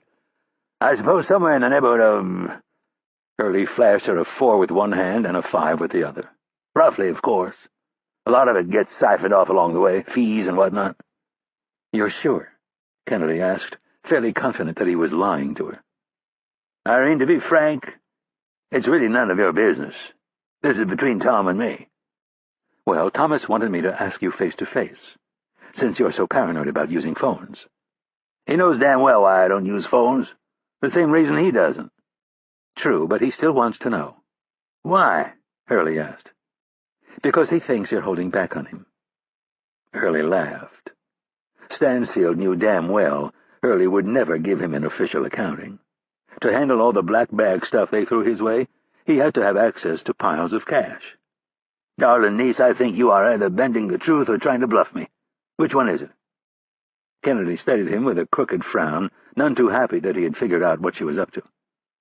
"A little of both, I suppose." "And why are you trying to stick your pretty little nose where it doesn't belong?" "Because someday, not too soon, I hope, you and Thomas are going to die, and somebody will need to make sense of the tangled web you've left behind." "If anything happens to me in the next few days, tell Thomas I said to visit our old friend from Berlin, who now lives in Zurich. He'll have the answers you need." Her bluff called. Kennedy grabbed a file sitting in the seat next to her. Unlike the bland manila one on the table, this one was gray. Kennedy placed it in front of Hurley and opened it to reveal a black-and-white photograph of a man exiting a car on an unknown city street. "Look familiar?" Hurley glanced at the photo and lied. "Not really." "This is Nikolai Schwitz. Name ring a bell?" "A soft bell. I have a lot of Russian names floating around in my head. It's hard to keep them all straight. Kind of like reading War and Peace." "Sure," Kennedy replied, not buying a word of it. "Care to guess where this photo was taken?" Hurley glanced at his watch. "We don't have time to play 20 questions, young lady, so let's get on with it." "Hamburg. A certain bank that drew a lot of interest yesterday. Any idea why one of Mikhail Ivanov's top deputies would show up yesterday, of all days?" Hurley shook his head. "He threatened the bank's president about some missing funds." Kennedy searched his face for some recognition. "And if your answer is still no, I won't bother playing you the tape of your old friend Ivanov talking to a certain terrorist that we've been looking for." Hurley frowned. He didn't like being forced to answer this kind of question by someone so junior. "Thomas told me," Kennedy said, "that you would be reluctant to talk about this, but nonetheless, I have been ordered to get an answer from you." "What kind of answer?" "How many people did you piss off yesterday, other than the ones we know about?" "It was a thick file," Hurley shrugged. "Some accounts had names attached to them, others were just numbers." "So your earlier estimate might be a little light?" "Get to your point." "It looks like you've pissed off some people in Moscow. And you know how they can be when they're upset. They don't play nice. If they get so much as an inkling that we were behind any of this—" She shook her head. "We'll be in serious trouble." "So you want me to confirm what you don't want to hear?" "I just want to know the facts, so I can go back and brief Thomas. He needs to tell our embassy people if they are in danger of reprisals and anyone else who might get stuck in Ivanov's crosshairs." Hurley swore under his breath and finally said, "Yes, I took some of the bastard's money, and with any luck, it'll be the beginning of the end of him." Kennedy took the news without comment and placed a small tape player between them. "Now, you will be very interested to hear this brief conversation." Kennedy pressed play, and the slurred voice of Mikhail Ivanov could be heard asking, "My package, is it ready? You haven't decided to negotiate with the Persians, have you?" "I'm standing by our deal." Kennedy pressed the stop button. "You recognize the first voice?" Hurley nodded. "Ivanov." "Correct. The second voice?" "No." "Colonel Asif Syed." Hurley was impressed. "What the hell are they doing talking on an open line?" "They weren't. But you didn't hear that from me." "Then how'd you get it?" "I can't say." Kennedy pressed play again. "When can I expect it to be retrieved? I assume you are still sending someone." "Yes, although I am considering coming myself. You did offer, didn't you?" "Absolutely." "Good. I will be there in 3 days, maybe sooner." Kennedy hit stop. "There's more. Tapes of Ivanov and Syed and others as well. You'll want to listen to all of them, but Thomas does not want you bringing the tapes into Beirut." "Understood. Did you happen to pick up Badruddin or Mughniya?" "Unfortunately, no, but we have a few others that I think will please you." Kennedy retrieved another folder from her briefcase and laid it before Hurley. Tariq al-Ismail. "Music to my fucking ears. Please tell me you ID'd the prick." "Hiding right under our noses a few kilometers down the road." "Where?" "He's been working at the UN office in Geneva, attached to the Office for the Coordination of Humanitarian Affairs, if you can believe it. He lost a few pounds, cut his hair and beard, and ditched his contacts for eyeglasses. You have to admire his tradecraft." Kennedy fingered the old photo from his days when he was running operations for the Libyan intelligence service, and then the new photo. "It's a pretty good effort." "You sure it's him?" 90% on the photo and 99.9 on the voice ID. And he was calling about money missing from his account. If we hadn't had the big ears focused on these banks, I don't think we would have ever caught him. Hurley thought of their conversation last night and frowned. "So, you want to send Rapp after him?" "Not just me. Ismail is near the top of Thomas's list." "I don't know, Irene," Hurley said with obvious reluctance. "Ismail could bite back. He's not some fat arms dealer, he's a real killer." "In a perfect world, Thomas would send all 3 of you after him, but we don't have that luxury right now." "Why? Let's put Beirut off for a few days." Like a Vegas dealer, Kennedy slid the gray file off to the side and moved the manila file front and center. "In the transcript, you heard Ivanov ask if his package was ready?" "Yeah." "He asked Syed if he was going to negotiate with the Persians instead?" "Yeah." "Remember what they did to Buckley?" "Remember? I think about it all the time. I was just telling Mitch and Bobby Richards about him." "Well, Thomas thinks the schnoz is the package they are referring to." Everything stopped. Hurley didn't so much as twitch for a good 10 seconds. He'd known the schnoz for close to 20 years, and there was a running shopping list in his head of all the operations he'd been involved in. After a quick assessment of the potential damage, he leaned back and dropped the F-bomb. Cummins had worked in Moscow before Damascus. If the Russians got their hands on him, they would be screwed in some of their most sensitive operations. He shook his head to get over the shock and said, "We can't let that happen." Thomas agrees. He has a source that says Schnoz is still alive, emaciated and battered, but still alive. Shit. That's why he wants you and Richards to get to Beirut ASAP. As we discussed last night, Rapp will join up with you tomorrow or the next day. In the meantime, you two start poking around. If you can't find anything in 48 hours, Thomas wants you to use some of the new funds to negotiate for the Schnoz's release, very quietly, though. Of course. Hurley was still trying to calculate the damage. What about backup? He's agreed to send a SOG team, but doesn't want to put them in-country until you have something solid. Understood. SOG stood for Special Operations Group. There was a good chance Hurley would know the men. Air cover? If you need it, he'll get it. Last resort, though. Before Hurley could comment, there was a banging on the side of the plane, and he realized it was time to go. Kennedy passed him 2 files. "Those are for you. This one," she said as she handed him a third, "is for Mitch. Make sure he knows to destroy it before he makes contact with Ismail." "Will do." Hurley stood. "Anything else?" Kennedy joined him in the aisle. She didn't want him to go, but he was a good soldier, so there was no stopping him. So much of their shared sorrow revolved around that once beautiful city on the eastern shore of the Mediterranean. Hurley could see that she was concerned, and he knew why. He gave her a hug and said, "Don't worry. Everything will be fine." "Yeah," she said, not really believing it herself, and holding back the tears. Beirut's still a nasty place. She stayed strong for him. There was no turning back now that he knew. The only thing to do was support him. She kissed him on the cheek and said, "Be careful."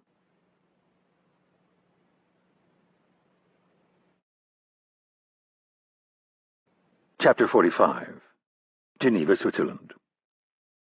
When it was all done, Rapp would swear that he felt the zip of the bullet as it passed his left temple. It was that close. The only thing that saved him was the awkward movement that the Libyan made as he drew his pistol. The fake was weak. He looked over his left shoulder a bit too dramatically and then swung back to his right, drawing his gun, his long overcoat flaring like a matador's cape.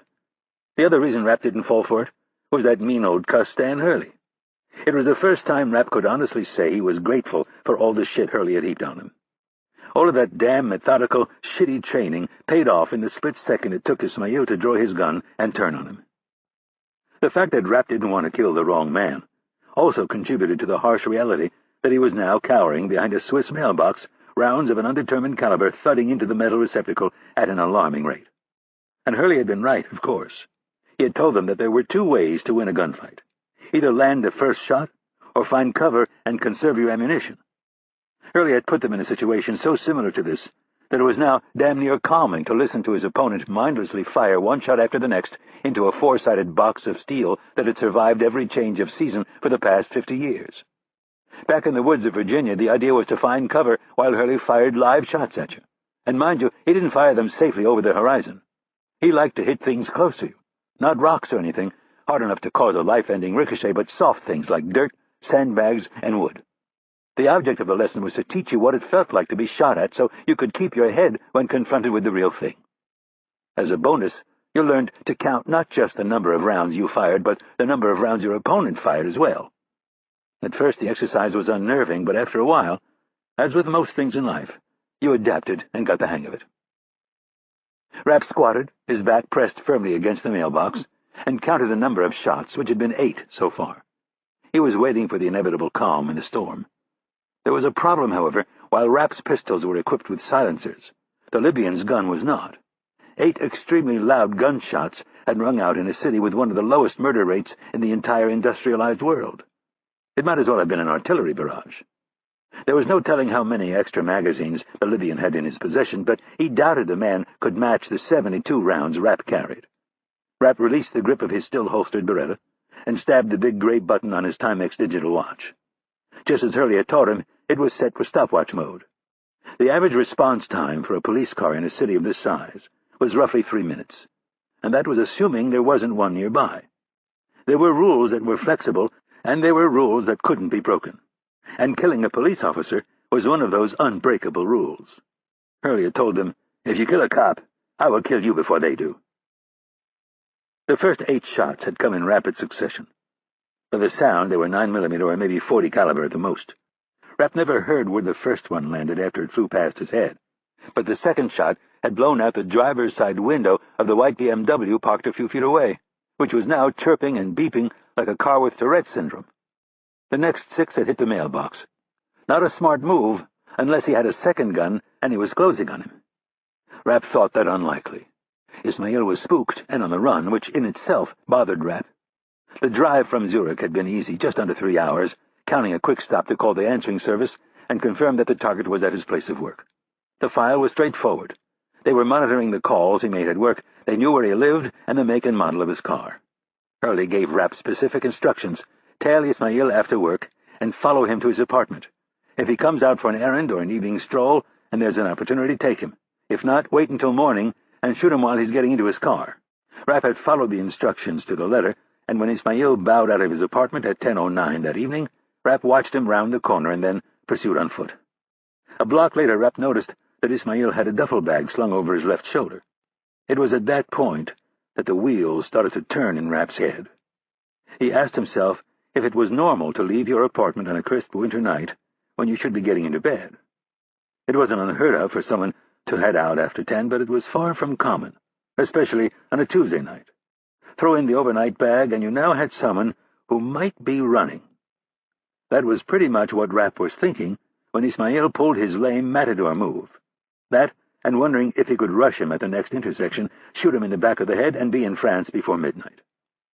Now, because he had failed to heed Hurley's warnings, he was crouched behind a mailbox, counting bullets and wondering if Ismail had 1 or 2 guns. One more shot thudded into the mailbox, and then there was a 2-second pause. Rapp stuck out his gloved hand to see if he could draw a shot. He pulled it back as a 10th bullet whistled harmlessly past. It sparked off the stone sidewalk and skipped down the street. Rapp thought he heard the clank of a slide locking in the open position, but he wasn't sure. A split second later, he heard the heavy footsteps of someone running. That was it. He was either reloading or out. Rapp drew the silenced Beretta from under his right arm and bolted between the 2 parked cars to his left. He stayed low, glancing over the roofs of the cars. He caught a glimpse of the Libyan as he took a left turn at the next corner. That put a smile on Rapp's face. Run all you want, he thought. The more distance we can put between us and those 10 muzzle blasts, the better. Rapp rounded the corner wide and fast, trying to keep the parked cars between himself and Ismail. They were on the left bank, or rive gauche, and Ismail was headed toward the Rhône. They had just turned off a street that was purely residential and onto one that was a mix of retail and apartments. The shops were all closed, and fortunately the sidewalk was deserted. Rapp stayed in the street and broke into a full sprint. Geneva, because it was wedged between 2 mountain ranges on one end and a lake on the other, was even more cramped than your standard European city. The streets were barely wide enough for 2 small cars to pass. An American SUV was out of the question. Ismail was a good 100 feet in front of him, not an easy shot standing still, let alone running and aiming at a moving target. Rapp kept the pistol at his side. Long black coat, black pants, black shoes, and a black gun. Black on black. Nothing to see. He was gaining on Ismail with every stride, staying low, the top of his head just barely visible over the roofs of the vehicles.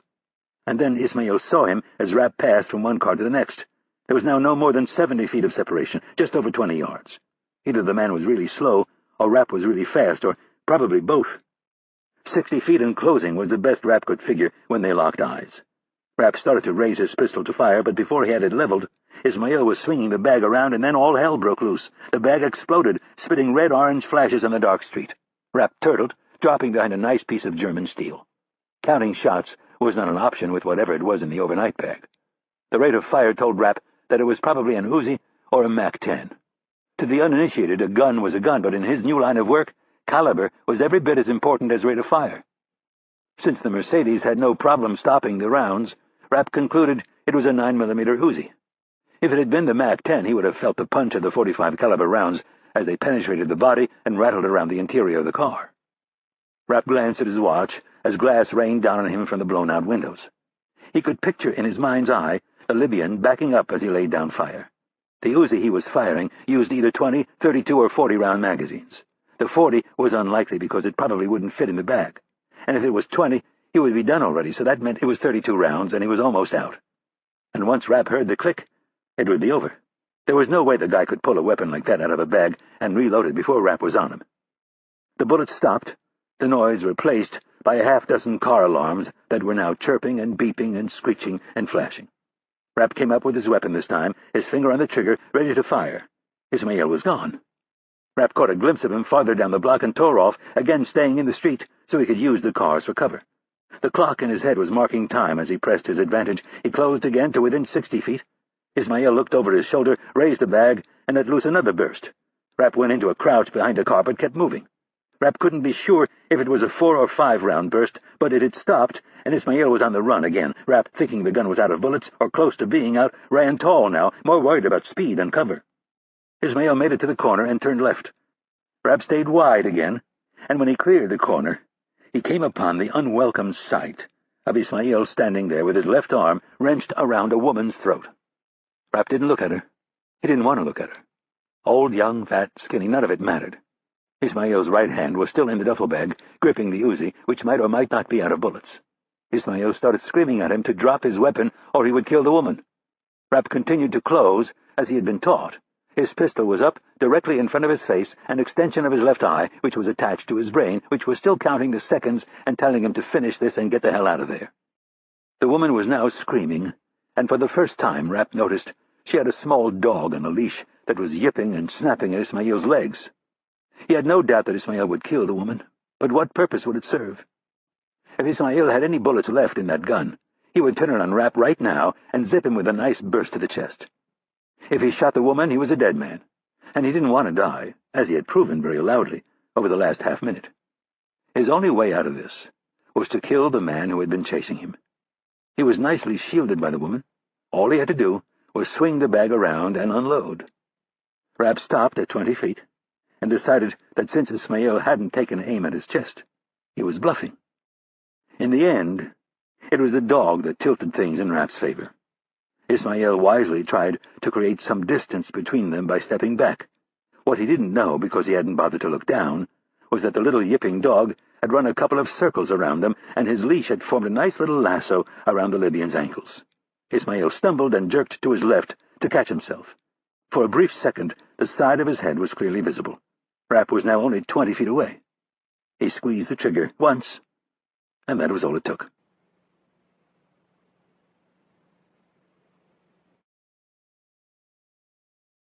Chapter 46. Beirut, Lebanon. Hurley stepped onto the roof, a bottle of Jack Daniels in his hand, his thoughts already traveling back in time. The hotel was in a neighborhood called Burj Hamud. It was controlled by the Armenians, which was why Hurley had decided to stay here for the night. The Armenians were one of the few factions that had managed to stay neutral during the Civil War. There had been a few shots fired between the Armenians and their Maronite neighbors, but no major battles. It had been a strange day, the meeting with Kennedy, the briefing with Rapp before sending him off, and the analysis of the intercepts. There was nothing like stealing a man's fortune to get him riled up. Voices they hadn't tracked in years had popped up. Beirut was going to be a very target-rich environment. Before they could leave, though, they had to look the part. He dragged Richards to one of Zurich's second-hand clothing stores, where they purchased some ill-fitting suits and dress shirts, well-worn shoes, and some beat-up luggage. Hurley added some gray to his hair, and both men skipped shaving. They boarded a flight for Paris and then on to Beirut, just two men in a sea of travelers. They arrived as the sun was setting on the far end of the Mediterranean, feeling a mix of anticipation, anger, and apprehension. That's what Beirut did to Hurley. He'd spent time in the city before the Civil War, back when it was a thriving mecca of Christians and Muslims living side by side, socializing, raising families, enjoying life, and for the most part getting along. Then the PLO began to radicalize the slums and demand a say in how things were run. The Maronites had no intention of sharing rule with these gypsies, and the battle lines were drawn. No one, not even Hurley, had thought the disagreement so egregious that it would plunge the city into a 15-year civil war, but it did. More than 1 million had fled, 250,000 were killed, hundreds of thousands of people were wounded and crippled, and the economy and much of central Beirut were laid to waste. That such a great city could be so thoroughly destroyed was enough to shake the faith of even the most optimistic. At the airport there were a few signs that things were headed in the right direction. The part of the terminal that had been severely damaged during the Israeli shelling of 1982 was now torn down, and reconstruction was underway. Hurley and Richards trudged down the metal stairs with their fellow passengers. Tired and bored Lebanese militiamen flanked the travelers and directed them toward immigration and customs. The last time Hurley had been here, immigration and customs consisted of a single portly bureaucrat sitting behind a metal desk on the tarmac. His job had been less about border security than about collecting the bribes needed to enter the country. Now they filed into the airport, where there were poster boards announcing ambitious rebuilding plans. They threaded through the customs lines, trying their best to look tired and bored. Richards passed with barely a glance. He handed over his cash that they called a fee, but it was more of a bribe because it never saw its way into the treasury. Hurley had to answer a few questions from the customs official, but nothing that was too alarming. He thought he caught one of the supervisors standing behind the 3 customs agents, paying him a little too much attention. But that, after all, was his job. In the end, it was nothing to worry about. The man didn't intervene or follow them to baggage claim. They collected their luggage and stood in line once again. This time they were both searched. Then, outside at the cab stand, Hurley slipped the man a $20 bill and told him in Arabic that he wanted to pick his own cab. For no reason other than the fact that it was random, Hurley chose the 4th cab in line. They took it to the under-renovation Intercontinental Hotel, where they went inside and bought a drink. This was also where Hurley persuaded the bartender to sell him the bottle of Jack Daniels. From there, they found another cab, skirted the central business district, and had the man drop them off 3 blocks from the Mar Yusuf Inn. Hurley would have preferred to have had the safe house ready, but there was no getting around it. Not if he wanted to use someone he could absolutely trust. Besides, there was only so much he could control. Setting up a new base of operations was never easy, and was even more difficult in a town like this, with shifting battle lines. Hurley looked out across the skyline. He couldn't swear, but there seemed to be quite a few more lights than there had been a few years earlier. Perhaps progress was being made. He heard some voices and stepped around the top of the blockhouse that encased the stairs. A few of the hotel workers were clustered around a folding table, sitting in plastic chairs. They waved to Hurley. He flashed them a smile and walked to the far edge. Beirut was like most densely packed cities, in that the inhabitants used roofs to try to escape the claustrophobic feeling of being shut in. There was another plastic chair in the corner where you were standing, but he didn't feel like sitting. He looked north, over the rooftops, at the ocean. Way out there, on the horizon, to the northwest, he could make out the glow of the lights on Cyprus. Back to the south, the airport was lit up, receiving its last few flights for the day. A not-so-welcome memory started to bubble up. Hurley gripped the bottle tightly, held it to his lips, and took a swig of Jack with the hope that he could drown it out. After a minute, he started up a heater and tried to remember the last time he'd been in the city. He wasn't counting his last trip 2 years earlier, as he had been in and out in less than a day, hardly enough time to look up any of his old contacts. The city brought back so many memories. A few good, a lot bad. He took another swig, but it didn't work this time. His gaze was drawn to the west, where the old embassy had stood. He'd been here that day, here being the Burj Hamwood district. Hurley had met one of his contacts for coffee that morning, a man named Levon Petrosyan, the Armenian crime boss who kept things working during the Civil War. In addition to making sure the neighborhood had power, water, and food, Petrosyan handled all of the gambling and prostitution, and, of course, collected a pretty penny in protection money. After their meeting, Hurley decided to take the crazy Armenian up on his offer to sample some of the merchandise. Hurley had been in bed with 2 women from the Armenian highlands of eastern Turkey when the explosion rocked the room. His worst fears were realized when he'd scrambled onto the roof, still pulling on his pants. Bombs were becoming increasingly common back in 1983, but this one was much bigger than the average mortar round or RPG. The plume of debris and smoke was close enough to the embassy that Hurley was certain it had been the target. The only question was the amount of damage done. Hurley raced back to the bedroom to collect the rest of his stuff, and then down to the street, where his driver was asleep behind the wheel of the company jeep. Hurley bumped him out of the driver's seat, started the jeep, and tore off down the street. When he arrived and looked up at the 7-story building, his heart was in his throat. The front entrance was gone, a gaping hole from the 7th floor all the way to the 1st. A big gash between the main part of the embassy and one of the wings. Strangely enough, the roof, for the most part, was intact. He remembered something about its being reinforced to handle all the communications gear they'd put up there. As the dust settled, the first of the survivors began to crawl out of the building. Hurley was still holding on to hope at that point. It would be 2 full days before they grasped the extent of the damage. By then, the hope that Hurley had felt in those moments after watching the first survivor come out of the building was entirely gone, along with one of his best friends, Irene Kennedy's father, and 62 others. As was standard for the Lebanese Civil War, the locals took the brunt of the blast, but in terms of American personnel, the CIA took the heaviest toll. 8 agency employees were killed, and the Near East section was decimated. Stansfield had been Associate Deputy Director of Operations at the time, and he had rushed over to assess the damage. The guilt Hurley felt was overwhelming. He tried to resign, but Stansfield would hear none of it. He didn't care that Hurley had missed a 1 o'clock meeting at the embassy. There was some speculation about that. Was Islamic Jihad lucky in their timing, or did they have inside information that Langley's top people would be meeting at that time? And if so, some had spoken out loud that it was very convenient that Hurley missed the meeting. Hurley was placed under a microscope by a few higher-ups, but Stansfield covered for him. His operative was meeting with Petrosyan, the Armenian, and the meeting had gone longer than anticipated. That was as much as anyone needed to know. The fact that he was in bed with 2 hookers while the van crashed through the gate was inconsequential. They had already lost enough good people. They didn't need to lose another because of his vices that Stansfield was well aware of. Hurley knew Stansfield was right, but that didn't mean he could simply ignore what had happened. He was an operational wreck for those next few months. Stansfield received a report that Muslim men were turning up dead in areas of the city that were known to be relatively peaceful, completely randomly and at all hours of the day. One man was shot while reading the paper on his small terrace. Another was strangled in the bathroom of a public restroom. Another killed leaving a nightclub. All three men had loose connections to Islamic Jihad. Stansfield called Hurley back to D.C. to ask him if he knew anything about the murders.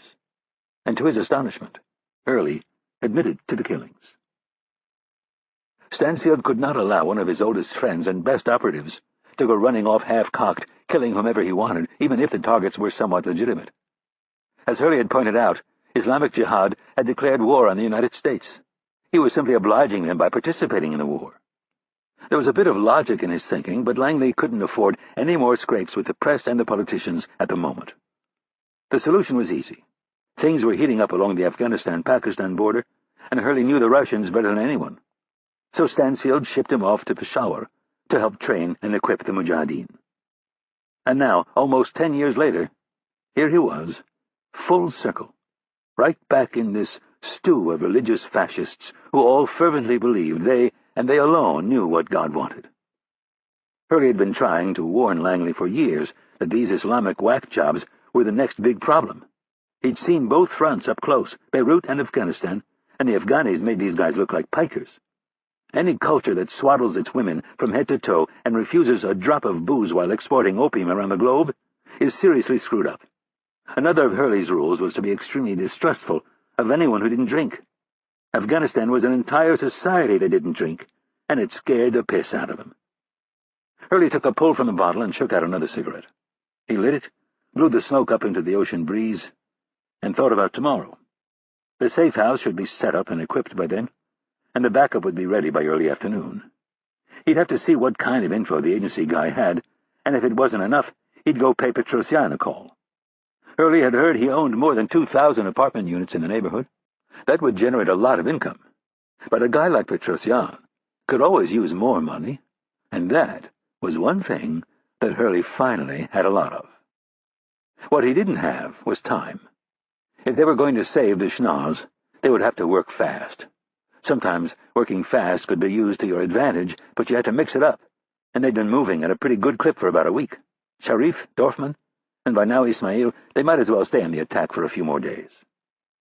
Hurley looked at the bottle of Tennessee whiskey and wondered if he'd come back to Beirut to die. All the times he'd cheated death, all the men he'd killed over the years, all the gods, real or imagined, that he'd pissed off. If it was anyone's time, it should be his. Looking skyward, he said, "Don't piss off the gods." He poured some of the whiskey down his gullet and smiled. If it was his time, so be it. Chapter 47. Martyrs Square, Beirut. Sundown was shortly after 5 in the evening, and sunrise shortly after 6 in the morning. With limited power in the building and no curtains on the windows, there wasn't much to do after sundown, so Syed had gone to bed early. Loyal Samir had scrounged up a mattress and a lantern and set up a room for him on the 5th floor, away from all of the men and most of the noise. He checked on the 2 prisoners briefly to make sure they were following his orders. The businessman was faring much better than the spy. Syed had brought a doctor in to take a look at Cummins, and the prognosis wasn't good. Due to the beatings, poor diet, and unsanitary conditions, the doctor feared he was suffering from liver failure. The news upset Syed.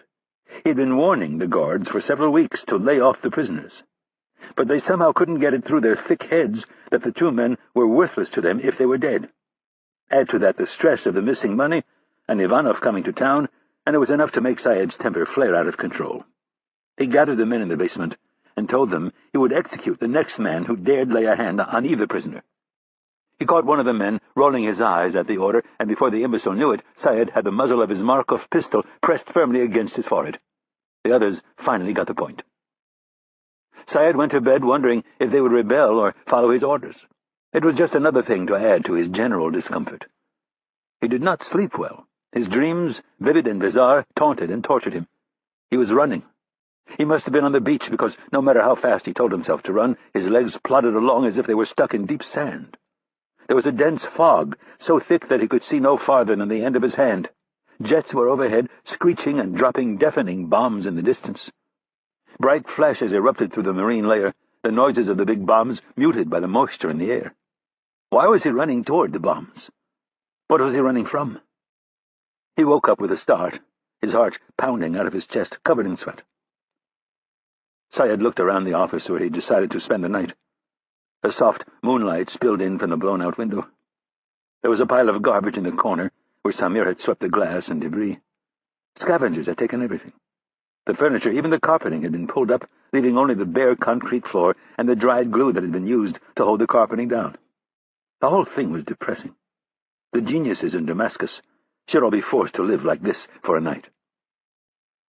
Syed decided to get some air. He pulled on his shirt but didn't bother to button it up. He climbed 2 flights to the roof, and with a murmur greeted the 2 men standing watch. All was quiet across the street. He lit a cigarette and wondered what Ivanov was up to. The man was always plotting. Given the choice between making a fortune the honest way and stealing it from someone, he was convinced Ivanov would prefer to steal it.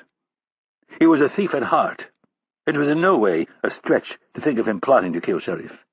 And then, with the Turk out of the way, killing Dorfman and taking everything for himself. Syed sighed. He wished he could skip ahead a day or 2, be done with this mess and go back to Damascus for a few weeks. His 2 girls were grown and married, and had very little to do with him, and that was fine. He didn't particularly care for their husbands. Beyond that, he had never been around when they were growing up, so there was no real connection. His wife, they barely spoke. The women in life weren't the draw. Civilization was the draw. Running water and functioning toilets and sleeping in a clean bed without fear of 2,000 pounds of steel and high explosives being dropped on your head, that's what he needed. A VCR and a stack of movies, and some sleep. He needed to recharge. If he could run, he would. Walk out of this hellhole of a city and leave it all behind. He'd considered it many times as his pot of money grew with Herr Dorfman. Another year or 2 and he would have made it.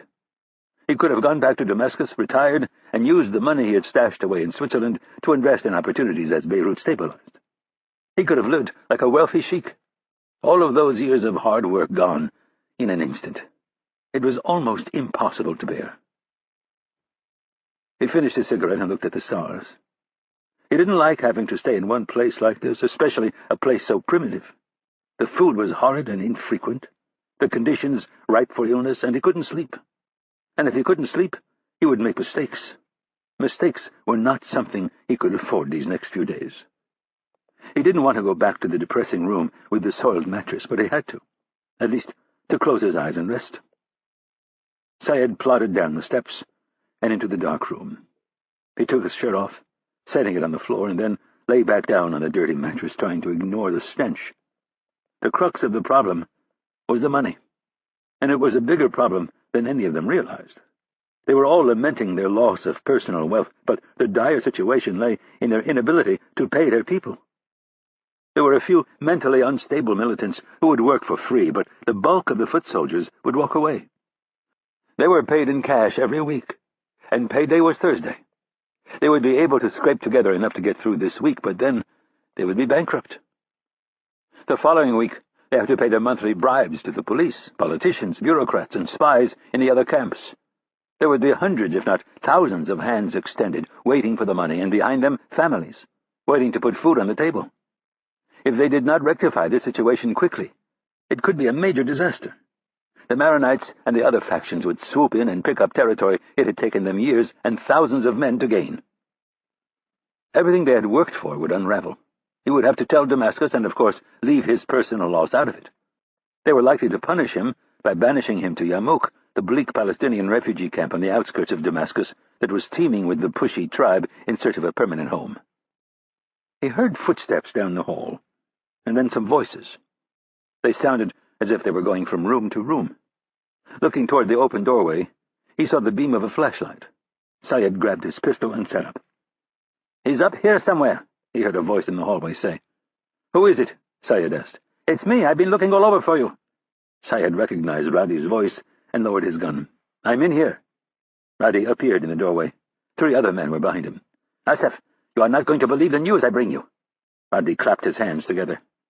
Syed looked for his watch, but couldn't find it. "What time is it?" "Nearly 2 in the morning. You must get up. I have amazing news." Syed sighed. He half rolled off the mattress, looking for his watch. He found it, strapped it on, and then grabbed his shirt. "It better be good. I need some sleep." "You will not be disappointed." Syed felt like crap. He needed water, and then coffee, and then some food, in that order, and then maybe he could think clearly. He motioned for Radhi to get on with his story. Radhi told his men to leave, and in a hushed voice said, "Do you remember an American who went by the name Bill Sherman?" Did he remember him? The man had purportedly killed Syed's predecessor while he was enjoying his breakfast one spring morning. "Of course. My spies at the airport. One of them says he saw Sherman tonight." "At the airport?" "Yes. He came in on a flight from Paris, along with another man." Syed was dubious. There had been rumors here and there that Sherman had been back to the city. In fact, any time someone met his end at the hands of an assassin, Sherman's name somehow became attached. "How can you be so sure? It's been many years since anyone has seen him." "My man says he has aged. His hair has gone gray, but the eyes—" Radhi pointed to his own. He said they are those same eyes, eyes of the devil. He said he remembers him as a very nasty man with many vices. Syed's lips felt unusually parched. He found the jug of water that Samir had left in the corner and took a drink.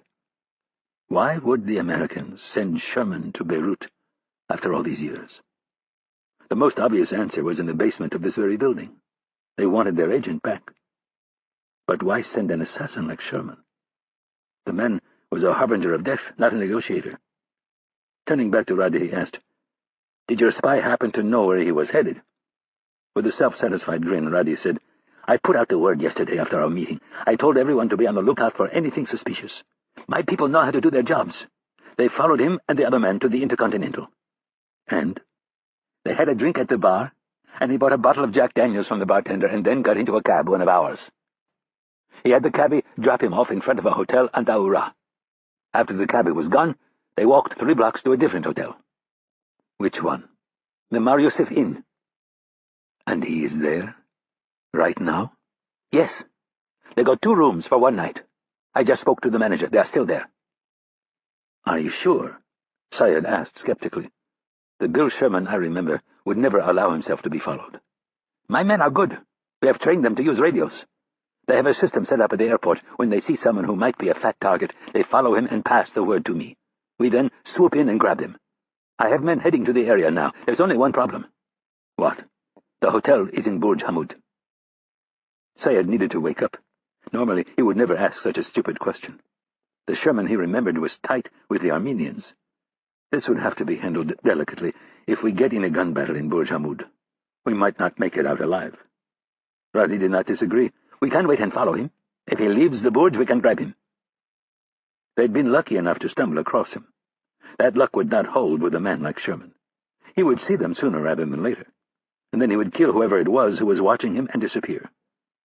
"Tell your men to hold." Radhi seemed relieved. "And then what?" "The chief of police owes me a favor. They can operate in Burj Hamud without too much trouble." This time Radhi shook his head. "I'm not so sure. Normally you would be correct, but there are some things that you are unaware of. Some influential Armenians owe the chief a few favors. As long as we aren't going in to take one of their own, we will be fine." "If a single shot is fired—" Radhi winced at the thought. Syed finished it for him. The entire neighborhood could erupt. Such was the reality of Beirut. The city was always one gun battle away from plunging back into chaos and civil war.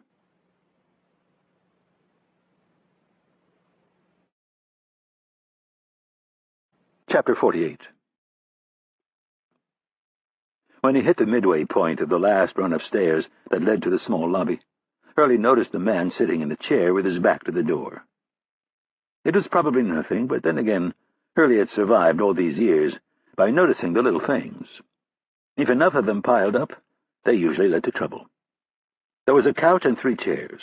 The man was in the chair the farthest to Hurley's left, the same seat he would have chosen if he was to keep an eye on any guests coming down. Hurley watched him intently as he crossed the red-tiled floor. The man slowly closed his eyes and went back to dozing. Rather than head straight out, Hurley stopped at the desk. No one was there. He looked through the open door of the small office and couldn't see anyone, but could hear a TV. Looking back over his shoulder, he checked to make sure the fat man in the chair was still in his position. He had his eyes closed again and appeared to be dozing. Hurley checked him off his list. The payphone was behind the man in a quaint claustrophobic alcove. Rather than use it, Hurley decided to head outside and take in the lay of the land. When he reached the front door, he paused to see if there were any goons loitering. If there were, he would head back up to the room, grab Richards, and they would head to the roof. They could make it 2 buildings in either direction by hopping from one roof to the next, and then use any of the adjoining apartment buildings to make their escape. The sidewalk in front of the hotel was empty, so he stepped outside, tapped out a Camel, and fired it up. He casually looked up and down the block. He counted 8 cars that he had seen the night before, and 1 new one, and it was only a small 2-door hatchback. Nothing to be alarmed about. Right or left? It was funny how often that's what it came down to, a flip of the coin. He chose left. It was slightly uphill, not that it mattered, but he remembered seeing a small market in that direction the night before, and it had a payphone out front. He flipped the butt of his heater into the street to join the menagerie of discarded brands and started moving. It was before 8, and the street wasn't busy. It was empty, in fact. He saw 2 cars drive through the next intersection, moving from right to left, and then a man with a briefcase hustled across the street. Hurley couldn't remember if it was normal or abnormal for a city like Beirut to be so slow at this time. Every city had a different pulse. Some were bustling by 7, but most Mediterranean cities were a little slower paced, especially one that had endured as much trauma as this one. There was a boy standing in front of the market. Hurley guessed him to be about 8. As Hurley approached, the boy held out a paper and started giving him his pitch. Hurley smiled at him. He didn't care where he was. You had to admire a kid who got his ass out of bed to sell something. He reached into his pocket to grab some money, and right about the time he had a firm grip on his wallet, alarm bells started going off. There was movement to his left from the market, 2 or 3 car engines turned over, and then there were footfalls. Hurley looked left, then right, and then noticed that the cute little kid was backpedaling to get out of the way. 2 men came out of the supermarket, big, burly guys in uniforms, who stopped just out of his reach. Car tires were now squealing, and engines were roaring as vehicles closed in from 3 directions. Hurley turned with the idea of running back toward the hotel, but there were 2 more men hoofing it up the sidewalk. One of them had a big German shepherd on a leash. That's new, he thought, never having seen a police dog in the city. In less than 5 seconds, he was surrounded by 10 men and 3 sedans. 6 of the men were wearing police uniforms, and 4 were in civilian attire.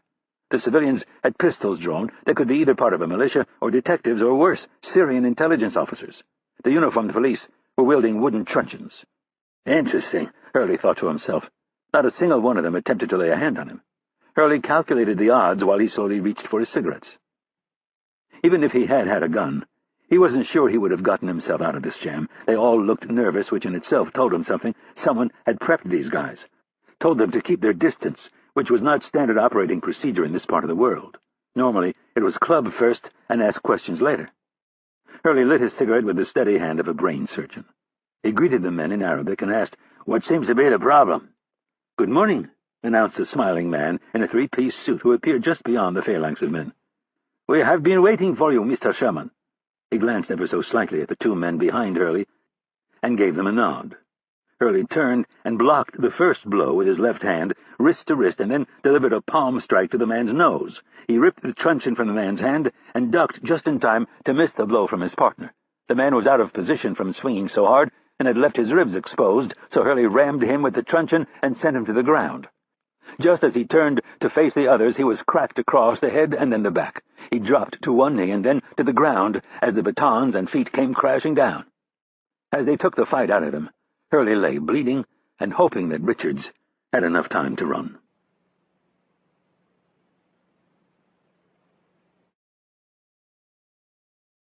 Chapter 49. Rapp rocked the clutch of the little silver Renault Clio and closed the gap between himself and the next car waiting to get through the checkpoint to Beirut proper.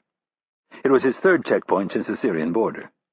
The little 1.2-liter engine was about as big as the one on his dad's old John Deere riding mower. If he had to run from the authorities, it would be a very short chase. He'd been in line now for about 15 minutes. inching his way forward a few feet at a time. The car didn't have any air conditioning, so he had the windows rolled down. Rapp slapped his hands on the steering wheel to the beat of some atrocious techno music that he'd picked up at the airport. The title of the album was Euro Trash, and he agreed. He would have preferred a little U2 or maybe some Bob Seger, but the idea here was to make them think he was French, not some American assassin on safari. Third in line now, he leaned out the window to get a better look at the teenager holding the AK-47 assault rifle. Rapp had no idea which faction he belonged to, but the kid seemed calm enough. The first checkpoints were manned by the Syrian army, and then as he neared the city, the militias were in charge. He'd found a payphone at a gas station along the way and called in to check on things. The automated voice told him his room was ready and gave him the address and the location. Rapp wrote it down, memorized it while on the road, then crumpled it up and threw it out the window. The file told him to expect 4 checkpoints, counting the border. Each one would cost him between $5 and $20. So far, whoever had put it together was right on the mark. The line snaked ahead, and Rapp yawned. It was finally catching up with him. After sinking a hollow-tipped parabellum into Ismail's head, Rapp had steadily retreated, keeping his gun leveled at the woman who was temporarily frozen with shock. Rapp wasn't going to shoot her and wasn't worried that she would shoot him. He kept his weapon raised to conceal his face and to deter her from looking too closely at him. People in general did not like to look down the barrel of a loaded gun. When the woman finally glanced down at the man who had threatened her life only moments before, Rapp turned and ran. He didn't turn the corner because he didn't want to head back down the street where Ismail had just fired the Uzi. Half the block was likely to be looking out their windows, and a few of them would be on the phone with the police. So he ran straight, had an all-out sprint for 2 blocks, the gun at his side. Then he took a hard right turn and stopped. His breathing was heavy but under control. He holstered the pistol while he looked for a place to reverse his jacket. 20 feet ahead on his right there was a stoop that would offer some concealment. Rapp ducked into the shadows, tore off his overcoat, and turned it inside out. He tossed the clear black-rimmed glasses to the ground and mussed up his slicked-back hair before emerging from the shadows wearing a khaki trenchcoat. He headed back to the corner he'd just rounded. The distinctly European police klaxon could be heard screeching in the distance. Rapp calmly crossed the street, looking to his left.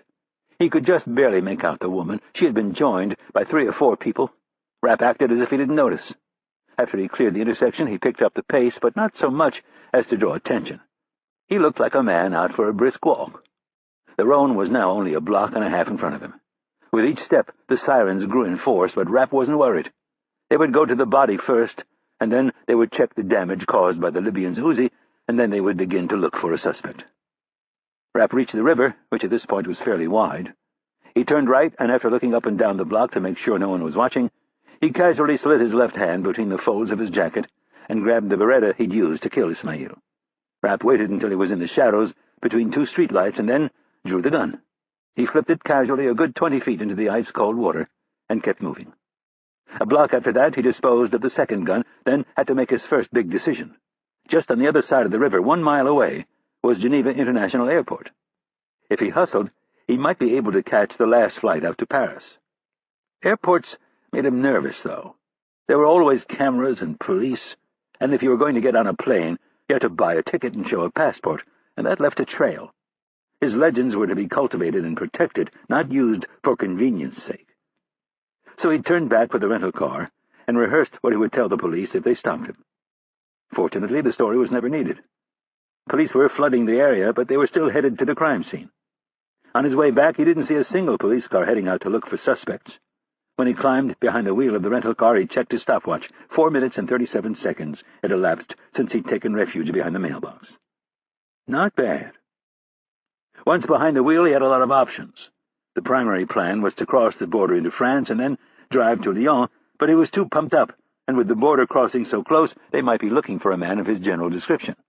Again, there was no longer any hard evidence that could tie him to Ismail's death, but why push it? Rapp wasn't sure he could calm his nerves through the border crossing. The reality of what he'd just been through was setting in. There was no queasiness or feeling of nausea. He was simply pumped, the feeling very similar to the way he felt after scoring a game-winning goal. But better. He cranked the music and headed back for Zurich. Greta was on his mind, but there wouldn't be time. He'd have to grab the first flight to Paris or Istanbul, and then on to Damascus. He made it to Zurich just before 4, parked in the rental car lot, and tried to grab a few hours of sleep before things opened at 6. It didn't work, though, and he sat there with his seat reclined, playing it over and over in his head, until he had analyzed every second of what had happened with Ismail. Each mistake was noted and alternatives explored, but as his old high school coach liked to say, a win is a win. It doesn't matter how ugly it is. Strip it all down, and that's what it was. Rapp won, and Ismail lost. As the sun started to rise, Rapp looked out from the concrete parking structure and realized that one day he might be in Ismail's shoes. He'd pretty much spent the rest of the morning thinking of ways to prevent himself from ending up with a fate similar to that of the Libyan intelligence officer. From Zurich to Istanbul and then Damascus, and all the way down this hot, dusty road to Beirut, he played a game of chess with himself. What should Ismail have done, and how should he have reacted if Ismail had done something different? Exhaustion was finally catching up. Rapp let out a long yawn, and then the kid motioned him forward. Rapp greeted the kid in French. He couldn't have been more than 16. Rapp smiled while he tapped out the techno beat and chomped on his gum. "What is your purpose?" the kid asked, with a lack of enthusiasm you'd expect from someone who was expected to stand in the sun all day, sucking on emissions and asking the same question over and over. "Business." "What kind of business?" "Software." The kid shook his head. "What's that?" "Computer stuff." Rapp reached over and picked up the flashy color brochure they'd ordered from a French company. He showed the kid, who was by now bored with their conversation. "I like your music." "Really?" Rapp said, surprised. "Are you here every day?" The kid nodded. Rapp looked over at the kid's dusty boombox, and then reached over and ejected the tape. He slid it into the case and said, "I've been listening to it for a week straight. Knock yourself out. I'll pick it up when I drive back out in a few days." The kid was excited and lowered his rifle. "Thanks. For you, half price today." He flashed Rapp 5 fingers. Rapp paid him, smiled, slipped the little car back into gear, and drove away. It took him another 20 minutes to find the safe house. Based on the stories he had heard from Hurley, he was surprised that during that time he didn't run into any more armed men. As per his training, he did a normal drive-by and barely glanced at the building. All he wanted to do was go to sleep, but it had been drilled into him that these were the precautions that would save his life. So he continued past and then circled back, checking the next block in each direction. It was a 5-story apartment building among 4-, 5-, and 6-story apartment buildings. Rapp was too tired to care if it had any architectural characteristics beyond a front and back door. He parked the car, grabbed his bag, and entered the building. He didn't have a gun on him, at least not yet, so there was pretty much only one thing to do: climb the stairs. If it was a trap, he'd have to throw his bag at them and lie down and take a nap. No one was waiting for him when he got to the 5th floor. There were 3 doors on the left and 3 on the right. They had the 2 on the right toward the back, or so he thought. After checking above each door, he came up empty, so he checked the ones across the hall and found 2 keys. That was when he remembered he was supposed to enter from the back of the building. That snapped him out of it a bit. That, and the lesson that he might be Ismail someday. He told himself to slow down and stop rushing things. He checked his watch. It was 2:11 in the afternoon. He hadn't slept in more than a day, and the day before that only a few hours. He opened the door and closed and locked it behind him. He could barely keep his eyes open, but he still dug out the doorstop and wedged it under the door. Not bothering to check the rest of the place, he went into the bedroom and opened the closet. There, on the floor, was a suitcase that looked a lot like the one from Istanbul. Rapp placed it on the bed, opened it, and found 3 Beretta 92Fs with silencers and extra magazines. It was the same suitcase. Rapp loaded one of the guns and put the suitcase away. With his last bit of strength, he stripped down to his boxers and climbed under the covers of the twin bed. He shoved the pistol under the pillow and wondered who the person was who went from city to city dropping off their tools of the trade. Would he ever get the chance to meet this mystery man or woman? Probably not. As Hurley liked to say, they were on a need-to-know basis, and there wasn't a lot they needed to know. Rapp began to drift off to sleep, even though he knew that Hurley and Richards would probably be there in a minute. He figured any sleep was better than none.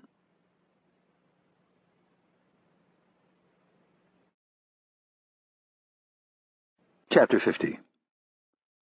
The bag they'd placed over his head offered a mix of putrid smells.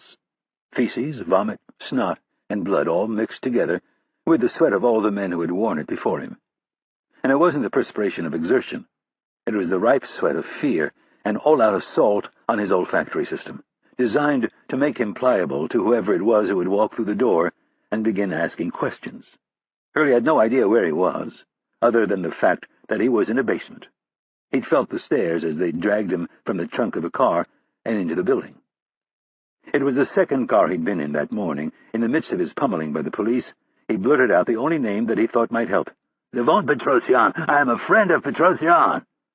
The clubbing and kicking stopped almost immediately, and then one of the men asked him what he'd said. Hurley could tell it was the portly one in the three-piece suit, even though he couldn't see him.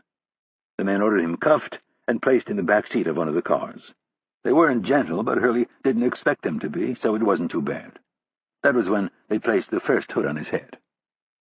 It wasn't too bad, really. It could have used a good cleaning, but at least it didn't smell like a bowl of shit. He marked the time in the back of the car, counting the seconds and trying to make sense of the noises beyond the glass windows. The metal cuffs were biting into his skin. He twisted his wrists around and tried to see if he could get out of them, but it was no use.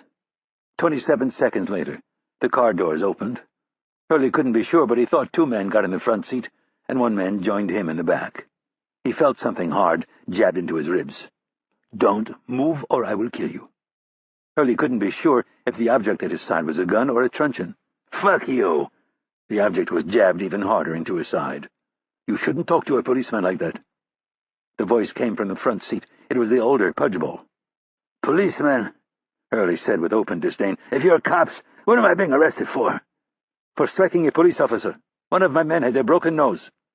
"You mean the one who was going to crack me over the back of the head with his stick? I have a great idea. Don't bullshit me, and I won't bullshit you." "Striking a police officer is a very serious matter." "Yeah, so is kidnapping. So why don't you just pull over and let me go, and I'll make sure no one puts a price on your head." "Are you threatening us?" "Just telling you the truth. I make it a habit not to kill cops. That is, unless they're corrupt." Hurley doubled over as the man next to him delivered a stinging blow with whatever it was that he was holding. Hurley recovered and said, "I can't wait to tell Petrosian about this. The first thing I'm going to do—" Hurley turned to his right as if he could actually see the man next to him, "is take that stick of yours and shove it up your ass, although you'd probably like that, wouldn't you?" Hurley expected it this time and folded his arms up quickly, locking the object between his right biceps and forearm. Then he reeled his head back and smashed it in the general direction of the other man's head.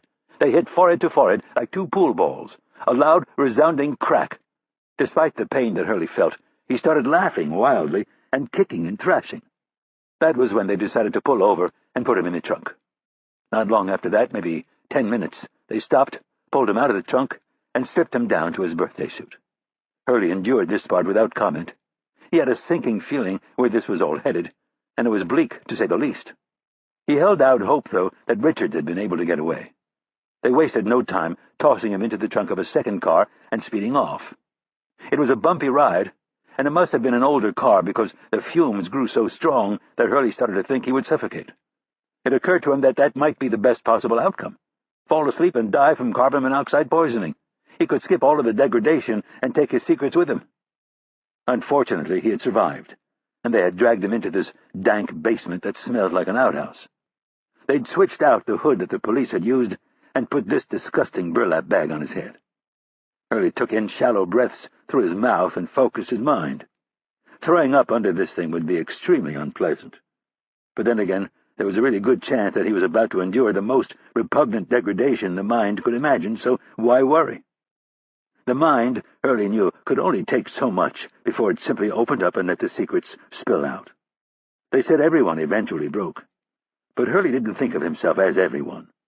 He was a mean, nasty man who might have lost a step, but he was still very much in control of his mind. Under the smelly hood, he smiled at the challenge ahead of him. He went through the long, nasty list of the things they would do to him. He committed himself to fighting them every step of the way. And if he was lucky, they'd either intentionally or accidentally kill him. And that was a victory he would take in a heartbeat. Hurley sat there for at least an hour. He was bored because he knew what they were doing, and he'd just as soon get on with it. Isolation was a standard interrogation torture technique, and while it worked on most people, it was useless on Hurley because of the simple fact that he really didn't like people all that much.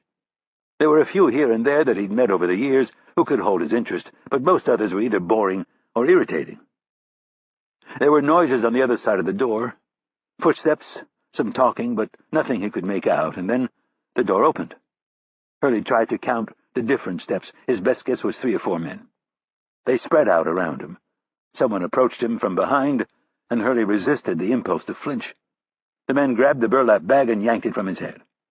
Hurley blinked several times and took a look around the room. An industrial lamp hung from the ceiling, a brown extension cord snaking its way to the door. Hurley looked at the 3 men he could see. 2 were familiar. "Gentlemen, there must be some misunderstanding here," Hurley announced in an easy tone. "I thought hostilities in Beirut were over." The 2 men in front of Hurley shared a brief smile. The older one said, "Mr. Sherman, I have been looking forward to this for some time." "So have I, Syed." "So you know who I am?" Syed asked with a raised eyebrow. "I sure do. You're the GSD goon here in Beirut. And you, Mr. Sherman, are a CIA assassin."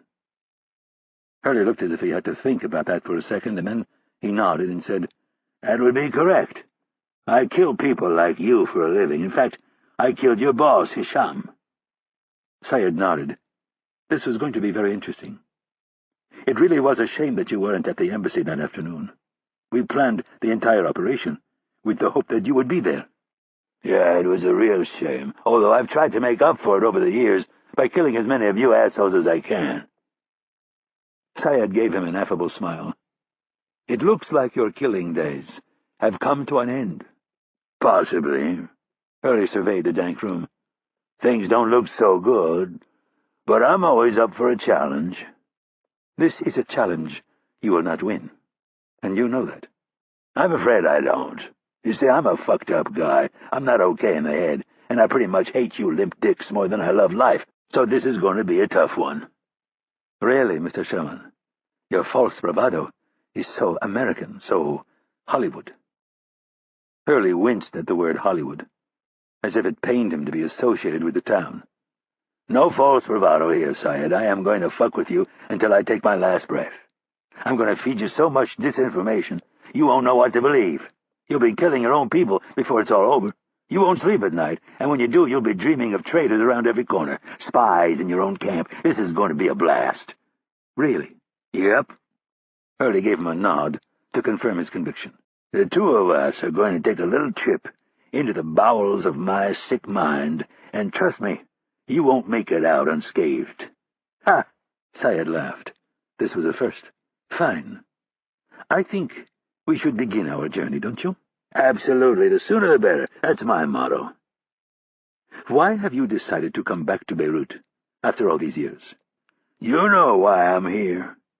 "Let's not assume I know your motives." Hurley smiled. "You have something I want." "And what would that be?" Hurley had thought about this while he had sat under the putrid hood. Ivanov was due to show up the day after tomorrow, and he would be desperate. They were all desperate because Hurley himself had drained their little secret bank accounts. He just hoped they hadn't gotten their hands on Richards, and if they had, that he would be smart enough to leave Hamburg out of his interrogation. He needed to make this seem to be about exactly what it was without the money coming up. "I am here to negotiate the release of John Cummins." "And why would I give him to you?" Hurley tilted his head back and looked up at the ceiling.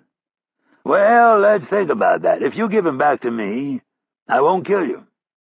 This elicited laughter from all, including Hurley. Syed stopped laughing abruptly and snapped his fingers. He looked at one of his men and pointed at the door. The men left and came back a few seconds later, wielding the small stainless steel card. Syed took it from him and positioned it next to the subject. He smiled at Hurley and picked up the pliers, opening and closing them. "Manicure?" Hurley asked. "I like to call it 20 questions." "You're so clever, Syed," Hurley said, his voice dripping with mock admiration. "Kind of like a game show. I can't wait to get started." "Good. Let's start with your real name." "Jack me off," Hurley offered, straight-faced. "Jack me off?" Syed repeated. "That is your real name?" "Of course it isn't, you fucking moron.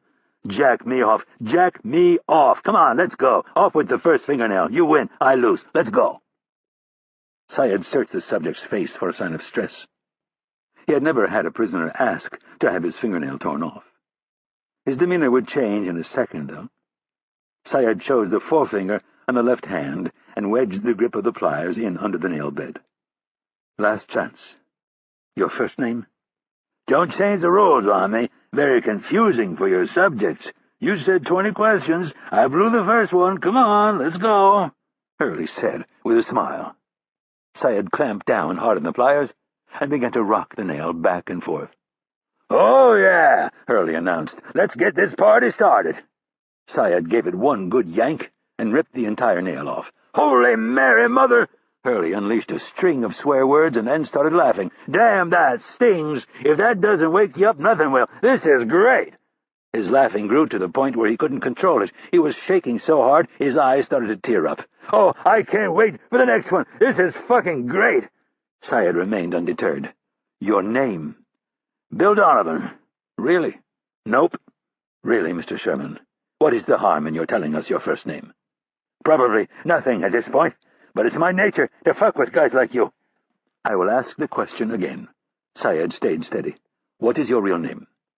"Ulysses S. Grant." "You are lying?" "Of course, you fucking idiot! Don't you read history?" Syed moved in for the second fingernail. He wedged the pliers under the nail bed, wiggled it again to make sure he had a good enough grip, and then looked into Hurley's eyes. He didn't like what he saw. It was the wild-eyed look of a crazy man.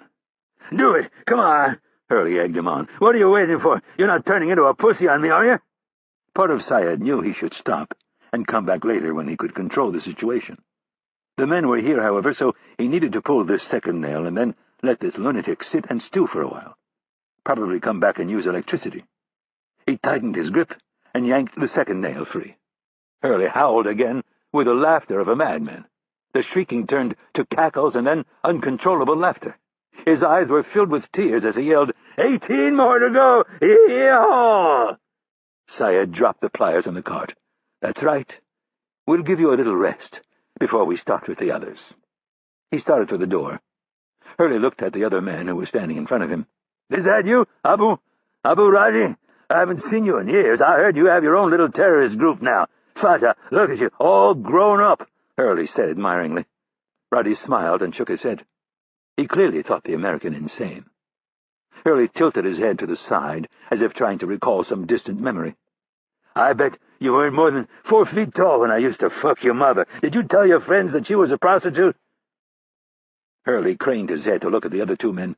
"His mom could suck cock better than any whore I ever met, and trust me, I've been with a lot of whores." The smile left Roddy's face in an instant. He lashed out with his right fist, hitting Hurley in the mouth. Hurley's head rocked back from the blow, and then, before Roddy could throw another punch, Syed grabbed him from behind. "No," Syed ordered. "Do not let him get to you." Hurley shook the sting and fog from his head and came up smiling. One of his top middle teeth had been knocked out, and his mouth was filling with blood. "Look!" Hurley yelled, showing them the gap in his top row. "Look, you knocked my tooth out!" Roddy and Syed stopped struggling for a second, and that was when Hurley unleashed a gob of blood and the one busted tooth from his mouth. The bulk of it hit Roddy in the face. With his arms tied behind his back and his legs taped to the chair, Hurley started bouncing the chair an inch at a time toward the two men, snapping his teeth and barking like a dog.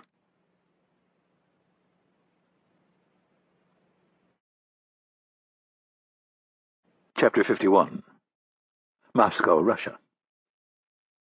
It was almost noon, and Ivanov was still in bed. He claimed he wasn't feeling well, moaned something about the snow and the cold and the gray, depressing Moscow sky. Of course, it had nothing to do with all of the vodka and wine and heavy foods he'd consumed until well past midnight. Shietz would have liked to throw him in a cold snowdrift and shock him back to the here and now.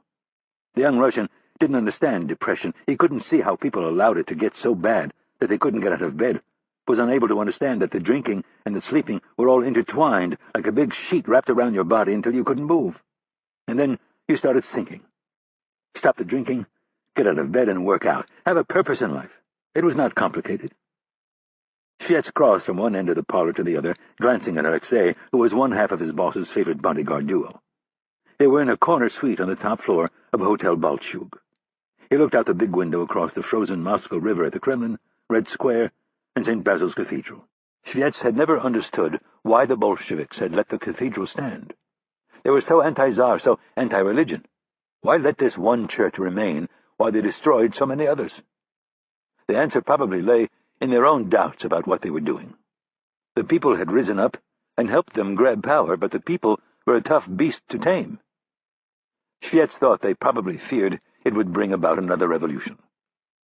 Frost had built up around the edges of the window. It was minus 20 degrees Celsius, and the wind was blowing, whipping up clouds of snow, but so what? That was February in Moscow. Only a weak man allows the weather to affect his mood. Shvets let out a long exhalation, his breath forming a fog on the window that froze within seconds. Ivanov was about to drag him down, take him under like some fool walking out onto the melting March ice of the Moscow River. These weren't the old days of deportation to a Siberian work camp and executions against the back wall at Lubyanka.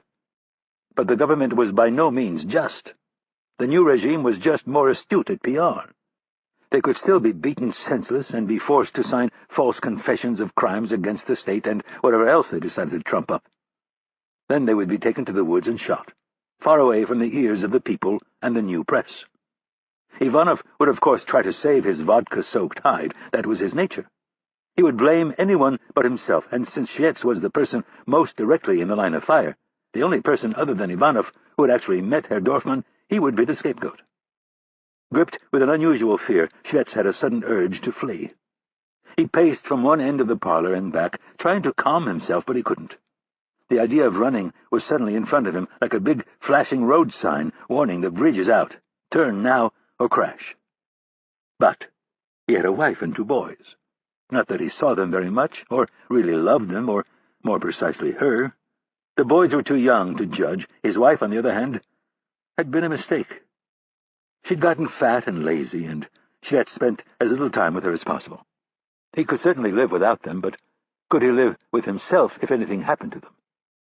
He wasn't sure about that one, so he set it aside. Starting over was the other problem. As Ivanov's top deputy, he was poised for lofty heights within the SVR, and like his boss, he could leverage that for personal gain in the not-so-distant future. That was something he did not want to give up without a fight. But the rumors were starting, and by next week they would be undeniable. He had either to run or turn on Ivanov, go to SVR headquarters, and ask for a face-to-face with Director Primakov. Even as he thought about it, he knew it would be far riskier than running. It was easy to trick himself into thinking they would reward him for doing the right thing. But the SVR was not all that different from the old KGB. You were rewarded for plotting, conspiring, and crushing your political and professional opponents, not for doing the right thing. If he turned on Ivanov in such a manner, he would not be rewarded. He would be punished. Not right away, but eventually. They would send him away. No one would want to look at him because he would be a reminder of their failures. He didn't even consider going to the Federal Counterintelligence Service. The FSK would jump at the chance to embarrass their flashy sister agency, especially if it meant taking down someone as big as Ivanov. But Shvets had no desire to be branded a traitor for the rest of his days. The men who turned against the security service had an extremely high occurrence of suicide. Shvets was pragmatic to the core, but this sitting around could only spell disaster.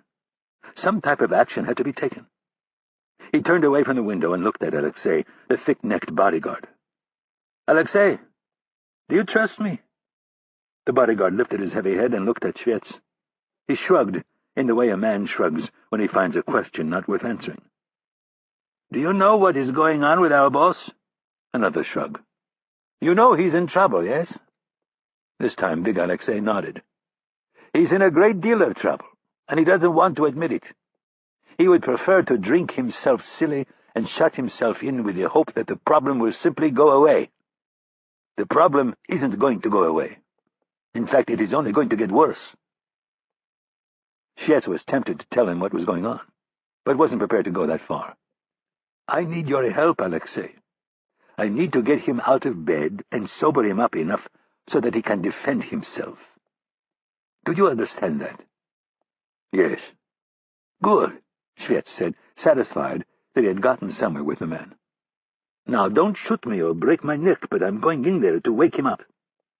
Alexei pursed his big lips while he thought about that one. He told me no one, including you. Your job is to protect him, right? Well, if he put a gun to his own head, would you try to stop him? Yes. That's what he's doing right now. By getting drunk and sleeping the day away, he's killing himself as surely as if he put a gun to his head and pulled the trigger.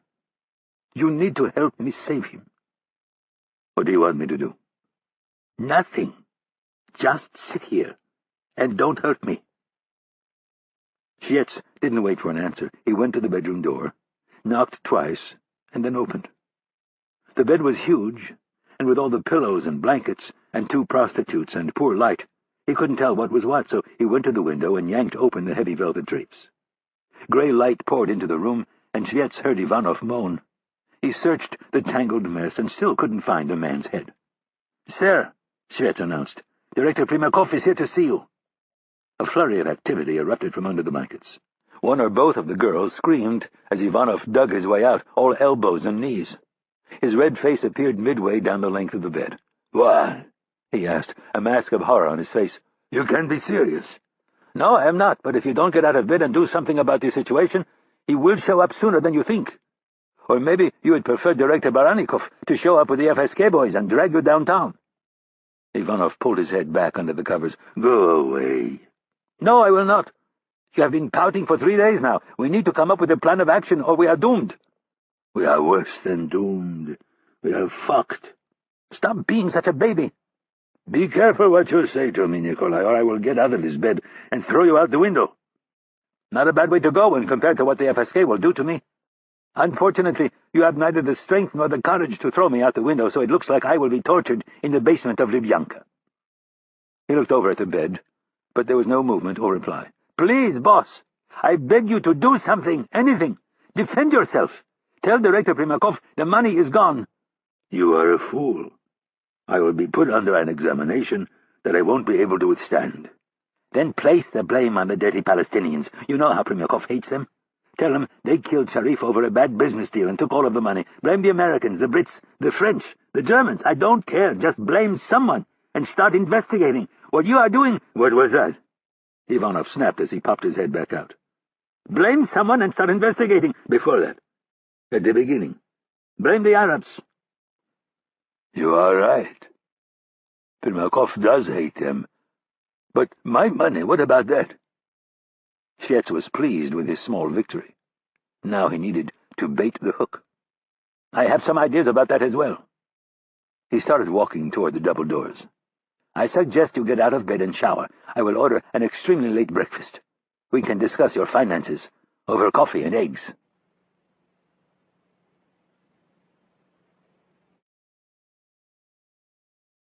Chapter 52. Beirut, Lebanon.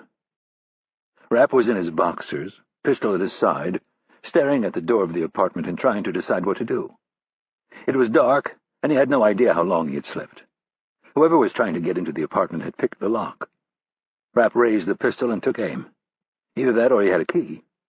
He eased his finger off the trigger. Maybe it was a nosy landlady, or Hurley was testing him. No, it wouldn't be that. If they were still in training, it would be something he'd gladly try, but not in the thick of it like this. For all he knew, Rapp might use it as an excuse to shoot him. Rapp stayed in the hallway that led to the bedrooms so he could use the wall as cover. The door started to move, and then stopped. The rubber stop he'd placed underneath it was doing its job. The door opened a crack, and Rapp heard someone saying something, whispering as if they were talking to someone else, but then Rapp heard, "Hey, open up," in English. Part of the problem was that he had no idea how long he'd slept, and consequently what time it was. He had awakened with a start as he heard some soft knocking on the door, followed by the sound of metal on metal, and now whoever was out there was talking to him and getting louder. "Hey, shithead, open the damn door, we've got big problems." The contraction of "we have" was what caught his attention. It was not Hurley or Richard, so the "we" thing threw another level of mystery into the equation. "I know you're in there. Open this fucking door so I don't have to break it down." Rapp quietly crossed the room on the balls of his feet. The door was cracked about an inch. "Who is it?" "Fucking Goldilocks, we've been compromised. Open the door. I need to get you the hell out of here." Rapp's heart started trotting. Goldilocks. Compromised. What the hell was going on? "What's the password?" Rapp heard the word shit, followed by a heavy sigh. "I'm not part of your merry little band. I don't know the password." There was a pause, and then, "There's a leather case in the bedroom closet with a few handy things in it. You're probably holding one of the silenced Berettas right now. I'm the guy who put it there." Rapp frowned. "Were you in Istanbul a week ago?" There was a pause, and then, "Yeah, was that you?" "Nice little garden flat with alley access." "Case was in an armoire, with a pillow and blanket on top," Rapp said. "Bingo. Let me close the door first, and then I'll let you in." "Roger."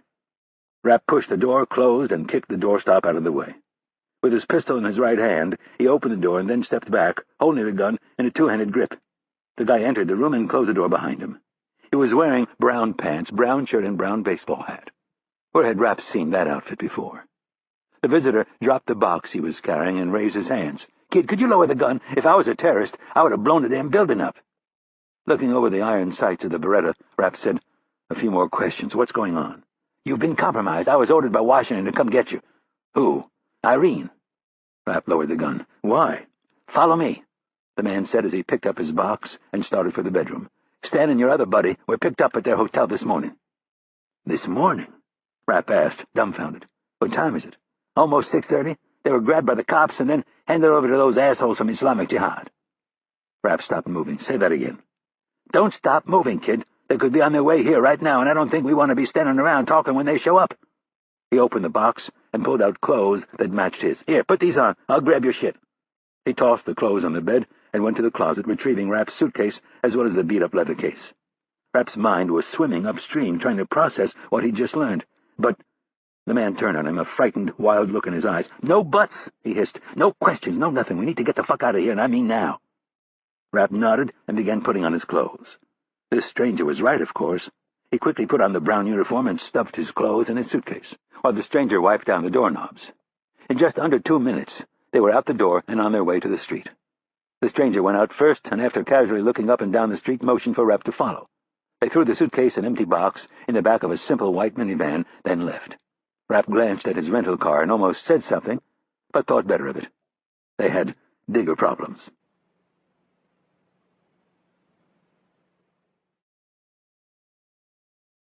Chapter 53. Mugnia refused to come to Martyr Square, so they had to go to him. Syed could hardly blame him. He couldn't wait for the standoff to end and the hostages to be out of his care. He was tied to them like a mother to her breastfeeding brood. Still, there was something very exciting about the work that lay ahead. Bill Sherman was a once-in-a-lifetime experiment. The American intrigued and horrified him at the same time. Syed had participated in close to 100 interrogations, and he'd never seen anything even close to what he'd witnessed today. The other man, the younger one, was fairly straightforward. A few threats, some punches and kicks, and one fingernail was all it took to get him talking. He'd gotten a name out of him, several actually. It was possible that they were both fake, but he didn't really care at this point. The important thing was that the great and powerful America had once again failed. They had tried to interfere in the affairs of tiny Beirut, and he had beaten them at their game yet again. And this one would hurt. Cummins was one thing, but Bill Sherman would have secrets to tell, secrets that Moscow would have to pay for. They were in the cellar of a bistro on General de Gaulle Boulevard, the west end of town, just a block from the ocean. The Civil War followed the same patterns as any war, but on a much smaller scale. 2 blocks either side of the Green Line was virtually destroyed, buildings blown to pieces from high-explosive artillery shells and mortar rounds. Nearly every building had the pockmarks of small arms fire, but beyond the Green Line you could find a street devastated by the war, yet there would be one building untouched. That one would survive, while 6 or 8 in either direction fell, made no sense. But it was an undeniable fact of war that some men and some buildings seemed to have an almost invisible shield around them. Farther away from the Green Line, entire neighborhoods had made it through the war with far better success, losing only a building or 2 from the random shelling. Mugnia loved these buildings. He noted them and used them for his most important meetings. This restaurant was that kind of lucky building. Syed had been initially irritated by all of the extra security measures. They were brought to 3 different locations and forced to switch cars before they arrived at the bistro. Mugnia was the most paranoid of the group by a long shot. They found him in the back room with Badruddin. Plates of hummus, akawi, roasted nuts, kibbeh, baba ganoush, and spiced fish were waiting. After the last few days, Syed could barely contain himself. He dug in, using the flatbread to scoop up the hummus and then some olives and cheese. Mugniya watched with interest as Syed devoured the food, and Radhi sat sipping his water. He had heard of the deplorable conditions at Martyr Square. He'd spent the better part of his life living in abject poverty, so it wasn't that he was above slumming it with the men, and he despised the Maronites as much as or more than any of them. It was the American prisoners who kept him away. Those men would attract too much attention. The Americans would be looking for them, and if they got lucky, well, the building would be leveled with everyone in it. "Radhi," Mugniya asked, "why aren't you eating?" "I'm not hungry." Mugniya could tell there was something else bothering him, but he was extremely unsympathetic to the problems of others. He stabbed out his cigarette and asked, "Can we be sure he is the same Bill Sherman who escaped the embassy bombing in '83? Syed nodded while he washed some baba ganoush down with a glass of water. "It's him." "And did you learn anything from him today?" "We should kill him," Radhi said. "He is the devil himself. We should not tempt fate a second time. Give me the word, and I will kill him tonight." Mugniya had no idea what had precipitated such a drastic statement from a man who loved to barter for the lives of hostages. He turned to Syed. "And what do you think?" "Mr. Sherman is an interesting man. A professional liar and provocateur, for certain. But he is also an extremely valuable asset." "The man is a curse on all of us," Radhi proclaimed. "I am telling you we should rid ourselves of lies and kill him tonight." Thinking it would be a good idea to change the subject, Syed asked, "Where is Colonel Jalil?" "He will not be joining us." Mugniya turned and shared a knowing glance with Badruddin. They had been conspiring. That was plain enough to Syed, and if it meant leaving the Iranian out, that was fine with him. Syed watched as Mugniya's mood turned dark. He'd seen it before, and when he was sour like this he could be prone to violence, like some 15th-century sultan who could on a whim ask for someone's offensive head to be separated from the rest of his body. No hierarchy had ever been established for the group, but there was nonetheless a natural order to things. Mugniya sat atop the food chain for the simple reason that he was the most ruthless among a group of men who were no strangers to violence. The key, Syed had learned, was to think very carefully before answering him when he was in one of his exceptionally surly moods. "What do you have in mind, Mustafa?" Before he could answer, Radhi said for the third time, "I think we should kill him." He did not bother to look at the others. His voice was eerily devoid of his normal youthful passion. "I think the man is the shaitan himself. We should take him out to the statue tonight and disembowel him. Leave him to a slow death. He can howl his lies at the moon. Let him be an example to the Americans and anyone else who wants to send their assassins to Beirut." Syed held his breath. His eyes darted back and forth between the upstart and the lion. Radhi was not a deeply religious man, and his proclamation that the prisoner was the devil was likely to give the duo from Islamic Jihad pause. But then again, Mugniya did not like being interrupted. "Asaf?" Mugniya asked Syed. Syed pulled in a quick breath and said, "I'm not sure I would go as far as to call the man Satan. But on the other hand, there is undeniably something very wrong with Mr. Bill Sherman." Glancing at Radhi, he added, "I can appreciate why Abu might think that would be a good idea, but I'm afraid we would be destroying a very valuable commodity." Mugniya grinned knowingly. They were of the same mind. "Before we decide on something so brash," Badruddin said in his easy tone, "we need to assess a few things, such as our finances." Mugniya held out his hand and said, "We will get to that in a second, but first, I want to talk about Sherman. Why is he back after all these years?" Syed straightened up. "He says he is here to kill us, but it is unwise to listen to much of anything that comes out of his mouth." He glanced at Radhi and gave him a reassuring nod. What Sherman had said about the young man's mother did not have to be repeated. "His associate, though, is far more truthful, and he says they are here to negotiate the release of Agent Cummins." Radhi was rubbing his swollen knuckles. "I do not believe either of them." "You don't think they are here to negotiate the release of Agent Cummins?" Mugniya asked. "I don't believe anything that comes out of their mouths." Syed could see Mugniya's legendary temper begin to simmer. "Do you understand the term unintended consequences?" The young leader of Fatah shrugged, as if he couldn't care less. "How about luck? As in good or bad luck?" Rodney nodded this time. "Well, let me explain to you why your mood is starting to upset me. 6 months ago, you decided to kidnap an American businessman who, as it turns out, is just that. He is not a spy. You kidnapped him without coming to us for approval. For that reason alone, I could have you shot. That single kidnapping has set in motion a series of events. Agent Cummins was then sent to try to negotiate the release of this businessman. You decided to then grab Cummins rather than negotiate a fee and end it. Fortunately, or unfortunately, we found out that Mr. Cummins is a CIA spy." "How could that be unfortunate?" Rodney proclaimed, more than asked.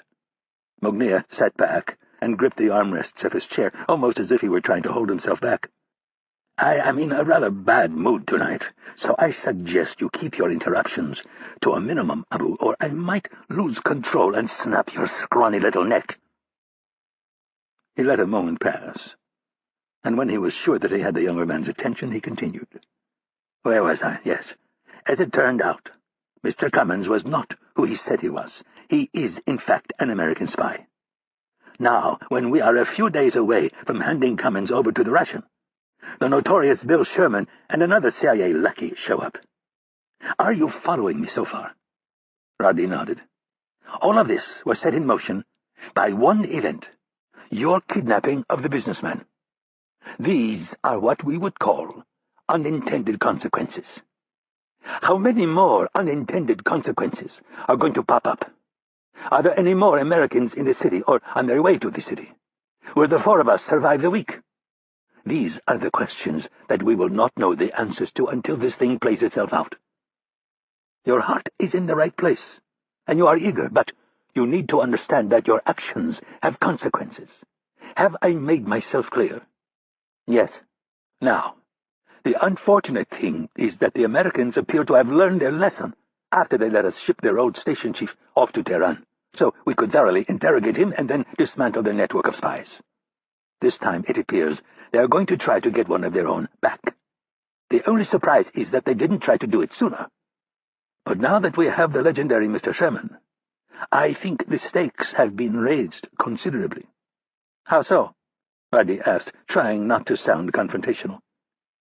"Mr. Sherman is a particularly nasty man who no doubt has many nasty secrets bottled up in his sick little head. The CIA will not want those secrets to get out, so I am afraid they will try to get him back as well." "So," Badruddin said, picking up the conversation, "we must move quickly and carefully to rid ourselves of all these Americans." "And that is where the Russian comes in." Mugnier stared at Syed. "Asif, when was the last time you heard from the Russian?" Syed wiped the corners of his mouth. "Yesterday. I was not able to get hold of him today." "Has he mentioned anything about Dorfman and the empty accounts?" "No." Mugnier and Badruddin looked at each other and nodded in agreement. Badruddin spoke. "Don't you find his silence on the subject a bit strange?" "I do." "There are 3 possibilities." Badruddin held up one finger. "The first, the Russian has no idea our banker was murdered in his home on Sunday, and that the very next morning millions of dollars were emptied out of accounts that he himself helped us set up. Does anyone believe for a second that the Russian is that clueless?" When they were all done agreeing, Badruddin moved on to his second point. "The Russian, being the greedy man that he is, killed Dorfman and took all of the money for himself." Mugnier held up 2 fingers and said, "I am going with option 2. "What about option 3? Syed asked. "Someone unknown to us killed Dorfman and stole the money. The only problem with this theory is that Dorfman was very secretive about his clients. The man had no social skill. He cared only for his dogs. Still, someone, an enemy, could have found out." Syed tried to keep the options open. "Let me ask you," Mugnier said, leaning forward, "can you think of anyone you know who has a reputation for cheating people out of their money?" "I don't want to be in the position of defending Ivanov, but I think we need more evidence before we settle on him as the thief." "You didn't answer my question." Syed nodded. "You are correct. Mikhail Ivanov is not exactly the most honest man I know. And let's not forget the little falling out he had with our Turkish friend," Badruddin added. Syed was the one who had passed on the information he'd picked up from Damascus. Hamdi Sharif, the arms dealer whom they had worked with for close to a decade, had reportedly had a fight with Ivanov over a business deal. A month later, Sharif ended up assassinated on a park bench in front of his house. He had asked Ivanov about it, but of course the man had denied any connection.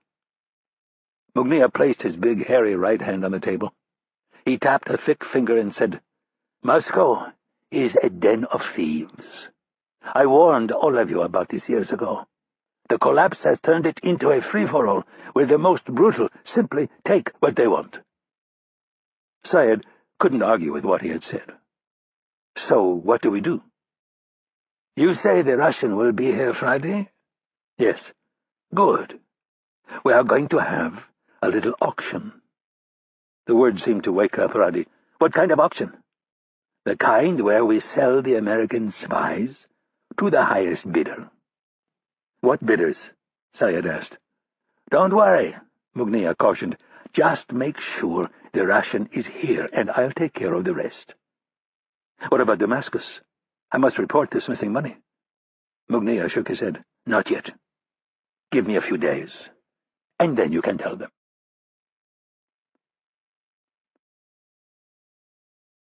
Chapter 54. Rapp stepped out into the hot afternoon sun and looked over the edge of the veranda. The narrow street that snaked its way up the hill was barely wide enough for a single car to pass. Down at the bottom, maybe 100 yards away, he could see the Toyota pickup truck blocking the street. The houses on this little goat hill were all flat-roofed. Clotheslines were strung up, and shirts and pants and other garments flapped in the breeze. Beneath him, in the tiny courtyard, 3 vehicles were packed in with no more than a few feet in between. The 10-foot wall had a ring of razor wire strung from one end to the other. He looked to his right and found a stack of green fiberglass crates.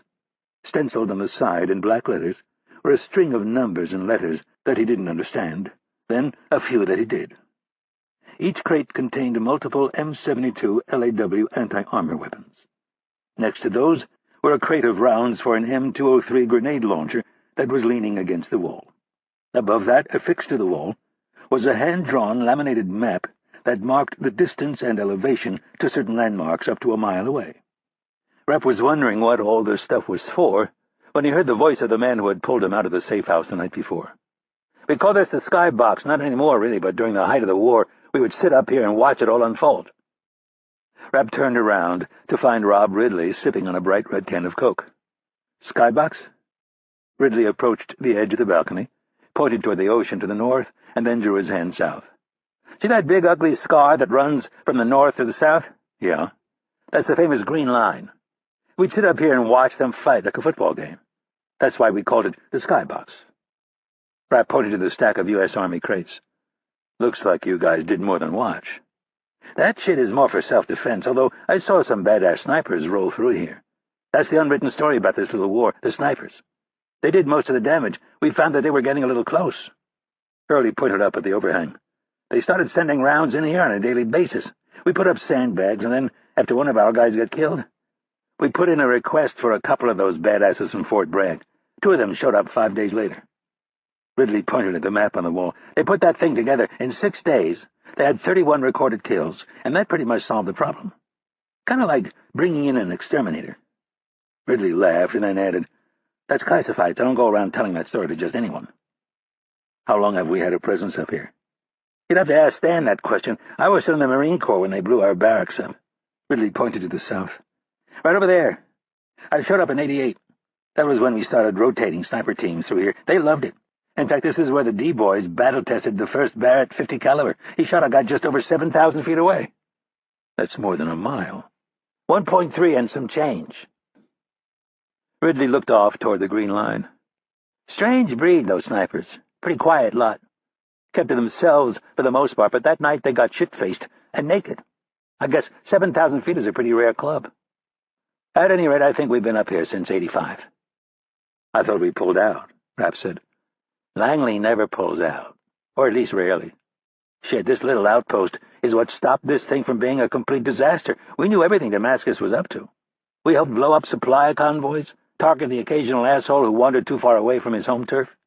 We even taught these guys how to use indirect fire, and the other side knew we were here, too. That's why they sent those snipers after us. So this is where you're based?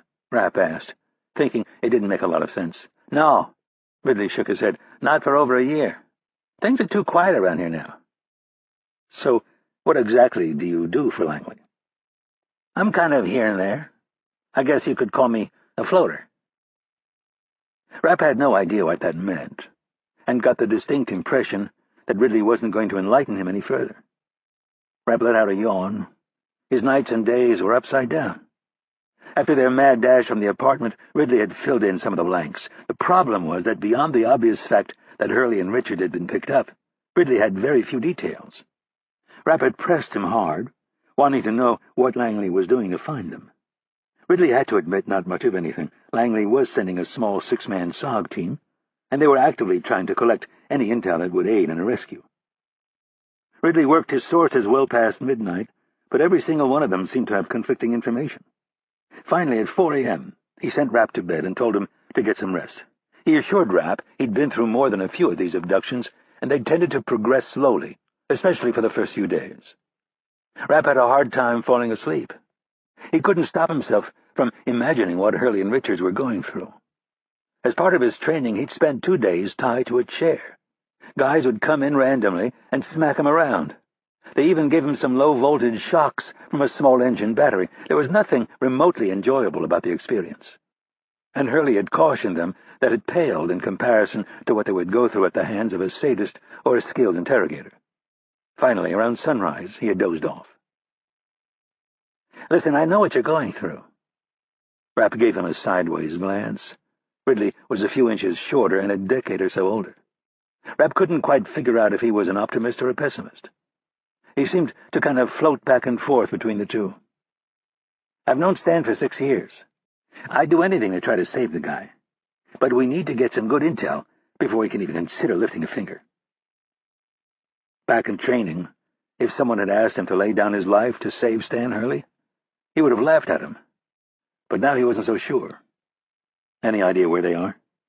Ridley pointed east. "The other side of the Big Ugly Scar, Indian country." "You ever go over there?" Ridley gave him a nervous laugh. "I try not to." "So you've been?" "Occasionally. It's nowhere near as bad as it was back when the shit was really flying." He searched Rapp's face, wondering what he was thinking. "It's still a nasty place for a stranger like you, kid." Rapp nodded, even though he really wasn't listening. "So it wouldn't be such a good idea to wander over there and start asking questions." "That would be about the dumbest thing you could do, kid." Ridley could see the upstart wasn't listening to him. He reached out and grabbed his arm. "I've been to that little lake house down in Southern Virginia. I've seen the way Stan takes badasses and grinds them up and spits out little pussies, so I'm guessing if you made it through his selection process, you've got some serious skills, am I right?" Rapp looked at Ridley's grip until he released his arm. "What's your point?" "I don't care how good you are. Going over to Indian country on your own is a suicide mission. We'll end up looking for 3 of you instead of 2. "Well, I'm not good at sitting around, so somebody better come up with a plan, and come up with it quick." The triple beep-beep-beep of a car horn caught their attention, and they both looked to the base of the hill, where a 3-car convoy had just pulled up to the roadblock. "Finally," Ridley said. "Who is it?" "A local who knows more about this hellhole than anyone."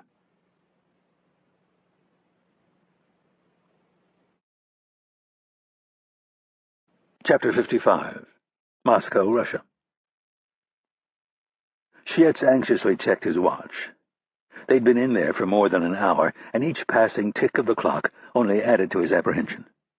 For starters, he didn't like sitting in the waiting room of Director Primakov's office on the top floor of SVR headquarters. Any trip to these lofty heights would test a man's nerves, but considering the events of the past few days, Shietz worried that he might be leaving the building in shackles. He doubted that Primakov knew about the missing money or the other mistakes that were piling up.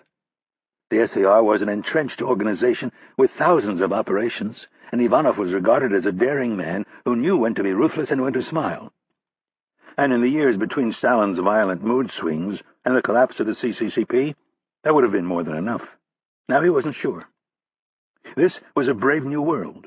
The money grab was in full swing. Oligarchs were popping up and riding the wave of decentralization, but not without problems. The peasants were growing dissatisfied with what they saw as unbridled greed and corruption.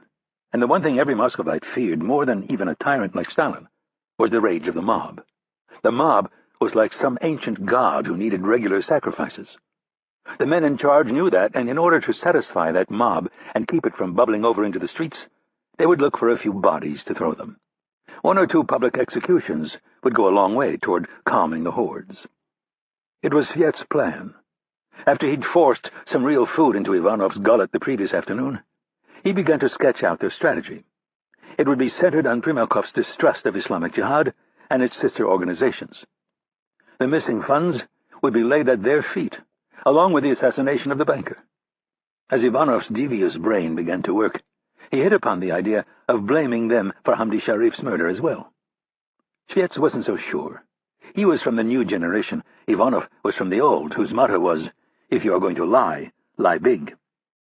The tricky part was this agent they were offering up. They had confirmed through one of their sources inside the CIA that Mark Cummins did in fact exist, and that he had worked in Moscow before being stationed in Damascus.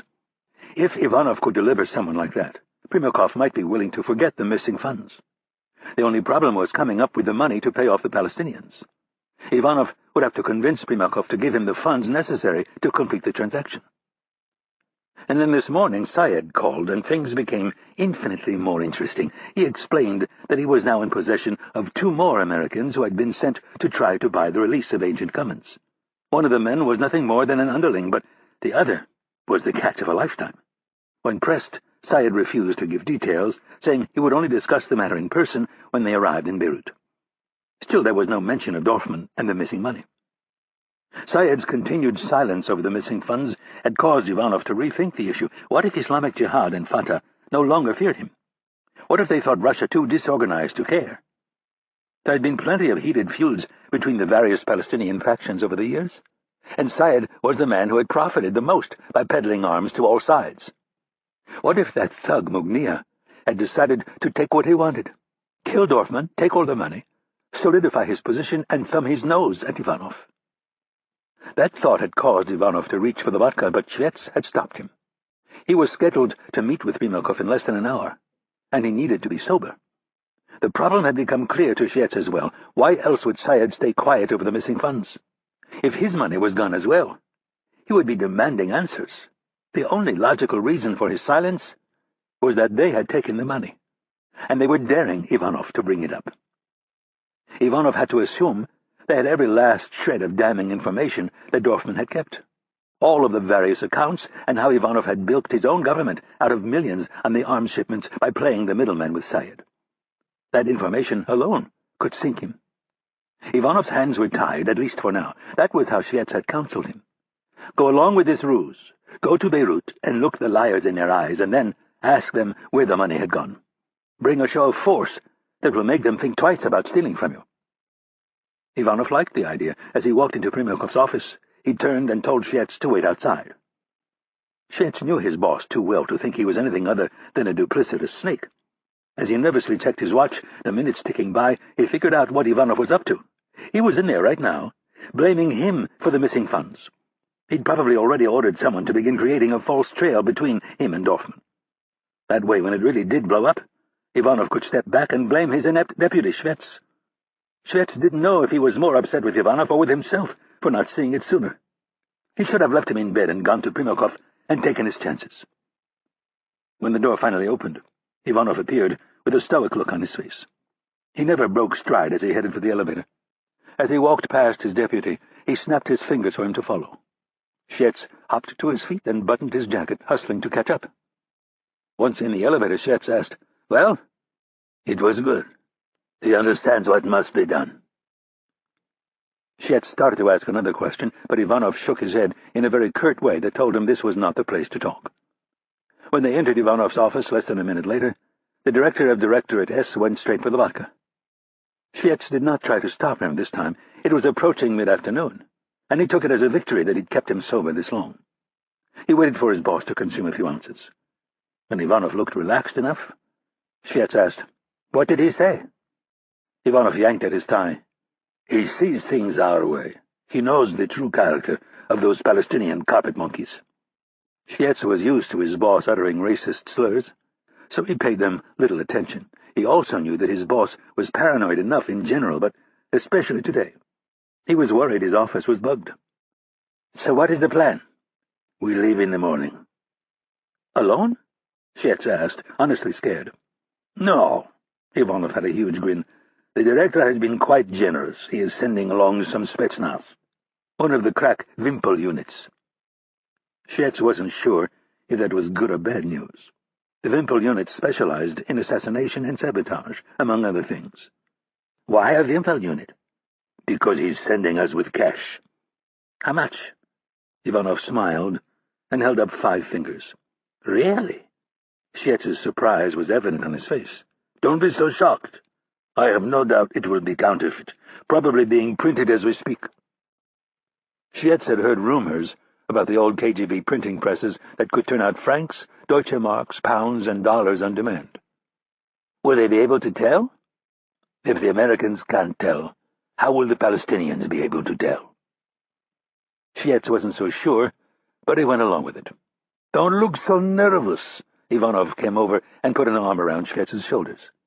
"I told him how useful you have been to me. I have no doubt that when we return with these mystery Americans, you will be given a nice promotion." Shietz smiled, even though he didn't feel like it. The truth was, there was probably a better than even chance that he'd be given a dirty, dank cell.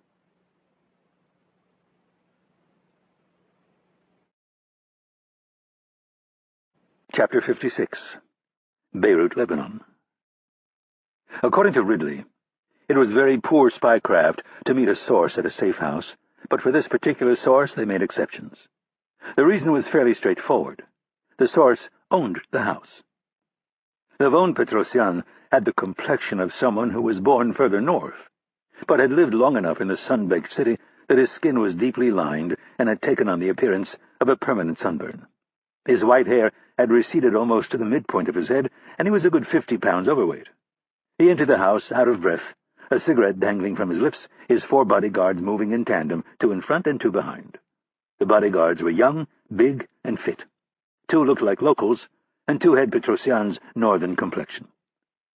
Petrosyan walked over to Ridley, grabbed him by the shoulders, and kissed the American on both cheeks. And then, refusing to let go, he stared into Ridley's eyes and spoke to him. His face didn't so much as twitch, his eyes didn't blink, only his lips moved. After the intense one-sided exchange, the Armenian gave Ridley one more hug, and then his eyes lifted and settled on Rapp. He released Ridley and asked, "Is this the one?" Ridley nodded. Petrosyan sized Rapp up and then announced, "I must shake your hand." The man spoke perfect English, but with one of those clipped, heavy Russian accents. Rapp couldn't come up with a single good reason why this man would want to shake his hand, but he stuck his right hand out as a polite reflex. In a voice only the 2 of them could hear, he said, "I have hated that Turkish pig Hamdi Sharif for almost 20 years. I want to thank you for putting a bullet in his black heart. When I heard he was dead, I wept tears of joy." Rapp's own heart began to beat a little faster. How in hell did this man know he had killed Sharif? Rapp tilted his head to the left so he could get a good look at Ridley. The man shrugged his shoulders as if to say he was sorry. So much for secrecy. "I am very sorry about Bill." Rapp had to remind himself that to these people Stan Hurley was Bill Sherman. "Thank you. Have you found any information that may help us?" He winced, as if disappointed in himself. "I'm not sure if it will help, but maybe. I confirmed that it was the police that picked our friend up in front of this hotel this morning. In fact, it was the police chief, that pig Kabir Haddad." "Haddad is not a bad man," Ridley said for Rapp's benefit, "just extremely corrupt. He works with us sometimes." "He works with anyone if they have enough money," Petrosyan said. "Levon, anything to drink?" "No, thank you. My stomach is upset today." "So this Haddad," Rapp said. "Who gave him the order?" "I am fairly certain it was your friends from Islamic Jihad, but I will know more later. I'm having dinner with Haddad this evening." "His idea or yours?" Ridley asked. "His. He is afraid he has offended me, which he has, of course. He knows he cannot simply come into my neighborhood and grab my friends. It would have been nice if you had told me Bill was coming. All of this could have been avoided." "I know. I already told you I was sorry. He was planning on seeing you today. He didn't want word getting out that he was back." "And how did that work out for him?" "I know, but just be careful with Haddad. We can't afford to lose you." "I am always careful. It will be at a restaurant of my choosing, and I will make sure the street is blocked off. Trust me, he's the one who needs to be nervous." "That's what worries me. What if he's desperate?" "He has always been a desperate little man. He knows what he did this morning was wrong. He will be full of fear, and I will play on that fear to get every last piece of information from him." "Any idea where they took him?" Rapp asked. "That is the question, isn't it? Where did they take him?"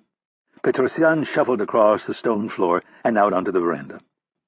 "Beirut is not a small city. It is not like your New York or Chicago, but it is not small. Have you figured out how they found him?" "No," Ridley said. "He flew in last night shortly after 9. That's all we know." "I have talked to the people at the hotel, and I am satisfied that they did not know who he was. Somebody must have spotted him at the airport, from the old days.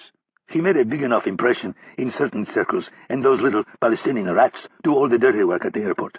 Baggage and fueling, cleaning the planes and the terminal, they treat it like their own little syndicate," Petrosian said with contempt.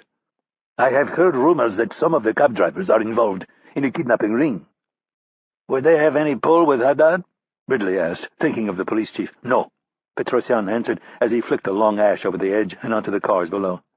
"That would have to be someone much higher up. My guess is the same people who grabbed your other man, the Schnoz. Isn't that what you call him?" "Yes, you mean Islamic Jihad?" "Correct, with the help of a few others." "Anything else?" "Little things here and there." Petrosian paused and chewed on his lip for a moment. "Have you heard about this standoff at Martin Square?" "I heard a little something yesterday, but not much." "It is a funny thing," Petrosian said while looking off into the distance. "What are you talking about?" Rapp asked. Ridley pointed to the north. "Follow the scar to the sea. 1 block short. You can see an open area? That's Martyrs Square." "Before the war it was a beautiful place, full of life," Petrosian said in a sad voice. "It was the scene of some of the heaviest fighting during the war," Ridley added. "The buildings are all empty shells now." "Now that the ceasefire is held, certain groups have gotten the idea that it is time to grab land while they still can. The Maronites started earlier in the week, and they began occupying the buildings along the east side of the square. The Muslims got word and started moving their people into a building on the west side." Rapp looked at the spit of land. He guessed it was around 2 miles away. "Does that mean a fight is brewing?" "Part of me wishes they would all just kill each other so the rest of us can pick up the pieces and get back to where we were before this mess started. But I know that this is not the answer. We need the peace to hold." "And how does this Martyrs Square situation figure into our other problems?" "It might not, but then again, manpower is an issue." "Manpower?" Rapp asked, not understanding. "These groups are like any organization. They have limited resources. They have to collect garbage, collect taxes, man their roadblocks, punish those who aren't behaving. The list goes on and on. The point is, if they are forced to hold the west end of Martyrs Square, they will be weak in other places." Rapp wondered how he could use that to his advantage. As the sun moved across the afternoon sky, he got the sinking feeling that they were losing an opportunity, that if they didn't act, didn't do something bold and do it soon, Richards and Hurley would share the same fate of Bill Buckley.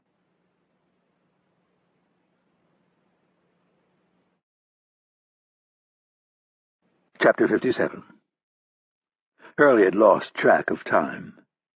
After the fingernail incident, they'd left him alone, turned off the light and shut the door. He sat in the chair, his arms duct-taped to the armrests and his ankles to the 2 front legs. His chest and shoulders were also taped to the chair back, big loops of silver tape as if he were a mummy. For the first few hours he tried to catalog everything he'd seen, said, and heard. Abu Radi was what he'd expected, a thin-skinned, overwrought child in a man's body.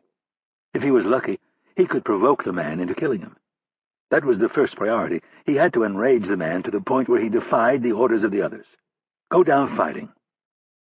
He dozed off, thinking of his own death. What a beautiful death it would be if he could pull it off. Exercise his will over a free man. Inflict enough mental pain on Radi to get him to do something he himself knew was wrong. The thought brought a smile to his swollen lips, and then he let his chin rest on his chest and went to sleep. He awoke some time later.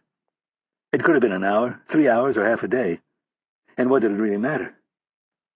The stink in the room was horrendous. But it was far better than the hood. He needed to go to the bathroom, so he whizzed right there, letting it splash over the seat of the chair onto the concrete floor. That helped him relax a little bit. But his fingers were starting to really sting, so he started talking to God to take his mind off the pain. Hurley had no illusions about his potential for sainthood. He pretty much knew where he was headed when it was over, and yes, he did believe in the man upstairs and the man downstairs.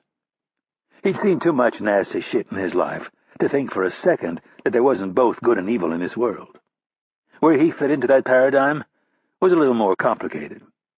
One of his favorite aphorisms involved sending Boy Scouts after bad men. Good people needed men like Hurley, even if they couldn't bring themselves to admit it. Maybe God would take pity on him. Maybe he wouldn't. Hurley bowed his head and asked for forgiveness for any of the innocent people he'd killed over the years. But that was as far as he was willing to go. The assholes he would not apologize for. He then nodded off to sleep again. He awoke later to the sounds of a man screaming. He knew instantly that it was Richards. What they were doing to him, Hurley could only imagine. The screams came and went, rising and falling like waves crashing into the rocks. And then Hurley could tell by the steady rhythm what they were doing. They were electrocuting him, and they weren't bothering to ask questions. They were just trying to wear him down. Listening to the pain of one of his own men was the most difficult thing of all. Hurley bowed his head again and asked God for the strength to kill these men. It went like this for 4 or 5 cycles. He tried not to obsess over the time. When he was awake, he tried to prepare himself for what would come next, with an almost endless string of awful possibilities. There was one in particular that had him worried. And when the door finally opened, it was as if his captors had read his mind. A man entered, plugged in the cord for the light, and there in the doorway was a bloodied and battered Richards. 2 men were at his sides, holding him up. His wrists were bound in front of him with duct tape. The red marks on his chest confirmed what they'd been doing, although it wasn't all. Richards' face was beaten and swollen, one of his eyes completely shut. Syed entered the room, a man following him with a chair similar to the one Hurley was in. He showed the man where to place it and said to Hurley, "How are you feeling today?" "Great," Hurley said with enthusiasm. "You guys really do a nice job of making people feel comfortable." "Yes," Syed smiled. "I'm sure you would show us the same hospitality if we were in your country." "Slightly better," Hurley said, flashing the new gap in his teeth. "You know how competitive we Americans are. We didn't put a man on the moon by making our women walk around in sheets all day and blowing ourselves up." "We all know that was faked." "Sure it was," Hurley said, agreeably as they placed Richards in the other chair. One of the men produced a knife so he could cut Richards's duct tape. Hurley wanted that knife, and in Arabic asked, "Where's my buddy Roddy? Either of you boys ever get a blowjob from his mom?" Hurley then launched into an invective-filled description of the sex acts that Roddy's mom used to perform for him. Syed would never admit it, but this American's descriptive abilities were in a league of their own. In fact, the descriptions were so detailed that even he wondered for a second if it could be true. Hurley read the unsure looks on the faces of the 2 goons and said, "You really didn't know Roddy's mother was a whore? You should try her sometimes. She's getting a little up there in age, not quite as tight a fit, if you know what I mean." Hurley winked at them as if they were of the same mind. "That will be enough," Syed said. He ordered the men to finish taping Richards's wrists to the chair. When they were finished, he told them they could wait outside. Hurley smiled at them and waited until they were at the door, and then shouted, "Don't forget to ask Roddy about his mother. Dirtiest piece of ass I've ever had." The door closed with a click.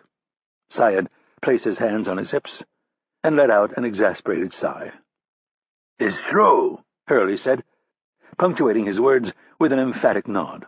"The woman was a sex machine. She should have paid me." Doctrine told Syed he should ignore the comments, but he felt that he needed to say something. "You are a very interesting man, Mr. Sherman. You must be very unsure of yourself." "Why do you say that, Colonel?" "It is so obvious. Do I really have to say it?" "Well, unless I've learned how to read minds since we last saw each other, I suggest you spit it out." "You are afraid you won't be able to stand up to my methods, so you are trying to enrage my colleague to the point where he kills you."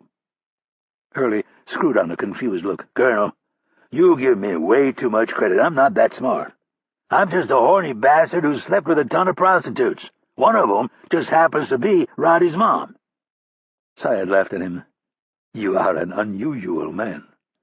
"What do I have to do to get you guys to take me seriously? I'm going to lie to you about a lot of shit, but I am dead serious about Roddy's mom, and I'm not knocking the woman. She was amazing. And besides, you can't blame a woman for trying to put some food on the table, can you?" Syed thought about that for a second, and simply shook his head. It was time to take charge again. He wheeled his little cart over and checked his instruments. When he was ready, he broke open some smelling salts and stuck them under the other American's nose. Richard snorted and opened his eyes.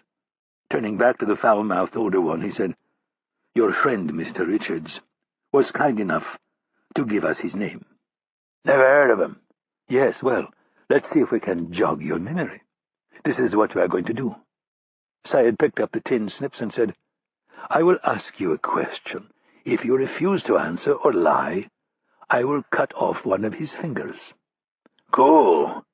Hurley straightened up as much as the tape would allow. "I'd like to see you cut one off right now. Go ahead. Let's get started." "Mr. Sherman, what is your real name?" "Come on, cut his finger off. Cut his wrist off. That would be really awesome." Richards was awake now, a panicked look in his eyes. "What the hell?" Syed said, "He has already told us your name, but I want to hear you say it." "Fine. William Tecumseh Sherman. Are you happy now? Can we go home?" "No, that is not the name he gave us." "I think I'd know my own name." "Last chance." Syed placed the tin snips around the first knuckle on Richards's left hand. "William Tecumseh Sherman." "Wrong answer." Syed pushed the two red handles together, and there was a quick snip, and the pinky fell to the dirty floor. Richards started screaming, and Syed quickly moved the snips over to Hurley's pinky. "Your turn," he yelled. "Name." Hurley had already turned his head away, as if he couldn't bear to watch what was going on. He started to move his lips and mumbled a name. "Louder, I can't hear you." Hurley slowly turned his head, made eye contact with Syed, and then looked down at his pinky. The distance was about right.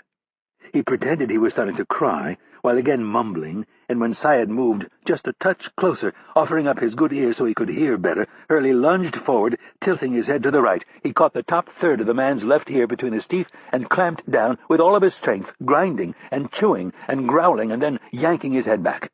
Syed screamed and broke free, his hands clamped round his bloody ear. He stumbled away and then turned to look at his subject. What he saw horrified him. Bill Sherman had a chunk of his ear hanging half out of his mouth. The insane American smiled at him, and then started chewing on the ear, crunching it like a potato chip.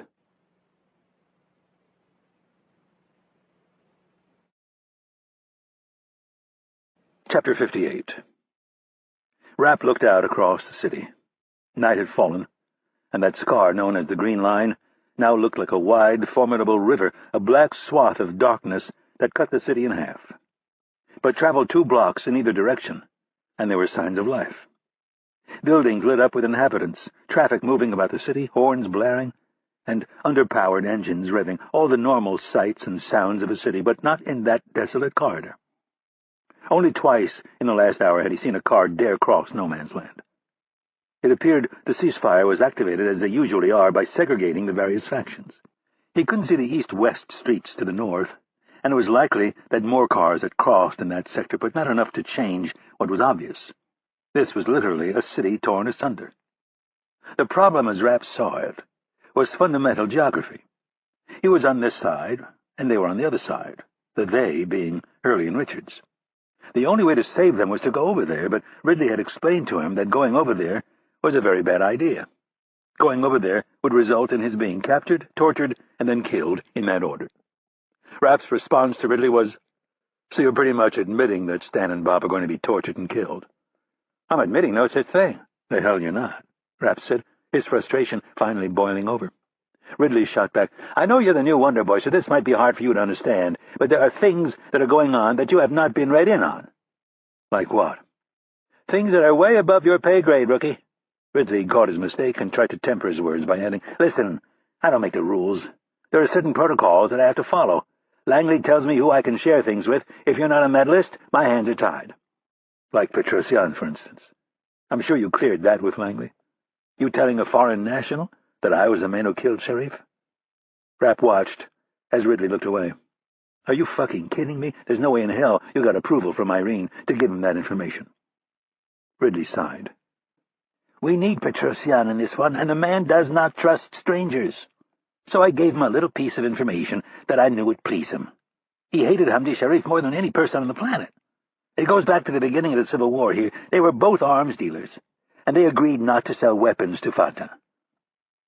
Petrosian lived here, and he felt that a militarized Fatah would only prolong the fighting. About 6 months into the war, he found out that Sharif had broken their agreement and was selling weapons to the radical Palestinians. Petrosian was right. It prolonged the war, destroyed the city, killed thousands more, and Sharif became a very wealthy man. Petrosian vowed to kill him, but Sharif never set foot in the city again. Fine, so you used what I did for your own benefit, which means you owe me. I deserve to know what in hell is going on." Rapp could see Ridley was at least thinking about it, so he pressed him a little harder. "That could have just as easily been me that got picked up. I deserve to know what Langley is doing to try to get them back. They're working on different levels. Signal intercepts, applying pressure where they can, calling in favors. What in hell does all that mean? It's complicated, is what it's supposed to mean, and on top of that, Stan, your friend Bobby, and you aren't even supposed to exist. How the fuck do you expect them to go to the State Department with that one?" "Excuse me," he said in a falsetto. "Two of our Black Ops guys who don't actually exist were kidnapped in Beirut. Could you help us get them back?" "Bullshit. Bullshit? What in the hell is that supposed to mean?" "It means it's bullshit. If you think the State Department is the answer to our problems, if Langley thinks they're our solution, we're fucked. I didn't say they were the only game. I told you it's complicated, and what the hell would you know? You're a damn rookie. A rookie who's smart enough to know this is bullshit," Rapp yelled. "You know what the solution is. You just don't want to say it because you," Rapp pointed at him, "and all of the other pussies back at Langley don't have the balls to follow through on it. Please enlighten me, boy wonder. What's the solution?" "We do what the Russians did." "What the Russians did?" Ridley mocked him. "Yeah, back in the mid-'80s, after 4 of their diplomats were kidnapped." Ridley's gaze narrowed. "Where'd you hear that story?" "Stan." "For Christ's sake," Ridley muttered, obviously not happy that Hurley had told Rapp the story. 2 diplomats and 2 KGB guys get snatched by one of the Palestinian factions. One of them happens to be the KGB's station chief here in Beirut. The Russians know what happened to the CIA's station chief when he got kidnapped because they paid for the information that the Iranians sucked out of him. They don't want to see all of their operations exposed, so they send in a joint force of Spetsnaz and KGB goons, and they start whacking people. Ridley was shaking his head. "That's not the answer. Really. Since you appear to know the story, tell me how it ended." Ridley shook his head. "Nope. 1 was killed and the 3 were released," Rapp said. "And how many Russians were kidnapped after that?"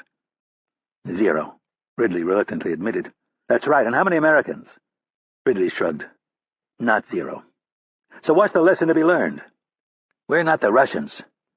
"That's your answer." "Listen, I know you're frustrated. I'm frustrated, but I'm telling you, this is way above both of us. There are a lot of really important people who want this ceasefire to last. They will never allow us to go around shooting people like the Russians did. But the Palestinians can keep kidnapping our people?" Rapp waited for Ridley to give him an answer that wasn't coming any time soon. "Like I said, this is bullshit." That had been more than 3 hours ago. Rapp and Ridley had not exchanged words since then. Rapp had dumped his anger into studying maps of West Beirut, reading the intelligence reports, and trying to come up with some way to prevent this disaster from following the course of the previous hostage negotiations. Anyone who didn't understand where this was headed was either deluding himself by ignoring history or just too stupid to connect the dots. Out of this frustration came the realization of what it would all mean to his own future. He'd spent years thinking of little more than how he would make the other side hurt. And now, after all of his training, right when he was getting started, it would be derailed. Hurley and Richards would end up telling them everything they knew about him. His career would be over. The anger welled up inside him, and as he looked out across the city, he could feel himself drifting further and further away from the people pulling the strings in D.C. Their half-measures and dithering disgusted him. It was like Hurley had told them on the drive down from Hamburg. "We got soft in the 80s and let these assholes get away with way too much shit." Apparently Washington still hadn't learned its lesson. Ridley joined him on the veranda. He was holding 2 beers. He set one in front of Rapp and took a swig out of the other. Rapp eyed the beer and then said, "I'm not in the mood. Shut up and drink and listen for a change. I've been doing some thinking. This thing isn't going to end well. Cummins was bad enough. Stan, The shit that guy has in his brain? The stuff he's seen over the years?" Ridley shuddered at the thought of the enemy getting their hands on all that information. "I can't even begin to calculate the damage." He paused, took a swig of beer, and shook his head. "Someone needs to do something, and you seem like just the kind of crazy asshole that would volunteer for a mission like this, although it's actually not a mission. There's nothing official about it. In fact, I'm going to get so pissed tonight that I pass out. And then when I wake up in the morning, and you're not here, I'll call Langley and tell them you've gone AWOL." "And where will I be?" Rapp asked. "Petrosian will be here in 1 hour. He has arranged to take you over to the other side. The police chief, no less, is taking you." Rapp was surprised. "The same asshole who snatched Stan?" "One and the same." "Can I trust him?" "Absolutely." "How?" "Because this time he has given Petrosian his word that nothing will happen to you." "And I should be impressed by that?" "Yes, you should. The chief will drop you off at a small hotel a few blocks west of Ninja Square. And then you're on your own. My advice is you spread some cash around, telling the hotel manager and the vendors that you would like to meet with Colonel Asif Syed. They will claim they've never heard of him, but they all know who he is. They will tell him you're looking for him, and he will have someone collect you before the day is out. Then it'll go one of two ways." Ridley took another drink and organized his thoughts. "He will either sit down and negotiate with you, in which case Petrosian has agreed to bankroll you to the tune of $1 million. "You're kidding me." "No. He is a man who likes to show his gratitude, and besides, you just eliminated one of his top competitors. He's bound to pick up a few more contracts." "Will $1 million do it?" "Doubtful, but it will let them know we are serious, and they all know Petrosian is not a man to be fucked with." "So if it's not enough money," Ridley waved him off, "I'm going to be working on getting more." "Langley?" "Maybe. Look, do you have some other options? I just need to see if I can pull it off." Rapp thought about the money that Hurley had taken from the Swiss bank accounts. He almost told Ridley, but decided to keep it to himself for now. "That's option 1. What's option 2? "They throw you in the dungeon, and they torture you, and eventually kill you." "But I'm a rookie, so how much harm can I really do?" It was a statement, not a question. "Something like that. A pawn for a bishop." Ridley shrugged. "Maybe you even get lucky and take a few of them down with you." Ridley drained his beer and looked to the west. "There's one last thing. The story about the Russians." "Yeah?" "Stan didn't tell you the whole thing. The Russians, they wiped out a couple of families, women and children included. Fucking butchers." Ridley shook his head, trying to get rid of the bad memories. "We're not the Russians. We don't kill women and children. At least, not intentionally. Never forget that."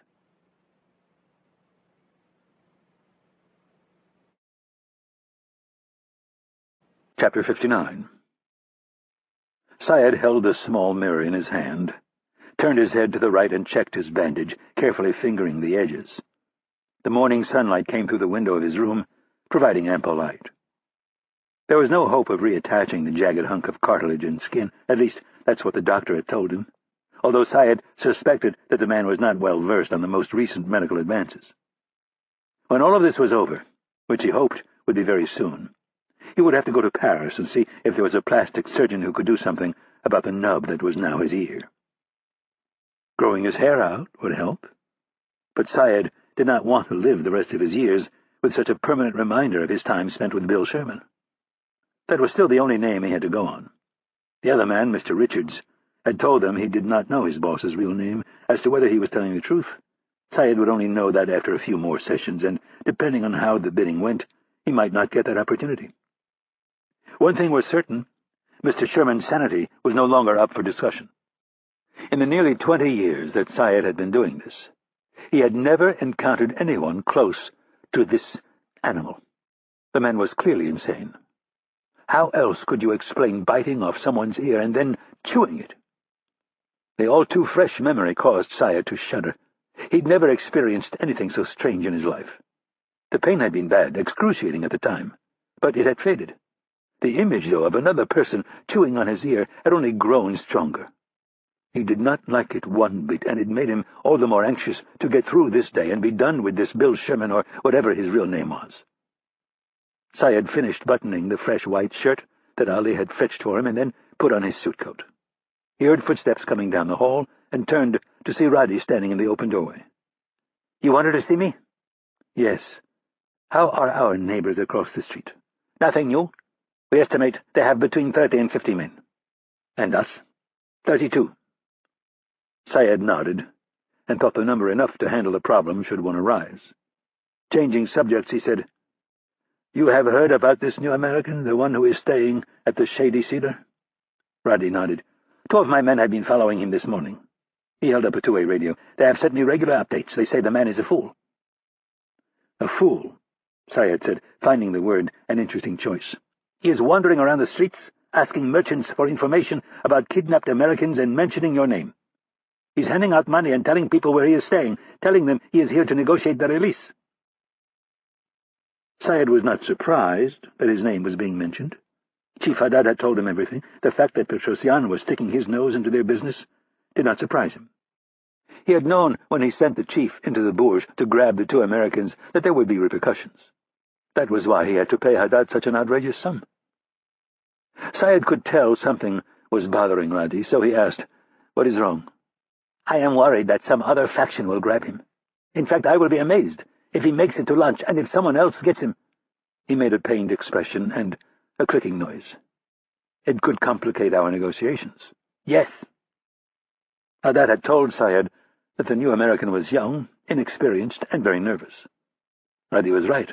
If one of the other factions grabbed him, they would try to ransom him, which would make things more complicated, especially if he wanted to complete the entire transaction today. There was another angle that he had just considered but could not share with the others. If the Americans were serious about bidding, they were likely to drive the price far beyond what he was hoping to get. In the end, it was unlikely that Mughniya and Badruddin would agree to hand them back to the U.S. government, but it was worth a try. The smart thing to do was to take this new variable out of play and see what the Americans were willing to offer. "Why don't you pick him up? But be very careful. You know how sneaky the Americans can be. Take him someplace first and strip him down. Make sure he isn't carrying any tracking devices. Then bring him here and show him the rabid dog in the basement. Find out how serious they are about making an offer." "You are not seriously considering handing them back to the Americans?" Maybe not, but Syed was at a minimum willing to consider his options. America was a very wealthy country. Maybe they could make up all of their lost funds, and then some. Syed could put himself back on the road to a life of opulence. Knowing how unhinged Rodney was about the American, Syed knew he would have to keep these thoughts to himself. "No, I am not, but I would like to see if the Americans can help drive the price up a bit." Rodney stared at him for a moment and said, "You should let me kill him. Remove all temptation." Can I trust Rodney with these prisoners today, was the question Syed asked himself yet again. It would be nice if he could convince Mughniya to come keep an eye on things, but he wanted to be part of the negotiations at the airport. Syed understood his colleague's anger, but he could not understand his persistence. The man simply did not understand what was at stake here today. He supposed a great deal of it was due to his youth. He could crawl back to Sabra and Shatila and rely on his black market trades and the payoffs he received from all of the impoverished refugees. He had many years ahead of him and many opportunities to rebuild his wealth, and he did not have to answer to Damascus for missing funds. Still, none of these points would matter to him. His judgment was clouded by his hatred. Normally, he would chastise Rodney or humiliate him, but not this time. They just needed to get through today, and then things would return to normal. He decided on a more mature approach. Not wanting to argue with him, he said, "I understand your anger, but you are better than this, Abu." Rodney shook his head. "I do not think so. My heart is filled with nothing but hatred for this man. I will not sleep until I have killed him. And that is understandable. But you must take comfort in the fact he will die 1,000 deaths at the hands of whoever buys him today. He will experience more pain than we can even begin to imagine. None of that matters to me. I must kill him with my own hand." A compromise occurred to Syed, one that he would never have to honor, but one that might be enough to keep Rodney from ruining their chances of refilling their coffers. "I promise you, Abu, that whoever buys him today, I will make the transaction contingent on the other party agreeing that when they are done with Mr. Sherman, you will be given the honor of killing him." Syed watched the Palestinian turn this idea over in his hate-filled mind.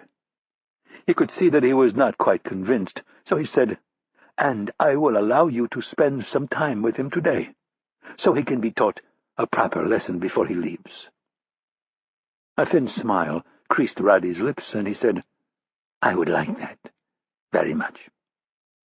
"Good," Syed said, placing his hand on his shoulder. "Now go get this other American and make sure no one is following you. Bring him back here and we will see what he has to say, and then I will give you some time to take out your frustrations on Mr. Sherman."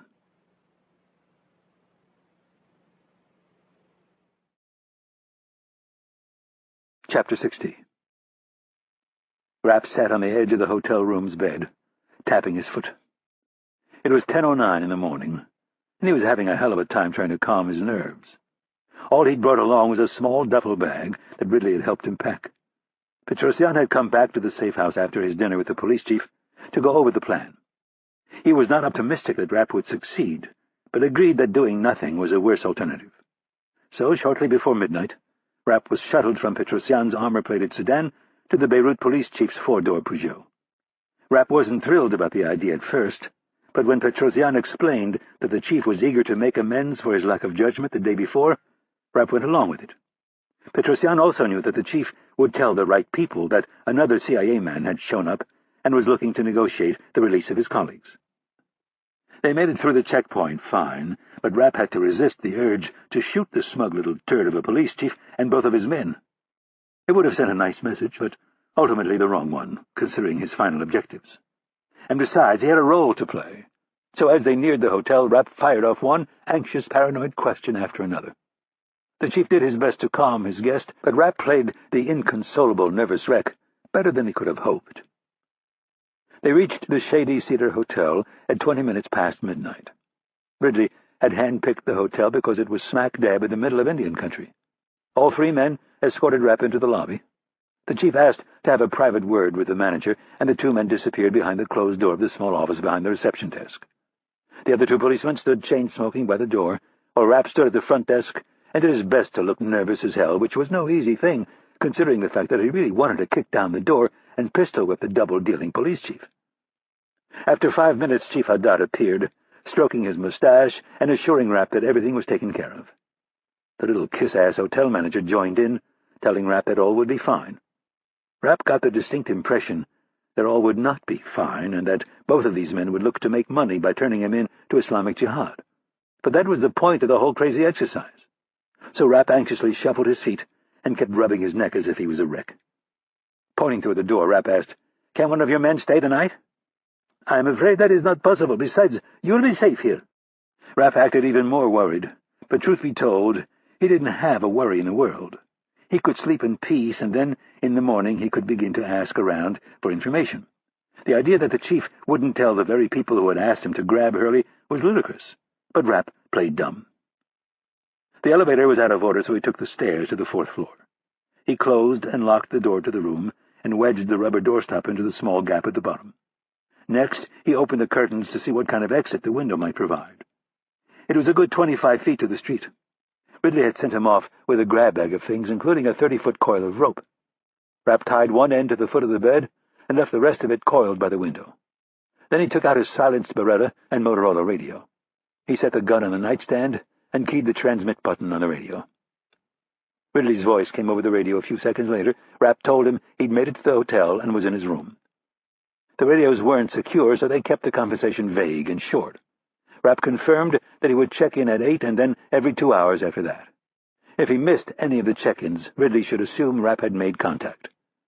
After that, it was anyone's guess how things would turn out. Rapp brushed his teeth and lay down on the bed with his clothes on. He didn't expect to sleep, but if he did, all the better. He lay there in the dark with his eyes closed, going over all of his options.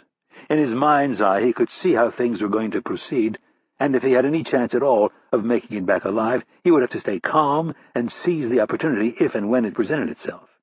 When it presented itself, he amended.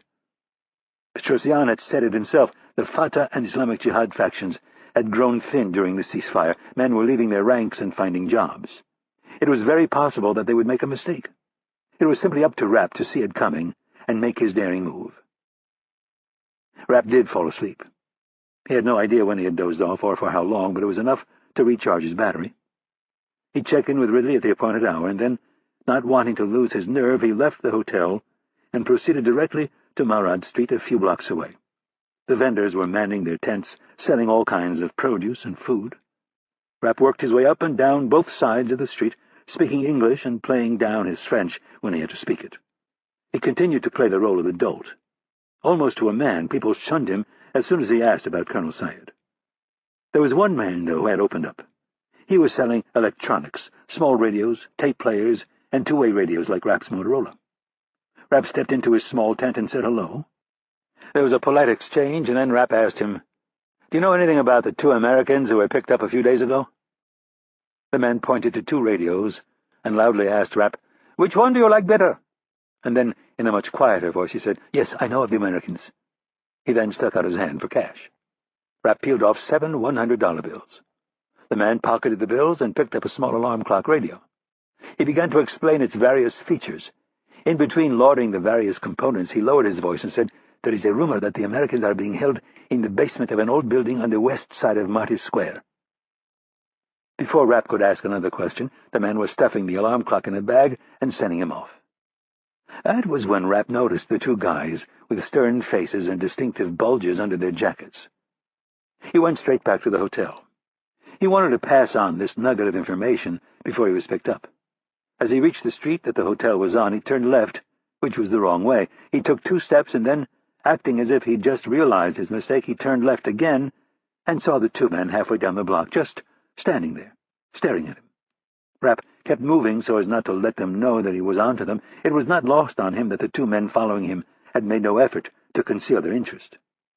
Rapp hustled up the next block, and when he entered the hotel, he noticed a new manager behind the desk, who gave him a very unpleasant look. Rapp supposed the man thought someone might blow up the hotel just because of his presence. As he climbed the stairs to the 4th floor, he realized you could hardly blame the guy. He was like some saloon keeper in one of those old Western movies where the troublemakers were all gunning for the new sheriff. When he got up to the room, he sat on the edge of the bed and collected his thoughts, trying to prioritize the various bits and pieces. The vendor was the only real highlight, and even that might be worthless. Was it a wild rumor or was it fact? Rapp knew that unless he had a chance to talk to the man, he would never be able to figure it out. The two men trailing him had him worried. Were they on their way up to his room right now, preparing to kick his door down and drag him off? Rapp thumbed the transmit button and said, "Curly, this is Mo. Over." The Three Stooges monikers was Ridley's idea. "I'm here, Mo. What's up?" "I just got back from the market. 2 guys tailed me back to the hotel." "Not a surprise. How was the market?" "Pretty much treated me like a leper, just like you said." "Yeah, bad part of town. They haven't seen a gringo around there in some time. I'm sure you were a big hit." "I did pick up one piece of information." Rapp paused, trying to figure out the best way to pass it along without giving too much away on an open channel. "Remember last night when our Armenian friend talked to us about the manpower issue?" There was a slight delay, and then, "Yep, I remember." "He referenced a local standoff, a land grab, kind of a standoff at the OK Corral." "I'm with you." "There was one vendor, cagey fellow, told me on one side of the corral the guys are keeping some things in the basement." "I think I copy. Can you give me more on the source?" "He sold electronics, boom boxes, small radios, clocks, that kind of stuff." Ridley asked for a description of the man and his stall, and Rapp gave it to him. Then Ridley said, "I'll pass this on to the Armenian and see what he's heard. Anything else?" "No," Rapp said as he crossed over to the window and pulled back the curtain. The 2 men who followed him had taken up positions directly across the street. "Those guys I mentioned have decided to camp out in front of the hotel." "Not a surprise. You sure you still want to do this?" Rapp had just been asking himself the same question. But like his high school lacrosse coach used to say, you can't score unless you shoot. "I'm fine," Rapp said into the small radio. "If I don't check in at noon, you'll know I'm either dead or in the middle of negotiations." "Let's hope it's the latter." "Roger that. Over and out." Rapp took off his khaki sport coat and went into the bathroom to splash some cold water on his face. He patted the drops of water with a towel and looked at himself in the dusty, cracked mirror. Rapp eyed his fractured reflection, his thick head of black hair, the beginnings of a beard, his bronzed olive skin, and his eyes so dark that they were almost black.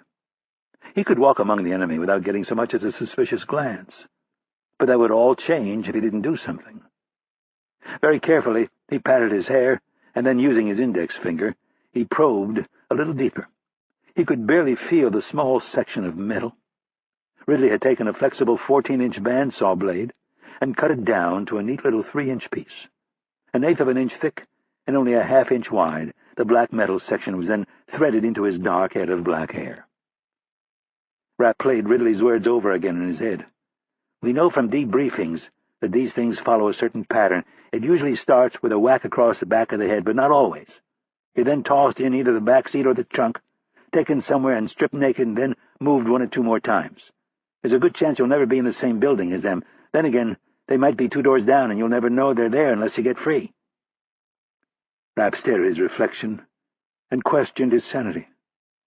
"Are you fucking nuts?" Rapp couldn't remember if he'd ever talked to himself out loud like this in the mirror.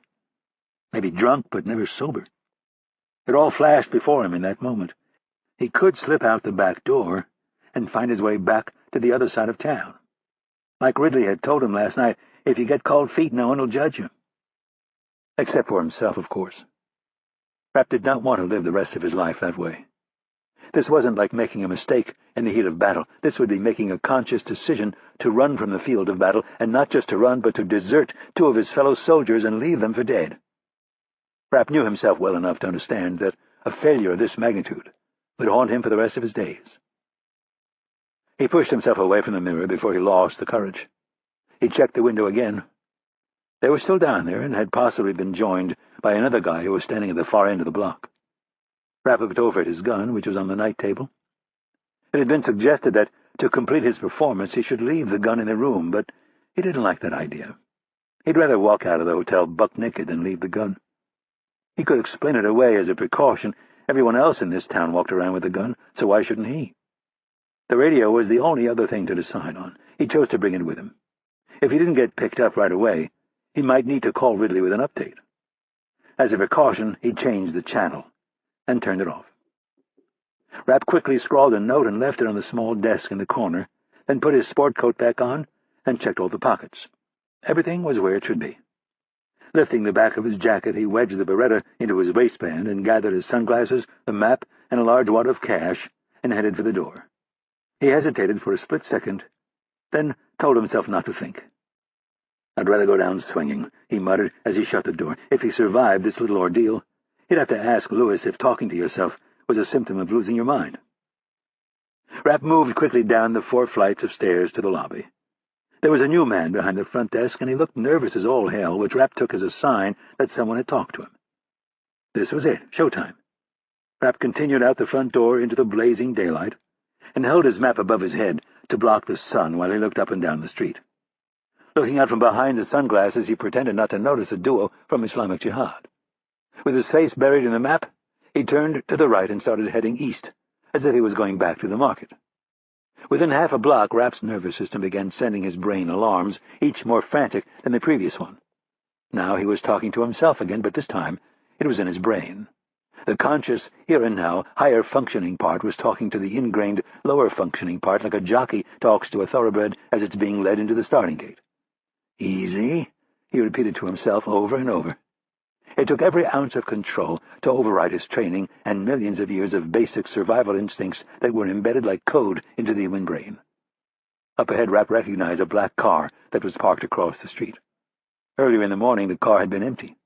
Rapp ignored the man behind the wheel and turned down a narrow side street. Just 30 paces ahead, a rough-looking man was stationed in front of a shop. His left leg was straight and firmly planted on the pavement, and the other bent up behind him and placed against the side of the building. His big frame was resting against the wall while he took a long drag off his cigarette.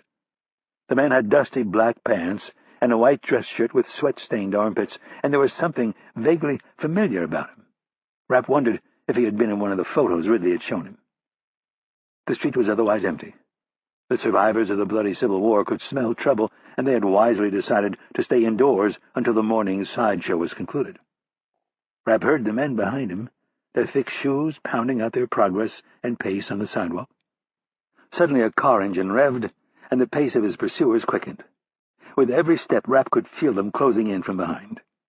His brain ran through options and avenues of escape, and he denied each one, willing himself to stay the course like a deranged ship's captain headed for the shoals at full speed. They were close now. Rapp could feel them. The big fellow up ahead threw his cigarette to the ground and pushed himself away from the building. He smiled at Rapp and produced a leather truncheon from his back pocket. It was at that moment Rapp realized who the man was. Rapp dropped the map in feigned surprise and turned to flee. The two men were exactly where he expected them to be, guns drawn, one pointed at Rapp's head, the other his chest. The sedan skidded to a stop just to his right, the trunk and front passenger doors swinging open. Rapp knew what was next. He closed his eyes and clenched his jaw as the truncheon cracked him across the back of the head. Rapp stumbled forward, his sunglasses clattering to the pavement. He fell into the arms of the two men with pistols. He let his legs go limp, and the men struggled with his weight. He felt the arms of the big man wrap around his chest and yank him upright. His 9mm Beretta was pulled from the back of his waistband, and he was dragged the short distance to the car's trunk. Rapp landed headfirst with a thud. The rest of his body was folded in on top of him, and then the trunk was slammed shut. The engine roared, and the rear tires bit through a layer of sand and dirt until they found asphalt. Rapp was thrown back as the vehicle shot away. He slowly cracked open his eyes and, as expected, found himself enveloped in darkness. His head was throbbing a bit from the blow, but not too badly. There was no fear on his face or doubt in his mind, though, just a smile on his lips as he thought of his childhood friend Cal Berkeley and his pet snake. Cal's pride and joy was his pet boa constrictor, Buckeye. When they were bored during the hot summer months, they'd go over to Cal's house and watch him feed rats to Buckeye. Well, one day, Cal came home from school to find Buckeye dead, with a hole in the side of his body and a bloody white rat still alive in the tank. Apparently Buckeye had gotten lazy and swallowed the rat before it was dead. Once inside, the rat had then chewed its way out. Rapp couldn't help but smile at the thought of doing the same thing to these assholes. This was either going to be the most spectacular success of his life, or the end of it. Fear and debate no longer had a place in his thoughts. There was no turning back. No more hand-wringing. This was all about deception and action. The game had started. He was descending into the belly of the beast. The only question was, would he be able to eat his way out? Chapter 61. The aeroflot tuple of Tu-154 was cleared for landing on Beirut International Airport's only operating runway. Ivanov's bullish attitude was back. Primakov was backing him all the way on this little excursion. These Palestinian dogs thought they had everything figured out, but as usual, Ivanov was 3 steps ahead of them. Ivanov blamed himself for just one mistake during this entire miss. Why hadn't he thought of killing Dorfman first? All of that money could have been his. How could he have missed such an opportunity? Ivanov supposed he had been blind out of necessity. In his world, a talented banker who knew how to skirt laws and hide money was absolutely essential. That was another problem he now had to deal with. Where was he going to find another man with those capabilities? He would have to fly to Hamburg soon after he delivered the Americans to Primakov. He would sit down with Dorfman's boss, Herr Koenig, and make him see that certain reparations were in order. Fietz had come up with the idea, get Koenig to authorize a few loans to shell companies that were in Ivanov's name and were run out of Switzerland, loans that would never be repaid. Fietz explained that a bank of this size wrote off more than $100 million a year in bad loans. If handled the right way, he could bleed Herr Koenig out of several $1 million a year. This opened up a whole new avenue of possibilities for Ivanov. He could apply the same principle with a few of the new bankers in Moscow. In only a few years, he could have all his money back and then some.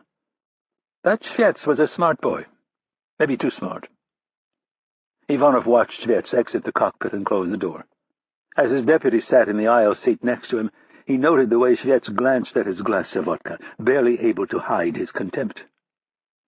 "We will be on the ground in less than a minute," Schwetz announced while he fastened his seatbelt. "Good. I am eager to get this over with and get back to Moscow." Schwetz wondered what kind of man wished to be gone from a place before he'd arrived. Glancing out the window, Ivanov asked, "Do you think we could persuade Herr Koenig to visit us in Moscow early next week?" "Doubtful," Schwetz said with a shake of his head. "Well, try. If he won't come in to us, then I will go to him. As always, I would like to try to do this the civilized way first. 2 businessmen exploring an opportunity. In some countries they call it a shakedown." Ivanov drained his glass and gave Schwetz an unhappy frown. Schwetz realized the sulking Ivanov was gone and the ruthless one was back. "Sorry." Ivanov did not reply at first. He had picked up on the man's growing insolence over the past year, but it seemed to have grown exponentially over the past week. Maybe it was time to replace him. The question was with whom, The private sector was exploding with opportunity, and the SVR no longer had the pick of the litter.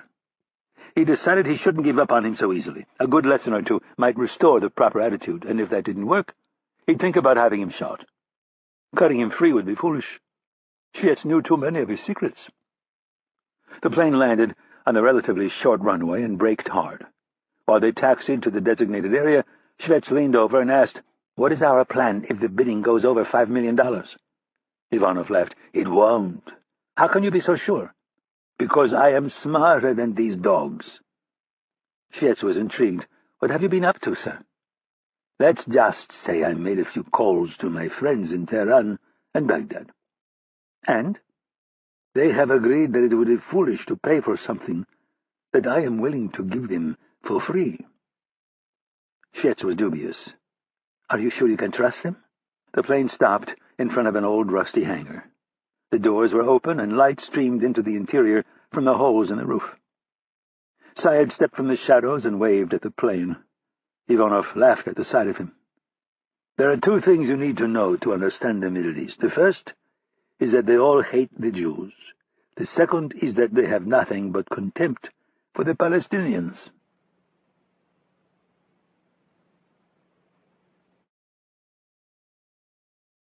Chapter 62. It couldn't have been more than 5 minutes. The trunk opened, and they were on him. Rapp couldn't tell how many, but it was more than 2 and fewer than 5. They punched, grabbed, and pulled, finally yanking him from the space and throwing him to the floor. Rapp tried to block the blows as best he could, but they were coming from too many directions, and besides, the goal was not to show them how skilled he was at fighting, it was to play possum. To that end, Rapp started screaming and begging them to stop. The ass-kicking did stop, but only because they began stripping him. When they were done, Rapp lay on the hard, dusty floor, whimpering. As best he could tell, they were in some type of bombed-out building. All of his clothes and possessions were thrown into the trunk of the car that he had just been yanked from.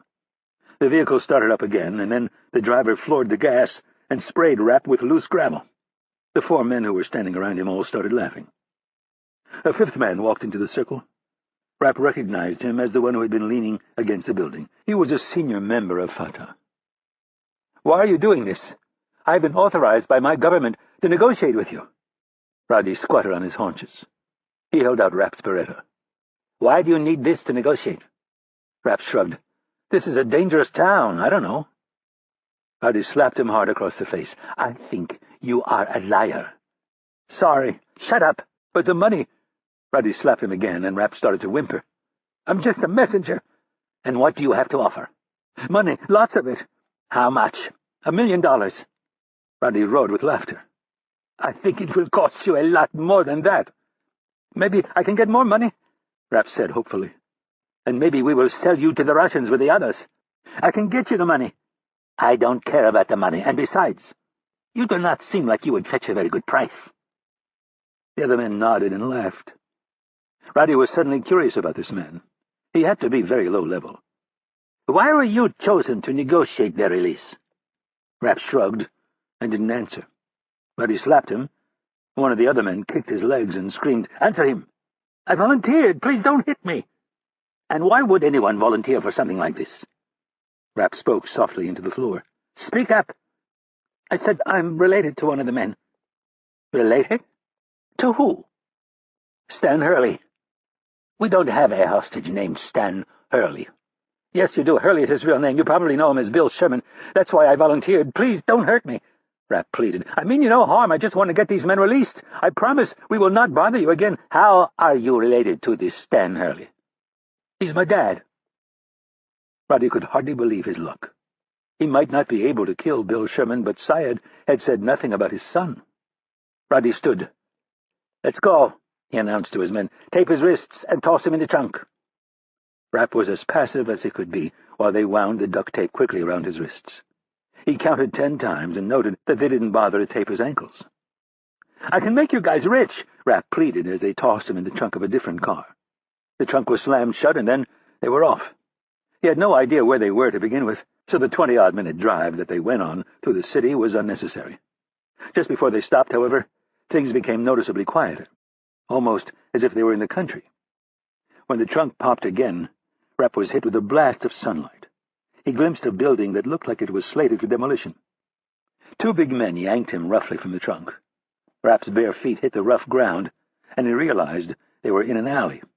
The buildings on each side were riddled with pockmarks, and not one of them had a window. 2 blocks away he caught a glimpse of blue. Before he could take in anything else, he was rushed into the building and down a flight of stairs. He was immediately hit by the smell of raw sewage.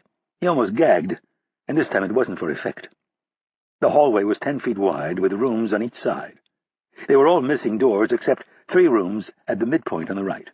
He noted the 2 guards with bandanas tied around their faces. They were the first men who had tried to conceal their faces, and then Rapp realized it was the smell. The men who had him by the arms yelled ahead to the guards to open the first door. They removed the padlock from the latch and swung the door open. With a good enough head start, Rapp thought he might be able to bust the latch off. "Please," Rapp pleaded with the men. "I'm only an analyst. I can't do this. Please give me my clothes back and let me call Washington. I'll get you your money." They tossed Rapp into the room like a rag doll. He tumbled to the floor, begging them to listen to him. Then the door was closed, and he was again enveloped in darkness. Rapp began to whimper, softly at first, and then a little louder. For some strange reason, this room smelled better than the hallway, almost as if it had been cleaned with bleach. He recalled the landscape in the alley and remembered the thin strip of blue on the horizon only a few blocks away. It was the sea for certain, and with all of the bombed-out buildings, it fit the general description of Martyr Square. The merchant must have been right. Rapp rolled onto his side and started digging through his thick hair. The fact that they hadn't covered his head with a hood worried him. He found a small blade and placed one end in his teeth. He set the blade against the top edge of the tape and began slowly moving his hands back and forth.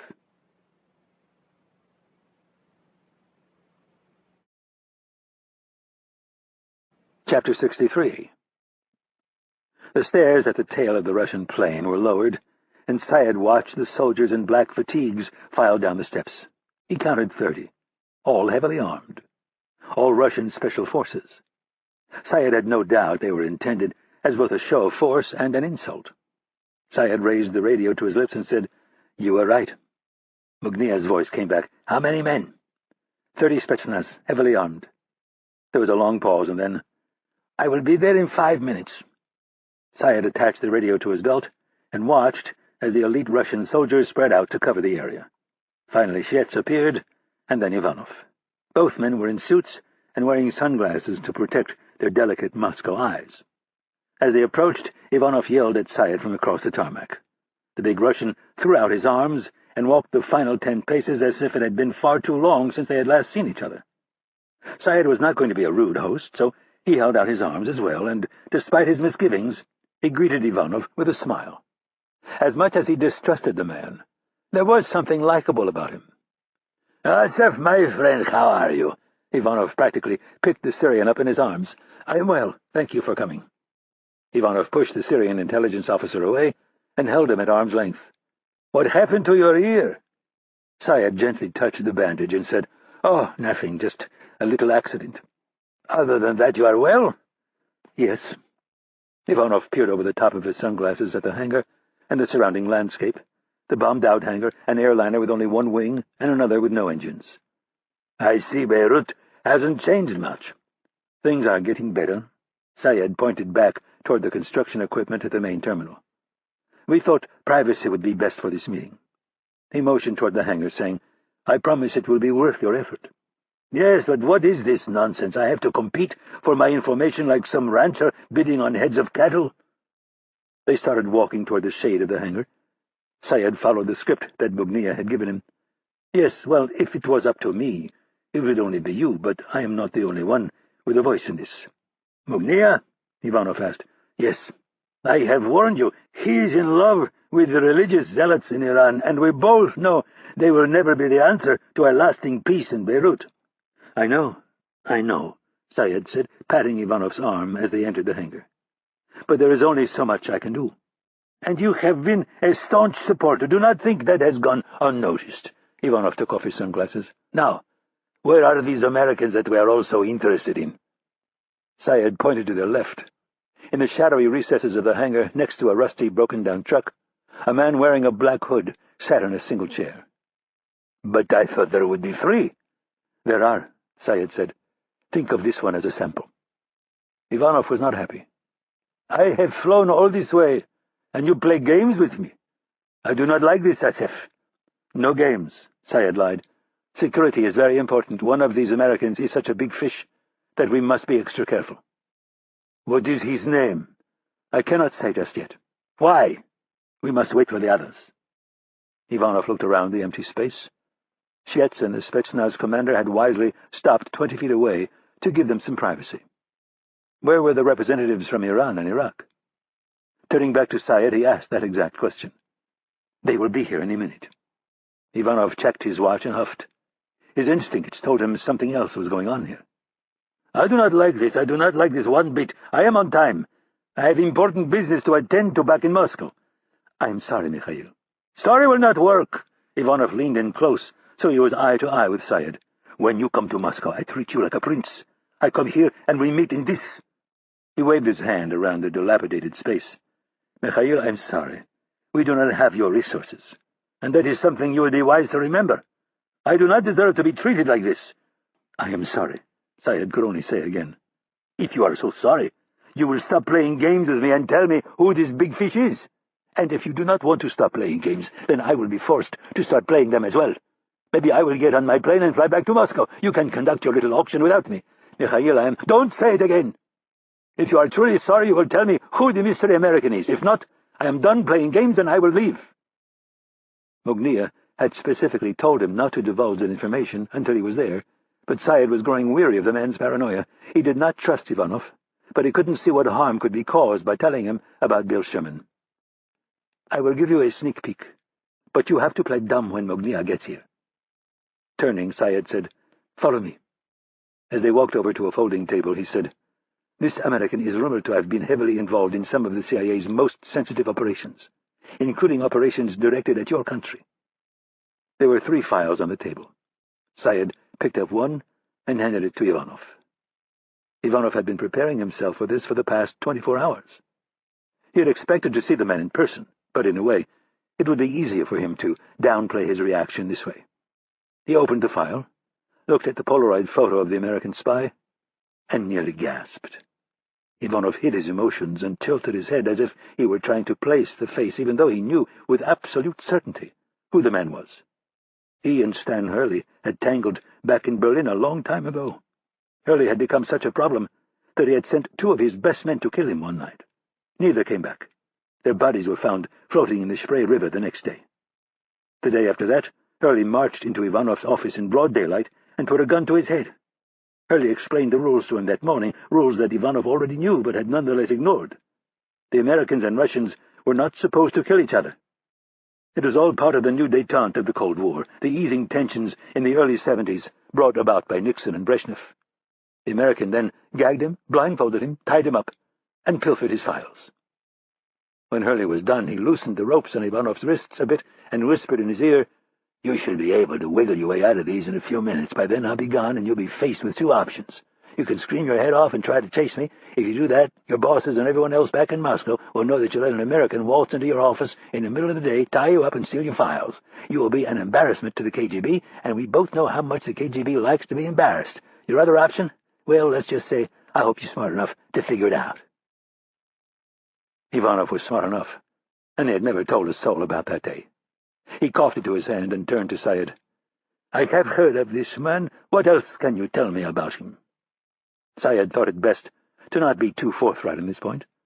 Telling him that the American was the toughest, craziest man he'd ever encountered would not be good for the negotiations. Fortunately, he was saved by the sounds of approaching vehicles.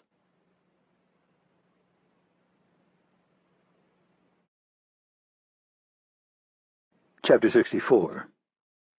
Hurley dangled in the air from a hook that was tied to his wrists. His toes hovered only a few inches from the floor. His shoulders ached like nothing he had ever experienced. This had been his punishment for taking a bite out of Syed. They also decided to tape his mouth shut, but he thought that had more to do with silencing his insults than with their fear of being bitten. The only nice thing to come of it was that they'd left him alone. Not that hanging by your wrists a few inches off the ground was a nice thing, but it was certainly preferable to having your fingernails ripped out and being electrocuted. There was a noise at the door. A second later it opened, and the light turned on. Hurley blinked a few times. Before he could see, it was Roddy. The Fatah leader crossed over and exhaled cigarette smoke into Hurley's face. Hurley inhaled the smoke and thought he might apologize for all the nasty things he'd said about Roddy's mother if only the man would offer him a heater. Roddy reached up and tore the tape off the American's mouth. "I have a surprise for you." "We're going to try the rubber hose today?" "No, something much better." "Great," Hurley said with feigned enthusiasm. "I can't wait. Hey, about that stuff I said about your mom?" Before Hurley could get the rest of it out, Roddy smashed his fist into Hurley's stomach. "I have had enough of your lies. I am going to make you feel more pain than you have ever imagined." "Good," Hurley coughed. "I hope you kill me, because McNeil will kill you for it. Nothing could make me happier than making sure you went down with me." "Don't worry, I'm not going to kill you," Roddy said, smiling. "But I am going to kill your son." Hurley laughed. "What the fuck are you talking about?" Roddy turned to his men. "Get him." "My son?" Hurley asked. "You must be off your rocker, unless you mean one of your bastard brothers I fathered with your mother." "Yes, keep talking. We will see how tough you are in a moment." The two men returned, each with one arm looped under Rapp's armpits. Rapp was shuffling along, trying to keep up and blabbing incessantly about the money he could get them. Rapp saw Hurley and yelled, "Dad, don't worry, we're going to get out of this. Washington is going to pay for your release." Hurley looked at Rapp and said, "What the fuck are you talking about? Have you lost your mind?" Roddy was finally having some fun. "This is beautiful. You are right. I can't kill you, but I can kill your son. A big American fuck you." Roddy snapped his fingers and pointed at the floor. "Bring him here." The men dumped Rapp on the ground at Roddy's feet. "I will handle him," he said, as he drew the American's silenced Beretta from his waistband. "Hold the fellow's head, and make sure his eyes are open." The two men left Rapp and took up positions on the right and left side of Hurley. They grabbed his head and dug their thumbs into the skin just under his eyebrows and pulled up. "Make him look," Roddy commanded as he grabbed a fistful of Rapp's hair. "Over here." "Why are you doing this?" Rapp wailed in a panicked voice. "Our government will pay you." Roddy bent over and said, "They will pay for him, you idiot. You are worthless." He straightened and looked at Hurley. "Are there any other lies you'd like to spew about my mother?" Hurley didn't offer a reply. "How does a man of your considerable, though twisted talents, sire such a stupid child?" Rapp looked up, only half listening to the insults. His focus was on a beautiful 9mm suppressed Beretta. Roddy kept waving the gun back and forth, sticking it in Hurley's face, and then pointing it at Rapp's head. Rapp followed it like a tennis volley. Roddy's finger was on the trigger, and the red dot above his thumb told Rapp that the safety was off and the gun was hot. The man settled into a rhythm with his insults. He was now saying something about Rapp's mother, the woman he presumed to have slept with Hurley. The Palestinian stuck the tip of the suppressor under Hurley's nose and ordered him to beg for his son's life. As Hurley started to speak, the gun began its slow-motion arc back to Rapp. Rapp made his move. He sawed most of the way through the tape around his wrists while he was back in the holding cell. Now, not sure the tape would break, he went for a two-handed grab around the barrel of the gun. His hands clamped down on the steel while the gun was still swinging Rapp's way. Rapp stood, driving the gun straight up so a misfire wouldn't bury itself in Hurley's chest. At the top, he pivoted to his left, bringing the gun up and over the top of his head before pulling it back down on the other side, effectively putting Roddy in an armbar. In this position, the Palestinian couldn't move unless he let go of the gun. Rapp delivered a quick knee strike to Roddy's face, and a bullet spat harmlessly into the cinder-block wall. Having dazed him, Rapp ripped the gun free. He swung the pistol back, cracking Roddy across the forehead with the heavy metal grip. The blow sent him to the floor. Rapp tried to wrench his wrists free of the remaining duct tape, but it caught. The other two men were finally starting to move. Hurley, realizing that one of the men might yell for help, started screaming at the top of his lungs as if he were being beaten. Rapp took a step back to get a better angle and yanked again, but the last bit of tape held, so he flipped the gun up in the air and caught the grip with both hands. The man on his left was no more than 4 feet away when he fired the gun twice, hitting him both times in the chest. The man collapsed at Rapp's feet. Rapp swung the gun around on the other man, who was caught between the door and Hurley. He was never going to make it, so he stopped and put his hands up in the air. "Shoot him!" Hurley ordered in a raspy voice. Rapp squeezed the trigger and buried a bullet in the man's forehead. "Get me down! Quick!" Hurley hissed. "What about him?" Rapp asked, pointing the gun at Roddy, who was showing signs of life. "Get me down first!" Rapp ripped through the last bit of tape while he ran over to the wall and untied the makeshift pulley. Hurley dropped the short distance to the floor, landing on his feet. He wavered for a second and then caught his balance. "Give me that gun," Hurley ordered, "and check the right thigh pocket of that second one you shot. He should have a knife." Rapp placed the gun in Hurley's hands and went off to search for the knife. Hurley walked over to Roddy, whose arms were starting to flop around as if he was waking up from a deep sleep.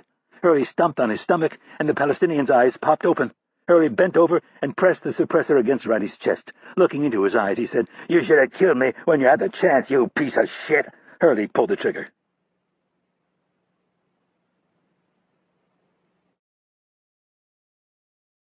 Chapter 65. 2 of the sedans pulled into the hangar, and 3 more stopped just outside. All of the doors opened at roughly the same time, and a dozen well-armed men fanned out, creating a barrier at the door, effectively sealing Ivanov off from his Spetsnaz escort. Ivanov looked at the commander with extreme disappointment. Mognia approached with a confident grin on his face. 4 of his bodyguards trailed a few paces back. "Mikhail, welcome to Beirut." "I would hardly call this a welcome. You will have to excuse all of this, but I am not in a good mood today." "And why is that?" "Because I just found out that you have been scheming behind my back yet again." "What are you talking about?" "You will notice that our Iraqi and Iranian friends are not here." "Why?" Syed asked, alarmed by the news. "Because I found out that Mikhail had made a deal with them.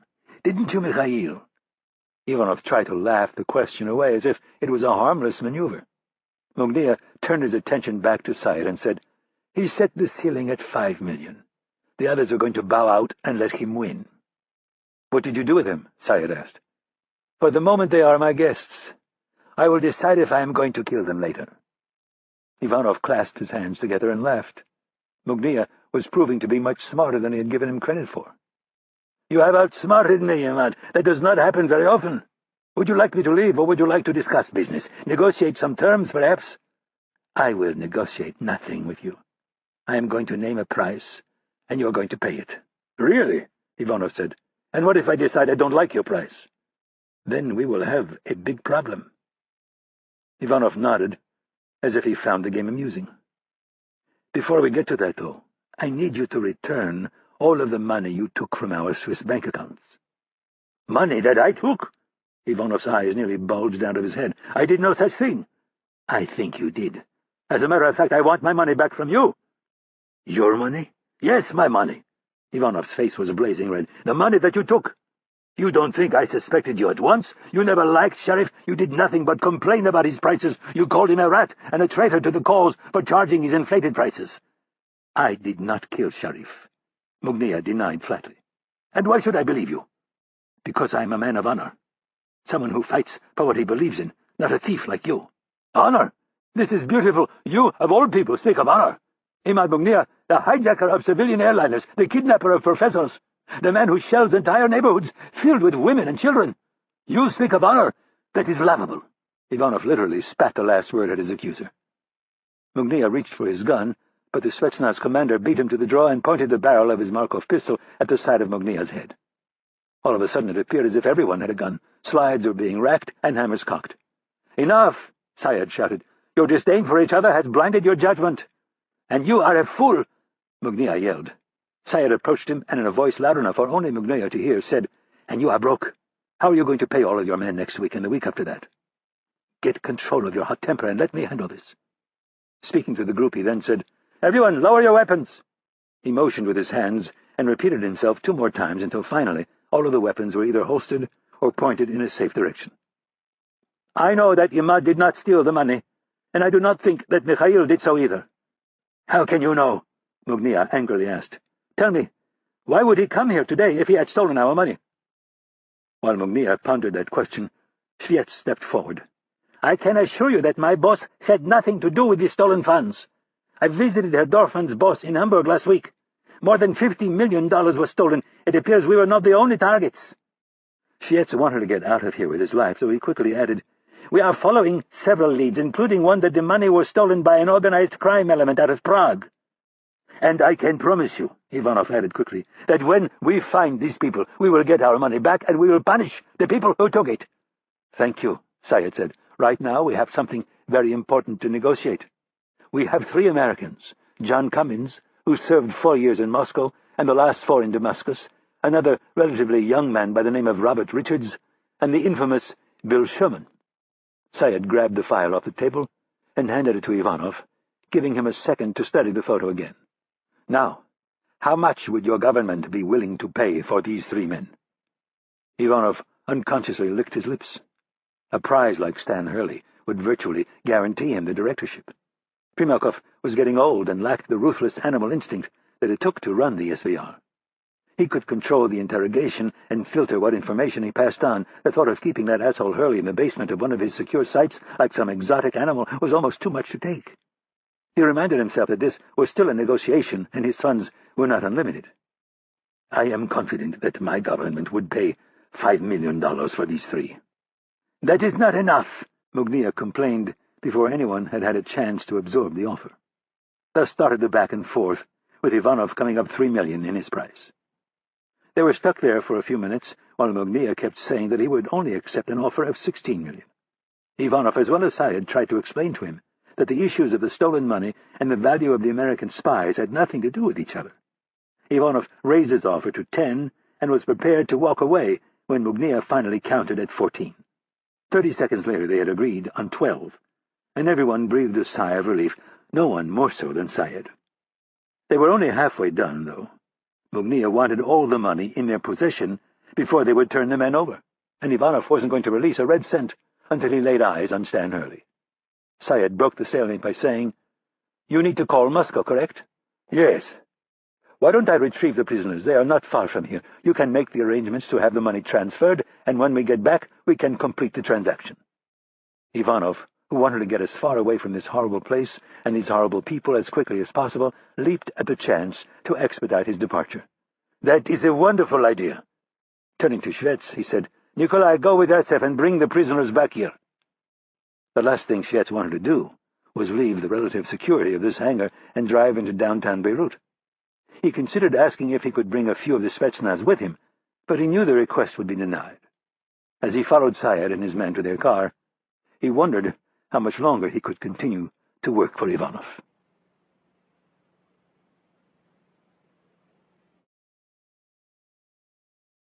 Chapter 66. Rapp found the knife, dug it out of the man's pants, and crossed the room. He took his gun back from Hurley and stuck it under his armpit while he cut the tape from Hurley's wrists. The tape peeled free, and Hurley said, "Give me the gun." Rapp held out the knife. "Get your own." Hurley grumbled and took the knife. There were two guys in the hallway. Rapp started dragging one of the bodies across the room and placed it by the wall with the door. "I'll open the door. You try to sound like Roddy. Yell for them to get in here, and I'll pop them." When the bodies were piled out of sight, Rapp placed his hand on the door handle. Hurley stood behind him. Rapp nodded and yanked the door open. Hurley muttered something about a mess and ordered the two guards to get in there. Unfortunately, only one appeared. Rapp shot him in the back of the head while pulling the door open farther and swinging his left arm around, searching for the second man. The tip of the suppressor ended up less than a foot from the man's face. Rapp squeezed the trigger and shot him in the nose, pink mist exploding out into the hallway. Stepping over the body, he looked left and right. The hallway was empty. Rapp dragged the guard into the room. Hurley was already stripping the first guard of his pants, shirt, and boots. Rapp did the same with the second guard and told Hurley to grab the man's bandana. When Rapp found the radio, he asked Hurley, "Do you know where we are?" "No, I think I might. What about Bobby and Cummins?" "Bobby should be here, but I think they took Cummins to the airport. They're trying to auction off our asses." "We'll get Bobby in a second, but I need to call Ridley first." Rapp dialed in the right frequency and hit the transmit button. All he got was static. "Bad reception down here," Hurley told him. "We'll have to get out of the basement." "All right." Rapp looked around the room. "I assume Bobby is naked too?" "Yeah, let's grab him some clothes." Rapp scavenged up a set while Hurley collected 2 ammo pouches with 8 extra AK-47 magazines. When they had everything, they tied the bandanas around their faces, and Rapp checked the hallway. It was still empty, so they ducked out, closing the door behind them and locking it. The next door over was padlocked, so Rapp shot the lock off with his Beretta. Hurley opened the door and froze. There, dangling from the hook in the middle of the room, with a rope wrapped around his neck, was Richards. "Motherfuckers," was all Hurley could manage to say. Rapp considered checking for a pulse, but Richards' skin was chalk white. He'd been dead for hours. "Should we bring him with us?" "No." Hurley shook his head. Rapp closed the door to Richards' cell and told himself he would process it later. They ran down the back hallway, but when they got near the stairs, they heard some voices. Hurley started making hand gestures, but Rapp waved him off, pulling him back away from the stairs. Whispering in his ear, Rapp said, "I have an idea." Rapp handed him the two-way radio. "Try Ridley again. Tell him I think we're at Martyrs Square. I'm going to run down to the front of the building and see if I can start a little something." Rapp started to move, but Hurley grabbed him. "What are you talking about?" "Just wait here. If I'm right, you're going to hear a shitload of gunfire in about a half minute. Then we'll make our break." Rapp pointed at the radio. "Just try to raise Ridley. I'll be right back." Rapp tore off down the hallway, slowing when he was 15 feet from the stairs at the front of the building. He stopped and listened for a moment, but heard nothing. Then there was the sound of a foot scraping along the floor and a faint voice. Rapp couldn't tell if it was coming from the first floor or farther up. He considered going back to Hurley. He could use his silenced Beretta to take out whoever was at the back of the building and then try to make a run for it. Fundamentally, though, there was a problem. They were on the wrong side of town and severely outgunned. They needed a diversion to get out of here. "Full speed ahead," he muttered to himself as he started up the stairs, his silenced pistol in his left hand and the AK-47 in the right. Midway up the steps, he got his first glimpse of a small lobby off to the left, maybe 15 by 15 feet. Rapp counted 2 heads and then 3. The main entrance was sandbagged, as were the windows on each side, although they'd left 2 holes in the sandbags to fire from, exactly what Rapp was looking for. When he hit the landing, he noticed 2 more men lying on the floor. One was standing, looking out one hole in the sandbags, watching the street, and 2 more were sitting in folding chairs, playing a board game. Rapp walked straight for the man who was on his feet. He kept his pace casual and started shaking his head as if he was going to tell them just how crappy things were downstairs. One of the men started bitching in Arabic. The best Rapp could figure was that the man was telling him he had another hour before he had to pull a watch in the toilet. Rapp laughed and then raised the suppressed Beretta. He had had 18 shots to start with and was down to 12. The guy who was standing got it first, a nice little shot from 10 feet right in the left eye. The 2 guys playing the board game, one got it in the back of the head and the other in his open mouth. Rapp never stopped moving. It was another nice thing Hurley had taught him. When you have the advantage, close with the enemy. He was no more than 8 feet away when he shot the 2 nappers. The first one was clean, but with the second guy, he was off a bit on the first shot, so he had to fire 1 more to put him out of his misery. 6 shots left. Rapp glanced to his left. The hallway had been barricaded with scraps of broken office furniture. The stairs going up were empty. He walked over to the little 1-by-1 foot hole in the sandbags and looked across the street. Sure enough, about 200 feet away was a similar building. This had to be Martyrs Square. Rapp slung his AK-47 over his right shoulder, stuffed the Beretta in his waistband, and picked up the dead lookout's AK-47. He gripped the rifle firmly, flipped the selector switch to full automatic, and sighted at the building across the street. He didn't want to kill anyone over there, but he did want to make sure he got their attention, so he chose a position on the 2nd floor and let it rip. The bullets shredded the afternoon calm, thudding into the sandbags across the street and then the building itself as it climbed. Rapp emptied the entire magazine and dropped the weapon. Without hesitating, he moved to the people on the other side of the front door and took aim with the other AK-47. This time, he sprayed the entire building down, firing in controlled bursts. 20 or so rounds into the magazine, the building across the street erupted in gunfire. Rapp hauled ass down the stairs as he heard bullets smacking into the building and gunfire being returned. Hurley was standing at the other end, waiting for him. "What in the hell did you just do?" "I gave the big F.U. to Washington and got us a little diversion." Rapp looked up the stairs. The men were gone. "Come on, let's get the hell out of here." They climbed up the stairs, and when they reached the landing, a heavy-set guy in green fatigues came running down from the floor above and started ordering them to the upper floors to return fire. Hurley pointed out the back door with his rifle, and when the man looked in that direction, he deftly stuck a knife through his carotid artery. Blood came cascading out, pulsating through his fingers. Hurley followed Rapp out the back door just as a sedan skidded to a stop between 2 piles of rubble. The 2 men in the front seat jumped out of the car, yelling and asking what was going on. Rapp couldn't hear them over the gunfire, and since they weren't pointing a gun at him, he wasn't in any rush to kill them. All he wanted was their car. 2 more men exited the rear of the car, one Caucasian and the other Middle Eastern. Both looked vaguely familiar, which made Rapp think he'd seen them in some of the photos Ridley had shown him. Hurley said, "Merry fucking Christmas," and then shot the 2 men in front. Rapp raised the Beretta and took aim at the fair-skinned guy on the left. Hurley yelled, "Don't kill the little commie! Crack him over the head and stuff him in the truck! I've got the other one!" Rapp and Hurley rushed the 2 men, their weapons leveled. Hurley swung the butt end of his rifle and cracked Syed across the temple. As the Syrian dropped to his knees, Hurley said, "Syed, old buddy, I can't wait to play 20 questions with you."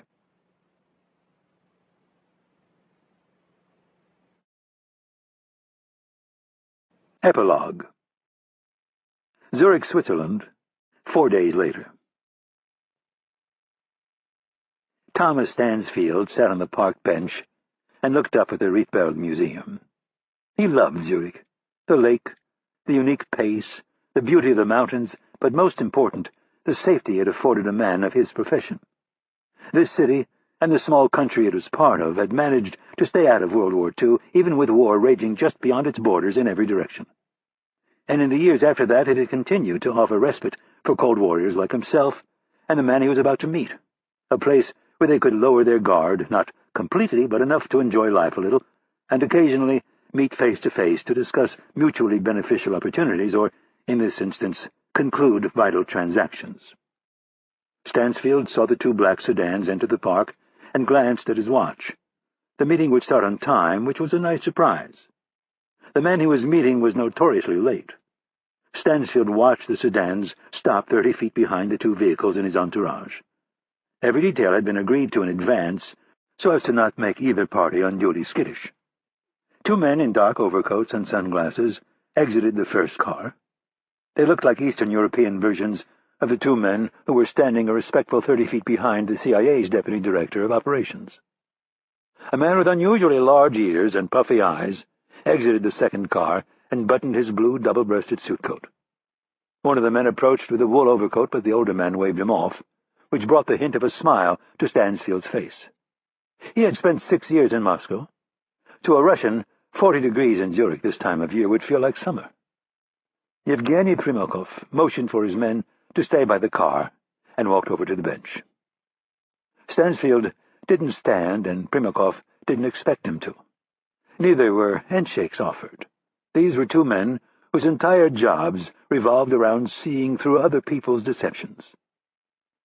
"Did you bring my man?" Stansfield asked. "Yes. Did you bring mine?" "That was not part of the agreement." "It should have been," Primakov said gruffly. "There would have been a slight problem there, Yevgeny." "What?" Stansfield turned so he could face him. "My man wants to come back to America." "Your man?" Stansfield shook his head. "He doesn't want to go back to Russia." "What does that tell you?" "How can I know that? You have not allowed me to talk to him." Stansfield pulled a manila envelope from inside his jacket. "I gave you the highlights on the phone. His boss, one of your deputies, has stolen more than $20 million from Mother Russia and her fine citizens. That money is currently sitting in various accounts around the world. How do you think Deputy Shvets would be treated if I were to hand him over to you?" Primakov did not answer the question. "Yevgeny, you do realize I could have given this to the White House. They would have shared it with your president when the time was right, and you would have been put under suspicion along with that thug Ivanov." Primakov couldn't bring himself to say thank you, so he asked, "Why the courtesy?" "Because I don't like my people being kidnapped and treated like a science experiment." "You did bring Mr. Cummins?" "Yes." Primakov stuck out his hand for the envelope. "Not until I see my man." Primakov motioned to his men, and they opened the back door of the first car. The bodyguard had to help Cummins out of the sedan. He was incredibly thin, but it was him. Stansfield looked over his shoulder and snapped his fingers. One of his bodyguards took off at a trot to help with the transfer. "The package." Stansfield handed it to Primakov, who immediately tore it open. He flipped through the 20-odd pages and asked, "How do I know this isn't all made up?" "Check it yourself. The access codes are all there. The money is still in the accounts, although, trust me, I thought about using it for a few of our more creative programs." Primakov considered that for a moment. He finally managed to say, "Thank you." "You're welcome," Stansfield said as he stood. "Just do me a favor, Yevgeny. Let's stick to the old rules. You stay away from my guys, and I'll stay away from yours."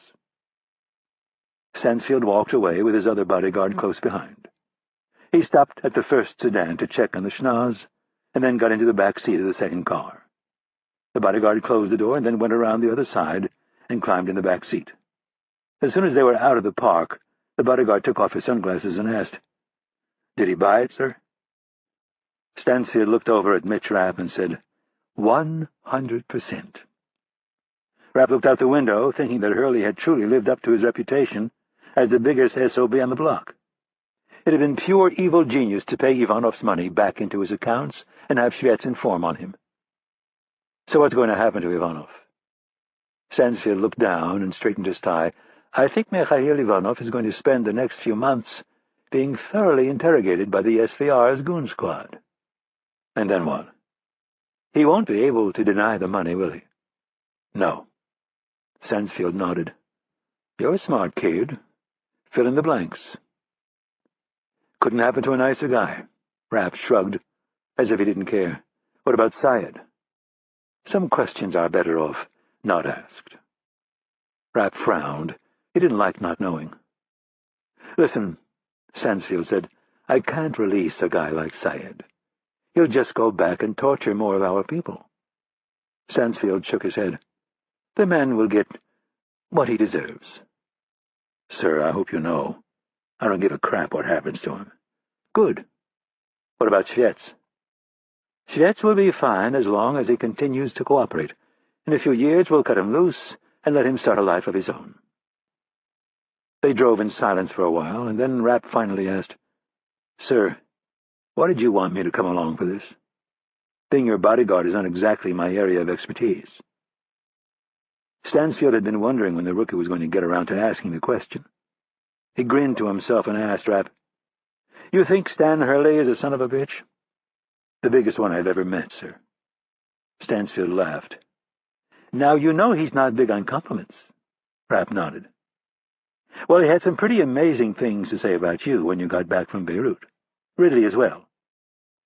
Irene has been telling me for close to 2 years that she thought you might have the goods, and I guess you proved to all of us last week that you most certainly do. Thank you, sir.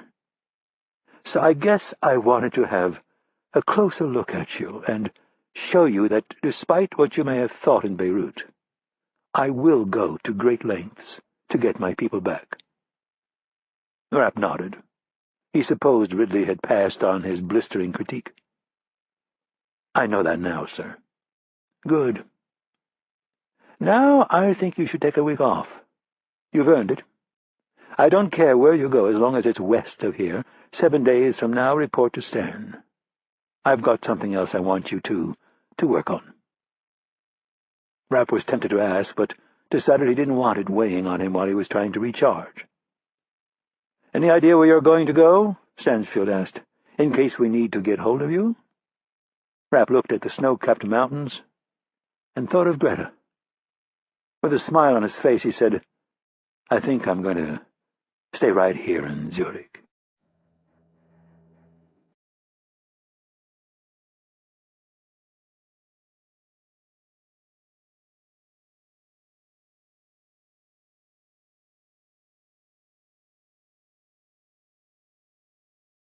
American Assassin was written by Vince Flynn and read by George Guidell. Post-production by Common Mode, Paul Fowley, Technical Director. The mix engineer was Terry Hogan. The associate producer was Christina Zarapanidis. American Assassin was directed by Megan Barrickman and produced by David Markowitz at the studios of Reported Books, LLC. This has been a presentation of Simon & Schuster Audio.